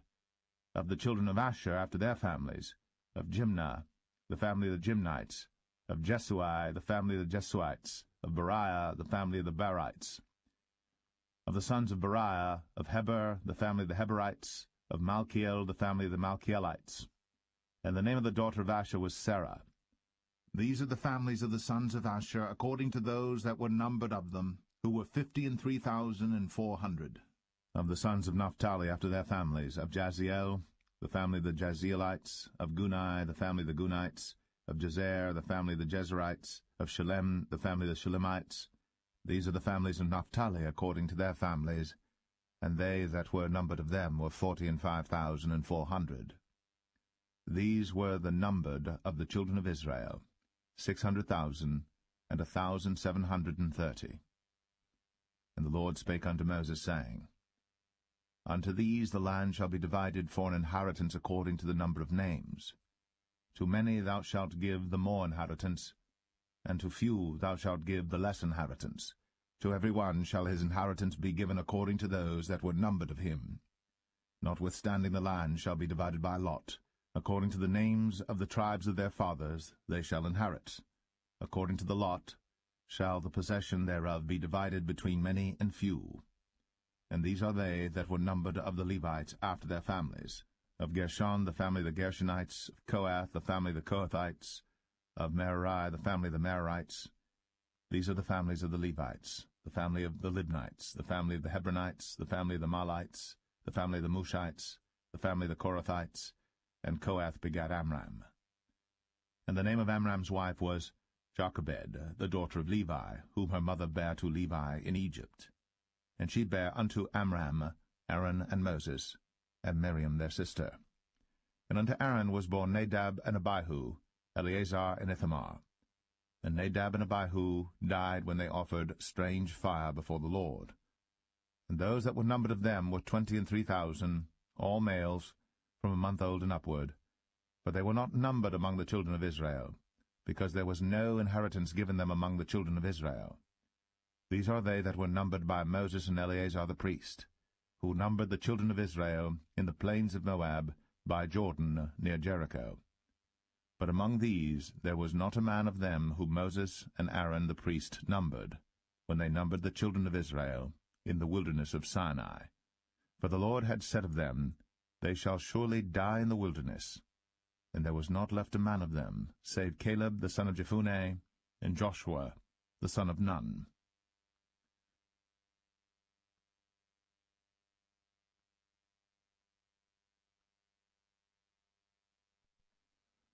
Numbers 27. Then came the daughters of Zelophehad, the son of Hepher, the son of Gilead, the son of Machir, the son of Manasseh, of the families of Manasseh, the son of Joseph. And these are the names of his daughters, Mahlah, Noah, and Hoglah, and Milcah, and Tirzah. And they stood before Moses, and before Eleazar the priest, and before the princes and all the congregation, by the door of the tabernacle of the congregation, saying, Our father died in the wilderness, and he was not in the company of them that gathered themselves together against the Lord in the company of Korah, but died in his own sin, and had no sons. Why should the name of our father be done away from among his family, because he hath no son? Give unto us therefore possession among the brethren of our father. And Moses brought their cause before the Lord. And the Lord spake unto Moses, saying, The daughters of Zelophehad speak right. Thou shalt surely give them a possession of an inheritance among their father's brethren, and thou shalt cause the inheritance of their father to pass unto them. And thou shalt speak unto the children of Israel, saying, If a man die, and have no son, then ye shall cause his inheritance to pass unto his daughter. And if he have no daughter, then ye shall give his inheritance unto his brethren. And if he have no brethren, then ye shall give his inheritance unto his father's brethren. And if his father have no brethren, then ye shall give his inheritance unto his kinsman that is next to him of his family, and he shall possess it. And it shall be unto the children of Israel a statute of judgment, as the Lord commanded Moses. And the Lord said unto Moses, Get thee up into this Mount Abarim, and see the land which I have given unto the children of Israel. And when thou hast seen it, thou also shalt be gathered unto thy people, as Aaron thy brother was gathered. For ye rebelled against my commandment in the desert of Zin, in the strife of the congregation, to sanctify me at the water before their eyes, that is, the water of Meribah and Kadesh, in the wilderness of Zin. And Moses spake unto the Lord, saying, Let the Lord, the God of the spirits of all flesh, set a man over the congregation, which may go out before them, and which may go in before them, and which may lead them out, and which may bring them in, that the congregation of the Lord be not as sheep which have no shepherd. And the Lord said unto Moses, Take thee Joshua the son of Nun, a man in whom is the Spirit, and lay thine hand upon him, and set him before Eleazar the priest, and before all the congregation, and give him a charge in their sight. and thou shalt put some of thine honor upon him, that all the congregation of the children of Israel may be obedient. And he shall stand before Eleazar the priest, who shall ask counsel for him after the judgment of Urim before the Lord. At his word shall they go out, and at his word they shall come in, both he and all the children of Israel with him, even all the congregation. And Moses did as the Lord commanded him. And he took Joshua, and set him before Eleazar the priest, and before all the congregation. And he laid his hands upon him, and gave him a charge, as the Lord commanded by the hand of Moses.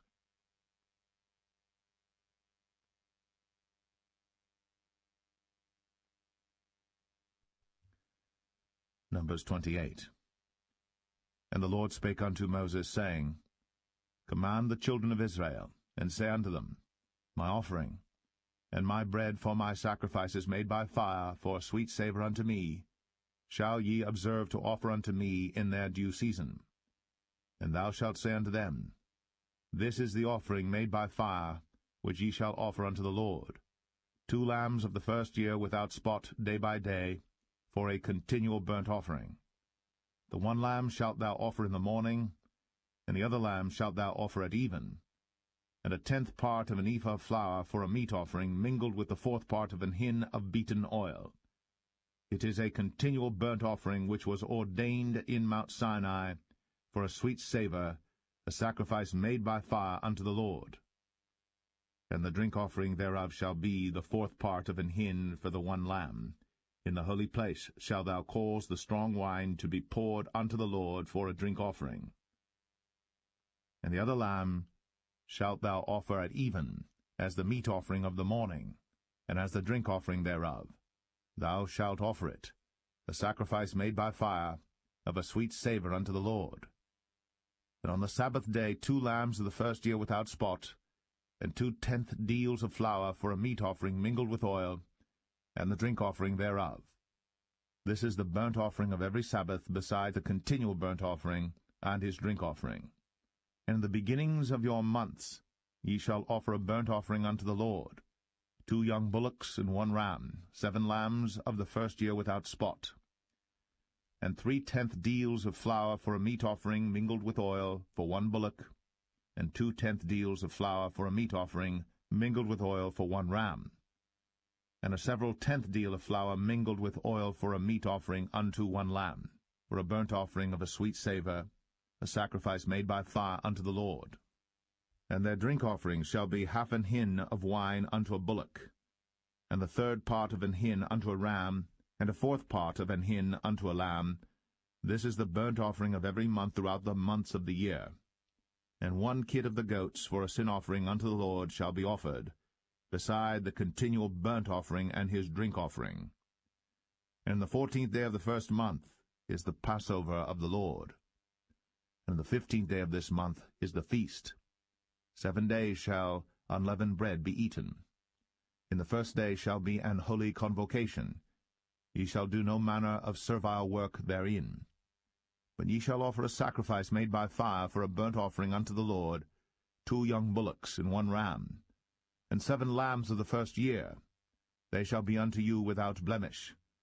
And their meat offering shall be of flour mingled with oil. 3/10 deals shall ye offer for a bullock, and 2/10 deals for a ram. A several 10th deal shalt thou offer for every lamb, throughout the 7 lambs, and 1 goat for a sin offering, to make an atonement for you.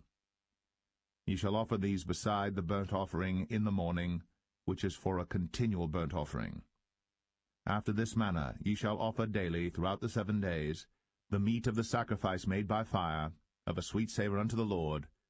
It shall be offered beside the continual burnt offering, and his drink offering. And on the 7th day ye shall have an holy convocation. Ye shall do no servile work. Also in the day of the firstfruits, when ye bring a new meat offering unto the Lord, after your weeks be out, ye shall have an holy convocation. Ye shall do no servile work.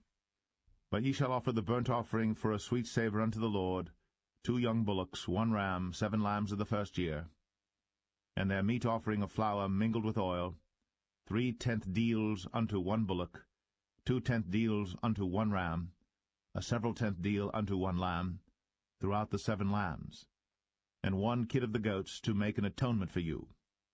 You shall offer them beside the continual burnt offering and his meat offering. They shall be unto you without blemish, and their drink offerings.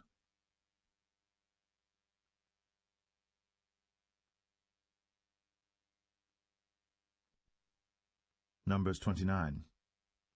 And in the 7th month, on the 1st day of the month, ye shall have an holy convocation. Ye shall do no servile work. It is a day of blowing the trumpets unto you. And ye shall offer a burnt offering for a sweet savour unto the Lord, 1 young bullock, 1 ram, and 7 lambs of the 1st year without blemish. And their meat offering shall be of flour mingled with oil, 3/10 deals for a bullock, and 2/10 deals for a ram, and 1/10 deal for 1 lamb throughout the 7 lambs, and 1 kid of the goats for a sin offering, to make an atonement for you, beside the burnt offering of the month, and his meat offering, and the daily burnt offering and his meat offering, and their drink offerings, according unto their manner, for a sweet savour, a sacrifice made by fire unto the Lord. And ye shall have on the 10th day of this 7th month an holy convocation, and ye shall afflict your souls. Ye shall not do any work therein. But ye shall offer a burnt offering unto the Lord for a sweet savour, 1 young bullock, 1 ram, and 7 lambs of the 1st year. They shall be unto you without blemish, and their meat offering shall be of flour mingled with oil, 3/10 deals to a bullock, and 2/10 deals to 1 ram, a several tenth deal for 1 lamb throughout the 7 lambs, 1 kid of the goats for a sin offering, beside the sin offering of atonement, and the continual burnt offering, and the meat offering of it, and their drink offerings. And on the 15th day of the 7th month ye shall have an holy convocation. Ye shall do no servile work, and ye shall keep a feast unto the Lord 7 days. And ye shall offer a burnt offering, a sacrifice made by fire, of a sweet savour unto the Lord, 13 young bullocks, 2 rams, and 14 lambs of the 1st year. They shall be without blemish. And their meat offering shall be of flour mingled with oil, 3/10 deals unto every bullock of the 13 bullocks, 2/10 deals to each ram of the 2 rams, and a several tenth deal to each lamb of the 14 lambs, and 1 kid of the goats for a sin offering, beside the continual burnt offering, his meat offering, and his drink offering. And on the 2nd day ye shall offer 12 young bullocks, 2 rams, 14 lambs of the 1st year without spot, and their meat offering and their drink offerings for the bullocks, for the rams, and for the lambs shall be according to their number, after the manner, and 1 kid of the goats for a sin offering, beside the continual burnt offering, and the meat offering thereof, and their drink offerings. And on the 3rd day 11 bullocks, 2 rams, 14 lambs of the 1st year without blemish, and their meat offering and their drink offerings for the bullocks, for the rams, and for the lambs shall be according to their number, after the manner, and 1 goat for a sin offering, beside the continual burnt offering, and his meat offering, and his drink offering. And on the 4th day 10 bullocks, 2 rams, and 14 lambs of the 1st year without blemish, their meat offering and their drink offerings for the bullocks, for the rams, and for the lambs shall be according to their number, after the manner, and 1 kid of the goats for a sin offering, beside the continual burnt offering, his meat offering, and his drink offering. And on the 5th day 9 bullocks, 2 rams, and 14 lambs of the 1st year without spot, and their meat offering and their drink offerings for the bullocks, for the rams, and for the lambs shall be according to their number, after the manner, and 1 goat for a sin offering, beside the continual burnt offering, and his meat offering, and his drink offering. And on the 6th day 8 bullocks, 2 rams, and 14 lambs of the 1st year without blemish, and their meat offering and their drink offerings for the bullocks, for the rams, and for the lambs shall be according to their number, after the manner, and 1 goat for a sin offering, beside the continual burnt offering, his meat offering and his drink offering. And on the 7th day 7 bullocks, 2 rams, and 14 lambs of the 1st year without blemish, And their meat offering and their drink offerings for the bullocks, for the rams, and for the lambs shall be according to their number, after the manner. And 1 goat for a sin offering, beside the continual burnt offering, his meat offering, and his drink offering. On the 8th day ye shall have a solemn assembly. Ye shall do no servile work therein. But ye shall offer a burnt offering, a sacrifice made by fire, of a sweet savour unto the Lord, 1 bullock, 1 ram, 7 lambs of the first year without blemish. Their meat offering and their drink offerings for the bullock, for the ram, and for the lambs shall be according to their number, after the manner. And 1 goat for a sin offering, beside the continual burnt offering, and his meat offering, and his drink offering. These things ye shall do unto the Lord in your set feasts, beside your vows, and your freewill offerings, for your burnt offerings, and for your meat offerings, and for your drink offerings, and for your peace offerings. And Moses told the children of Israel according to all that the Lord commanded Moses.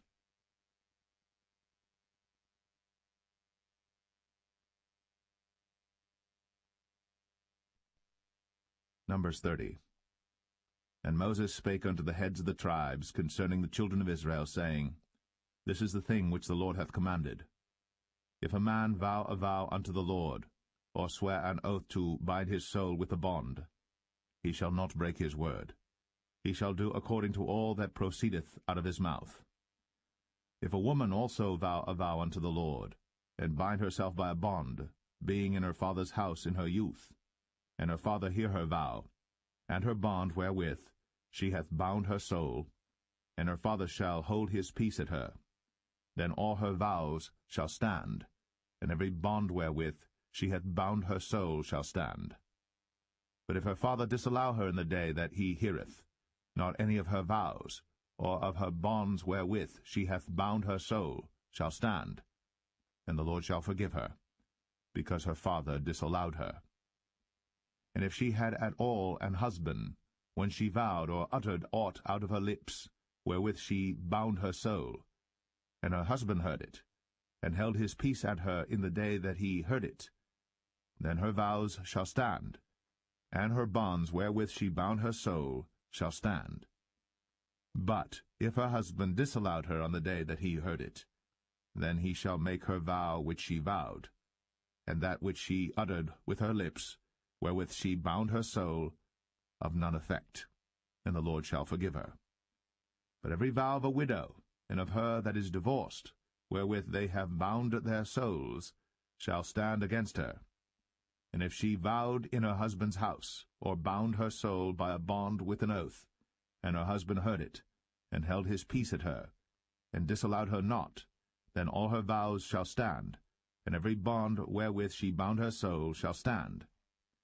But if her husband hath utterly made them void on the day he heard them, then whatsoever proceeded out of her lips concerning her vows, or concerning the bond of her soul, shall not stand. Her husband hath made them void, and the Lord shall forgive her. Every vow, and every binding oath to afflict the soul, her husband may establish it, or her husband may make it void. But if her husband altogether hold his peace at her from day to day, then he establisheth all her vows, or all her bonds which are upon her. He confirmeth them, because he held his peace at her in the day that he heard them.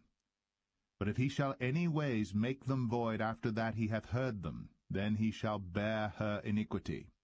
These are the statutes which the Lord commanded Moses, between a man and his wife, between the father and his daughter, being yet in her youth, in her father's house.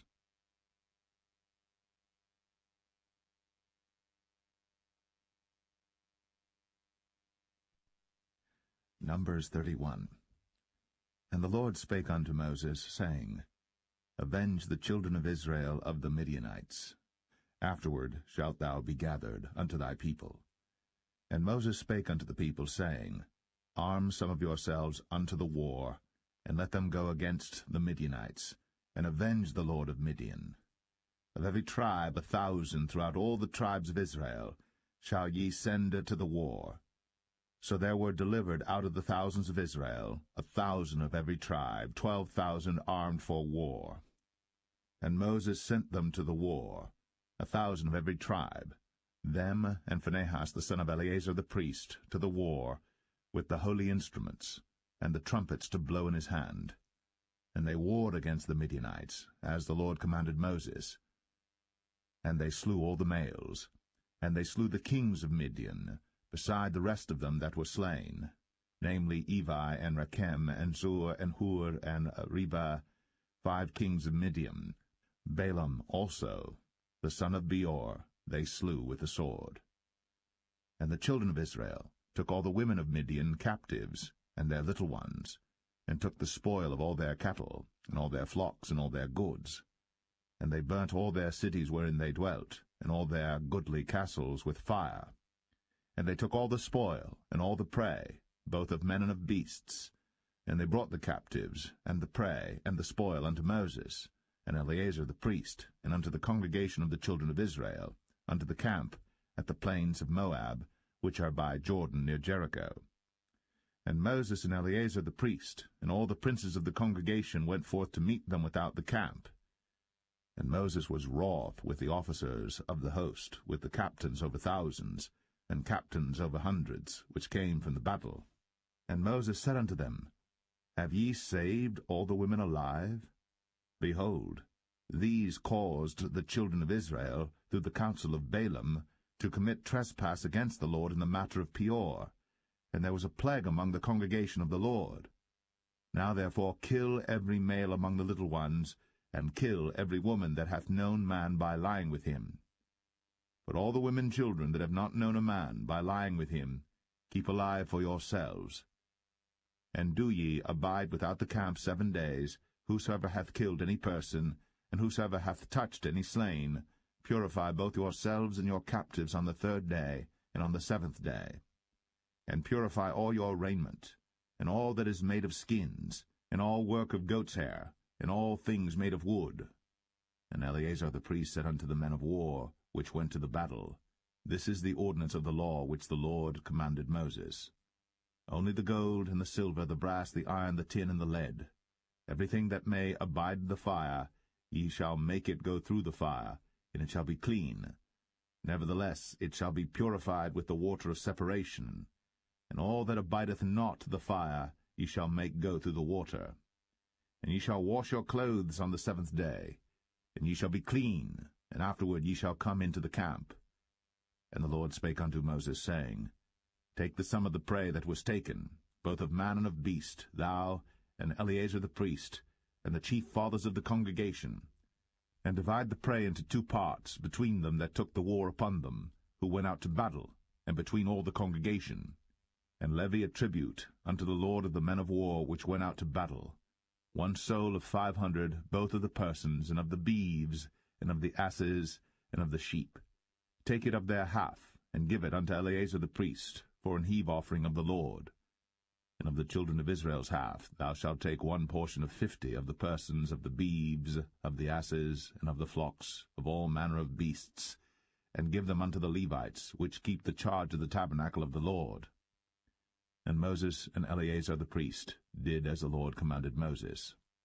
And the booty, being the rest of the prey which the men of war had caught, was 600,000, and 70,000, and 5,000 sheep, and 12,000 beeves, and 1,000 asses, and 32,000 persons in all, of women that had not known man by lying with him.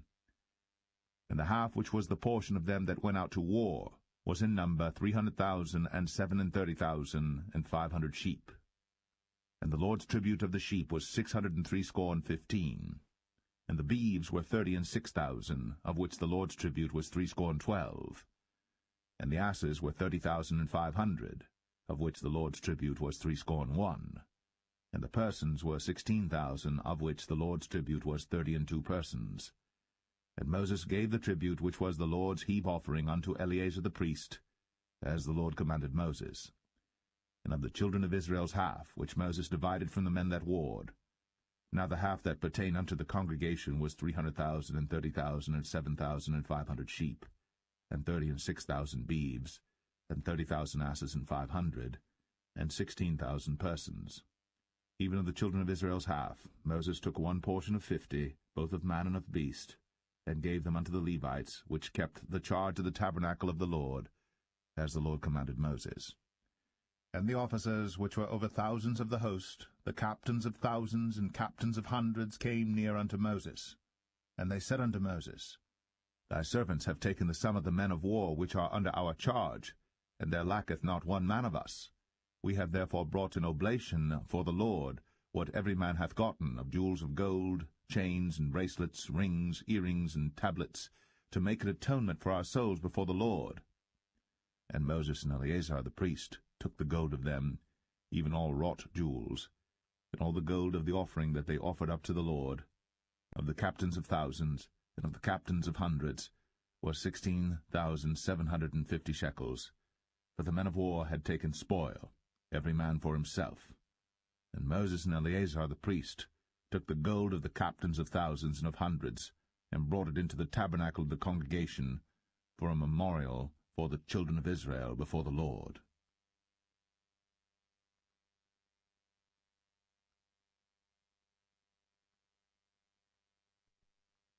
Numbers 32.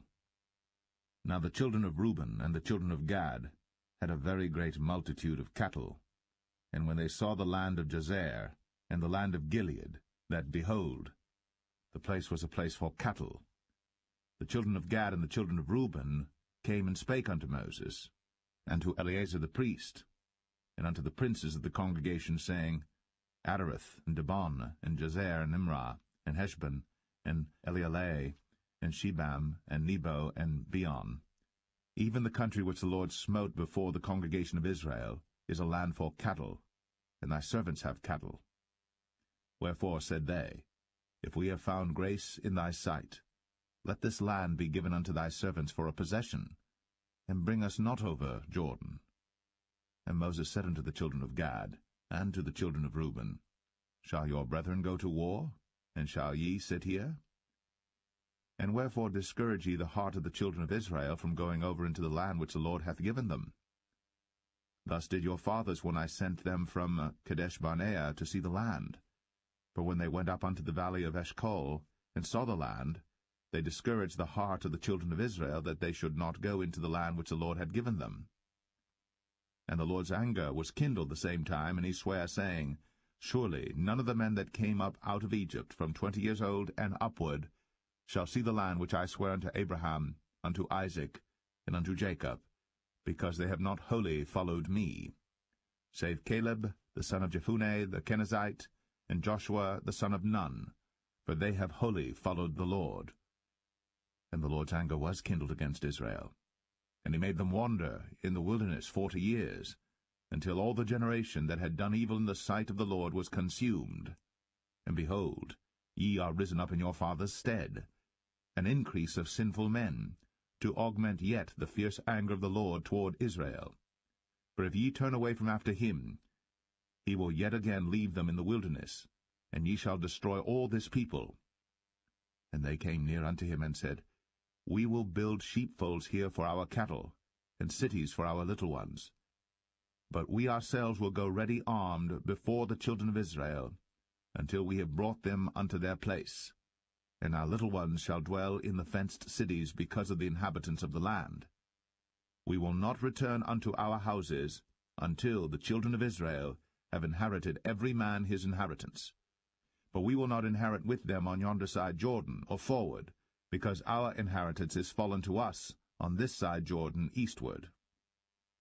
And Moses said unto them, If ye will do this thing, if ye will go armed before the Lord to war, and will go all of you armed over Jordan before the Lord, until he hath driven out his enemies from before him, and the land be subdued before the Lord, then afterward ye shall return, and be guiltless before the Lord, and before Israel. And this land shall be your possession before the Lord. But if ye will not do so, behold, ye have sinned against the Lord, and be sure your sin will find you out. Build you cities for your little ones, and folds for your sheep, and do that which hath proceeded out of your mouth. And the children of Gad and the children of Reuben spake unto Moses, saying, Thy servants will do as my lord commandeth. Our little ones, our wives, our flocks, and all our cattle shall be there in the cities of Gilead. But thy servants will pass over, every man armed for war, before the Lord to battle, as my lord saith. So concerning them Moses commanded Eleazar the priest, and Joshua the son of Nun, and the chief fathers of the tribes of the children of Israel. And Moses said unto them, If the children of Gad and the children of Reuben will pass with you over Jordan, every man armed to battle, before the Lord, and the land shall be subdued before you, then ye shall give them the land of Gilead for a possession. But if they will not pass over with you armed, they shall have possessions among you in the land of Canaan. And the children of Gad and the children of Reuben answered, saying, As the Lord hath said unto thy servants, so will we do. We will pass over armed before the Lord into the land of Canaan, that the possession of our inheritance on this side Jordan may be ours. And Moses gave unto them, even to the children of Gad, and to the children of Reuben, and unto half the tribe of Manasseh the son of Joseph, the kingdom of Sihon, king of the Amorites, and the kingdom of Og, king of Bashan, the land with the cities thereof in the coasts, even the cities of the country round about. And the children of Gad built Dibon, and Adaroth, and Aroer, and Atroth, Shophan, and Jazer, and Jogbehah, and Beth-Nimrah, and Beth-Haran, fenced cities, and folds for sheep. And the children of Reuben built Heshbon, and Elealeh, and Kirjathaim, and Nebo, and Baal-Meon, their names being changed, and Shibmah, and gave other names unto the cities which they builded. And the children of Machir the son of Manasseh went to Gilead, and took it, and dispossessed the Amorite which was in it. And Moses gave Gilead unto Machir the son of Manasseh, and he dwelt therein. And Jair the son of Manasseh went and took the small towns thereof, and called them Havoth-Jair. And Nobah went and took Kenath, and the villages thereof, and called it Nobah, after his own name.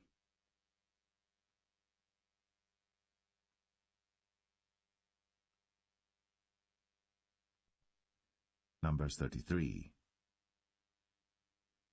These are the journeys of the children of Israel, which went forth out of the land of Egypt with their armies under the hand of Moses and Aaron. And Moses wrote their goings out according to their journeys by the commandment of the Lord. And these are their journeys according to their goings out. And they departed from Ramses in the 1st month, on the 15th day of the 1st month. On the morrow after the Passover the children of Israel went out with an high hand in the sight of all the Egyptians. For the Egyptians buried all their firstborn, which the Lord had smitten among them. Upon their gods also the Lord executed judgments. And the children of Israel removed from Ramses, and pitched in Succoth. And they departed from Succoth, and pitched in Etham, which is in the edge of the wilderness. And they removed from Etham, and turned again unto Pi-Hahiroth, which is before Baal-Zevon. And they pitched before Migdol. And they departed from before Pi-Hahiroth, and passed through the midst of the sea into the wilderness, and went 3 days' journey in the wilderness of Etham, and pitched in Marah. And they removed from Marah, and came unto Elim, and in Elim were 12 fountains of water, and 60 palm trees, and they pitched there. And they removed from Elim, and encamped by the Red Sea. And they removed from the Red Sea, and encamped in the wilderness of Sin. And they took their journey out of the wilderness of Sin, and encamped in Dophkah. And they departed from Dophkah, and encamped in Alush. And they removed from Alush, and encamped at Rephidim, where was no water for the people to drink. And they departed from Rephidim, and pitched in the wilderness of Sinai. And they removed from the desert of Sinai, and pitched at Kibroth-Hattaavah. And they departed from Kibroth-Hattaavah, and encamped at Hazeroth. And they departed from Hazeroth, and pitched in Rithmah. And they departed from Rithmah, and pitched at Rimmon-Perez. And they departed from Rimmon-Perez, and pitched in Libnah. And they removed from Libnah, and pitched at Rissah. And they journeyed from Rissah, and pitched in Kehelatha. And they went from Kehelatha, and pitched in Mount Shepher. And they removed from Mount Shepher, and encamped in Hadadah.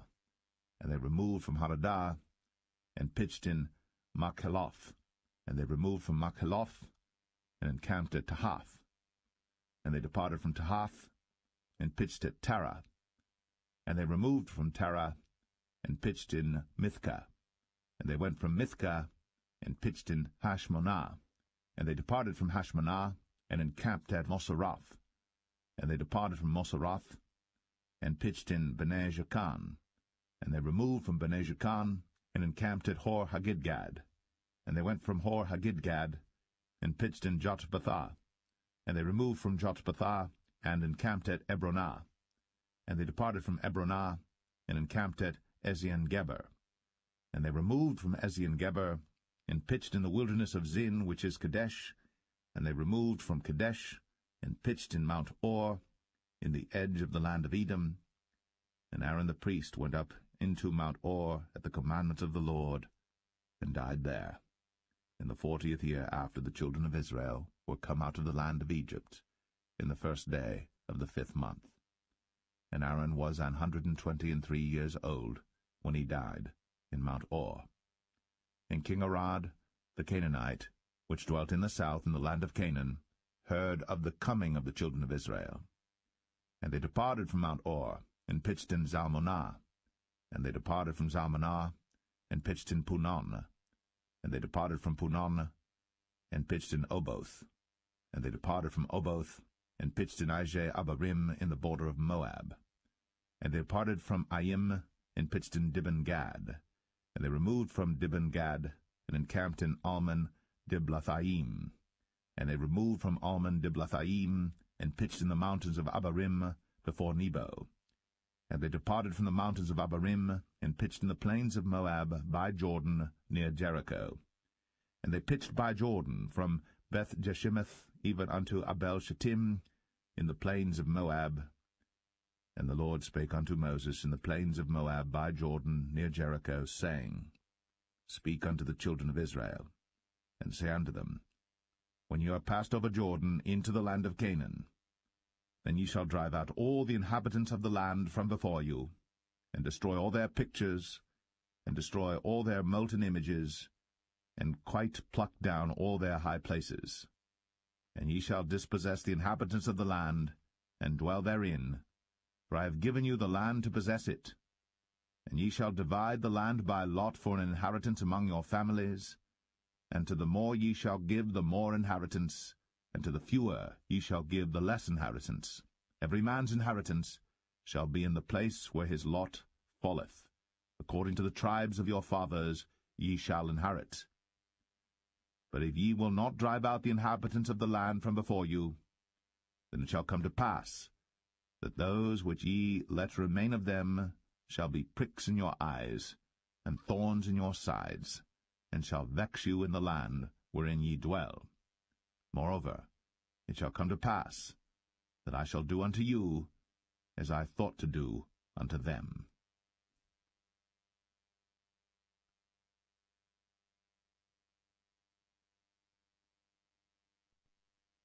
Numbers 34. And the Lord spake unto Moses, saying, Command the children of Israel, and say unto them, When ye come into the land of Canaan, this is the land that shall fall unto you for an inheritance, even the land of Canaan, with the coasts thereof. Then your south quarter shall be from the wilderness of Zin, along by the coast of Edom, and your south border shall be the outmost coast of the salt sea eastward. And your border shall turn from the south to the ascent of Akrabim, and pass on to Zin, and the going forth thereof shall be from the south to Kadesh Barnea, and shall go on to Hazar Adar, and pass on to Asmon. And the border shall fetch a compass from Asmon unto the river of Egypt, and the goings out of it shall be at the sea. And as for the western border, ye shall even have the great sea for a border. This shall be your west border, and this shall be your north border. From the great sea ye shall point out for you Mount Or. From Mount Or ye shall point out your border unto the entrance of Hamath, and the goings forth of the border shall be to Zedad, and the border shall go on to Ziphron, and the goings out of it shall be at Hazar Enan, This shall be your north border. And ye shall point out your east border from Hazar-Enan to Shepham, and the coast shall go down from Shepham to Riblah on the east side of Ain, and the border shall descend, and shall reach unto the side of the sea of Chinnereth eastward. And the border shall go down to Jordan, and the goings out of it shall be at the salt sea. This shall be your land with the coasts thereof round about. And Moses commanded the children of Israel, saying, This is the land which ye shall inherit by lot, which the Lord commanded to give unto the 9 tribes, and to the half-tribe. For the tribe of the children of Reuben according to the house of their fathers, and the tribe of the children of Gad according to the house of their fathers, have received their inheritance, and half the tribe of Manasseh have received their inheritance. The 2 tribes and the half-tribe have received their inheritance on this side Jordan near Jericho, eastward toward the sunrising. And the Lord spake unto Moses, saying, These are the names of the men which shall divide the land unto you, Eleazar the priest, and Joshua the son of Nun.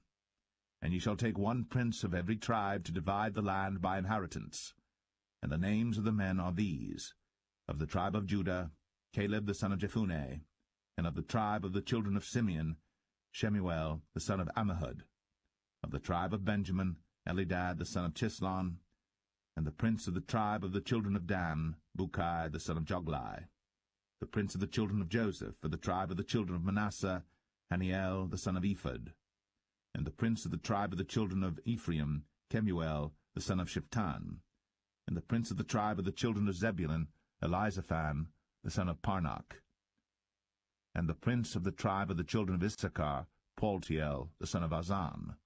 And the prince of the tribe of the children of Asher, Ahihud the son of Shelemai.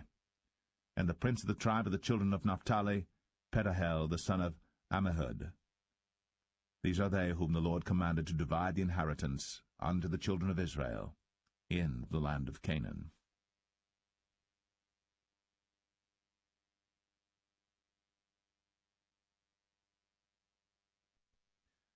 Numbers 35. And the Lord spake unto Moses in the plains of Moab by Jordan near Jericho, saying, Command the children of Israel, that they give unto the Levites of the inheritance of their possession cities to dwell in. And ye shall give also unto the Levites suburbs for the cities round about them.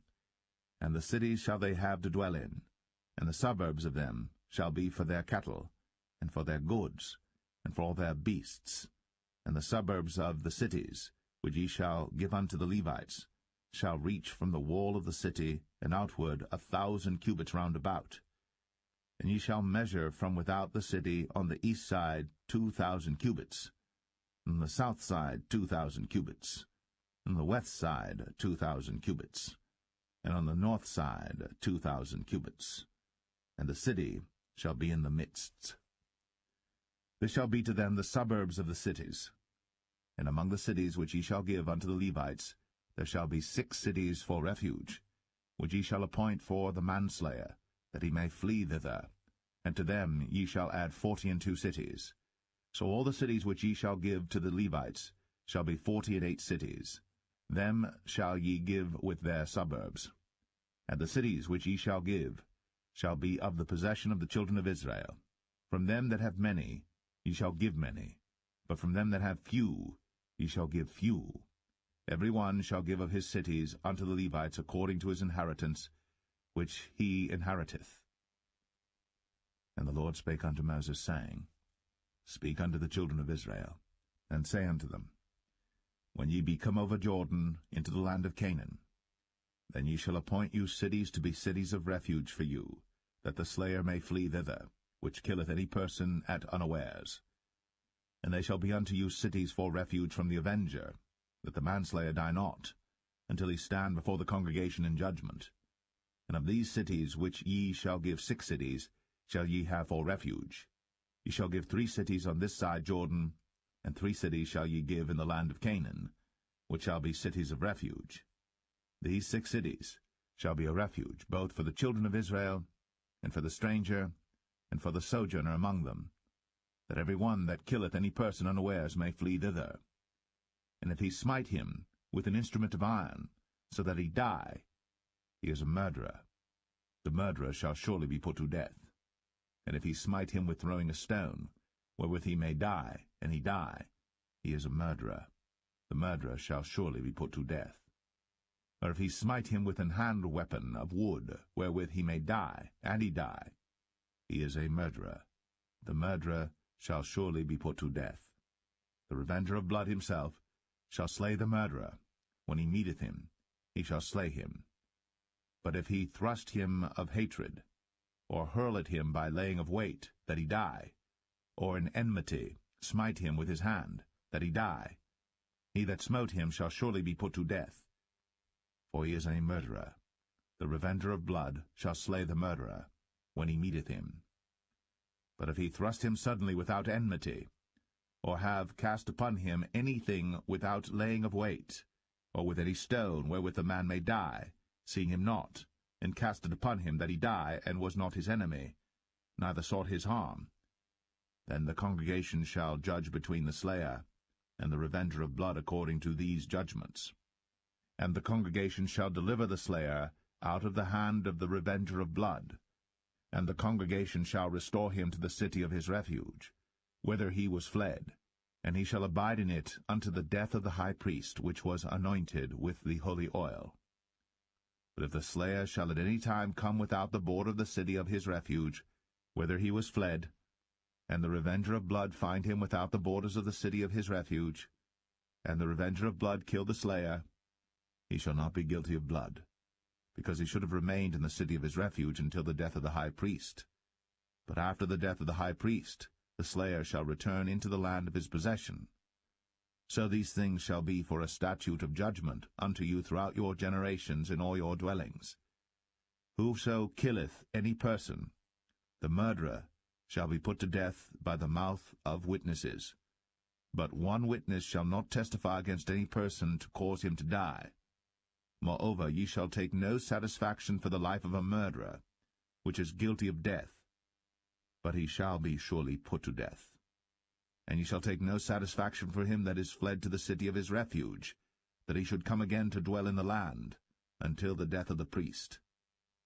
So ye shall not pollute the land wherein ye are, for blood it defileth the land, and the land cannot be cleansed of the blood that is shed therein, but by the blood of him that shed it. Defile not therefore the land which ye shall inhabit, wherein I dwell. For I the Lord dwell among the children of Israel.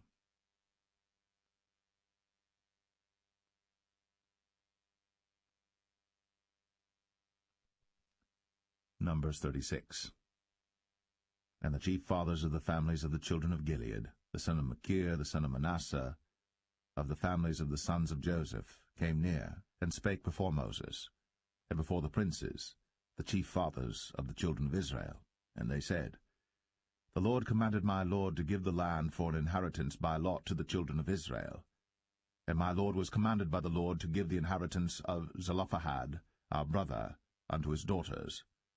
And if they be married to any of the sons of the other tribes of the children of Israel, then shall their inheritance be taken from the inheritance of our fathers, and shall be put to the inheritance of the tribe whereunto they are received. So shall it be taken from the lot of our inheritance. And when the jubilee of the children of Israel shall be, then shall their inheritance be put unto the inheritance of the tribe whereunto they are received. So shall their inheritance be taken away from the inheritance of the tribe of our fathers. And Moses commanded the children of Israel according to the word of the Lord, saying, The tribe of the sons of Joseph hath said well. This is the thing which the Lord doth command concerning the daughters of Zelophehad, saying, Let them marry to whom they think best, only to the family of the tribe of their father shall they marry. So shall not the inheritance of the children of Israel remove from tribe to tribe, for every one of the children of Israel shall keep himself to the inheritance of the tribe of his fathers. And every daughter that possesseth an inheritance in any tribe of the children of Israel shall be wife unto one of the family of the tribe of her father, that the children of Israel may enjoy every man the inheritance of his fathers. Neither shall the inheritance remove from one tribe to another tribe, but every one of the tribes of the children of Israel shall keep himself to his own inheritance. Even as the Lord commanded Moses, so did the daughters of Zelophehad. For Mahlah, Tirzah, and Hoglah, and Milcah, and Noah, the daughters of Zelophehad, were married unto their father's brothers' sons. And they were married into the families of the sons of Manasseh, the son of Joseph, and their inheritance remained in the tribe of the family of their father.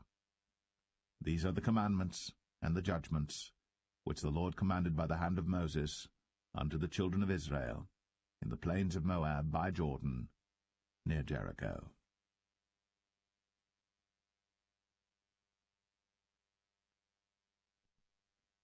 The Book of Deuteronomy, chapter 1. These be the words which Moses spake unto all Israel on this side Jordan in the wilderness, in the plain over against the Red Sea, between Paran and Tophel, and Laban and Hazroth, and Dizahab. There are 11 days' journey from Oreb by the way of Mount Seir unto Kadesh Barnea. And it came to pass in the 40th year, in the 11th month, on the first day of the month, that Moses spake unto the children of Israel according unto all that the Lord had given him in commandment unto them. After he had slain Sihon the king of the Amorites, which dwelt in Heshbon, and Og the king of Bashan, which dwelt at Ashtoreth in Edrei, on this side Jordan, in the land of Moab, began Moses to declare this law, saying, The Lord our God spake unto us in Oreb, saying, Ye have dwelt long enough in this mount. Turn you, and take your journey, and go to the mount of the Amorites, and unto all the places nigh thereunto, in the plain, in the hills, and in the vale, and in the south, and by the seaside to the land of the Canaanites, and unto Lebanon, unto the great river, the river Euphrates. Behold, I have set the land before you. Go in and possess the land which the Lord sware unto your fathers, Abraham, Isaac, and Jacob, to give unto them, and to their seed after them. And I spake unto you at that time, saying, I am not able to bear you myself alone. The Lord your God hath multiplied you, and behold, ye are this day as the stars of heaven for multitude. The Lord God of your fathers make you 1,000 times so many more as ye are, and bless you, as he hath promised you. How can I myself alone bear your cumbrance, and your burden, and your strife? Take you wise men and understanding, and known among your tribes, and I will make them rulers over you. And ye answered me and said, The thing which thou hast spoken is good for us to do. So I took the chief of your tribes, wise men and known, and made them heads over you, captains over thousands, and captains over hundreds, and captains over 50s, and captains over 10s, and officers among your tribes. And I charged your judges at that time, saying, Hear the causes between your brethren, and judge righteously between every man and his brother, and the stranger that is with him. Ye shall not respect persons in judgment, but ye shall hear the small as well as the great. Ye shall not be afraid of the face of man, for the judgment is God's. And the cause that is too hard for you, bring it unto me, and I will hear it. And I commanded you at that time all the things which ye should do. And when we departed from Oreb, we went through all that great and terrible wilderness, which ye saw by the way of the mountain of the Amorites, as the Lord our God commanded us. And we came to Kadesh Barnea. And I said unto you, Ye are come unto the mountain of the Amorites, which the Lord our God doth give unto us. Behold, the Lord thy God hath set the land before thee. Go up and possess it, as the Lord God of thy fathers hath said unto thee. Fear not, neither be discouraged. And ye came near unto me, every one of you, and said, We will send men before us, and they shall search us out the land, and bring us word again by what way we must go up, and into what cities we shall come. And the saying pleased me well. And I took 12 men of you, one of a tribe. And they turned and went up into the mountain, and came unto the valley of Eshcol, and searched it out. And they took of the fruit of the land in their hands, and brought it down unto us, and brought us word again, and said, It is a good land which the Lord our God doth give us. Notwithstanding ye would not go up, but rebelled against the commandment of the Lord your God. And ye murmured in your tents, and said, Because the Lord hated us, he hath brought us forth out of the land of Egypt, to deliver us into the hand of the Amorites, to destroy us. Whither shall we go up? Our brethren have discouraged our heart, saying, The people is greater and taller than we. The cities are great and walled up to heaven. And moreover, we have seen the sons of the Anakims there. Then I said unto you, Dread not, neither be afraid of them. The Lord your God, which goeth before you, he shall fight for you, according to all that he did for you in Egypt before your eyes. And in the wilderness, where thou hast seen how that the Lord thy God bare thee, as a man doth bear his son, in all the way that ye went, until ye came into this place.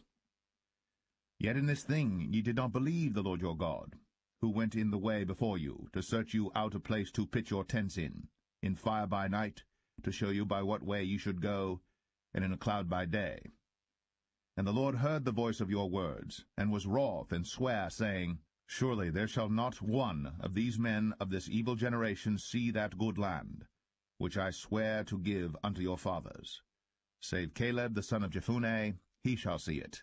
And to him will I give the land that he hath trodden upon, and to his children, because he hath wholly followed the Lord.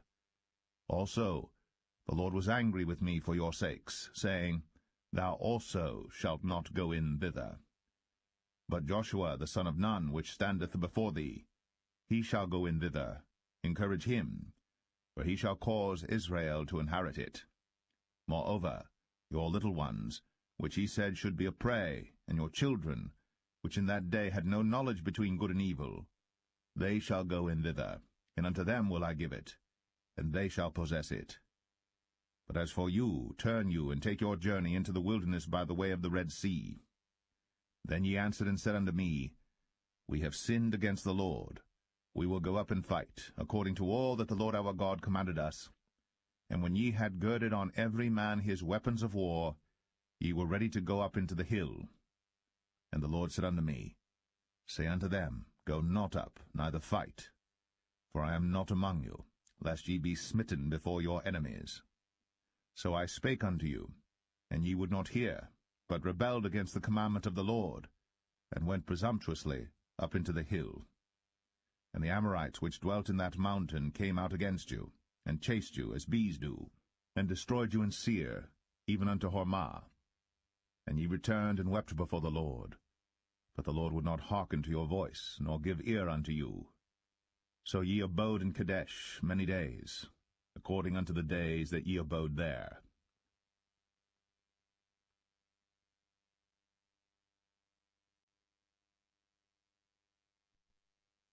Deuteronomy 2. Then we turned and took our journey into the wilderness by the way of the Red Sea, as the Lord spake unto me, and we compassed Mount Seir many days. And the Lord spake unto me, saying, Ye have compassed this mountain long enough. Turn you northward. And command thou the people, saying, Ye are to pass through the coast of your brethren the children of Esau, which dwell in Seir, and they shall be afraid of you. Take ye good heed unto yourselves therefore. Meddle not with them, for I will not give you of their land, no, not so much as a footbreadth, because I have given Mount Seir unto Esau for a possession. Ye shall buy meat of them for money, that ye may eat, and ye shall also buy water of them for money, that ye may drink. For the Lord thy God hath blessed thee in all the works of thy hand. He knoweth thy walking through this great wilderness. These 40 years the Lord thy God hath been with thee. Thou hast lacked nothing. And when we passed by from our brethren the children of Esau, which dwelt in Seir, through the way of the plain from Elath and from Ezion-Geber, we turned and passed by the way of the wilderness of Moab. And the Lord said unto me, Distress not the Moabites, neither contend with them in battle. For I will not give thee of their land for a possession, because I have given Ar unto the children of Lot for a possession. The Emims dwelt therein in times past, a people great and many and tall, as the Anakims, which also were accounted giants, as the Anakims, but the Moabites called them Emims. The Orims also dwelt in Seir before time, but the children of Esau succeeded them, when they had destroyed them from before them, and dwelt in their stead, as Israel did unto the land of his possession, which the Lord gave unto them. Now rise up, said I, and get you over the brook Zered. And we went over the brook Zered. And the space in which we came from Kadesh-barnea, until we were come over the brook Zered, was 38 years, until all the generation of the men of war were wasted out from among the host, as the Lord sware unto them. For indeed the hand of the Lord was against them, to destroy them from among the host, until they were consumed. So it came to pass, when all the men of war were consumed, and dead from among the people, that the Lord spake unto me, saying, Thou art to pass over through Ar, the coast of Moab, this day. And when thou comest nigh over against the children of Ammon, distress them not, nor meddle with them. For I will not give thee of the land of the children of Ammon any possession, because I have given it unto the children of Lot for a possession. That also was accounted a land of giants. Giants dwelt therein in old time, and the Ammonites call them Zamzummims, a people great and many and tall as the Anakims. But the Lord destroyed them before them, and they succeeded them, and dwelt in their stead, as he did to the children of Esau which dwelt in Seir, when he destroyed the Orims from before them, and they succeeded them, and dwelt in their stead, even unto this day. And the Avims which dwelt in Hazarim, even unto Azar, the Caphtorims which came forth out of Caphtor, destroyed them, and dwelt in their stead. Rise ye up, take your journey, and pass over the river Arnon. Behold, I have given into thine hand Sihon the Amorite, king of Heshbon, and his land. Begin to possess it, and contend with him in battle. This day will I begin to put the dread of thee, and the fear of thee, upon the nations that are under the whole heaven, who shall hear report of thee, and shall tremble, and be in anguish because of thee. And I sent messengers out of the wilderness of Kedemoth unto Sihon king of Heshbon with words of peace, saying, Let me pass through thy land. I will go along by the highway. I will neither turn unto the right hand nor to the left. Thou shalt sell me meat for money, that I may eat, and give me water for money, that I may drink. Only I will pass through on my feet. As the children of Esau which dwelt in Seir, and the Moabites which dwell in Ar, did unto me, until I shall pass over Jordan into the land which the Lord our God giveth us. But Sihon king of Heshbon would not let us pass by him, for the Lord thy God hardened his spirit, and made his heart obstinate, that he might deliver him into thy hand, as appeareth this day. And the Lord said unto me, Behold, I have begun to give Sihon and his land before thee. Begin to possess, that thou mayest inherit his land. Then Sihon came out against us, he and all his people, to fight at Jahaz. And the Lord our God delivered him before us, and we smote him, and his sons, and all his people. And we took all his cities at that time, and utterly destroyed the men, and the women, and the little ones of every city. We left none to remain. Only the cattle we took for a prey unto ourselves, and the spoil of the cities which we took, from Aroer, which is by the brink of the river of Arnon, and from the city that is by the river, even unto Gilead. There was not one city too strong for us. The Lord our God delivered all unto us. Only unto the land of the children of Ammon thou camest not, nor unto any place of the river Jabbok, nor unto the cities in the mountains, nor unto whatsoever the Lord our God forbade us.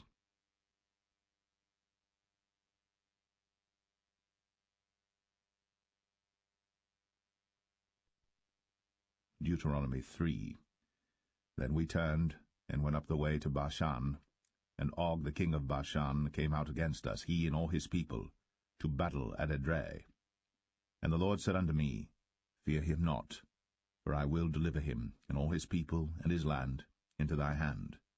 And thou shalt do unto him as thou didst unto Sihon king of the Amorites, which dwelt at Heshbon. So the Lord our God delivered into our hands Og also, the king of Bashan, and all his people, and we smote him, until none was left to him remaining. And we took all his cities at that time. There was not a city which we took not from them, 80 cities, all the region of Argob, the kingdom of Og and Bashan. All these cities were fenced with high walls, gates, and bars, beside unwalled towns a great many. And we utterly destroyed them, as we did unto Sihon king of Heshbon, utterly destroying the men, women, and children of every city. But all the cattle and the spoil of the cities we took for a prey to ourselves.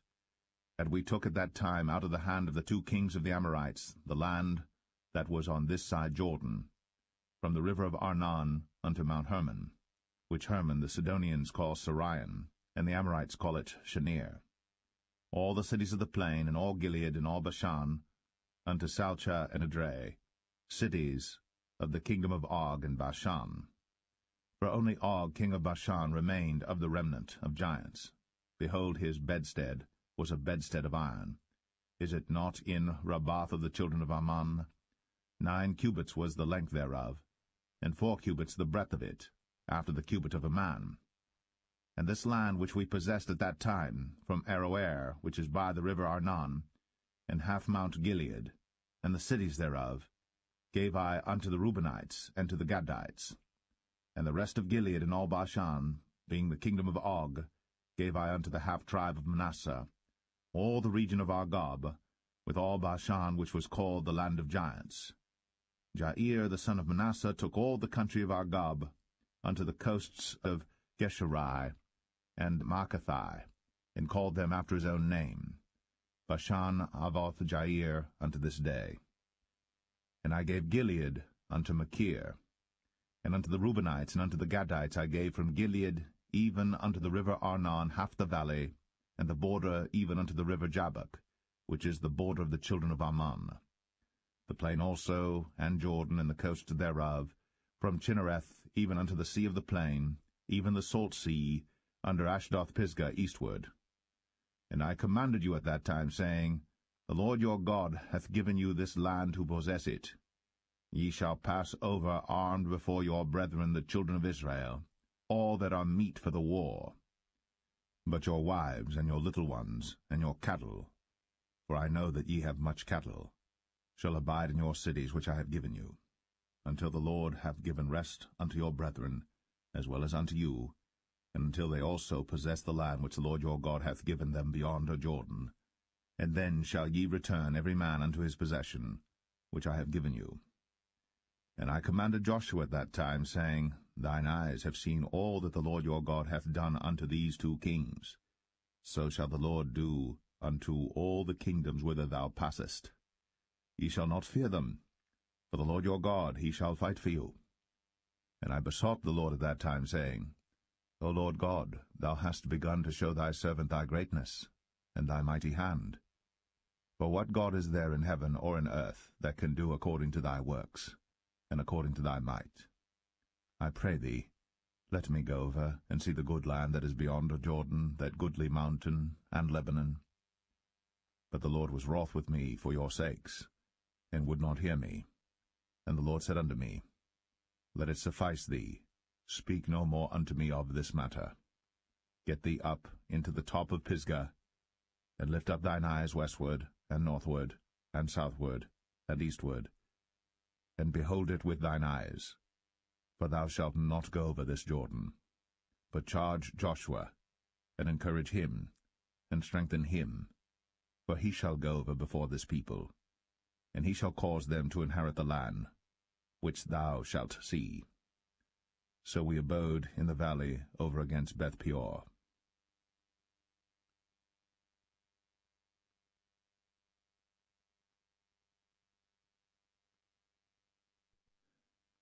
Deuteronomy 4.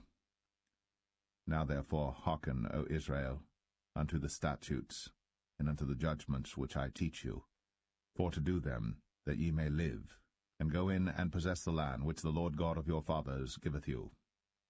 Ye shall not add unto the word which I command you, neither shall ye diminish aught from it, that ye may keep the commandments of the Lord your God which I command you. Your eyes have seen what the Lord did because of Baal-peor. For all the men that followed Baal-peor, the Lord thy God hath destroyed them from among you. But ye that did cleave unto the Lord your God are alive, every one of you this day. Behold, I have taught you statutes and judgments, even as the Lord my God commanded me, that ye should do so in the land whither ye go to possess it. Keep therefore, and do them. For this is your wisdom and your understanding in the sight of the nations, which shall hear all these statutes and say, Surely this great nation is a wise and understanding people. For what nation is there so great, who hath God so nigh unto them, as the Lord our God is in all things that we call upon him for. And what nation is there so great, that hath statutes and judgments so righteous as all this law, which I set before you this day? Only take heed to thyself, and keep thy soul diligently, lest thou forget the things which thine eyes have seen, and lest they depart from thy heart all the days of thy life. But teach them thy sons, and thy sons' sons, especially the day that thou stoodest before the Lord thy God in Horeb, when the Lord said unto me, Gather me the people together, and I will make them hear my words, that they may learn to fear me all the days that they shall live upon the earth, and that they may teach their children.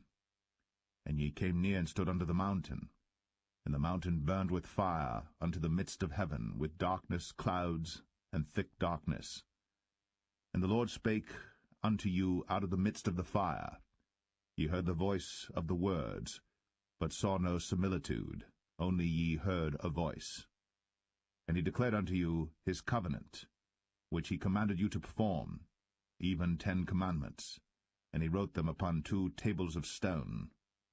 And the Lord commanded me at that time to teach you statutes and judgments, that ye might do them in the land whither ye go over to possess it.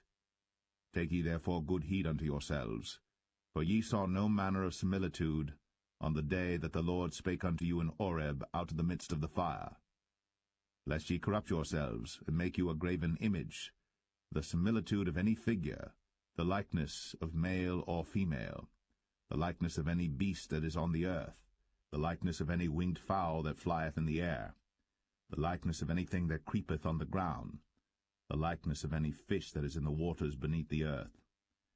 And lest thou lift up thine eyes unto heaven, and when thou seest the sun, and the moon, and the stars, even all the host of heaven, shouldst be driven to worship them and serve them, which the Lord thy God hath divided unto all nations under the whole heaven. But the Lord hath taken you, and brought you forth out of the iron furnace, even out of Egypt, to be unto him a people of inheritance, as ye are this day. Furthermore, the Lord was angry with me for your sakes, and sware that I should not go over Jordan, and that I should not go in unto that good land, which the Lord thy God giveth thee for an inheritance. But I must die in this land. I must not go over Jordan, but ye shall go over, and possess that good land. Take heed unto yourselves, lest ye forget the covenant of the Lord your God, which he made with you, and make you a graven image, or the likeness of any thing, which the Lord thy God hath forbidden thee. For the Lord thy God is a consuming fire, even a jealous God. When thou shalt beget children, and children's children, and ye shall have remained long in the land, and shall corrupt yourselves, and make a graven image, or the likeness of any thing, and shall do evil in the sight of the Lord thy God, to provoke him to anger, I call heaven and earth to witness against you this day, that ye shall soon utterly perish from off the land whereunto ye go over Jordan to possess it. Ye shall not prolong your days upon it, but shall utterly be destroyed. And the Lord shall scatter you among the nations, and ye shall be left few in number among the heathen, whither the Lord shall lead you. And there ye shall serve gods, the work of men's hands, wood and stone, which neither see, nor hear, nor eat, nor smell. But if from thence thou shalt seek the Lord thy God, thou shalt find him, if thou seek him with all thy heart and with all thy soul. When thou art in tribulation, and all these things are come upon thee, even in the latter days, if thou turn to the Lord thy God, and shalt be obedient unto his voice. For the Lord thy God is a merciful God. He will not forsake thee, neither destroy thee, nor forget the covenant of thy fathers which he sware unto them. For ask now of the days that are past, which were before thee, since the day that God created man upon the earth, and ask from the one side of heaven unto the other, whether there hath been any such thing as this great thing is, or hath been heard like it. Did ever people hear the voice of God speaking out of the midst of the fire, as thou hast heard, and live? Or hath God essayed to go and take him a nation from the midst of another nation, by temptations, by signs, and by wonders, and by war, and by a mighty hand? and by a stretched out arm, and by great terrors, according to all that the Lord your God did for you in Egypt before your eyes? Unto thee it was shown, that thou mightest know that the Lord he is God, there is none else beside him. Out of heaven he made thee to hear his voice, that he might instruct thee, and upon earth he showed thee his great fire, and thou heardest his words out of the midst of the fire. And because he loved thy fathers, therefore he chose their seed after them, and brought thee out in his sight with his mighty power out of Egypt, to drive out nations from before thee greater and mightier than thou art, to bring thee in, to give thee their land for an inheritance, as it is this day. Know therefore this day, and consider it in thine heart, that the Lord he is God in heaven above, and upon the earth beneath there is none else. Thou shalt keep therefore his statutes and his commandments, which I command thee this day, that it may go well with thee, and with thy children after thee, and that thou mayest prolong thy days upon the earth, which the Lord thy God giveth thee for ever. Then Moses severed 3 cities on this side Jordan toward the sunrising, that the slayer might flee thither, which should kill his neighbor unawares, and hated him not in times past, and that fleeing unto one of these cities he might live, namely Bezer in the wilderness in the plain country of the Reubenites, and Ramoth in Gilead of the Gadites, and Golan in Bashan of the Manassites. And this is the law which Moses set before the children of Israel. These are the testimonies, and the statutes, and the judgments, which Moses spake unto the children of Israel, after they came forth out of Egypt. On this side Jordan, in the valley over against Beth-peor, in the land of Sihon king of the Amorites, who dwelt at Heshbon, whom Moses and the children of Israel smote, after they were come forth out of Egypt. And they possessed his land, and the land of Og king of Bashan, 2 kings of the Amorites, which were on this side Jordan toward the sunrising, from Aroer, which is by the bank of the river Arnon, even unto Mount Sion, which is Hermon, and all the plain on this side Jordan eastward, even unto the sea of the plain, unto the springs of Pisgah.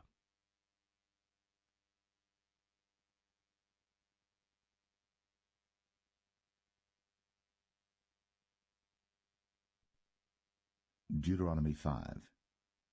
And Moses called all Israel, and said unto them, Hear, O Israel, the statutes and judgments which I speak in your ears this day, that ye may learn them, and keep and do them. The Lord our God made a covenant with us in Horeb. The Lord made not this covenant with our fathers, but with us, even us, who are all of us here alive this day. The Lord talked with you face to face, in the mount out of the midst of the fire. I stood between the Lord and you at that time, to show you the word of the Lord. For ye were afraid by reason of the fire, and went not up into the mount, saying, I am the Lord thy God, which brought thee out of the land of Egypt, from the house of bondage. Thou shalt have none other gods before me. Thou shalt not make thee any graven image, or any likeness of any thing that is in heaven above, or that is in the earth beneath, or that is in the waters beneath the earth. Thou shalt not bow down thyself unto them, nor serve them. For I, the Lord thy God, am a jealous God, visiting the iniquity of the fathers upon the children unto the 3rd and 4th generation of them that hate me, and showing mercy unto thousands of them that love me and keep my commandments. Thou shalt not take the name of the Lord thy God in vain, for the Lord will not hold him guiltless that taketh his name in vain. Keep the Sabbath day to sanctify it, as the Lord thy God hath commanded thee. 6 days thou shalt labor, and do all thy work. But the 7th day is the Sabbath of the Lord thy God.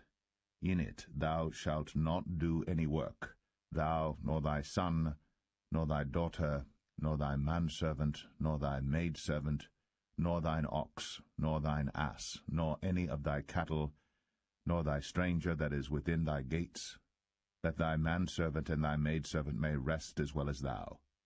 And remember that thou wast a servant in the land of Egypt, and that the Lord thy God brought thee out thence through a mighty hand, and by a stretched out arm. Therefore the Lord thy God commanded thee to keep the Sabbath day. Honor thy father and thy mother, as the Lord thy God hath commanded thee, that thy days may be prolonged, and that it may go well with thee in the land which the Lord thy God giveth thee. Thou shalt not kill, neither shalt thou commit adultery, neither shalt thou steal, neither shalt thou bear false witness against thy neighbor, neither shalt thou desire thy neighbor's wife, neither shalt thou covet thy neighbor's house, his field, or his manservant, or his maidservant, his ox, or his ass, or anything that is thy neighbor's. These words the Lord spake unto all your assembly in the mount out of the midst of the fire, of the cloud, and of the thick darkness, with a great voice. And he added no more. And he wrote them in 2 tables of stone, and delivered them unto me. And it came to pass, when ye heard the voice out of the midst of the darkness, for the mountain did burn with fire, that ye came near unto me, even all the heads of your tribes and your elders, and ye said, Behold, the Lord our God hath shown us his glory and his greatness, and we have heard his voice out of the midst of the fire. We have seen this day that God doth talk with man, and he liveth. Now therefore why should we die? For this great fire will consume us. If we hear the voice of the Lord our God any more, then we shall die. For who is there of all flesh that hath heard the voice of the living God speaking out of the midst of the fire, as we have, and lived? Go thou near, and hear all that the Lord our God shall say. And speak thou unto us all that the Lord our God shall speak unto thee, and we will hear it, and do it. And the Lord heard the voice of your words, when ye spake unto me. And the Lord said unto me, I have heard the voice of the words of this people, which they have spoken unto thee. They have well said all that they have spoken. Oh, that there were such an heart in them, that they would fear me, and keep all my commandments always, that it might be well with them, and with their children for ever. Go say to them, Get you into your tents again. But as for thee, stand thou here by me, and I will speak unto thee all the commandments and the statutes and the judgments, which thou shalt teach them, that they may do them in the land which I give them to possess it. Ye shall observe to do therefore as the Lord your God hath commanded you. Ye shall not turn aside to the right hand or to the left. Ye shall walk in all the ways which the Lord your God hath commanded you, that ye may live, and that it may be well with you, and that ye may prolong your days in the land which ye shall possess.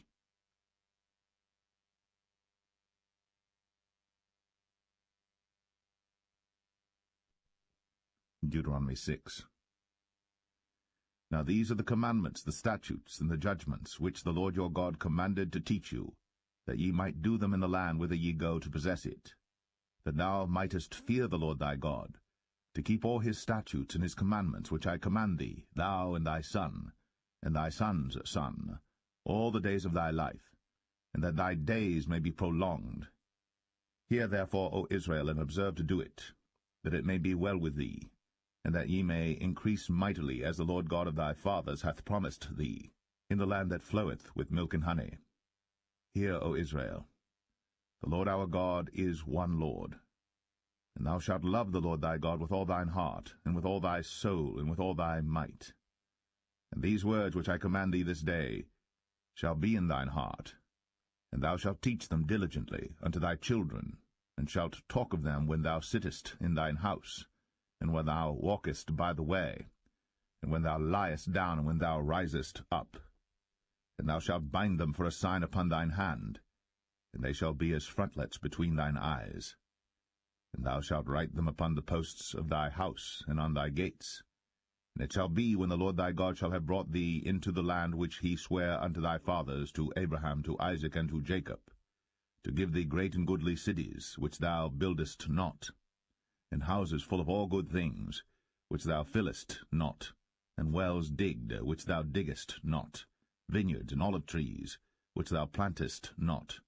When thou shalt have eaten and be full, then beware, lest thou forget the Lord, which brought thee forth out of the land of Egypt, from the house of bondage. Thou shalt fear the Lord thy God, and serve him, and shalt swear by his name. Ye shall not go after other gods, of the gods of the people which are round about you. For the Lord thy God is a jealous God among you, lest the anger of the Lord thy God be kindled against thee, and destroy thee from off the face of the earth. Ye shall not tempt the Lord your God, as ye tempted him in Massah. Ye shall diligently keep the commandments of the Lord your God, and his testimonies, and his statutes, which he hath commanded thee. And thou shalt do that which is right and good in the sight of the Lord, that it may be well with thee, and that thou mayest go in and possess the good land which the Lord sware unto thy fathers, to cast out all thine enemies from before thee, as the Lord hath spoken. And when thy son asketh thee in time to come, saying, What mean the testimonies and the statutes and the judgments which the Lord our God hath commanded you? Then thou shalt say unto thy son, We were Pharaoh's bondmen in Egypt, and the Lord brought us out of Egypt with a mighty hand. And the Lord showed signs and wonders, great and sore, upon Egypt, upon Pharaoh, and upon all his household before our eyes. And he brought us out from thence, that he might bring us in, to give us the land which he sware unto our fathers. And the Lord commanded us to do all these statutes, to fear the Lord our God, for our good always, that he might preserve us alive, as it is at this day. And it shall be our righteousness, if we observe to do all these commandments before the Lord our God, as he hath commanded us.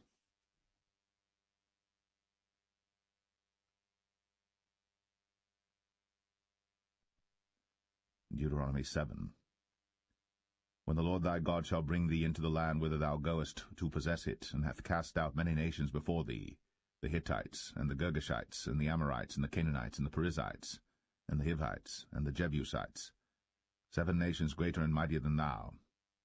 And when the Lord thy God shall deliver them before thee, thou shalt smite them, and utterly destroy them. Thou shalt make no covenant with them, nor show mercy unto them.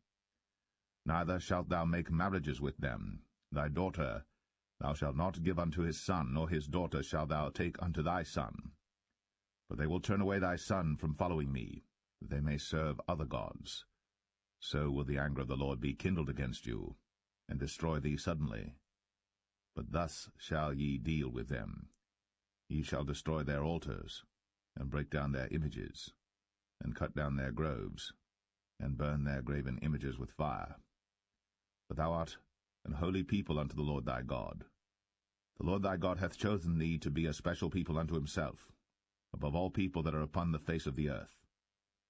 The Lord did not set his love upon you, nor choose you, because ye were more in number than any people, for ye were the fewest of all people.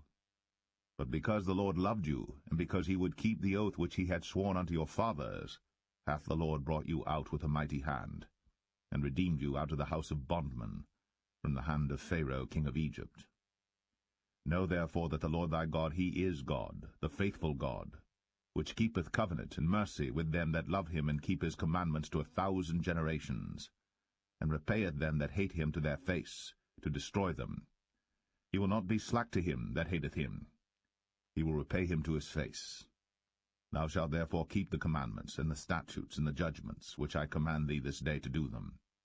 Wherefore it shall come to pass, if ye hearken to these judgments, and keep and do them, that the Lord thy God shall keep unto thee the covenant, and the mercy which he sware unto thy fathers. And he will love thee, and bless thee, and multiply thee. He will also bless the fruit of thy womb, and the fruit of thy land, thy corn, and thy wine, and thine oil, the increase of thy kine, and the flocks of thy sheep, in the land which he sware unto thy fathers to give thee. Thou shalt be blessed above all people. There shall not be male or female barren among you, or among your cattle. And the Lord will take away from thee all sickness, and will put none of the evil diseases of Egypt, which thou knowest, upon thee, but will lay them upon all them that hate thee.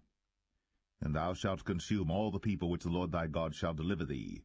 Thine eye shall have no pity upon them, neither shalt thou serve their gods, for that will be a snare unto thee. If thou shalt say in thine heart, These nations are more than I, how can I dispossess them?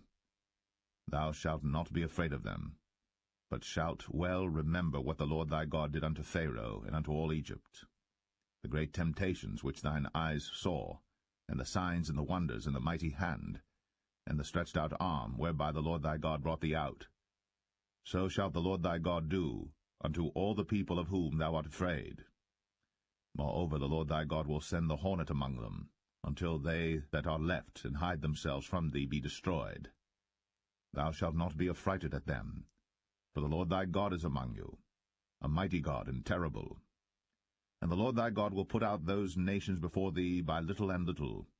Thou mayest not consume them at once, lest the beasts of the field increase upon thee. But the Lord thy God shall deliver them unto thee, and shall destroy them with a mighty destruction until they be destroyed. And he shall deliver their kings into thine hand, and thou shalt destroy their name from under heaven. There shall no man be able to stand before thee until thou have destroyed them. The graven images of their gods shall ye burn with fire. Thou shalt not desire the silver or gold that is on them, nor take it unto thee, lest thou be snared therein. For it is an abomination to the Lord thy God. Neither shalt thou bring an abomination into thine house, lest thou be a cursed thing like it. But thou shalt utterly detest it, and thou shalt utterly abhor it, for it is a cursed thing.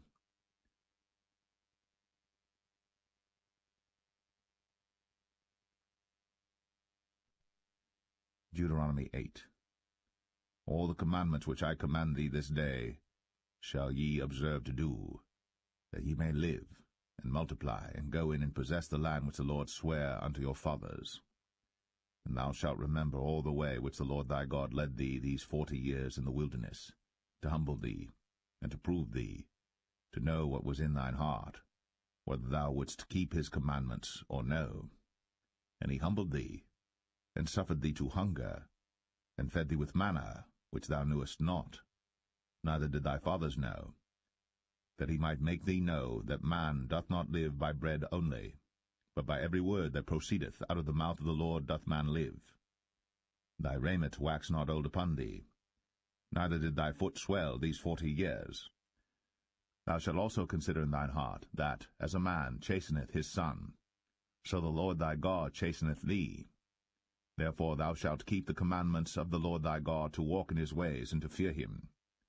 For the Lord thy God bringeth thee into a good land, a land of brooks of water, of fountains and depths that spring out of valleys and hills, a land of wheat and barley and vines and fig trees and pomegranates, a land of oil, olive, and honey, a land wherein thou shalt eat bread without scarceness, thou shalt not lack anything in it, a land whose stones are iron, and out of whose hills thou mayest dig brass.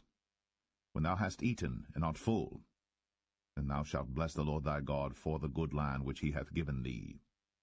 Beware that thou forget not the Lord thy God, in not keeping his commandments, and his judgments, and his statutes, which I command thee this day. Lest when thou hast eaten and art full, and hast built goodly houses, and dwelt therein, and when thy herds and thy flocks multiply, and thy silver and thy gold is multiplied, and all that thou hast is multiplied, then thine heart be lifted up, and thou forget the Lord thy God, which brought thee forth out of the land of Egypt, from the house of bondage, who led thee through that great and terrible wilderness, wherein were fiery serpents and scorpions, and drought, where there was no water, who brought thee forth water out of the rock of flint, who fed thee in the wilderness with manna, which thy fathers knew not, that he might humble thee, and that he might prove thee to do thee good at thy latter end. And thou say in thine heart, My power and the might of mine hand hath gotten me this wealth. But thou shalt remember the Lord thy God, for it is he that giveth thee power to get wealth, that he may establish his covenant which he sware unto thy fathers, as it is this day. And it shall be, if thou do at all forget the Lord thy God, and walk after other gods, and serve them, and worship them, I testify against you this day, that ye shall surely perish. As the nations which the Lord destroyeth before your face, so shall ye perish, because ye would not be obedient unto the voice of the Lord your God.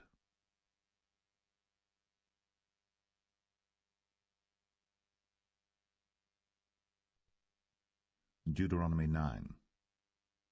Hear, O Israel, thou art to pass over Jordan this day, to go in to possess nations greater and mightier than thyself, cities great and fenced up to heaven, a people great and tall, the children of the Anakims, whom thou knowest, and of whom thou hast heard say, Who can stand before the children of Anak? Understand therefore this day that the Lord thy God is he which goeth over before thee as a consuming fire. He shall destroy them, and he shall bring them down before thy face. So shalt thou drive them out, and destroy them quickly, as the Lord hath said unto thee. Speak not thou in thine heart, after that the Lord thy God hath cast them out from before thee, saying, For my righteousness the Lord hath brought me in to possess this land. But for the wickedness of these nations the Lord doth drive them out from before thee. Not for thy righteousness, or for the uprightness of thine heart, dost thou go to possess their land. But for the wickedness of these nations the Lord thy God doth drive them out from before thee, and that he may perform the word which the Lord sware unto thy fathers, Abraham, Isaac, and Jacob. Understand, therefore, that the Lord thy God giveth thee not this good land to possess it for thy righteousness, for thou art a stiff-necked people. Remember, and forget not, how thou provokest the Lord thy God to wrath in the wilderness, from the day that thou didst depart out of the land of Egypt, until ye came unto this place.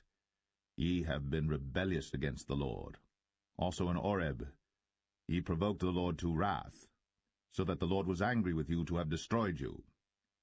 When I was gone up into the mount to receive the tables of stone, even the tables of the covenant which the Lord made with you, then I abode in the mount 40 days and 40 nights.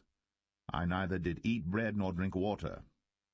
And the Lord delivered unto me 2 tables of stone written with the finger of God, and on them was written according to all the words which the Lord spake with you in the mount out of the midst of the fire in the day of the assembly.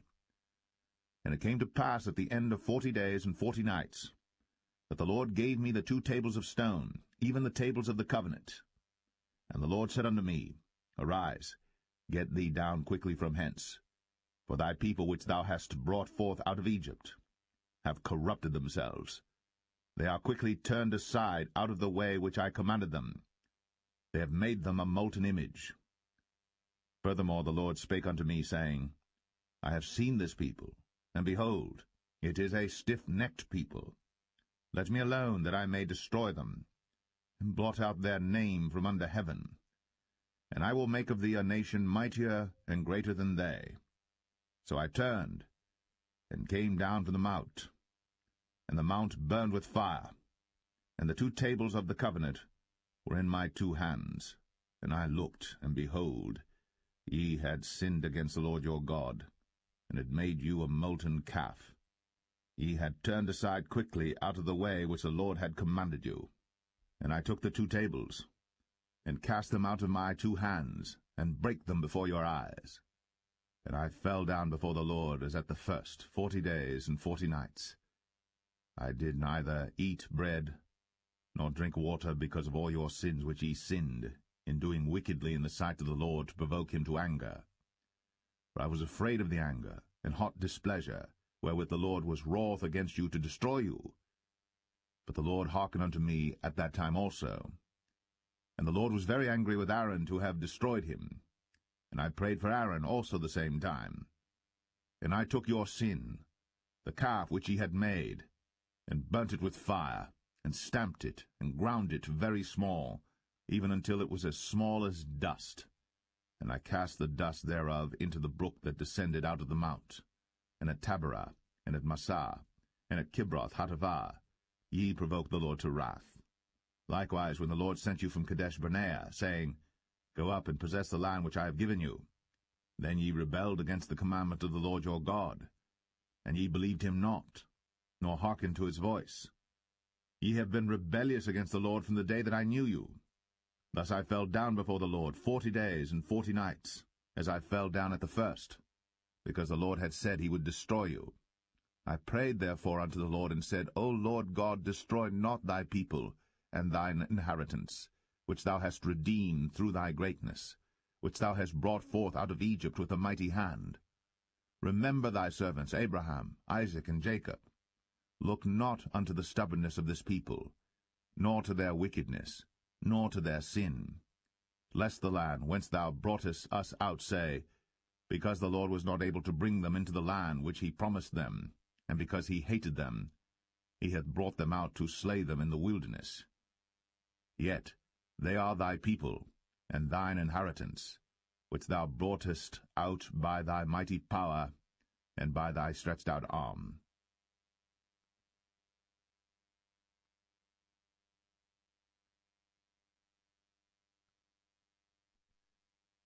Deuteronomy 10.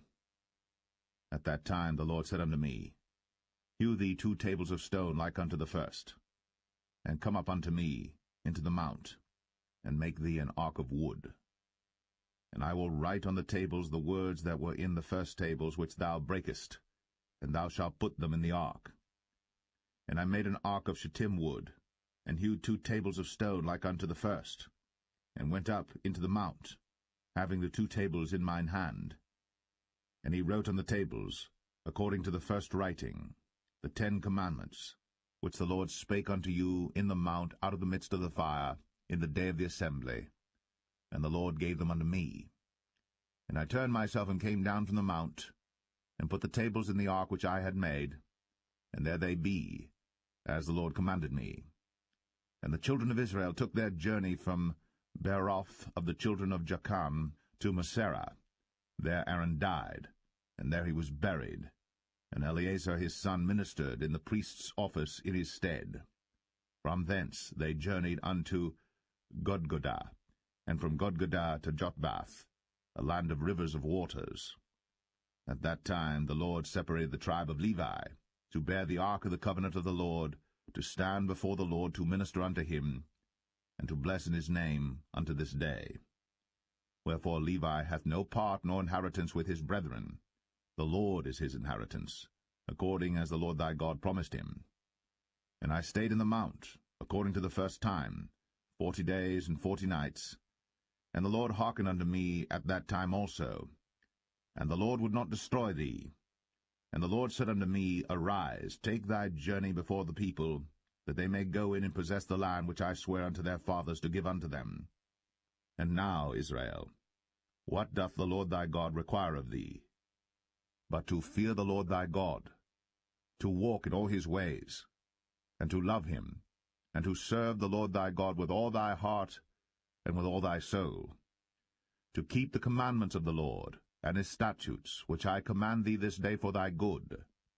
Behold, the heaven, and the heaven of heavens is the Lord's thy God, the earth also with all that therein is.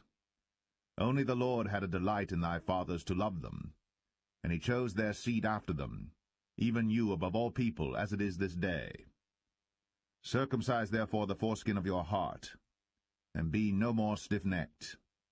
For the Lord your God is God of gods and Lord of lords, a great God, a mighty and a terrible, which regardeth not persons, nor taketh reward. He doth execute the judgment of the fatherless and widow, and loveth the stranger, in giving him food and raiment. Love ye therefore the stranger, for ye were strangers in the land of Egypt. Thou shalt fear the Lord thy God. Him shalt thou serve, and to him shalt thou cleave, and swear by his name. He is thy praise, and he is thy God, that hath done for thee these great and terrible things, which thine eyes have seen.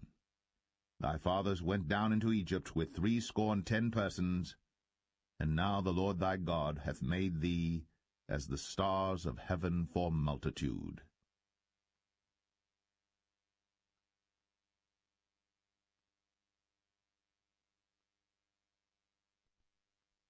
Deuteronomy 11. Therefore thou shalt love the Lord thy God, and keep his charge, and his statutes, and his judgments, and his commandments always.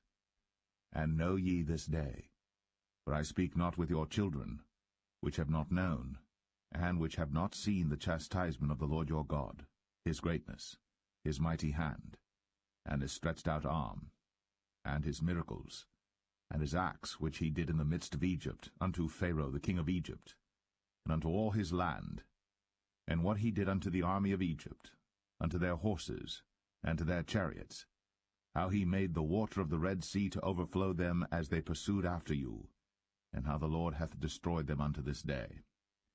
And what he did unto you in the wilderness, until ye came into this place.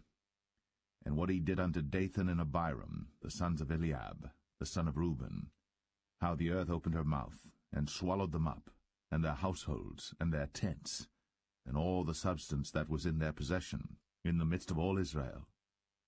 But your eyes have seen all the great acts of the Lord which he did. Therefore shall ye keep all the commandments which I command you this day, that ye may be strong, and go in and possess the land, whither ye go to possess it, and that ye may prolong your days in the land, which the Lord sware unto your fathers to give unto them and to their seed, a land that floweth with milk and honey. For the land whither thou goest in to possess it is not as the land of Egypt, from whence ye came out, where thou sowedst thy seed, and waterest it with thy foot, as a garden of herbs. But the land whither ye go to possess it is a land of hills and valleys, and drinketh water of the rain of heaven, a land which the Lord thy God careth for. The eyes of the Lord thy God are always upon it, from the beginning of the year even unto the end of the year. And it shall come to pass, if ye shall hearken diligently unto my commandments, which I command you this day, to love the Lord your God, and to serve him with all your heart and with all your soul, that I will give you the rain of your land in his due season, the first rain and the latter rain, that thou mayest gather in thy corn, and thy wine, and thine oil. And I will send grass in thy fields for thy cattle, that thou mayest eat and be full. Take heed to yourselves, that your heart be not deceived, and ye turn aside and serve other gods, and worship them. And then the Lord's wrath be kindled against you, and he shut up the heaven, that there be no rain, and that the land yield not her fruit, and lest ye perish quickly from off the good land which the Lord giveth you. Therefore shall ye lay up these my words in your heart and in your soul, and bind them for a sign upon your hand, that they may be as frontlets between your eyes. And ye shall teach them your children, speaking of them when thou sittest in thine house, and when thou walkest by the way, when thou liest down, and when thou risest up. And thou shalt write them upon the doorposts of thine house, and upon thy gates, that your days may be multiplied, and the days of your children in the land which the Lord sware unto your fathers to give them, as the days of heaven upon the earth. For if ye shall diligently keep all these commandments which I command you, to do them, to love the Lord your God, to walk in all his ways, and to cleave unto him, then will the Lord drive out all these nations from before you, and ye shall possess greater nations, and mightier than yourselves. Every place whereon the soles of your feet shall tread shall be yours, from the wilderness and Lebanon, from the river Euphrates, even unto the uttermost sea shall your coast be. There shall no man be able to stand before you.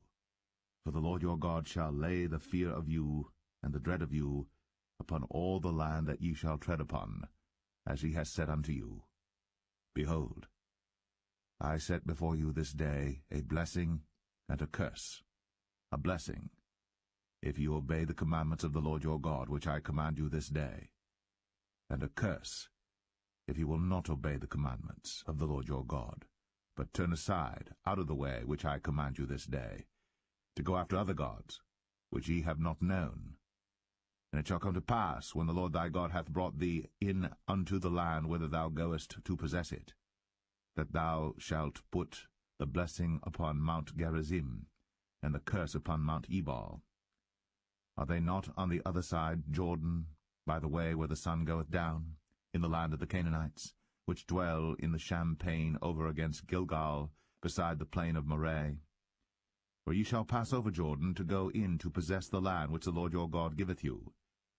And ye shall possess it, and dwell therein. And ye shall observe to do all the statutes and judgments which I set before you this day.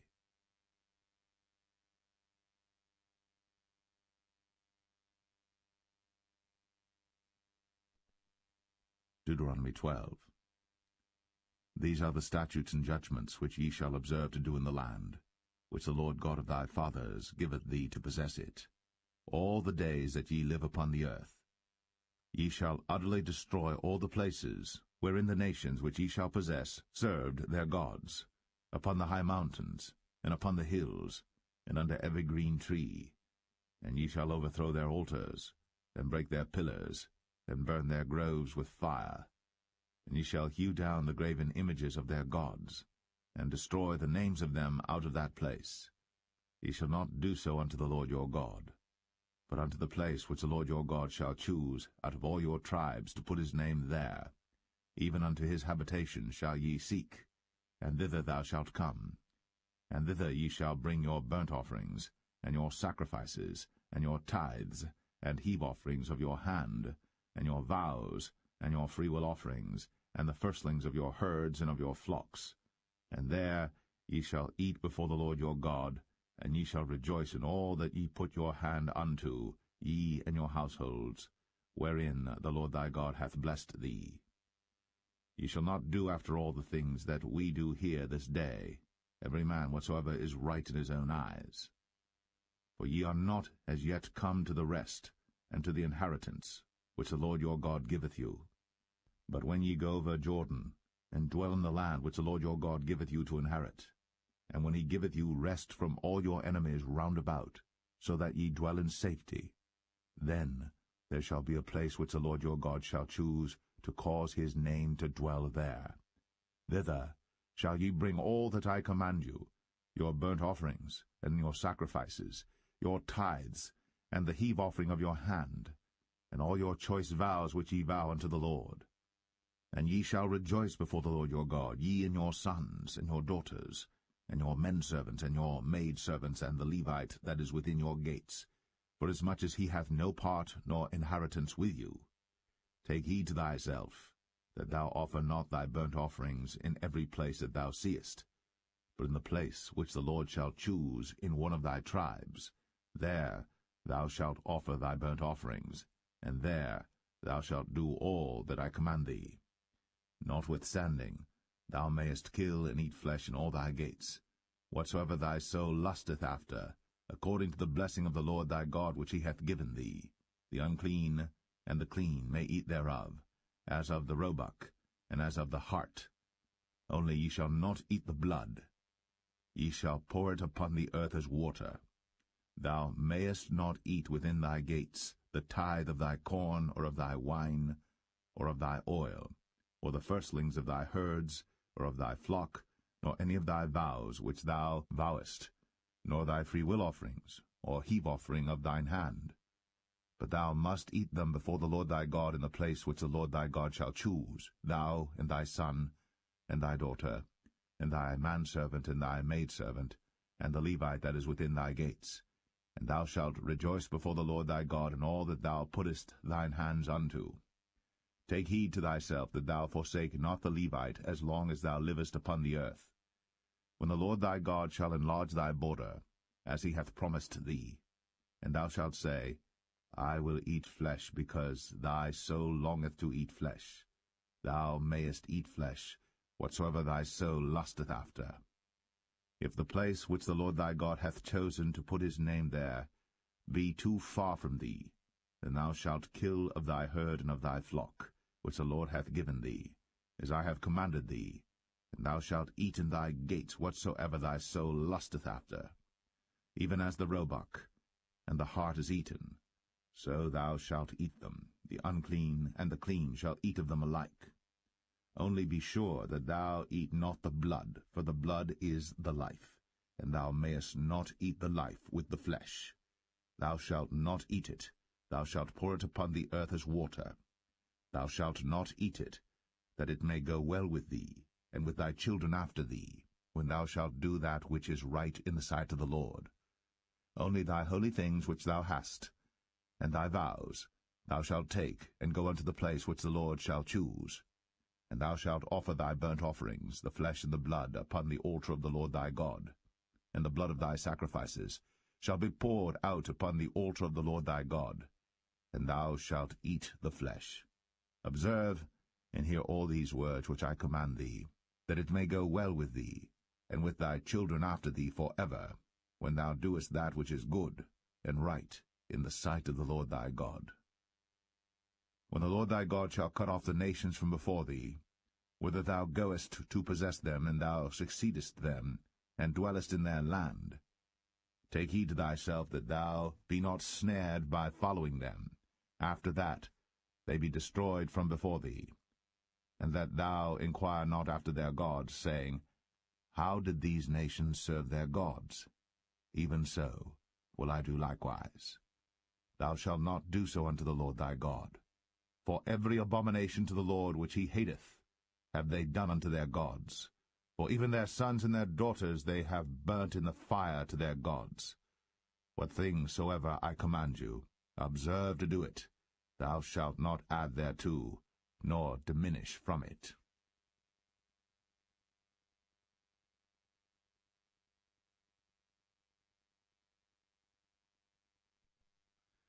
Deuteronomy 13. If there arise among you a prophet, or a dreamer of dreams, and giveth thee a sign or a wonder, and the sign or the wonder come to pass, whereof he spake unto thee, saying, Let us go after other gods, which thou hast not known, and let us serve them. Thou shalt not hearken unto the words of that prophet, or that dreamer of dreams. For the Lord your God proveth you, to know whether ye love the Lord your God with all your heart, and with all your soul. Ye shall walk after the Lord your God, and fear him, and keep his commandments, and obey his voice. And ye shall serve him, and cleave unto him. And that prophet, or that dreamer of dreams, shall be put to death, because he hath spoken to turn you away from the Lord your God, which brought you out of the land of Egypt, and redeemed you out of the house of bondage, to thrust thee out of the way, which the Lord thy God commanded thee to walk in. So shalt thou put the evil away from the midst of thee.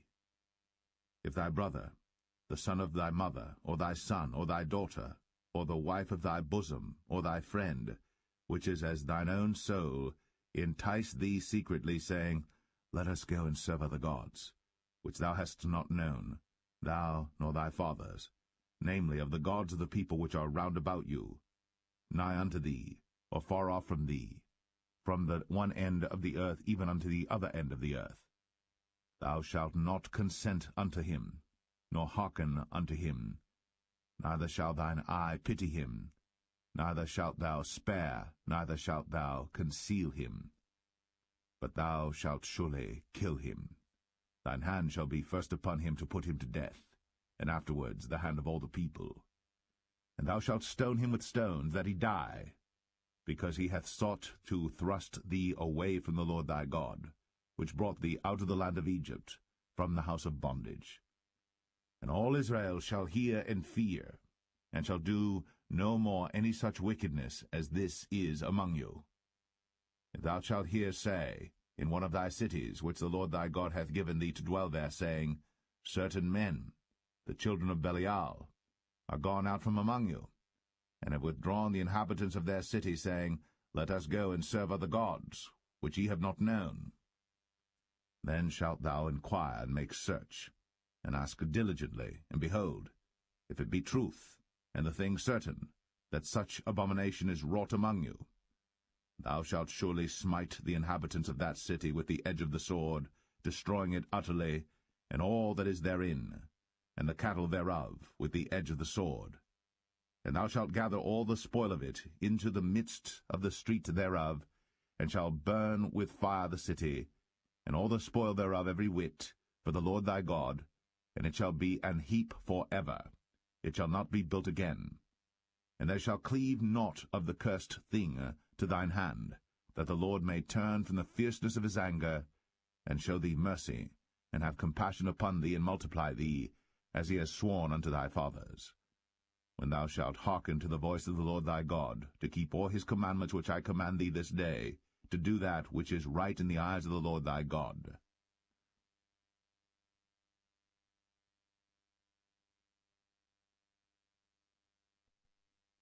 Deuteronomy 14. Ye are the children of the Lord your God. Ye shall not cut yourselves, nor make any baldness between your eyes for the dead. For thou art an holy people unto the Lord thy God, and the Lord hath chosen thee to be a peculiar people unto himself, above all the nations that are upon the earth. Thou shalt not eat any abominable thing. These are the beasts which ye shall eat, the ox, the sheep, and the goat. the hart, and the roebuck, and the fallow deer, and the wild goat, and the pygarg, and the wild ox, and the chamois. And every beast that parteth the hoof, and cleaveth the cleft into 2 claws, and cheweth the cud among the beasts, that ye shall eat. Nevertheless these ye shall not eat of them that chew the cud, or of them that divide the cloven hoof, as the camel, and the hare, and the coney. For they chew the cud, but divide not the hoof, therefore they are unclean unto you. And the swine, because it divideth the hoof, yet cheweth not the cud, it is unclean unto you. Ye shall not eat of their flesh, nor touch their dead carcass. These ye shall eat of all that are in the waters, all that have fins and scales shall ye eat. And whatsoever hath not fins and scales ye may not eat, it is unclean unto you. Of all clean birds ye shall eat. But these are they of which ye shall not eat, the eagle, and the ossifrage, and the osprey, and the glede, and the kite, and the vulture after his kind, and every raven after his kind, and the owl, and the nighthawk, and the cuckoo, and the hawk after his kind, the little owl, and the great owl, and the swan, and the pelican, and the gyre eagle, and the cormorant, and the stork, and the heron after her kind, and the lapwing, and the bat, and every creeping thing that flieth is unclean unto you, they shall not be eaten. But of all clean fowls ye may eat. Ye shall not eat of anything that dieth of itself. Thou shalt give it unto the stranger that is in thy gates, that he may eat it. Or thou mayest sell it unto an alien, for thou art an holy people unto the Lord thy God. Thou shalt not see the kid in his mother's milk. Thou shalt truly tithe all the increase of thy seed, that the field bringeth forth year by year. And thou shalt eat before the Lord thy God in the place which he shall choose to place his name there, the tithe of thy corn, of thy wine, and of thine oil, and the firstlings of thy herds and of thy flocks, that thou mayest learn to fear the Lord thy God always. And if the way be too long for thee, so that thou art not able to carry it, or if the place be too far from thee, which the Lord thy God shall choose to set his name there, when the Lord thy God hath blessed thee, then shalt thou turn it into money, and bind up the money in thine hand, and shalt go into the place which the Lord thy God shall choose. And thou shalt bestow that money for whatsoever thy soul lusteth after, for oxen, or for sheep, or for wine, or for strong drink, or for whatsoever thy soul desireth, and thou shalt eat there before the Lord thy God, and thou shalt rejoice, thou and thine household. And the Levite that is within thy gates, thou shalt not forsake him, for he hath no part nor inheritance with thee. At the end of 3 years thou shalt bring forth all the tithe of thine increase the same year, and shalt lay it up within thy gates. And the Levite, because he hath no part nor inheritance with thee, and the stranger, and the fatherless, and the widow, which are within thy gates, shall come, and shall eat and be satisfied, that the Lord thy God may bless thee in all the work of thine hand which thou doest.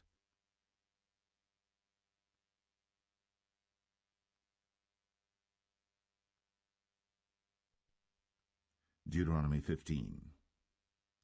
At the end of every 7 years thou shalt make a release, and this is the manner of the release. Every creditor that lendeth aught unto his neighbor shall release it. He shall not exact it of his neighbor, or of his brother, because it is called the Lord's release.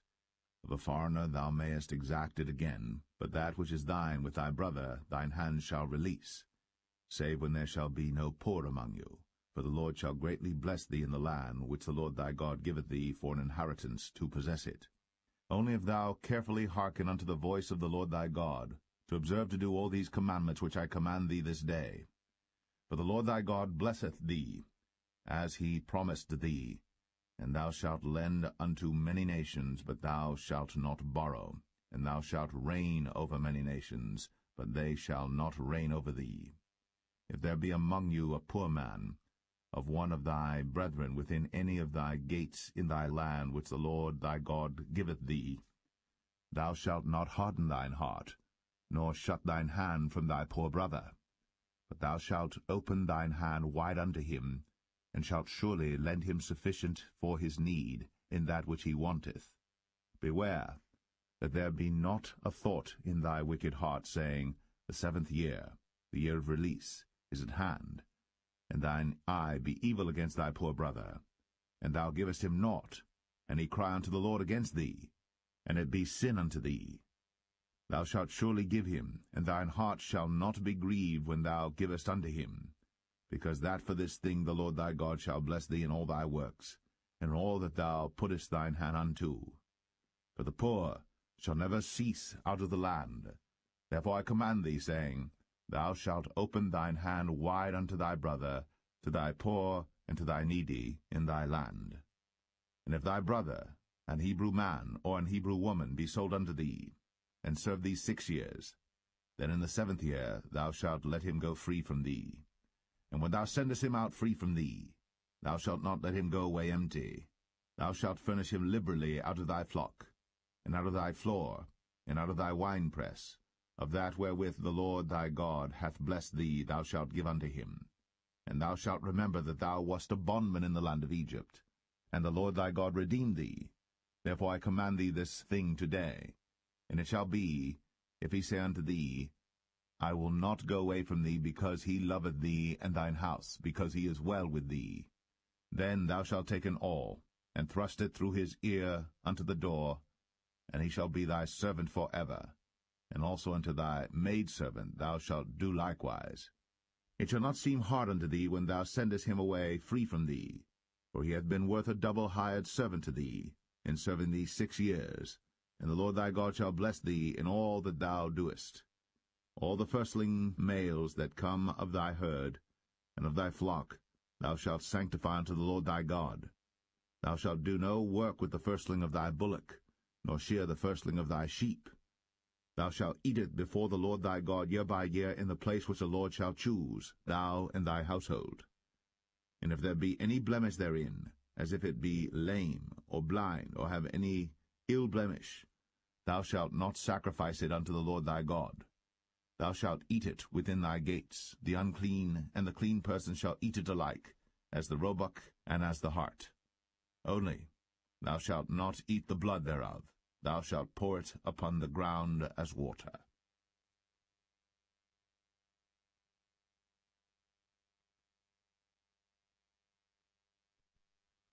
Deuteronomy 16.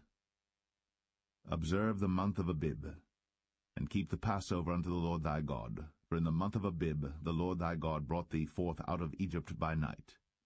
Thou shalt therefore sacrifice the Passover unto the Lord thy God, of the flock and the herd, in the place which the Lord shall choose to place his name there.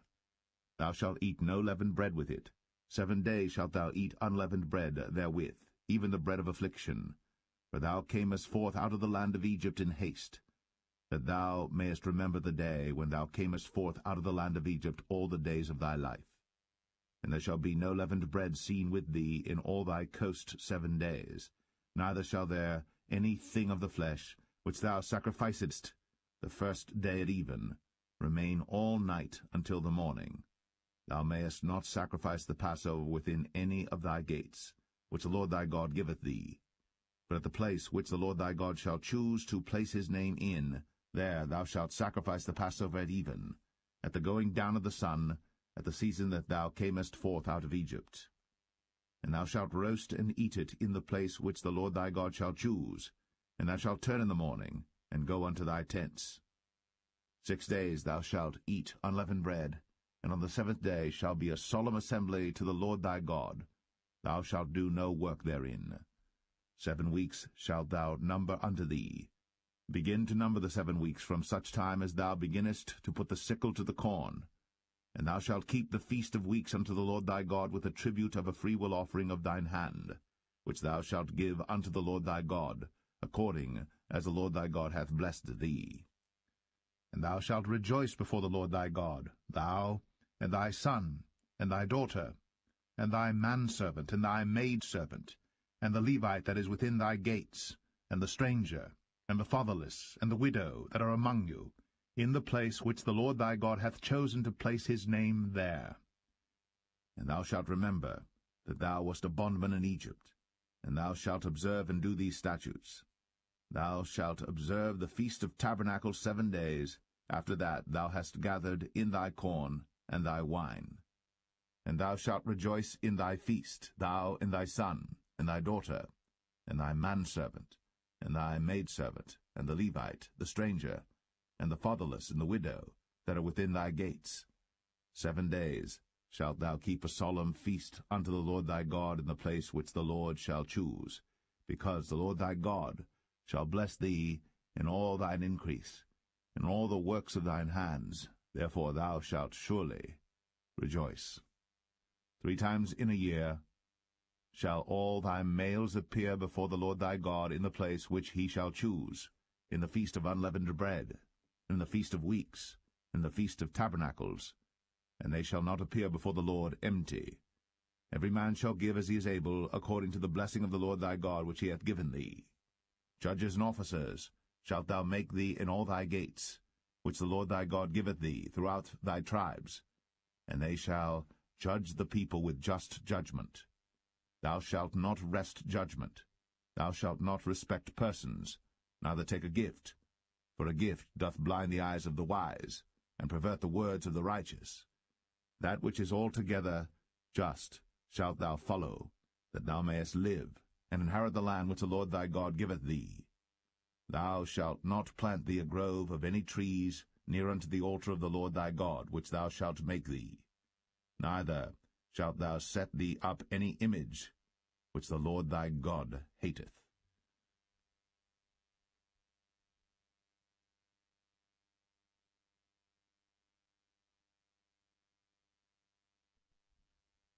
Deuteronomy 17.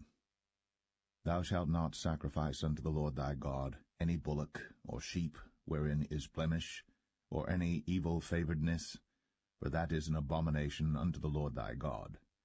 If there be found among you within any of thy gates, which the Lord thy God giveth thee, man or woman, that hath wrought wickedness in the sight of the Lord thy God, in transgressing his covenant, and hath gone and served other gods, and worshipped them, either the sun or moon, or any of the host of heaven, which I have not commanded, and it be told thee, and thou hast heard of it, and inquired diligently, and behold, it be true, and the thing certain that such abomination is wrought in Israel, then shalt thou bring forth that man or that woman, which have committed that wicked thing, unto thy gates, even that man or that woman, and shalt stone them with stones till they die. At the mouth of 2 witnesses or 3 witnesses shall he that is worthy of death be put to death. But at the mouth of 1 witness he shall not be put to death. The hands of the witnesses shall be first upon him to put him to death, and afterward the hands of all the people. So thou shalt put the evil away from among you. If there arise a matter too hard for thee in judgment, between blood and blood, between plea and plea, and between stroke and stroke, being matters of controversy within thy gates, then shalt thou arise, and get thee up into the place which the Lord thy God shall choose. And thou shalt come unto the priests, the Levites, and unto the judge that shall be in those days, and inquire, and they shall show thee the sentence of judgment. And thou shalt do according to the sentence which they of that place which the Lord shall choose shall show thee. And thou shalt observe to do according to all that they inform thee, according to the sentence of the law which they shall teach thee, and according to the judgment which they shall tell thee, thou shalt do. Thou shalt not decline from the sentence which they shall show thee, to the right hand nor to the left.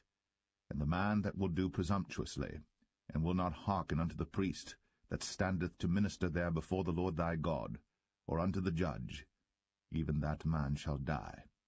And thou shalt put away the evil from Israel.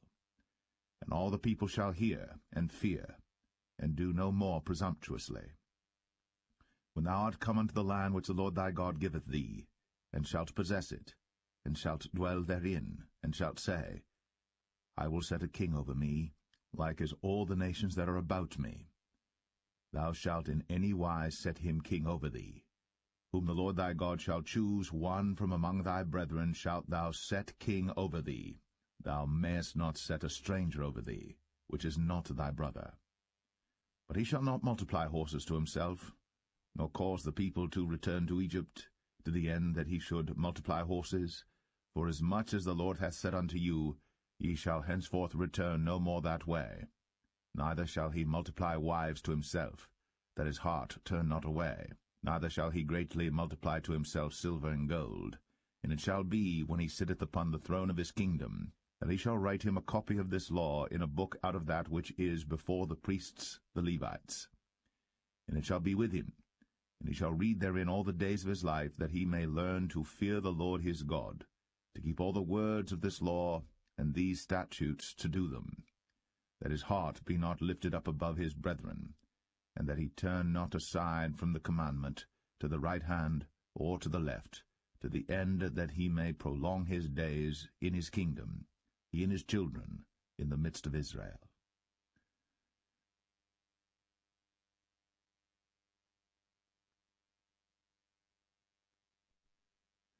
Deuteronomy 18. The priests, the Levites, and all the tribe of Levi, shall have no part nor inheritance with Israel. They shall eat the offerings of the Lord made by fire, and his inheritance. Therefore shall they have no inheritance among their brethren. The Lord is their inheritance, as he hath said unto them.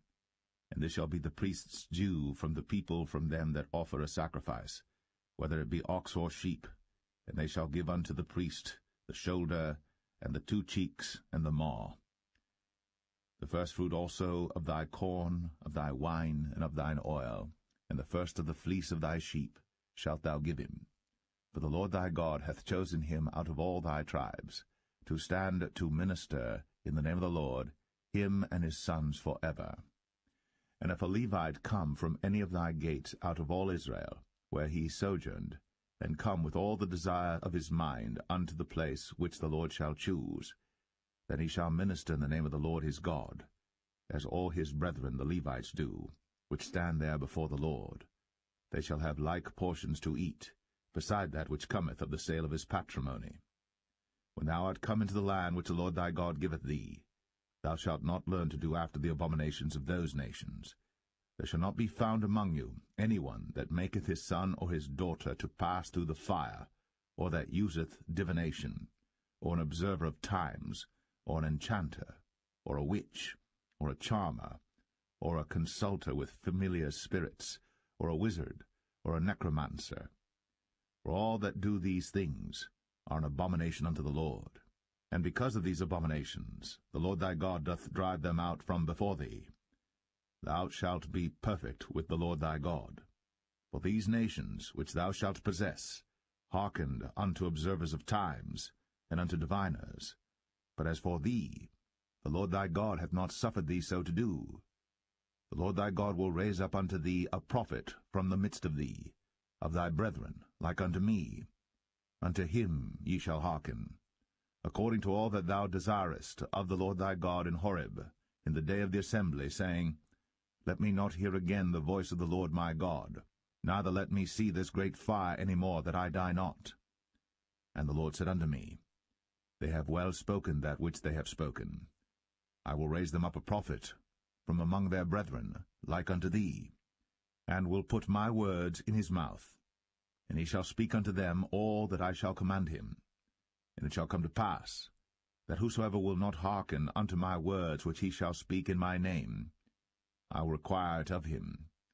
But the prophet, which shall presume to speak a word in my name, which I have not commanded him to speak, or that shall speak in the name of other gods, even that prophet shall die.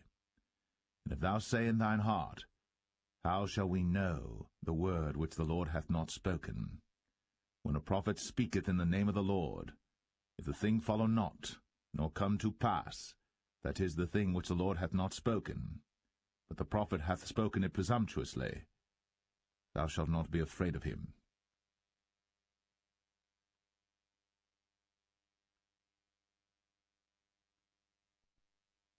Deuteronomy 19. When the Lord thy God hath cut off the nations, whose land the Lord thy God giveth thee, and thou succeedest them, and dwellest in their cities and in their houses, thou shalt separate 3 cities for thee in the midst of thy land, which the Lord thy God giveth thee to possess it. Thou shalt prepare thee a way, and divide the coasts of thy land, which the Lord thy God giveth thee to inherit, into 3 parts, that every slayer may flee thither. And this is the case of the slayer, which shall flee thither, that he may live, whoso killeth his neighbour ignorantly, whom he hated not in time past. As when a man goeth into the wood with his neighbour to hew wood, and his hand fetcheth the stroke with the axe to cut down the tree, and the head slippeth from the helve, and lighteth upon his neighbour, that he die. He shall flee unto one of those cities, and live, lest the avenger of blood pursue the slayer, while his heart is hot, and overtake him, because the way is long, and slay him, whereas he was not worthy of death, inasmuch as he hated him not in time past. Wherefore I command thee, saying, Thou shalt separate 3 cities for thee. And if the Lord thy God enlarge thy coast, as he hath sworn unto thy fathers, and give thee all the land which he promised to give unto thy fathers, if thou shalt keep all these commandments to do them, which I command thee this day, to love the Lord thy God, and to walk ever in his ways, then shalt thou add 3 cities more for thee, beside these 3, that innocent blood be not shed in thy land, which the Lord thy God giveth thee for an inheritance, and so blood be upon thee.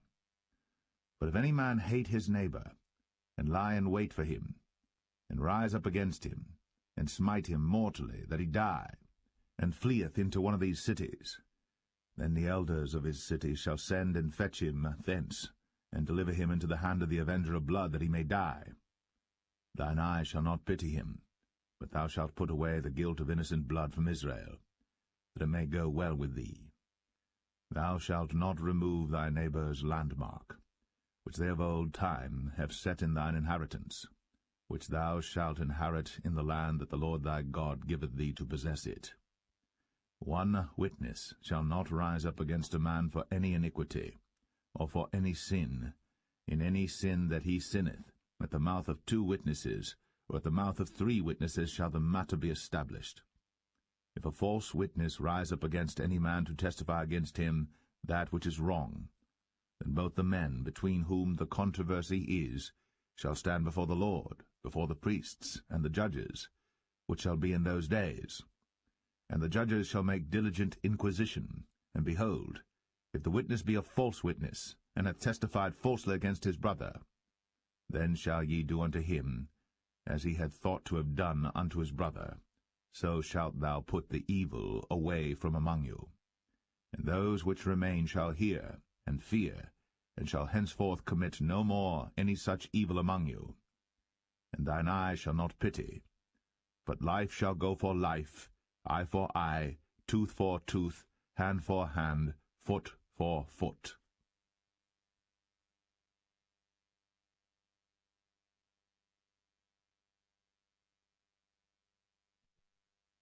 Deuteronomy 20. When thou goest out to battle against thine enemies, and seest horses and chariots and a people more than thou, be not afraid of them, for the Lord thy God is with thee, which brought thee up out of the land of Egypt. And it shall be, when you are come nigh unto the battle, that the priest shall approach and speak unto the people, and shall say unto them, Hear, O Israel, ye approach this day unto battle against your enemies. Let not your hearts faint, fear not, and do not tremble, neither be ye terrified because of them. For the Lord your God is he that goeth with you, to fight for you against your enemies, to save you.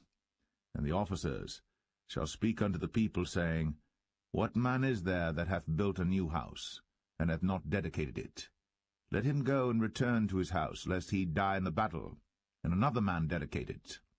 And what man is he that hath planted a vineyard, and hath not yet eaten of it? Let him also go and return unto his house, lest he die in the battle, and another man eat of it. And what man is there that hath betrothed a wife, and hath not taken her? Let him go and return unto his house, lest he die in the battle, and another man take her. And the officers shall speak further unto the people, and they shall say, What man is there that is fearful and faint-hearted? Let him go, and return unto his house, lest his brethren's heart faint as well as his heart.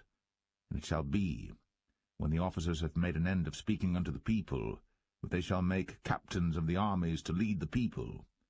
When thou comest nigh unto a city to fight against it, then proclaim peace unto it.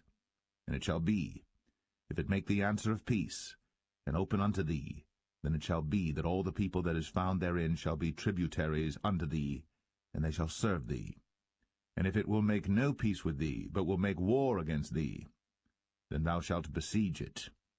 And when the Lord thy God hath delivered it into thine hands, thou shalt smite every male thereof with the edge of the sword. But the women, and the little ones, and the cattle, and all that is in the city, even all the spoil thereof, shalt thou take unto thyself, and thou shalt eat the spoil of thine enemies, which the Lord thy God hath given thee. Thus shalt thou do unto all the cities which are very far off from thee, which are not of the cities of these nations, but of the cities of these people, which the Lord thy God doth give thee for an inheritance. Thou shalt save alive nothing that breatheth, but thou shalt utterly destroy them, namely the Hittites, and the Amorites, the Canaanites, and the Perizzites, the Hivites, and the Jebusites, as the Lord thy God hath commanded thee, that they teach you not to do after all their abominations which they have done unto their gods. So should ye sin against the Lord your God. When thou shalt besiege a city a long time, in making war against it to take it, thou shalt not destroy the trees thereof by forcing an axe against them, for thou mayest eat of them, and thou shalt not cut them down, for the tree of the field is man's life, to employ them in the siege. Only the trees which thou knowest that they be not trees for meat, thou shalt destroy and cut them down, and thou shalt build bulwarks against the city that maketh war with thee, until it be subdued.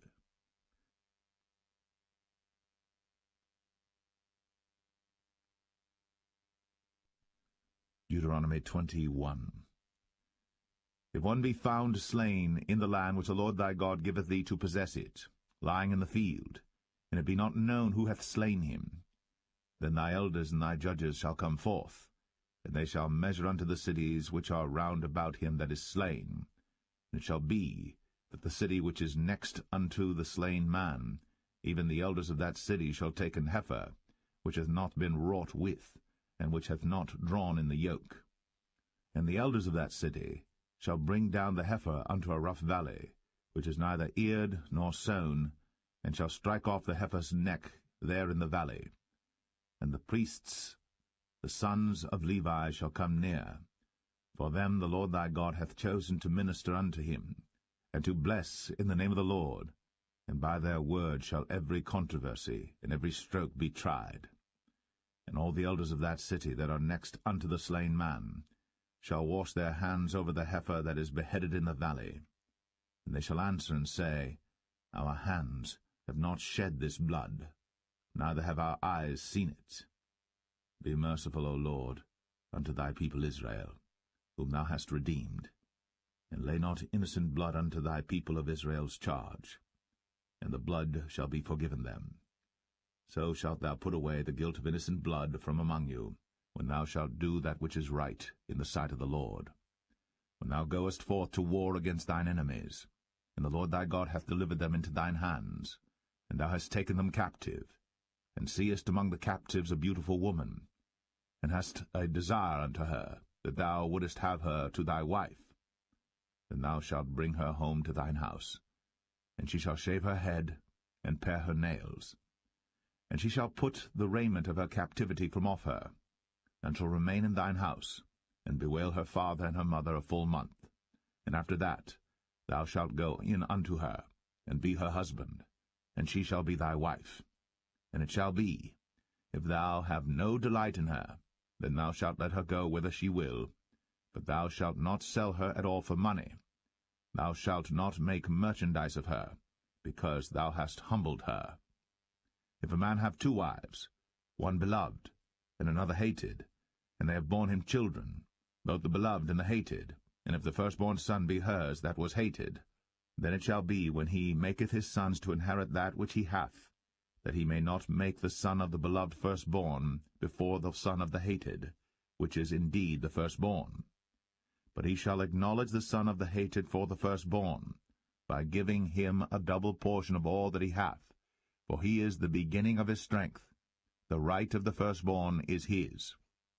If a man have a stubborn and rebellious son, which will not obey the voice of his father, or the voice of his mother, and that, when they have chastened him, will not hearken unto them. Then shall his father and his mother lay hold on him, and bring him out unto the elders of his city, and unto the gate of his place. And they shall say unto the elders of his city, This our son is stubborn and rebellious. He will not obey our voice. He is a glutton and a drunkard. And all the men of his city shall stone him with stones, that he die. So shalt thou put evil away from among you, and all Israel shall hear and fear. And if a man have committed a sin worthy of death, and he be put to death, and thou hang him on a tree, his body shall not remain all night upon the tree, but thou shalt in any wise bury him that day. For he that is hanged is accursed of God, that thy land be not defiled, which the Lord thy God giveth thee for an inheritance.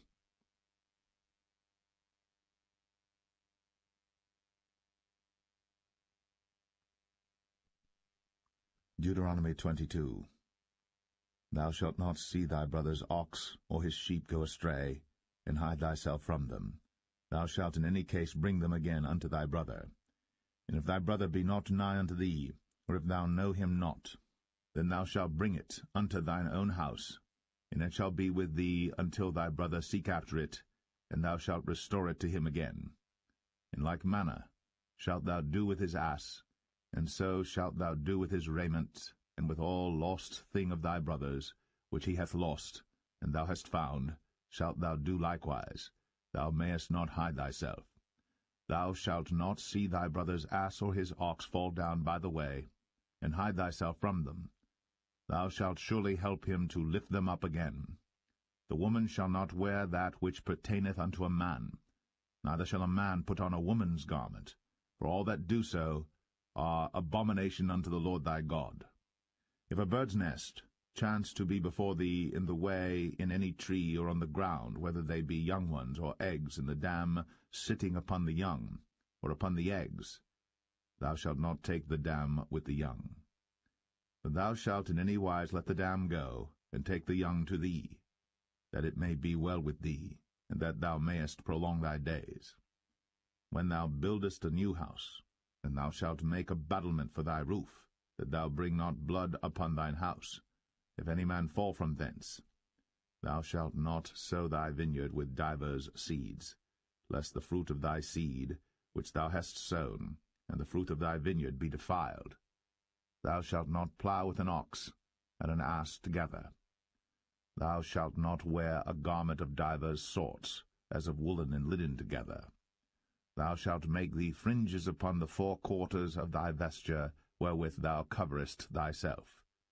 If any man take a wife, and go in unto her, and hate her, and give occasions of speech against her, and bring up an evil name upon her, and say, I took this woman, and when I came to her, I found her not a maid, then shall the father of the damsel and her mother take and bring forth the tokens of the damsel's virginity unto the elders of the city in the gate.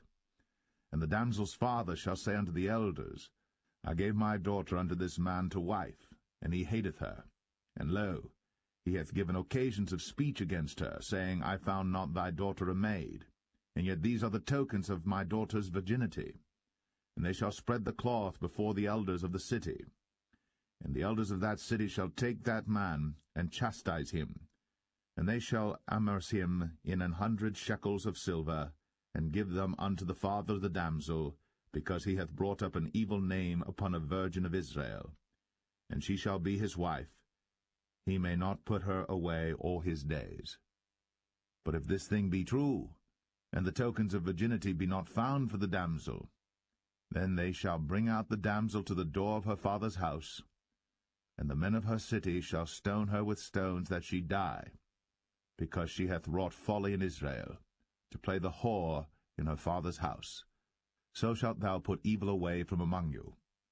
If a man be found lying with a woman married to an husband, then they shall both of them die, both the man that lay with the woman, and the woman. So shalt thou put away evil from Israel. If a damsel that is a virgin be betrothed unto an husband, and a man find her in the city, and lie with her, Then ye shall bring them both out unto the gate of that city, and ye shall stone them with stones that they die, the damsel because she cried not, being in the city, and the man because he hath humbled his neighbour's wife. So thou shalt put away evil from among you. But if a man find a betrothed damsel in the field, and the man force her, and lie with her, then the man only that lay with her shall die. But unto the damsel thou shalt do nothing. There is in the damsel no sin worthy of death. For as when a man riseth against his neighbour, and slayeth him, even so is this matter. For he found her in the field, and the betrothed damsel cried, and there was none to save her. If a man find a damsel that is a virgin, which is not betrothed, and lay hold on her, and lie with her, and they be found, then the man that lay with her shall give unto the damsel's father 50 shekels of silver, and she shall be his wife, because he hath humbled her. He may not put her away all his days. A man shall not take his father's wife, nor discover his father's skirt.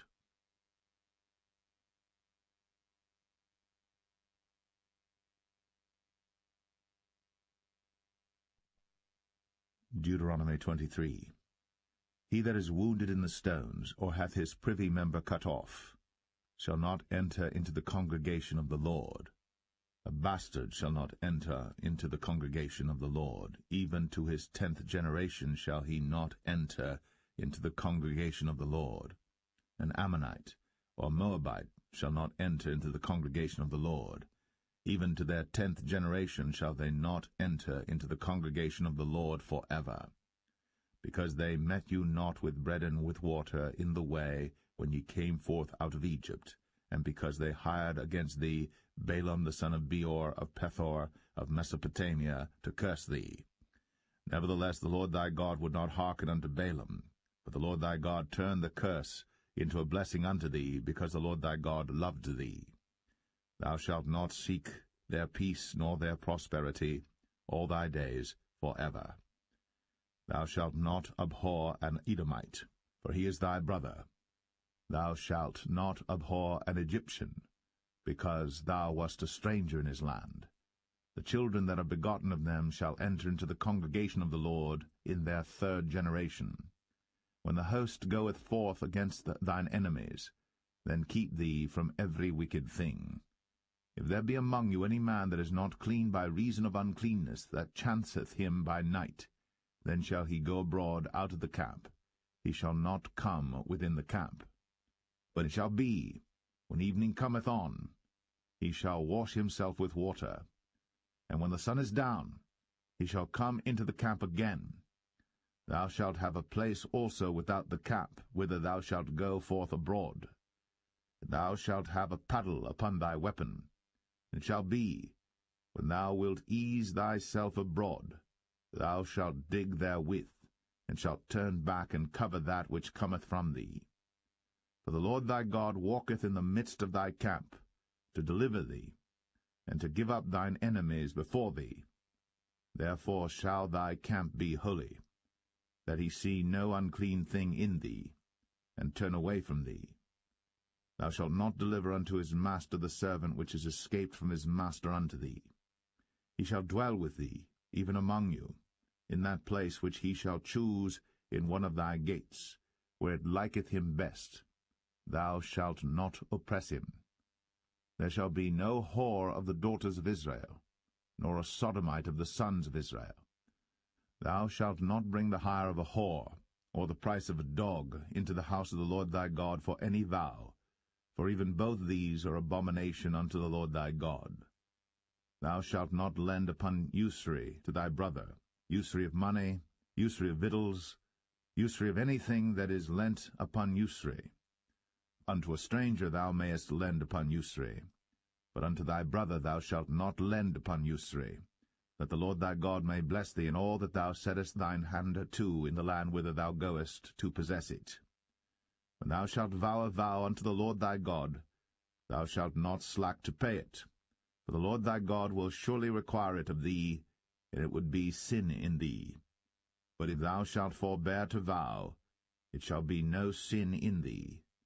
That which is gone out of thy lips thou shalt keep and perform, even a freewill offering, according as thou hast vowed unto the Lord thy God, which thou hast promised with thy mouth.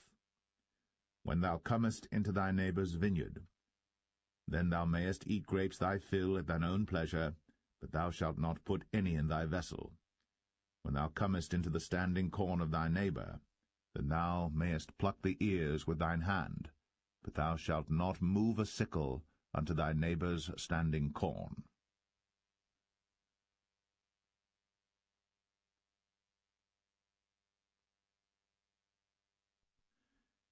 Deuteronomy 24. When a man hath taken a wife, and married her, and it come to pass that she find no favour in his eyes, because he hath found some uncleanness in her, then let him write her a bill of divorcement, and give it in her hand, and send her out of his house. And when she is departed out of his house, she may go and be another man's wife. And if the latter husband hate her, and write her a bill of divorcement, and giveth it in her hand, and sendeth her out of his house, or if the latter husband die, which took her to be his wife, her former husband, which sent her away, may not take her again to be his wife, after that she is defiled, for that is abomination before the Lord. And thou shalt not cause the land to sin, which the Lord thy God giveth thee for an inheritance. When a man hath taken a new wife, he shall not go out to war, neither shall he be charged with any business, but he shall be free at home 1 year, and shall cheer up his wife which he hath taken. No man shall take the nether or the upper millstone to pledge, for he taketh a man's life to pledge. If a man be found stealing any of his brethren of the children of Israel, and maketh merchandise of him, or selleth him, then that thief shall die, and thou shalt put evil away from among you. Take heed in the plague of leprosy, that thou observe diligently, and do according to all that the priests the Levites shall teach you. As I commanded them, so ye shall observe to do. Remember what the Lord thy God did unto Miriam by the way, after that ye were come forth out of Egypt. When thou dost lend thy brother any thing, thou shalt not go into his house to fetch his pledge. Thou shalt stand abroad, and the man to whom thou dost lend shall bring out the pledge abroad unto thee. And if the man be poor, thou shalt not sleep with his pledge. In any case, thou shalt deliver him the pledge again when the sun goeth down, that he may sleep in his own raiment, and bless thee, and it shall be righteousness unto thee before the Lord thy God. Thou shalt not oppress an hired servant that is poor and needy, whether he be of thy brethren, or of thy strangers that are in thy land within thy gates. At his day thou shalt give him his hire, neither shall the sun go down upon it, for he is poor, and setteth his heart upon it, lest he cry against thee unto the Lord, and it be sin unto thee. The fathers shall not be put to death for the children, neither shall the children be put to death for the fathers. Every man shall be put to death for his own sin. Thou shalt not pervert the judgment of the stranger, nor of the fatherless, nor take a widow's raiment to pledge. But thou shalt remember that thou wast a bondman in Egypt, and the Lord thy God redeemed thee thence. Therefore I command thee to do this thing. When thou cuttest down thine harvest in thy field, and hast forgot a sheaf in the field, thou shalt not go again to fetch it. It shall be for the stranger, for the fatherless, and for the widow, that the Lord thy God may bless thee in all the work of thine hands. When thou beatest thine olive tree, thou shalt not go over the boughs again. It shall be for the stranger, for the fatherless, and for the widow. When thou gatherest the grapes of thy vineyard, thou shalt not glean it afterward. It shall be for the stranger, for the fatherless, and for the widow. And thou shalt remember that thou wast a bondman in the land of Egypt. Therefore I command thee to do this thing.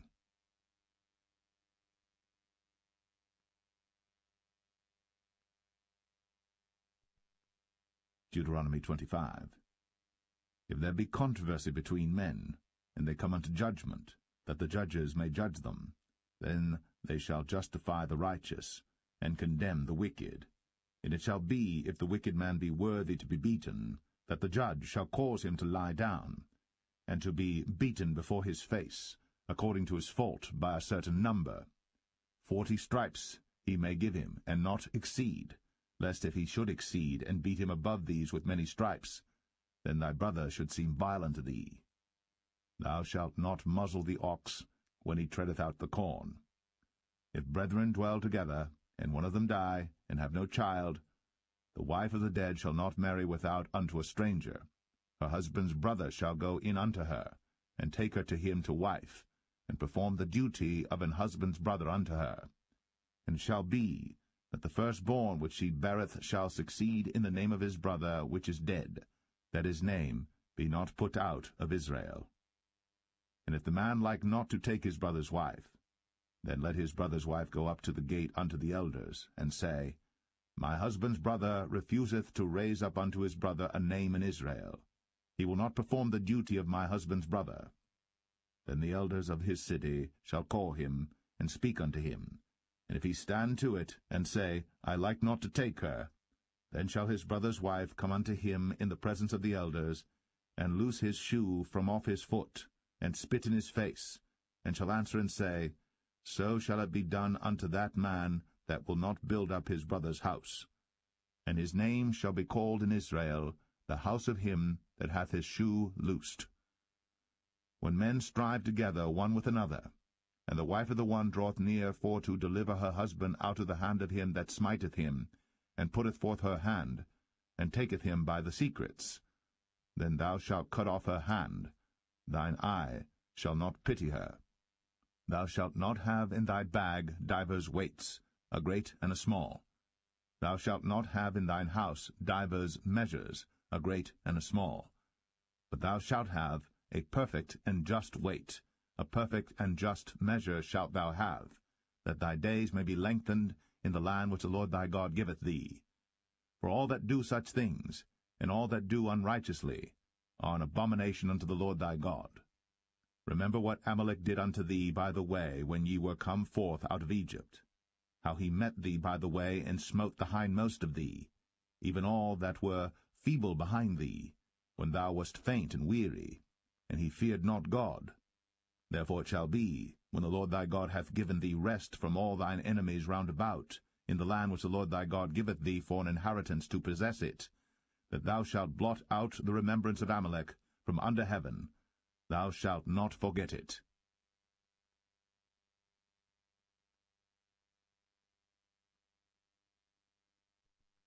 Deuteronomy 26.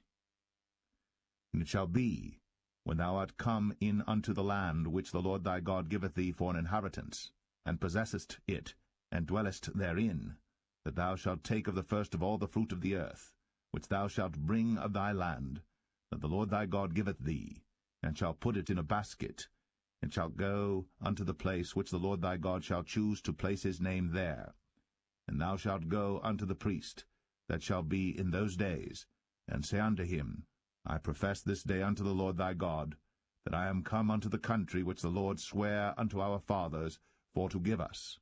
And the priest shall take the basket out of thine hand, and set it down before the altar of the Lord thy God. And thou shalt speak and say before the Lord thy God, A Syrian ready to perish was my father, and he went down into Egypt, and sojourned there with a few, and became there a nation, great, mighty, and populous. And the Egyptians evil entreated us, and afflicted us, and laid upon us hard bondage. And when we cried unto the Lord God of our fathers, the Lord heard our voice, and looked on our affliction, and our labor, and our oppression.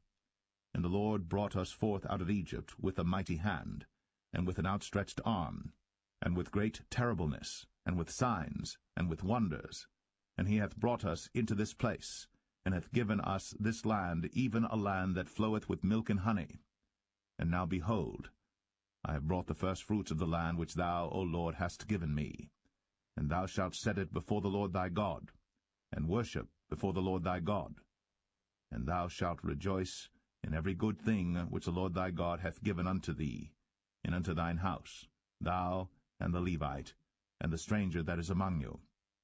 When thou hast made an end of tithing all the tithes of thine increase the 3rd year, which is the year of tithing, and hast given it unto the Levite, the stranger, the fatherless, and the widow, that they may eat within thy gates and be filled, Then thou shalt say before the Lord thy God, I have brought away the hallowed things out of mine house, and also have given them unto the Levite, and unto the stranger, to the fatherless, and to the widow, according to all thy commandments which thou hast commanded me.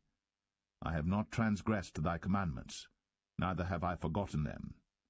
I have not eaten thereof in my mourning, neither have I taken away aught thereof for any unclean use, nor given aught thereof for the dead. But I have hearkened to the voice of the Lord my God, and have done according to all that thou hast commanded me. Look down from thy holy habitation from heaven, and bless thy people Israel, and the land which thou hast given us, as thou swarest unto our fathers, a land that floweth with milk and honey. This day the Lord thy God hath commanded thee to do these statutes and judgments. Thou shalt therefore keep and do them with all thine heart, and with all thy soul. Thou hast avouched the Lord this day to be thy God, and to walk in his ways, and to keep his statutes, and his commandments, and his judgments, and to hearken unto his voice.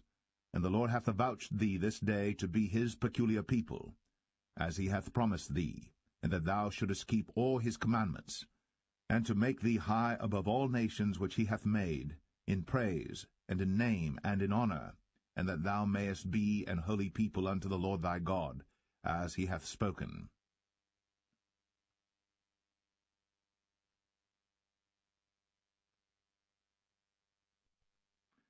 Deuteronomy 27. And Moses with the elders of Israel commanded the people, saying, Keep all the commandments which I command you this day. And it shall be on the day when ye shall pass over Jordan unto the land which the Lord thy God giveth thee, that thou shalt set thee up great stones, and plaster them with plaster. And thou shalt write upon them all the words of this law, when thou art passed over, that thou mayest go in unto the land which the Lord thy God giveth thee, a land that floweth with milk and honey, as the Lord God of thy fathers hath promised thee. Therefore it shall be, when ye be gone over Jordan, that ye shall set up these stones, which I command you this day, in Mount Ebal, and thou shalt plaster them with plaster. And there shalt thou build an altar unto the Lord thy God, an altar of stones. Thou shalt not lift up any iron tool upon them. Thou shalt build the altar of the Lord thy God of whole stones, and thou shalt offer burnt offerings thereon unto the Lord thy God. And thou shalt offer peace offerings, and shalt eat there, and rejoice before the Lord thy God. And thou shalt write upon the stones all the words of this law very plainly. And Moses and the priests the Levites spake unto all Israel, saying, Take heed, and hearken, O Israel. This day thou art become the people of the Lord thy God. Thou shalt therefore obey the voice of the Lord thy God, and do his commandments and his statutes, which I command thee this day. And Moses charged the people the same day, saying, These shall stand upon Mount Gerizim to bless the people, when ye are come over Jordan, Simeon and Levi and Judah and Issachar and Joseph and Benjamin. And these shall stand upon Mount Ebal to curse, Reuben, Gad, and Asher, and Zebulun, Dan, and Naphtali. And the Levites shall speak, and say unto all the men of Israel with a loud voice, Cursed be the man that maketh any graven or molten image, an abomination unto the Lord, the work of the hands of the craftsman, and putteth it in a secret place. And all the people shall answer and say, Amen. Cursed be he that setteth light by his father or his mother. And all the people shall say, Amen. Cursed be he that removeth his neighbour's landmark. And all the people shall say, Amen. Cursed be he that maketh the blind to wander out of the way. And all the people shall say, Amen. Cursed be he that perverteth the judgment of the stranger, fatherless, and widow. And all the people shall say, Amen. Cursed be he that lieth with his father's wife, because he uncovereth his father's skirt. And all the people shall say, Amen. Cursed be he that lieth with any manner of beast. And all the people shall say, Amen. Cursed be he that lieth with his sister, the daughter of his father, or the daughter of his mother. And all the people shall say, Amen. Cursed be he that lieth with his mother-in-law. And all the people shall say, Amen.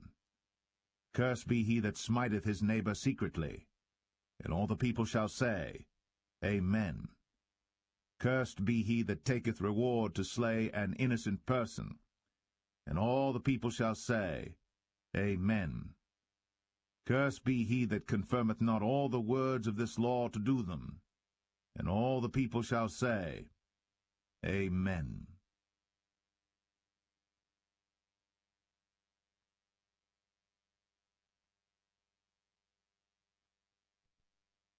Deuteronomy 28. And it shall come to pass, if thou shalt hearken diligently unto the voice of the Lord thy God, to observe and to do all his commandments which I command thee this day, that the Lord thy God will set thee on high above all nations of the earth. And all these blessings shall come on thee, and overtake thee, if thou shalt hearken unto the voice of the Lord thy God. Blessed shalt thou be in the city, and blessed shalt thou be in the field. Blessed shall be the fruit of thy body, and the fruit of thy ground, and the fruit of thy cattle, the increase of thy kine, and the flocks of thy sheep. Blessed shall be thy basket and thy store. Blessed shalt thou be when thou comest in, and blessed shalt thou be when thou goest out. The Lord shall cause thine enemies that rise up against thee to be smitten before thy face. They shall come out against thee one way, and flee before thee 7 ways. The Lord shall command the blessing upon thee in thy storehouses, and in all that thou settest thine hand unto, and he shall bless thee in the land which the Lord thy God giveth thee. The Lord shall establish thee an holy people unto himself, as he hath sworn unto thee, if thou shalt keep the commandments of the Lord thy God, and walk in his ways. And all people of the earth shall see that thou art called by the name of the Lord, and they shall be afraid of thee. And the Lord shall make thee plenteous in goods, in the fruit of thy body, and in the fruit of thy cattle, and in the fruit of thy ground, in the land which the Lord sware unto thy fathers to give thee. The Lord shall open unto thee his good treasure, the heaven to give the rain unto thy land in his season, and to bless all the work of thine hand. And thou shalt lend unto many nations, and thou shalt not borrow. And the Lord shall make thee the head, and not the tail, and thou shalt be above only, and thou shalt not be beneath, if that thou hearken unto the commandments of the Lord thy God, which I command thee this day, to observe and to do them. And thou shalt not go aside from any of the words which I command thee this day, to the right hand or to the left, to go after other gods to serve them. But it shall come to pass, if thou wilt not hearken unto the voice of the Lord thy God, to observe to do all his commandments and his statutes, which I command thee this day, that all these curses shall come upon thee, and overtake thee. Cursed shalt thou be in the city, and cursed shalt thou be in the field. Cursed shall be thy basket and thy store. Cursed shall be the fruit of thy body, and the fruit of thy land, the increase of thy kine, and the flocks of thy sheep. Cursed shalt thou be when thou comest in, and cursed shalt thou be when thou goest out. The Lord shall send upon thee cursing, vexation, and rebuke, in all that thou settest thine hand unto for to do, until thou be destroyed, and until thou perish quickly, because of the wickedness of thy doings, whereby thou hast forsaken me. The Lord shall make the pestilence cleave unto thee, until he have consumed thee from off the land, whither thou goest to possess it. The Lord shall smite thee with a consumption, and with a fever, and with an inflammation, and with an extreme burning, and with a sword, and with blasting, and with mildew, and they shall pursue thee until thou perish. And thy heaven that is over thy head shall be brass, and the earth that is under thee shall be iron. The Lord shall make the rain of thy land powder and dust. From heaven shall it come down upon thee, until thou be destroyed. The Lord shall cause thee to be smitten before thine enemies. Thou shalt go out one way against them, and flee 7 ways before them, and shalt be removed into all the kingdoms of the earth. And thy carcass shall be meat unto all fowls of the air, and unto the beasts of the earth, and no man shall fray them away. The Lord will smite thee with the botch of Egypt, and with the emerods, and with the scab, and with the itch, whereof thou canst not be healed. The Lord shall smite thee with madness, and blindness, and astonishment of heart. And thou shalt grope at noonday, as the blind gropeth in darkness. And thou shalt not prosper in thy ways, and thou shalt be only oppressed and spoiled evermore, and no man shall save thee. Thou shalt betroth a wife, and another man shall lie with her. Thou shalt build an house, and thou shalt not dwell therein. Thou shalt plant a vineyard, and shalt not gather the grapes thereof. Thine ox shall be slain before thine eyes, and thou shalt not eat thereof. Thine ass shall be violently taken away from before thy face, and shall not be restored to thee. Thy sheep shall be given unto thine enemies, and thou shalt have none to rescue them. Thy sons and thy daughters shall be given unto another people, and thine eyes shall look, and fail with longing for them all the day long, and there shall be no might in thine hand. The fruit of thy land and all thy labours shall a nation which thou knowest not eat up, and thou shalt be only oppressed and crushed always, so that thou shalt be mad for the sight of thine eyes which thou shalt see. The Lord shall smite thee in the knees, and in the legs, with a sore botch that cannot be healed, from the sole of thy foot unto the top of thy head. The Lord shall bring thee, and thy king which thou shalt set over thee, unto a nation which neither thou nor thy fathers have known. And there shalt thou serve other gods, wood and stone. And thou shalt become an astonishment, a proverb, and a byword among all nations whither the Lord shall lead thee. Thou shalt carry much seed out into the field, and shalt gather but little in, for the locust shall consume it. Thou shalt plant vineyards, and dress them, but shalt neither drink of the wine, nor gather the grapes, for the worms shall eat them. Thou shalt have olive trees throughout all thy coasts, but thou shalt not anoint thyself with the oil, for thine olive shall cast his fruit. Thou shalt beget sons and daughters, but thou shalt not enjoy them, for they shall go into captivity. All thy trees and fruit of thy land shall the locusts consume. The stranger that is within thee shall get up above thee very high, and thou shalt come down very low. He shall lend to thee, and thou shalt not lend to him. He shall be the head, and thou shalt be the tail. Moreover, all these curses shall come upon thee, and shall pursue thee, and overtake thee, till thou be destroyed, because thou hearkenest not unto the voice of the Lord thy God, to keep his commandments and his statutes, which he commanded thee.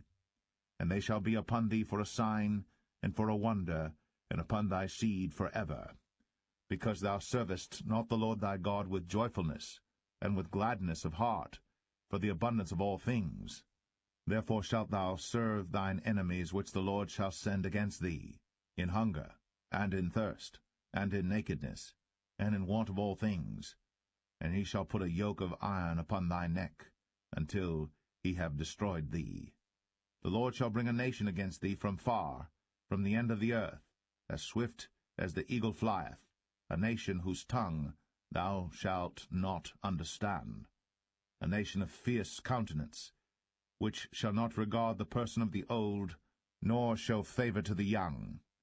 And he shall eat the fruit of thy cattle, and the fruit of thy land, until thou be destroyed, which also shall not leave thee either corn, wine, or oil, or the increase of thy kine, or flocks of thy sheep, until he have destroyed thee. And he shall besiege thee in all thy gates, until thy high and fenced walls come down, wherein thou trustest, throughout all thy land. And he shall besiege thee in all thy gates throughout all thy land, which the Lord thy God hath given thee. And thou shalt eat the fruit of thine own body, the flesh of thy sons and of thy daughters, which the Lord thy God hath given thee, in the siege, and in the straitness wherewith thine enemies shall distress thee. So that the man that is tender among you, and very delicate, his eyes shall be evil toward his brother, and toward the wife of his bosom, and toward the remnant of his children which he shall leave, so that he will not give to any of them of the flesh of his children whom he shall eat, because he hath nothing left him in the siege, and in the straitness, wherewith thine enemies shall distress thee in all thy gates. The tender and delicate woman among you, which would not adventure to set the sole of her foot upon the ground for delicateness and tenderness, her eye shall be evil toward the husband of her bosom, and toward her son, and toward her daughter, and toward her young one that cometh out from between her feet, and toward her children which she shall bear, for she shall eat them for want of all things secretly in the siege and straitness, wherewith thine enemies shall distress thee in thy gates. If thou wilt not observe to do all the words of this law that are written in this book, that thou mayest fear this glorious and fearful name, the Lord thy God, then the Lord will make thy plagues wonderful, and the plagues of thy seed, even great plagues, and of long continuance, and sore sicknesses, and of long continuance. Moreover, he will bring upon thee all the diseases of Egypt, which thou wast afraid of, and they shall cleave unto thee. Also every sickness and every plague, which is not written in the book of this law, them will the Lord bring upon thee, until thou be destroyed. And ye shall be left few in number, whereas ye were as the stars of heaven for multitude, because thou wouldest not obey the voice of the Lord thy God. And it shall come to pass, that as the Lord rejoiced over you to do you good, and to multiply you, so the Lord will rejoice over you to destroy you, and to bring you to naught, and ye shall be plucked from off the land whither thou goest to possess it. And the Lord shall scatter thee among all people, from the one end of the earth even unto the other, and there thou shalt serve other gods, which neither thou nor thy fathers have known, even wood and stone. And among these nations shalt thou find no ease, neither shall the sole of thy foot have rest. But the Lord shall give thee there a trembling heart, and failing of eyes, and sorrow of mind. And thy life shall hang in doubt before thee, and thou shalt fear day and night, and shalt have none assurance of thy life. In the morning thou shalt say, Would God it were even, and at even thou shalt say, Would God it were morning, for the fear of thine heart wherewith thou shalt fear, and for the sight of thine eyes which thou shalt see. And the Lord shall bring thee into Egypt again with ships, by the way whereof I spake unto thee. Thou shalt see it no more again, and there ye shall be sold unto your enemies for bondmen and bondwomen, and no man shall buy you.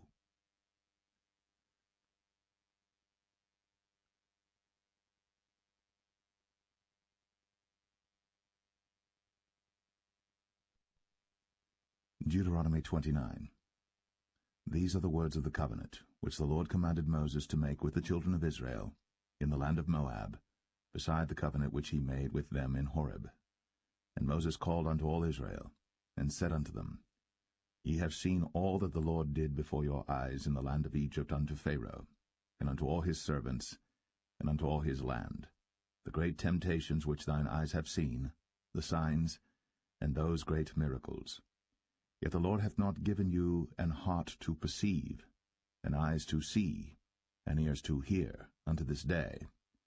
And I have led you 40 years in the wilderness. Your clothes are not waxen old upon you, and thy shoe is not waxen old upon thy foot.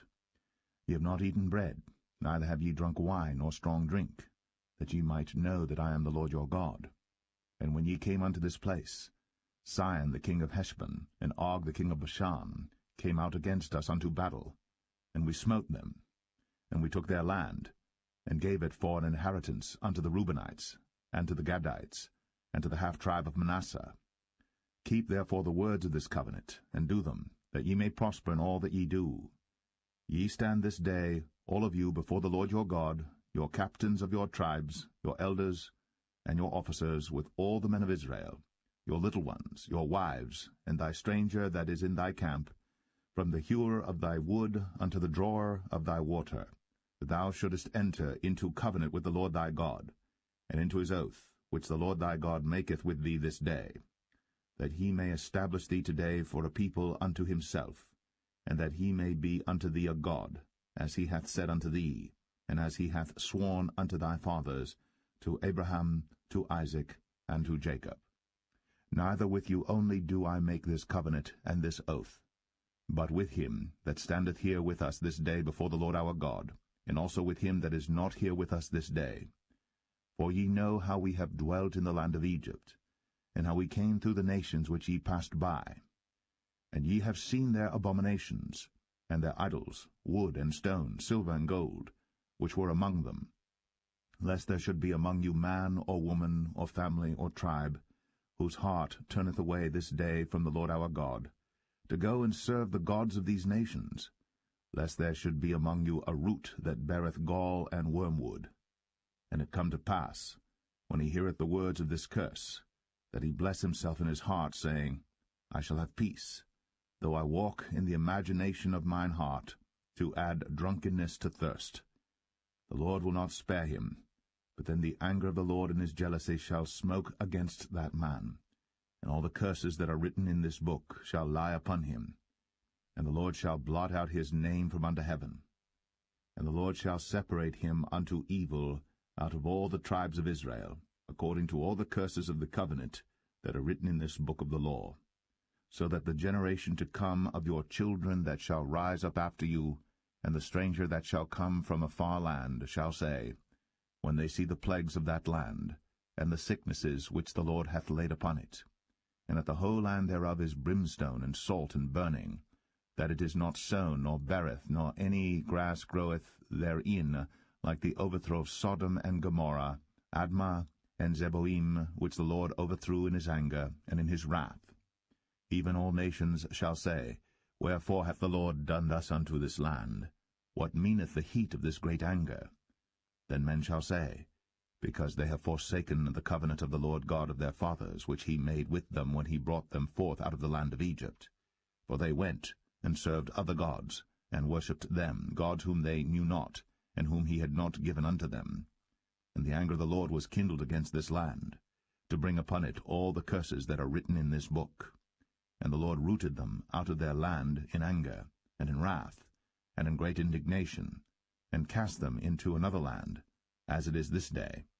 The secret things belong unto the Lord our God, but those things which are revealed belong unto us, and to our children forever, that we may do all the words of this law.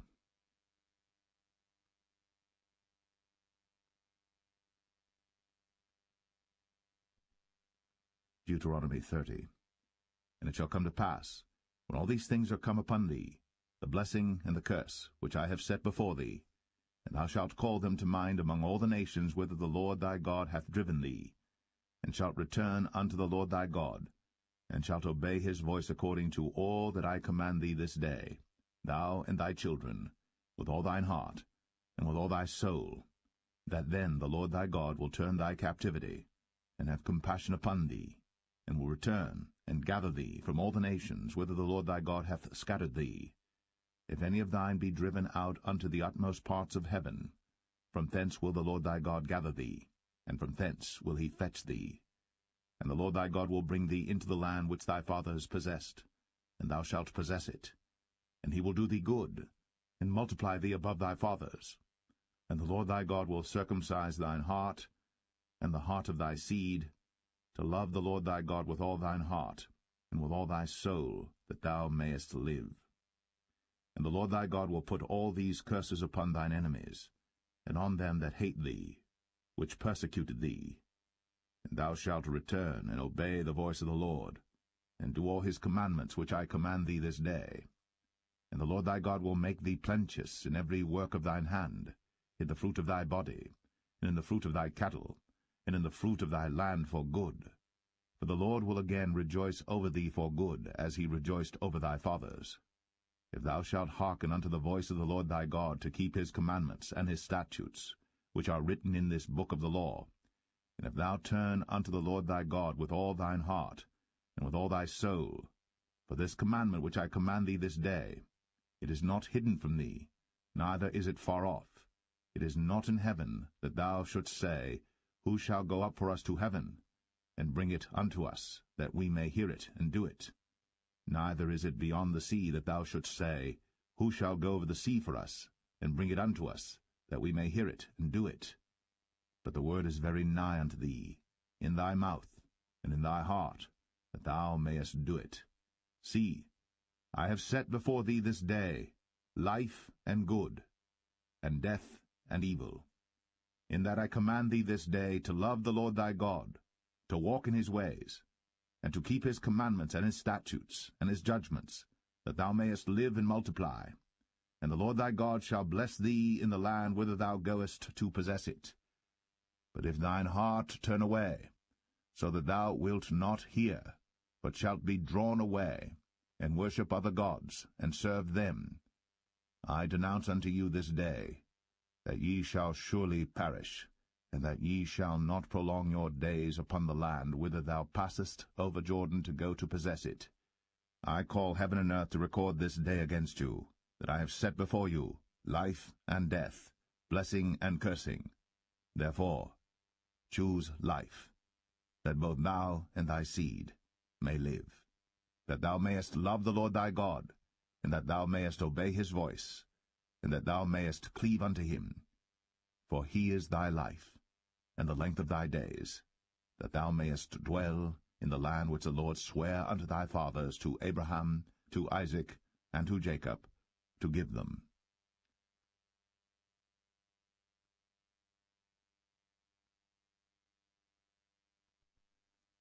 Deuteronomy 31. And Moses went and spake these words unto all Israel. And he said unto them, I am 120 years old this day.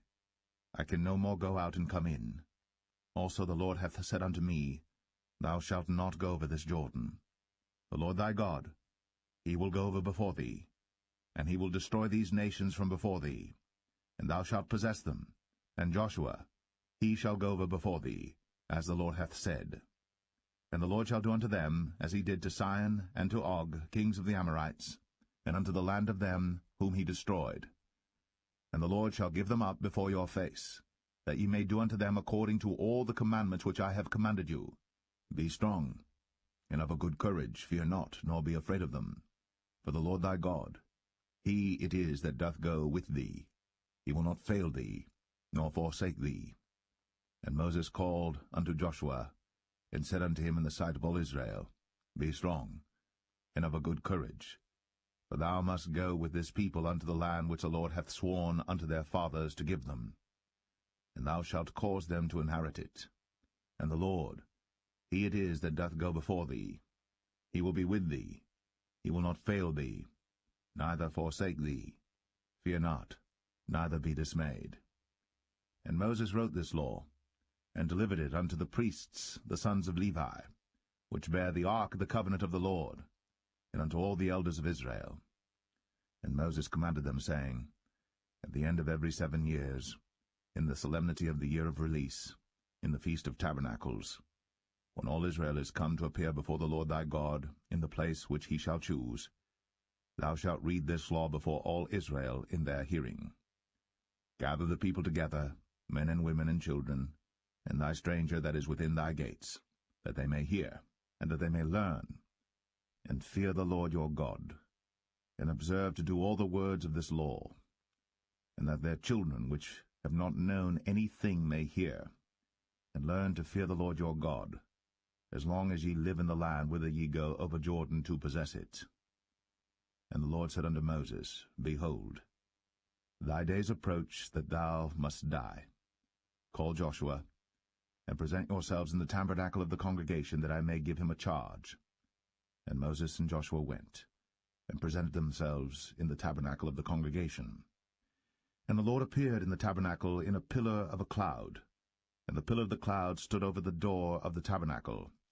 And the Lord said unto Moses, Behold, thou shalt sleep with thy fathers, and this people will rise up and go a-whoring after the gods of the strangers of the land, whither they go to be among them, and will forsake me, and break my covenant which I have made with them.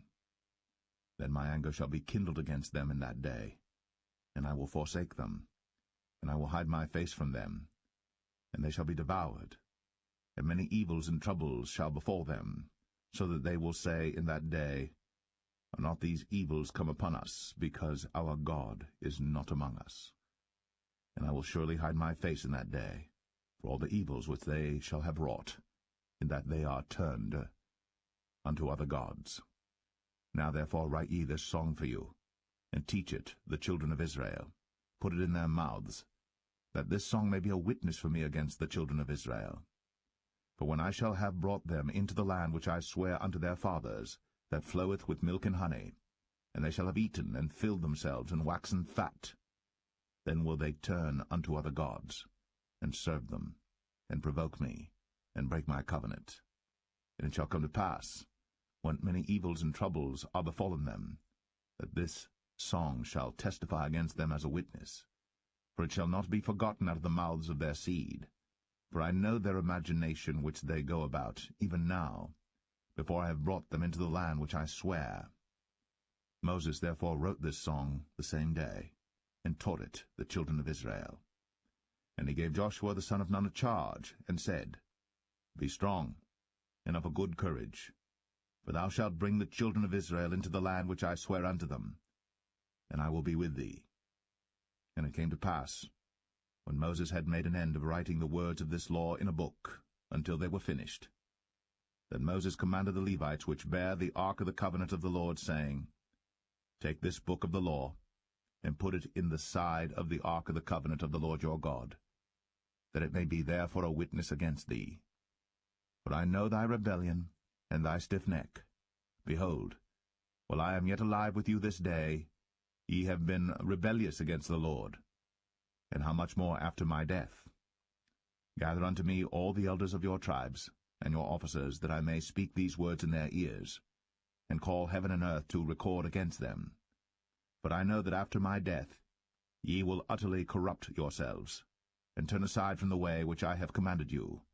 And evil will befall you in the latter days, because ye will do evil in the sight of the Lord, to provoke him to anger through the work of your hands.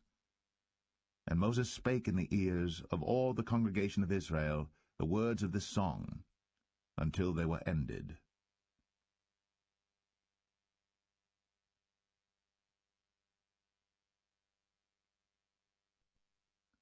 Deuteronomy 32.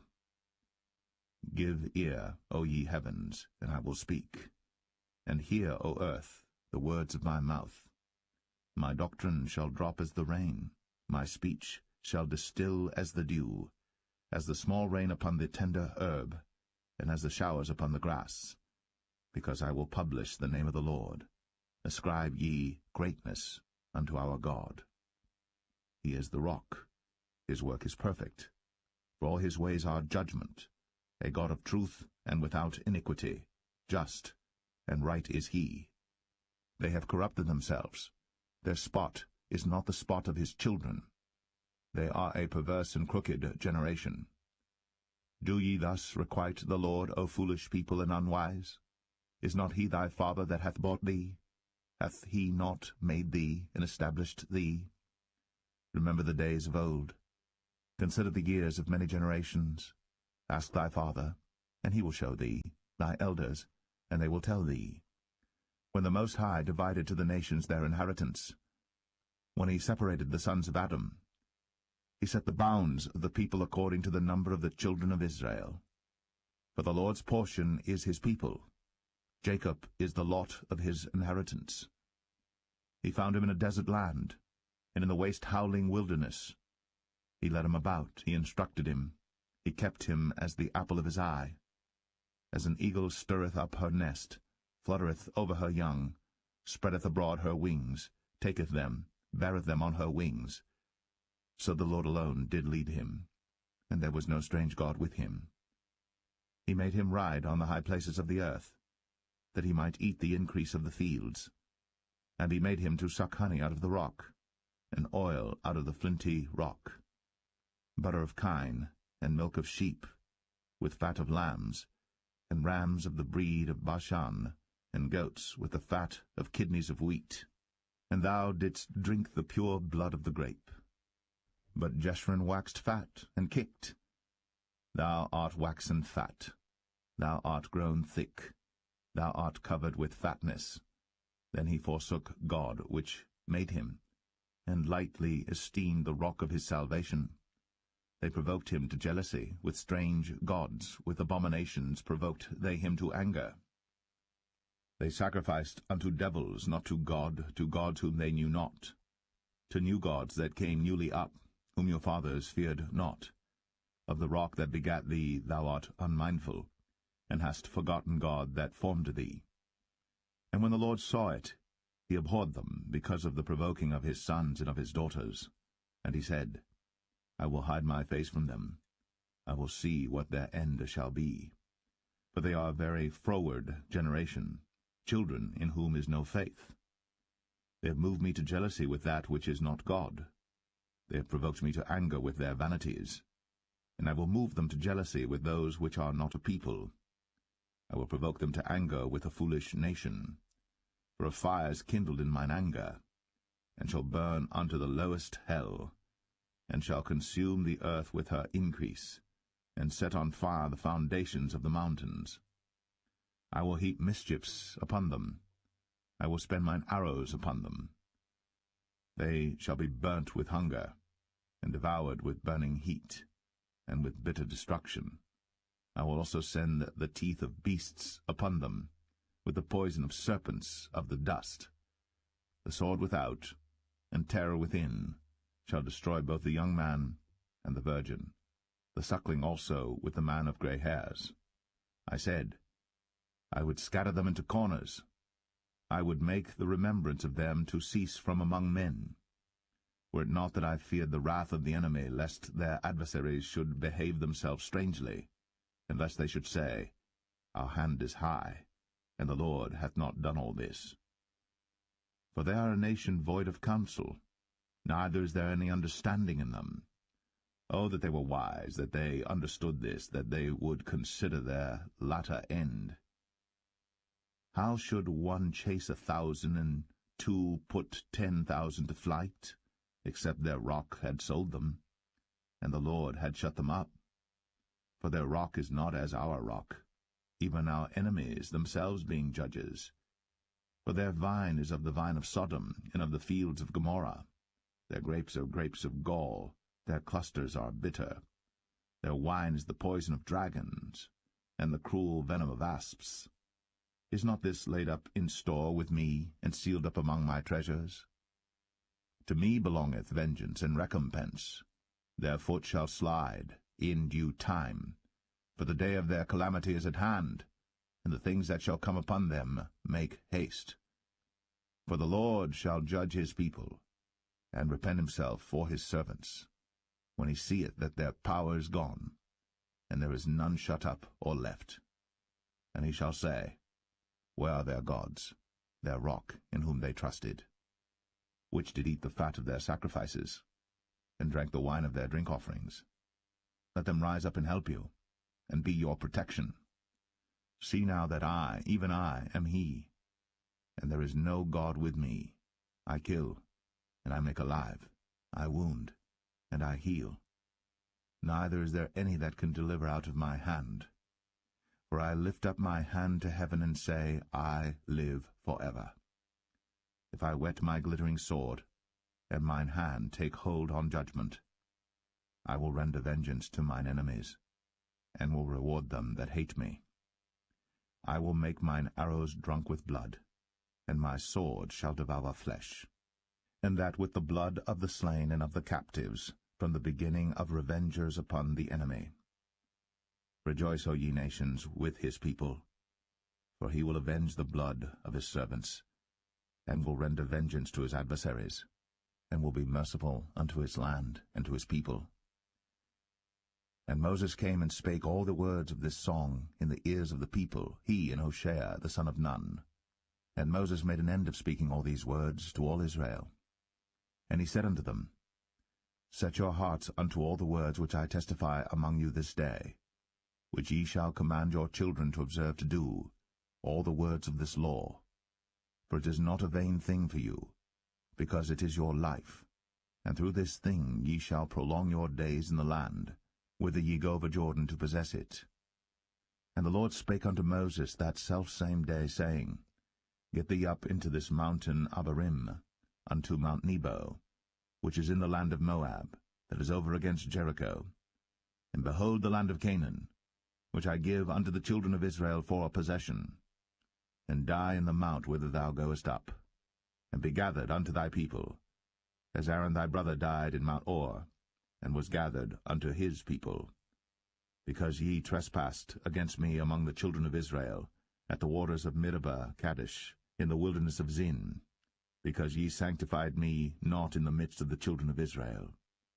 Yet thou shalt see the land before thee, but thou shalt not go thither, unto the land which I give the children of Israel.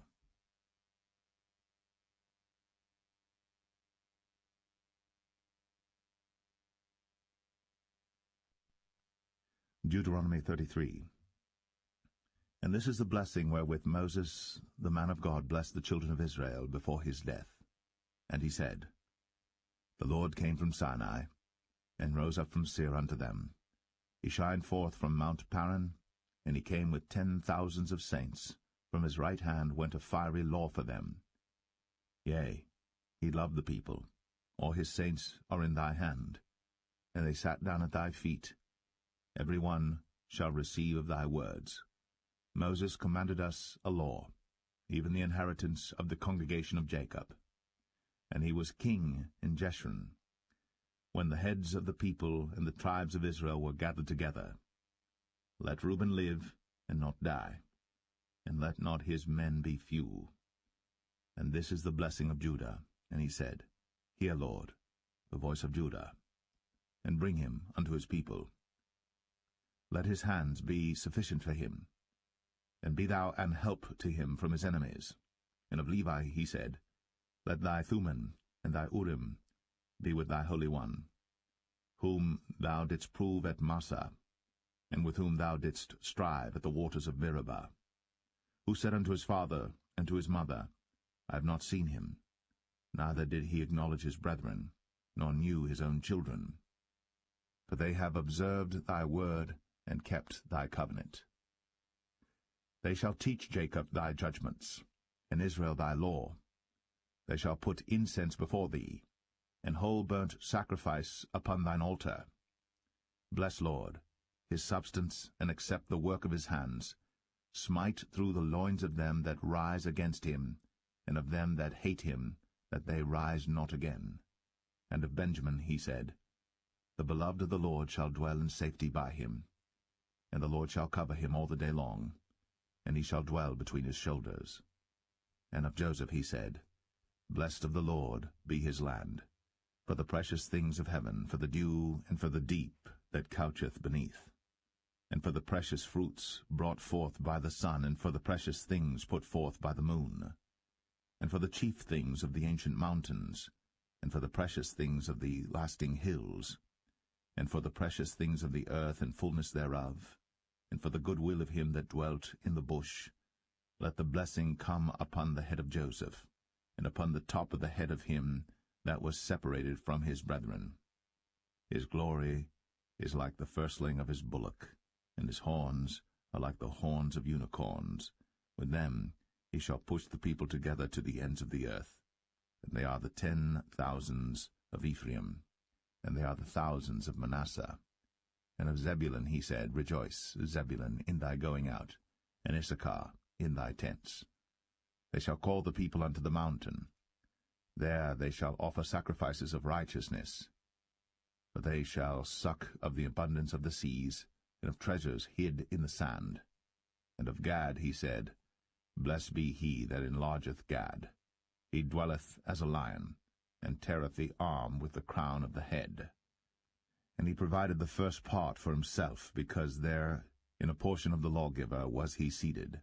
And he came with the heads of the people. He executed the justice of the Lord, and his judgments with Israel. And of Dan he said, Dan is a lion's whelp. He shall leap from Bashan. And of Naphtali he said, O Naphtali, satisfied with favor, and full with the blessing of the Lord, possess thou the west and the south.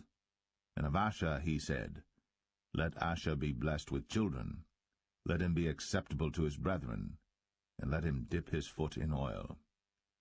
Thy shoes shall be iron and brass, and as thy days, so shall thy strength be. There is none like unto the God of Jeshurun, who rideth upon the heaven in thy help, and in his excellency on the sky. The eternal God is thy refuge, and underneath are the everlasting arms. And he shall thrust out the enemy from before thee, and shall say, Destroy them. Israel then shall dwell in safety alone. The fountain of Jacob shall be upon a land of corn and wine. Also his heavens shall drop down dew. Happy art thou, O Israel! Who is like unto thee, O people saved by the Lord, the shield of thy help? And who is the sword of thy excellency? And thine enemies shall be found liars unto thee, and thou shalt tread upon their high places.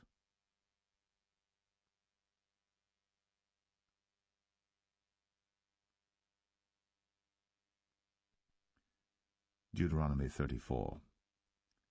And Moses went up from the plains of Moab unto the mountain of Nebo, to the top of Pisgah, that is over against Jericho. And the Lord showed him all the land of Gilead unto Dan, and all Naphtali, and the land of Ephraim and Manasseh, and all the land of Judah, unto the utmost sea, and the south, and the plain of the valley of Jericho, the city of palm trees, unto Zoar.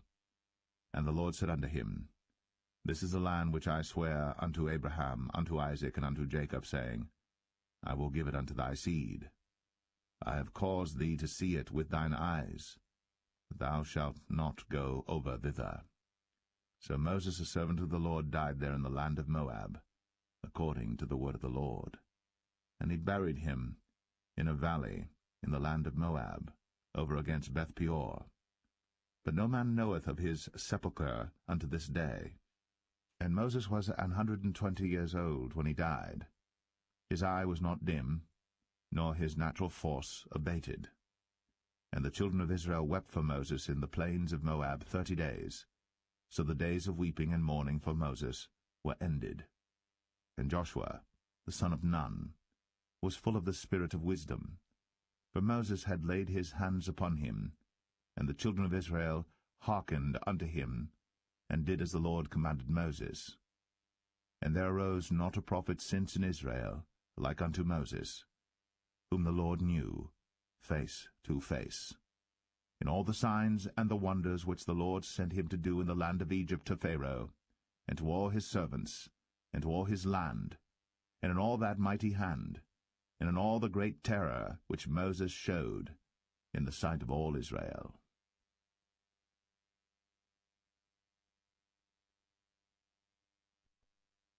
The book of Joshua, chapter 1. Now after the death of Moses, the servant of the Lord, it came to pass that the Lord spake unto Joshua the son of Nun, Moses' minister, saying, Moses my servant is dead. Now therefore arise, go over this Jordan, thou and all this people, unto the land which I do give to them, even to the children of Israel. Every place that the sole of your foot shall tread upon, that have I given unto you, as I said unto Moses, from the wilderness and this Lebanon even unto the great river, the river Euphrates, all the land of the Hittites, and unto the great sea toward the going down of the sun, shall be your coast. There shall not any man be able to stand before thee all the days of thy life. As I was with Moses, so I will be with thee. I will not fail thee nor forsake thee. Be strong, and of a good courage. For unto this people shalt thou divide for an inheritance the land which I swear unto their fathers to give them. Only be thou strong and very courageous, that thou mayest observe to do, according to all the law, which Moses my servant commanded thee. Turn not from it to the right hand or to the left, that thou mayest prosper whithersoever thou goest. This book of the law shall not depart out of thy mouth, but thou shalt meditate therein day and night, that thou mayest observe to do according to all that is written therein. For then thou shalt make thy way prosperous, and then thou shalt have good success. Have not I commanded thee? Be strong, and of a good courage. Be not afraid, neither be thou dismayed. For the Lord thy God is with thee whithersoever thou goest. Then Joshua commanded the officers of the people, saying, Pass through the host, and command the people, saying, Prepare you victuals, for within 3 days ye shall pass over this Jordan to go in to possess the land, which the Lord your God giveth you to possess it. And to the Reubenites, and to the Gadites, and to half the tribe of Manasseh spake Joshua, saying, Remember the word which Moses the servant of the Lord commanded you, saying, The Lord your God hath given you rest, and hath given you this land. Your wives, your little ones, and your cattle shall remain in the land which Moses gave you on this side Jordan. But ye shall pass before your brethren armed, all the mighty men of valor, and help them, until the Lord have given your brethren rest, as he hath given you. And they also have possessed the land which the Lord your God giveth them. Then ye shall return unto the land of your possession, and enjoy it, which Moses the Lord's servant gave you on this side Jordan toward the sunrising. And they answered Joshua, saying, All that thou commandest us we will do, and whithersoever thou sendest us we will go, according as we hearkened unto Moses in all things, so will we hearken unto thee. Only the Lord thy God be with thee, as he was with Moses. Whosoever he be that doth rebel against thy commandment, and will not hearken unto thy words in all that thou commandest him, he shall be put to death. Only be strong, and of a good courage.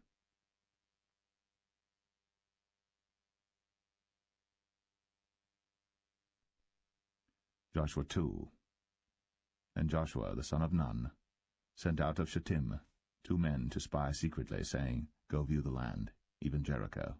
And they went, and came into an harlot's house, named Rahab, and lodged there. And it was told the king of Jericho, saying, Behold, there came men in hither tonight, of the children of Israel, to search out the country. And the king of Jericho sent unto Rahab, saying, Bring forth the men that are come to thee, which are entered into thine house, for they be come to search out all the country. And the woman took the 2 men, and hid them, and said thus, There came men unto me, but I wist not whence they were. And it came to pass about the time of shutting of the gate, when it was dark, that the men went out. Whither the men went, I wot not. Pursue after them quickly, for ye shall overtake them. But she had brought them up to the roof of the house, and hid them with the stalks of flax, which she had laid in order upon the roof. And the men pursued after them the way to Jordan unto the fords. And as soon as they which pursued after them were gone out, they shut the gate. And before they were laid down, she came up unto them upon the roof. And she said unto the men, I know that the Lord hath given you the land, and that your terror is fallen upon us, and that all the inhabitants of the land faint because of you. For we have heard how the Lord dried up the water of the Red Sea for you, when ye came out of Egypt, and what ye did unto the 2 kings of the Amorites that were on the other side Jordan, Sihon and Og, whom ye utterly destroyed. And as soon as we had heard these things, our hearts did melt. Neither did there remain any more courage in any man, because of you. For the Lord your God, he is God in heaven above, and in earth beneath. Now therefore, I pray you, swear unto me by the Lord, since I have shown you kindness, that ye will also show kindness unto my father's house, and give me a true token, and that ye will save alive my father, and my mother, and my brethren, and my sisters, and all that they have, and deliver our lives from death. And the men answered her, Our life for yours, if ye utter not this our business. And it shall be, when the Lord hath given us the land, that we will deal kindly and truly with thee. Then she let them down by a cord through the window, for her house was upon the town wall, and she dwelt upon the wall. And she said unto them, Get you to the mountain, lest the pursuers meet you, and hide yourselves there 3 days, until the pursuers be returned, and afterward may ye go your way. And the men said unto her, We will be blameless of this thine oath, which thou hast made us swear. Behold, when we come into the land, thou shalt bind this line of scarlet thread in the window which thou didst let us down by. And thou shalt bring thy father, and thy mother, and thy brethren, and all thy father's household home unto thee, And it shall be, that whosoever shall go out of the doors of thy house into the street, his blood shall be upon his head, and we will be guiltless. And whosoever shall be with thee in the house, his blood shall be on our head, if any hand be upon him. And if thou utter this our business, then we will be quit of thine oath, which thou hast made us to swear. And she said, According unto your words, so be it. And she sent them away, and they departed. And she bound the scarlet line in the window. And they went, and came unto the mountain, and abode there 3 days, until the pursuers were returned. And the pursuers sought them throughout all the way, but found them not. So the 2 men returned, and descended from the mountain, and passed over, and came to Joshua the son of Nun, and told him all things that befell them.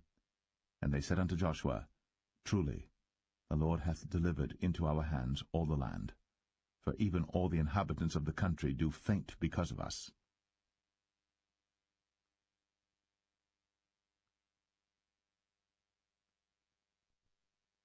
Joshua 3. And Joshua rose early in the morning, and they removed from Shittim, and came to Jordan, he and all the children of Israel, and lodged there before they passed over. And it came to pass after 3 days that the officers went through the host. And they commanded the people, saying, When ye see the ark of the covenant of the Lord your God, and the priests, the Levites, bearing it, then ye shall remove from your place, and go after it. Yet there shall be a space between you and it, about 2,000 cubits by measure. Come not near unto it, that ye may know the way by which ye must go. For ye have not passed this way heretofore. And Joshua said unto the people, Sanctify yourselves, for tomorrow the Lord will do wonders among you. And Joshua spake unto the priests, saying, Take up the ark of the covenant, and pass over before the people. And they took up the ark of the covenant, and went before the people. And the Lord said unto Joshua, This day will I begin to magnify thee in the sight of all Israel, that they may know that, as I was with Moses, so I will be with thee. And thou shalt command the priests that bear the ark of the covenant, saying, When ye are come to the brink of the water of Jordan, ye shall stand still in Jordan. And Joshua said unto the children of Israel, Come hither, and hear the words of the Lord your God. And Joshua said, Hereby ye shall know that the living God is among you, and that he will without fail drive out from before you the Canaanites, and the Hittites, and the Hivites, and the Perizzites, and the Girgashites, and the Amorites, and the Jebusites. Behold, the ark of the covenant of the Lord of all the earth passeth over before you into Jordan. Now therefore take you 12 men out of the tribes of Israel, out of every tribe a man. And it shall come to pass, as soon as the soles of the feet of the priests that bear the ark of the Lord of all the earth, shall rest in the waters of Jordan, that the waters of the Jordan shall be cut off from the waters that come down from above, and they shall stand upon an heap. And it came to pass, when the people removed from their tents, to pass over Jordan, and the priests, bearing the ark of the covenant before the people, and as they that bear the ark were come unto Jordan, and the feet of the priests that bear the ark were dipped in the brim of the water, for Jordan overfloweth all his banks all the time of harvest, that the waters which came down from above stood and rose up upon an heap very far from the city Adam, that is beside Zaratan, and those that came down toward the sea of the plain, even the salt sea, failed, and were cut off. And the people passed over right against Jericho. And the priests that bare the ark of the covenant of the Lord stood firm on dry ground in the midst of Jordan. And all the Israelites passed over on dry ground, until all the people were passed clean over Jordan.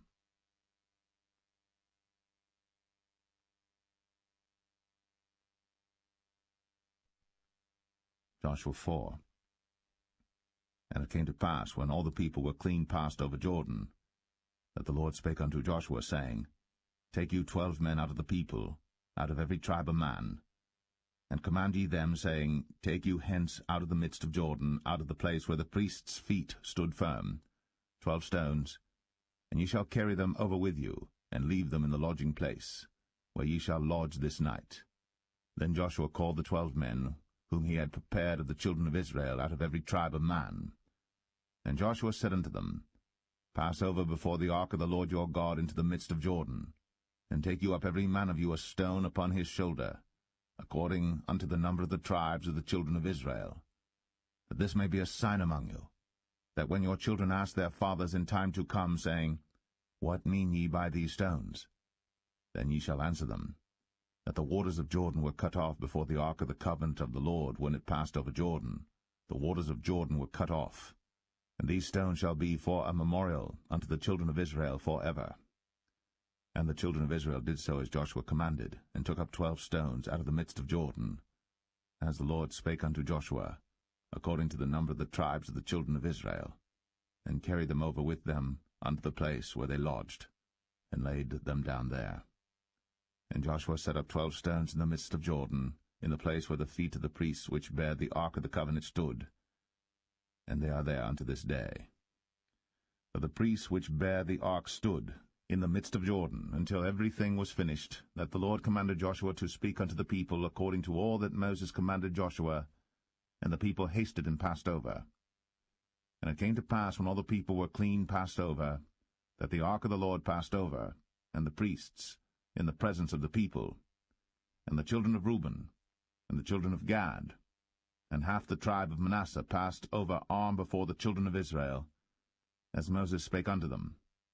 About 40,000 prepared for war passed over before the Lord unto battle, to the plains of Jericho.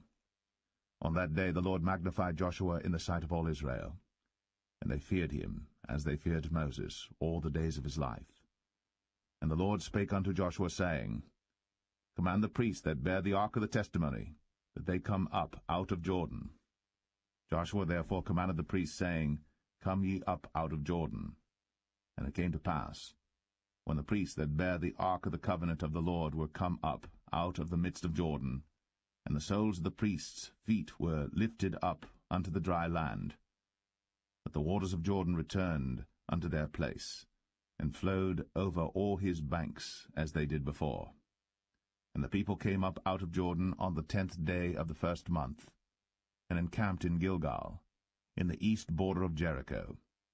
And those 12 stones which they took out of Jordan did Joshua pitch in Gilgal. And he spake unto the children of Israel, saying, When your children shall ask their fathers in time to come, saying, What mean these stones? Then ye shall let your children know, saying, Israel came over this Jordan on dry land. For the Lord your God dried up the waters of Jordan from before you, until ye were passed over, as the Lord your God did to the Red Sea, which he dried up from before us, until we were gone over, that all the people of the earth might know the hand of the Lord, that it is mighty, that ye might fear the Lord your God for ever.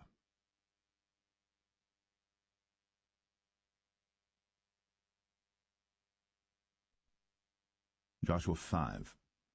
And it came to pass, when all the kings of the Amorites which were on the side of Jordan westward, and all the kings of the Canaanites which were by the sea, heard that the Lord had dried up the waters of the Jordan from before the children of Israel, until we were passed over, that their heart melted, neither was their spirit in them any more, because of the children of Israel.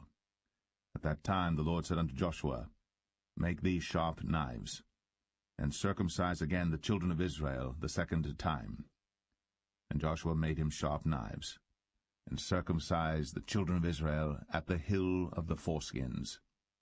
And this is the cause why Joshua did circumcise all the people that came out of Egypt that were males, even all the men of war, died in the wilderness by the way, after they came out of Egypt. Now all the people that came out were circumcised, but all the people that were born in the wilderness by the way, as they came forth out of Egypt, them they had not circumcised. For the children of Israel walked 40 years in the wilderness, till all the people that were men of war, which came out of Egypt, were consumed, because they obeyed not the voice of the Lord, unto whom the Lord sware that he would not show them the land, which the Lord sware unto their fathers that he would give us, a land that floweth with milk and honey. And their children whom he raised up in their stead, them Joshua circumcised, but they were uncircumcised, because they had not circumcised them by the way. And it came to pass, when they had done circumcising all the people, that they abode in their places in the camp, till they were whole. And the Lord said unto Joshua, This day have I rolled away the reproach of Egypt from off you. Wherefore the name of the place is called Gilgal unto this day. And the children of Israel encamped in Gilgal. and kept the Passover on the 14th day of the month, at even in the plains of Jericho. And they did eat of the old corn of the land on the morrow after the Passover, unleavened cakes and parched corn in the selfsame day. And the manna ceased on the morrow after they had eaten of the old corn of the land. Neither had the children of Israel manna any more, but they did eat of the fruit of the land of Canaan that year. And it came to pass, when Joshua was by Jericho, that he lifted up his eyes and looked, and behold, there stood a man over against him with his sword drawn in his hand. And Joshua went unto him and said unto him, Art thou for us, or for our adversaries? And he said, Nay, but as captain of the host of the Lord am I now come. And Joshua fell on his face to the earth, and did worship, and said unto him, What saith my Lord unto his servant? And the captain of the Lord's host said unto Joshua, Loose thy shoe from off thy foot, for the place whereon thou standest is holy. And Joshua did so.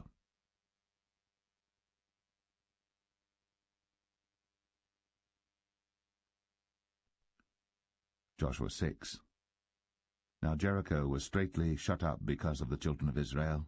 None went out, and none came in. And the Lord said unto Joshua, See, I have given into thine hand Jericho, and the king thereof, and the mighty men of valor. And ye shall compass the city, all ye men of war, and go round about the city once. Thus shalt thou do 6 days. And 7 priests shall bear before the ark 7 trumpets of ram's horns. And the 7th day ye shall compass the city 7 times, and the priests shall blow with the trumpets. And it shall come to pass, that when they make a long blast with the ram's horn, and when ye hear the sound of the trumpet, all the people shall shout with a great shout, and the wall of the city shall fall down flat. And the people shall ascend up every man straight before him. And Joshua the son of Nun called the priests, and said unto them, Take up the ark of the covenant, and let 7 priests bear 7 trumpets of ram's horns before the ark of the Lord. And he said unto the people, Pass on, and compass the city, and let him that is armed pass on before the ark of the Lord. And it came to pass, when Joshua had spoken unto the people, that the 7 priests bearing the 7 trumpets of ram's horns passed on before the Lord, and blew with the trumpets, and the ark of the covenant of the Lord followed them. And the armed men went before the priests that blew with the trumpets, and the rearward came after the ark, the priests going on, and blowing with the trumpets. And Joshua had commanded the people, saying, Ye shall not shout, nor make any noise with your voice, neither shall any word proceed out of your mouth until the day I bid you shout. Then shall ye shout. So the ark of the Lord compassed the city, going about it once. And they came into the camp, and lodged in the camp. And Joshua rose early in the morning, and the priests took up the ark of the Lord. And 7 priests bearing 7 trumpets of ram's horns before the ark of the Lord went on continually, and blew with the trumpets. And the armed men went before them. But the rearward came after the ark of the Lord, the priests going on and blowing with the trumpets. And the 2nd day they compassed the city once, and returned into the camp. So they did 6 days. And it came to pass on the 7th day that they rose early about the dawning of the day, and compassed the city after the same manner 7 times. Only on that day they compassed the city 7 times. And it came to pass at the 7th time, when the priests blew with the trumpets, Joshua said unto the people, Shout, for the Lord hath given you the city. And the city shall be accursed, even it, and all that are therein, to the Lord. Only Rahab the harlot shall live, she and all that are with her in the house, because she hid the messengers that we sent. And ye, in any wise, keep yourselves from the accursed thing, lest ye make yourselves accursed, when ye take of the accursed thing, and make the camp of Israel a curse, and trouble it. But all the silver and gold and vessels of brass and iron are consecrated unto the Lord, they shall come into the treasury of the Lord. So the people shouted when the priests blew with the trumpets. And it came to pass, when the people heard the sound of the trumpet, and the people shouted with a great shout, that the wall fell down flat, so that the people went up into the city, every man straight before him, and they took the city. And they utterly destroyed all that was in the city, both man and woman, young and old, and ox and sheep and ass, with the edge of the sword. But Joshua had said unto the 2 men that had spied out the country, Go into the harlot's house, and bring out thence the woman, and all that she hath, as ye swear unto her. And the young men that were spies went in, and brought out Rahab, and her father, and her mother, and her brethren, and all that she had. And they brought out all her kindred, and left them without the camp of Israel. And they burnt the city with fire, and all that was therein, only the silver and the gold, and the vessels of brass and of iron, they put into the treasury of the house of the Lord. And Joshua saved Rahab the harlot alive, and her father's household, and all that she had. And she dwelleth in Israel even unto this day, because she hid the messengers which Joshua sent to spy out Jericho. And Joshua adjured them at that time, saying, Cursed be the man before the Lord that riseth up and buildeth this city Jericho. He shall lay the foundation thereof in his firstborn, and in his youngest son shall he set up the gates of it. So the Lord was with Joshua, and his fame was noised throughout all the country.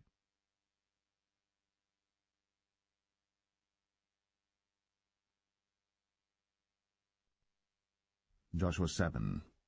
But the children of Israel committed a trespass in the accursed thing. For Achan the son of Carmi, the son of Zabdi, the son of Zerah, of the tribe of Judah, took of the accursed thing, and the anger of the Lord was kindled against the children of Israel. And Joshua sent men from Jericho to Ai, which is beside Bethaven, on the east side of Bethel, and spake unto them, saying, Go up, and view the country. And the men went up and viewed Ai. And they returned to Joshua, and said unto him, Let not all the people go up, but let about 2,000 or 3,000 men go up and smite Ai. And make not all the people to labor thither, for they are but few. So there went up thither of the people about 3,000 men, and they fled before the men of Ai. And the men of Ai smote of them about 36 men. For they chased them from before the gate even unto Shebarim, and smote them in the going down, wherefore the hearts of the people melted, and became as water,